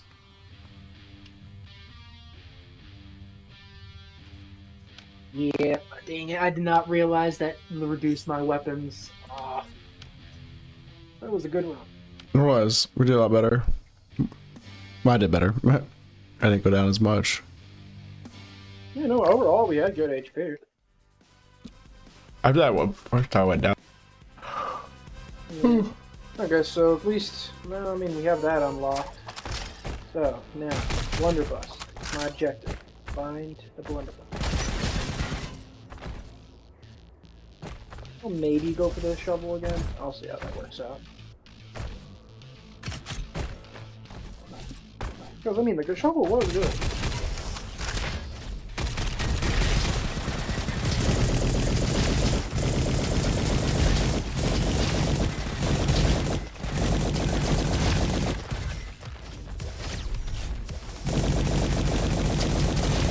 But the green's not XP, right? I don't need that if I don't need help. That's help. I don't know. I don't know what it does if you don't need it.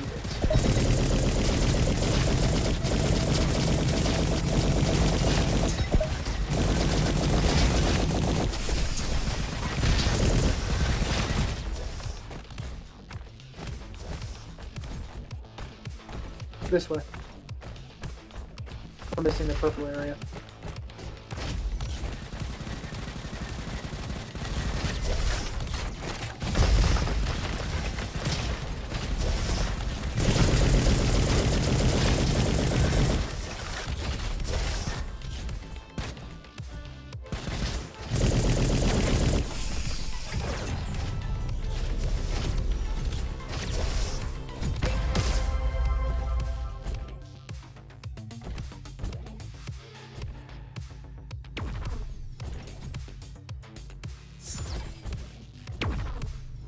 I got some, man. Oh,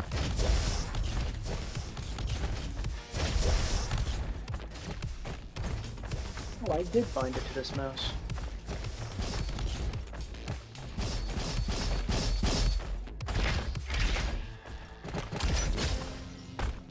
There's the blunderbuss. Very good. All we gotta do is take this to the guy.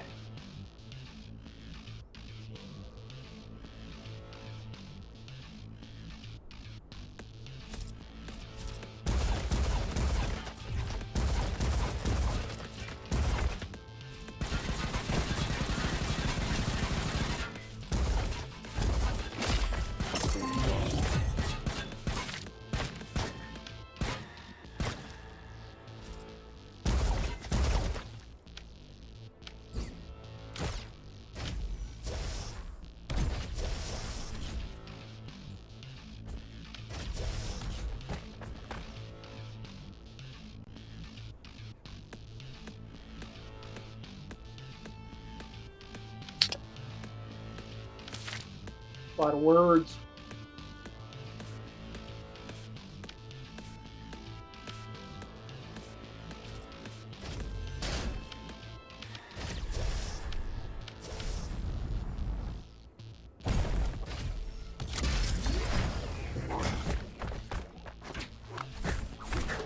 I like pick an element from the thing I got. Yeah. Now I think, depending on what it said. Like when I come out of my stealth, if I like upgrade my first pistol, like just the whole time, would it be good? I'm not too sure. Oh. You can also make it. You can make it a legendary by going to that guy. Oh, yeah, we could try that. Yeah, I mean, you just save it and see, and just do it when you upgrade it. I mean, I think there is some type of thing that says like, you know, your pistol is better or something like that.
Also, having a better rank gives you more power cores for upgrades during the round or match.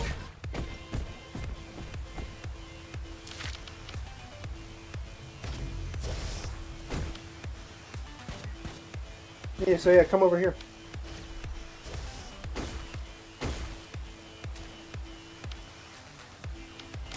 Right. Sorry, over there.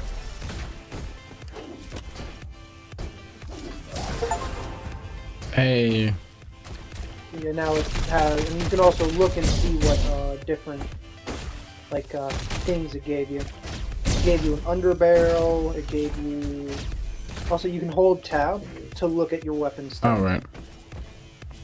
Sonar shot, fires explosive marking shot, havoc, turbo, and opener. Yeah, and each one of those give you a small something.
I don't think marking shot does any damage, but it increases the damage they take if I'm not.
What the fuck?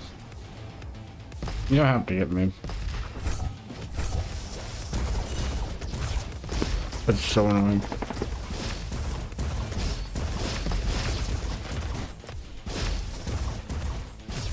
Save your health. Remember, it still does it regardless. Oh, wait, never mind.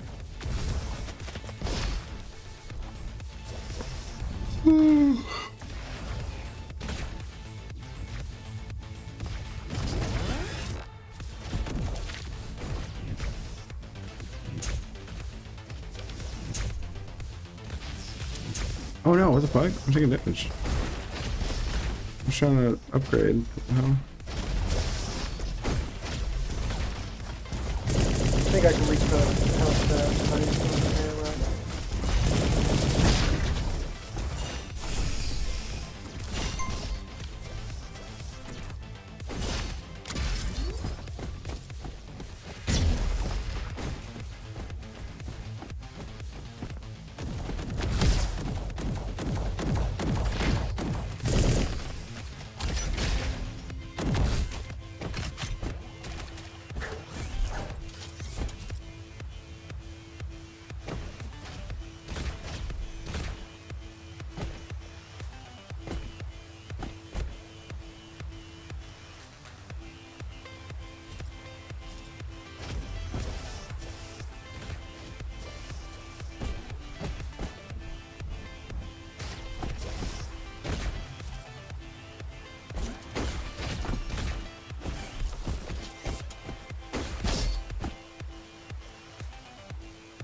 Oh shit, I didn't know I was in fucking poison. I keep jumping in poison.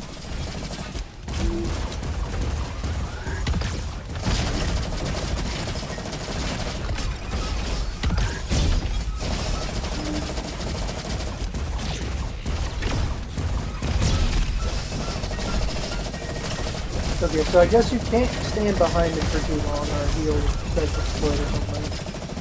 Or actually, I just don't think you can do that first. Okay, now we have to roll on the way. We have to run over here and press that button and we literally close end the game.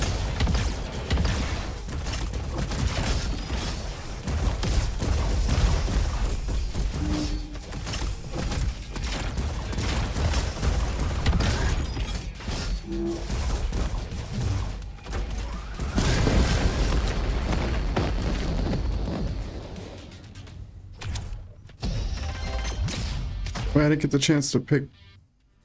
You'll get to pick after. Oh, okay. When I just wait until we loaded.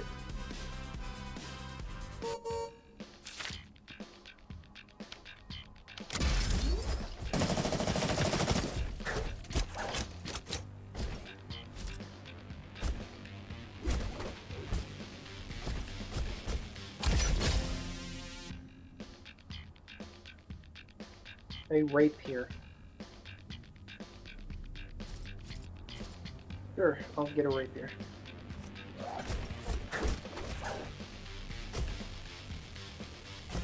Gun does 252 damage. What, your pistol? No, it's mini cricket. Oh yeah, that's a Men in Black reference. Is it good? I don't know. I've never used it. You can always grab it and see if that perk isn't really Oh wow. useful. Oh, it's one shot. That's why. Not long recharge? Yeah. I mean, yeah, and it blows you away and stuff. Okay. I literally have a rapier now. Yeah.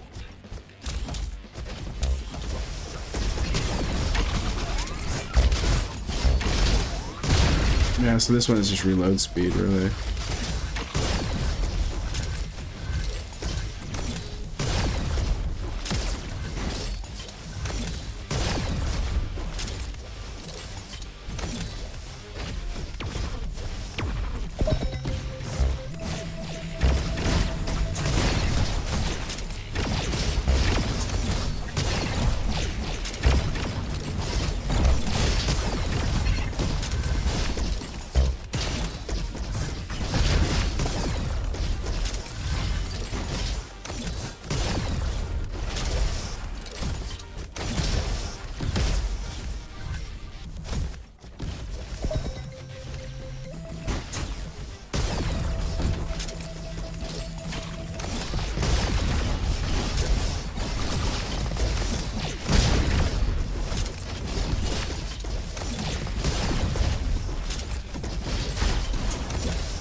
Almost no point to actually use my weapon because my melee is more powerful. One weapon is like pretty strong.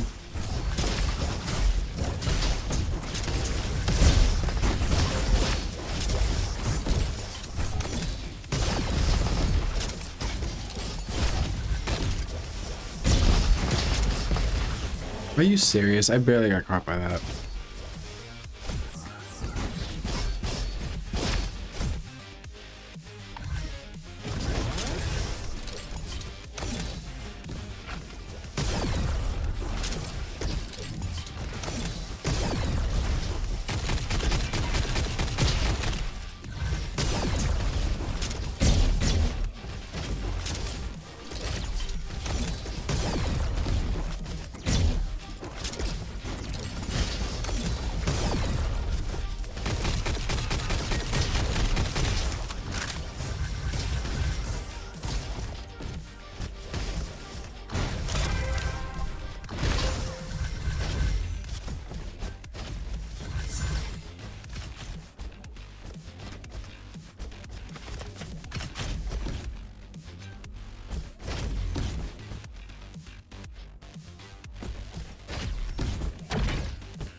Oh, I tried to like rush to the fucking health.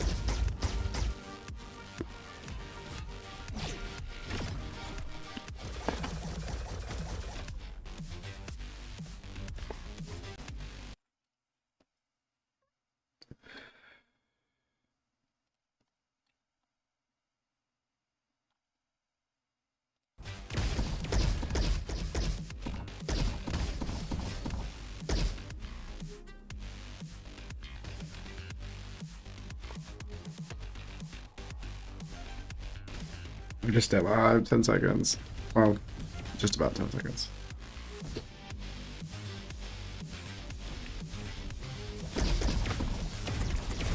Three.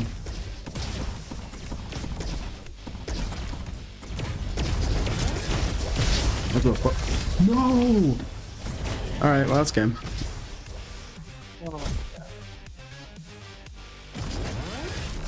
We're just taking like hella damage.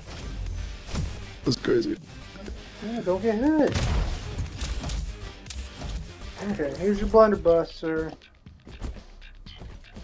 Oh, now he wants that. He wants another weapon. Okay, so he wants to take pictures of certain weapons. Okay, well, I can't get in there. Okay, well, that's unfortunate.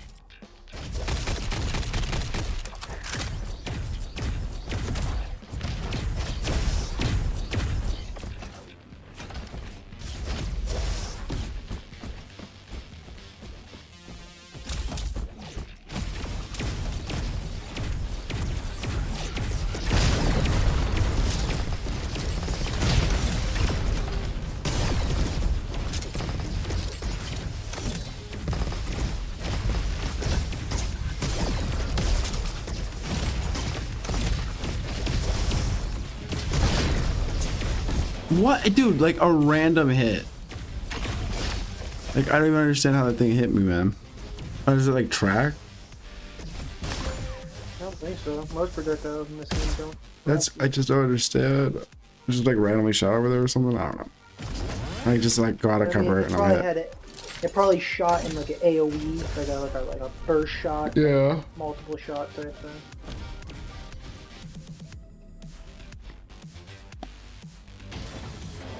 And yeah, I got hit literally once and died.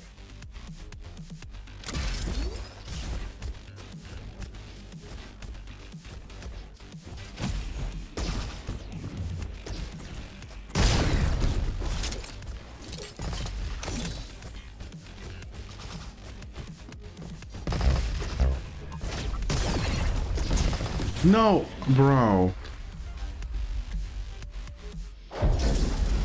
Maybe we should find an easier game for you. I don't know why this is happening. Alright, like that was kind of cool. I wish I could get 2 shots out of it.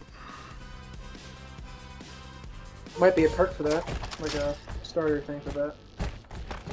Not a starter thing, I don't know what you call it.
apparently I'm gonna use this weapon to throw myself. I can get some actual speed doing that.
Cannon's pretty good. There's a lot of AoE to it. And it freezes enemies.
Here's something new.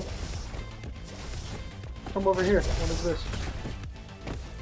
Oh, data load.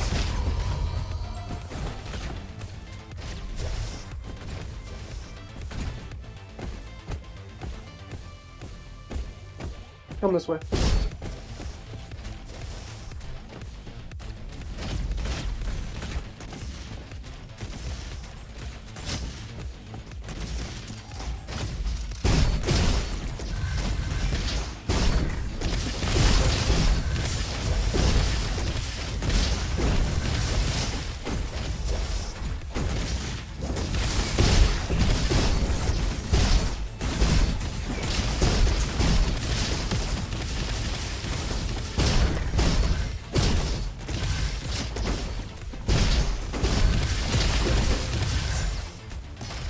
One more second.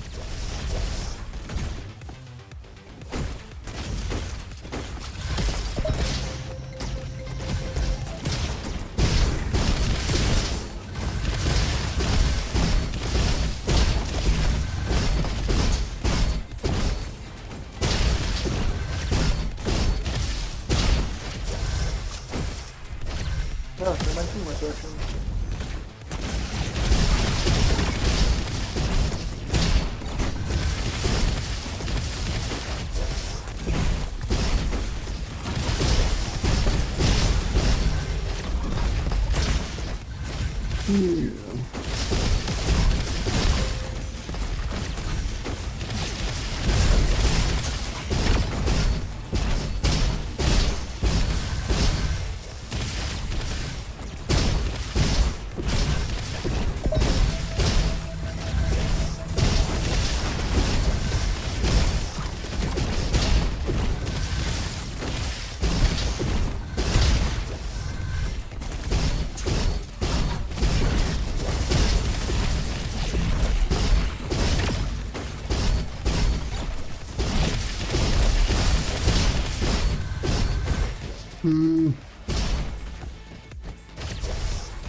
Oh shit.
Putting an S real quick.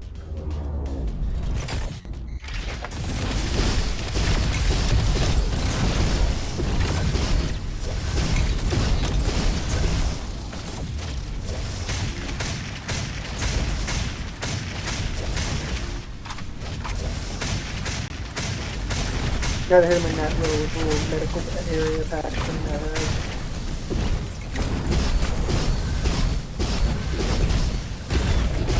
I really want to let me into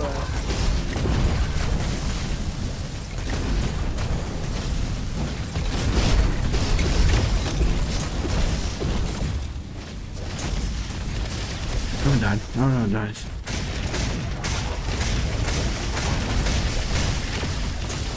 Oh, my bad. Damn.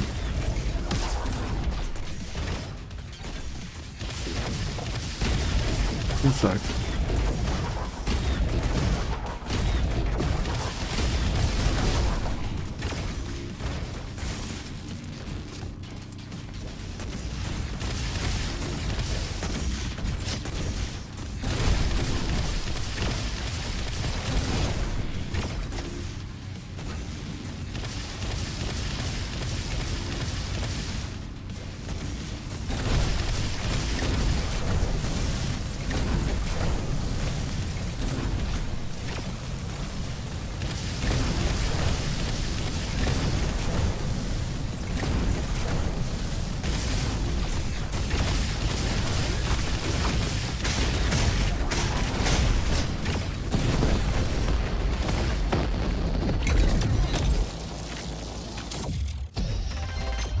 Oh, fuck me.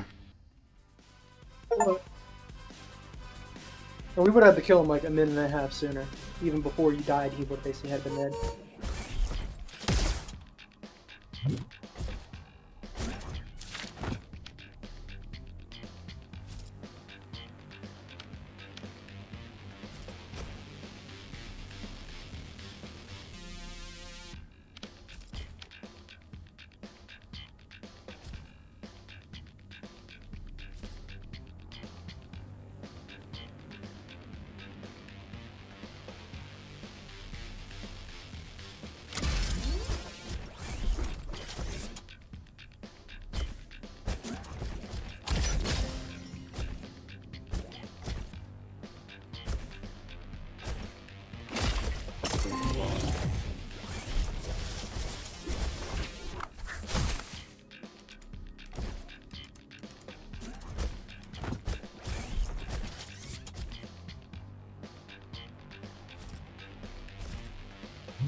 Did you get the heal? You know, I think I did. I'm fine now, I'm fine. There we go. Alright, I'm back to good.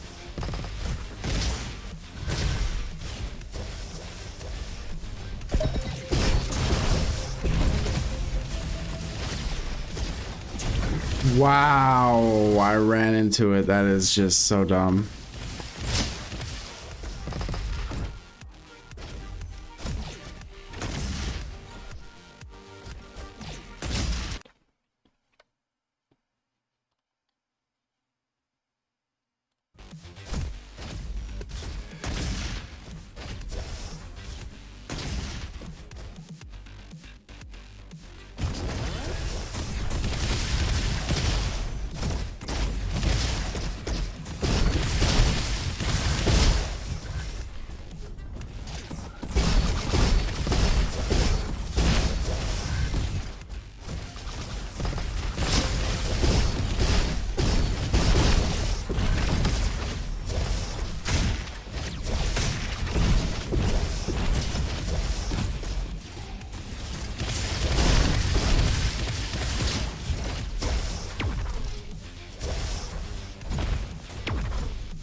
I did not see that small shot. Wow, I was like a second away. Yeah, that's unfortunate.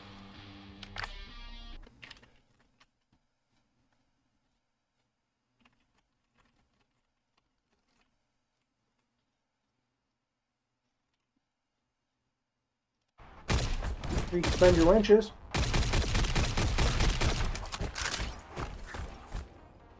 Oh yeah, I like some wrench stuff.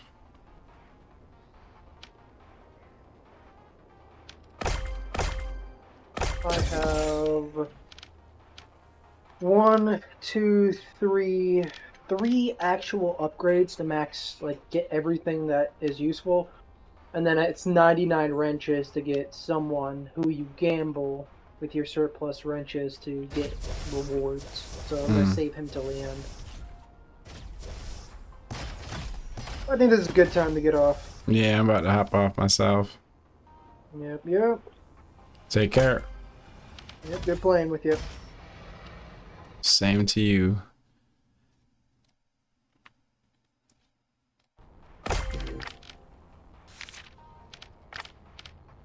Alright, y'all. That's about it. We're about to hop off of here. Oh, I was on way too late, but that was a fun game. I love just running around, just dying over and over again, but thanks for hanging out. Oh, see ya later on tonight. Take care.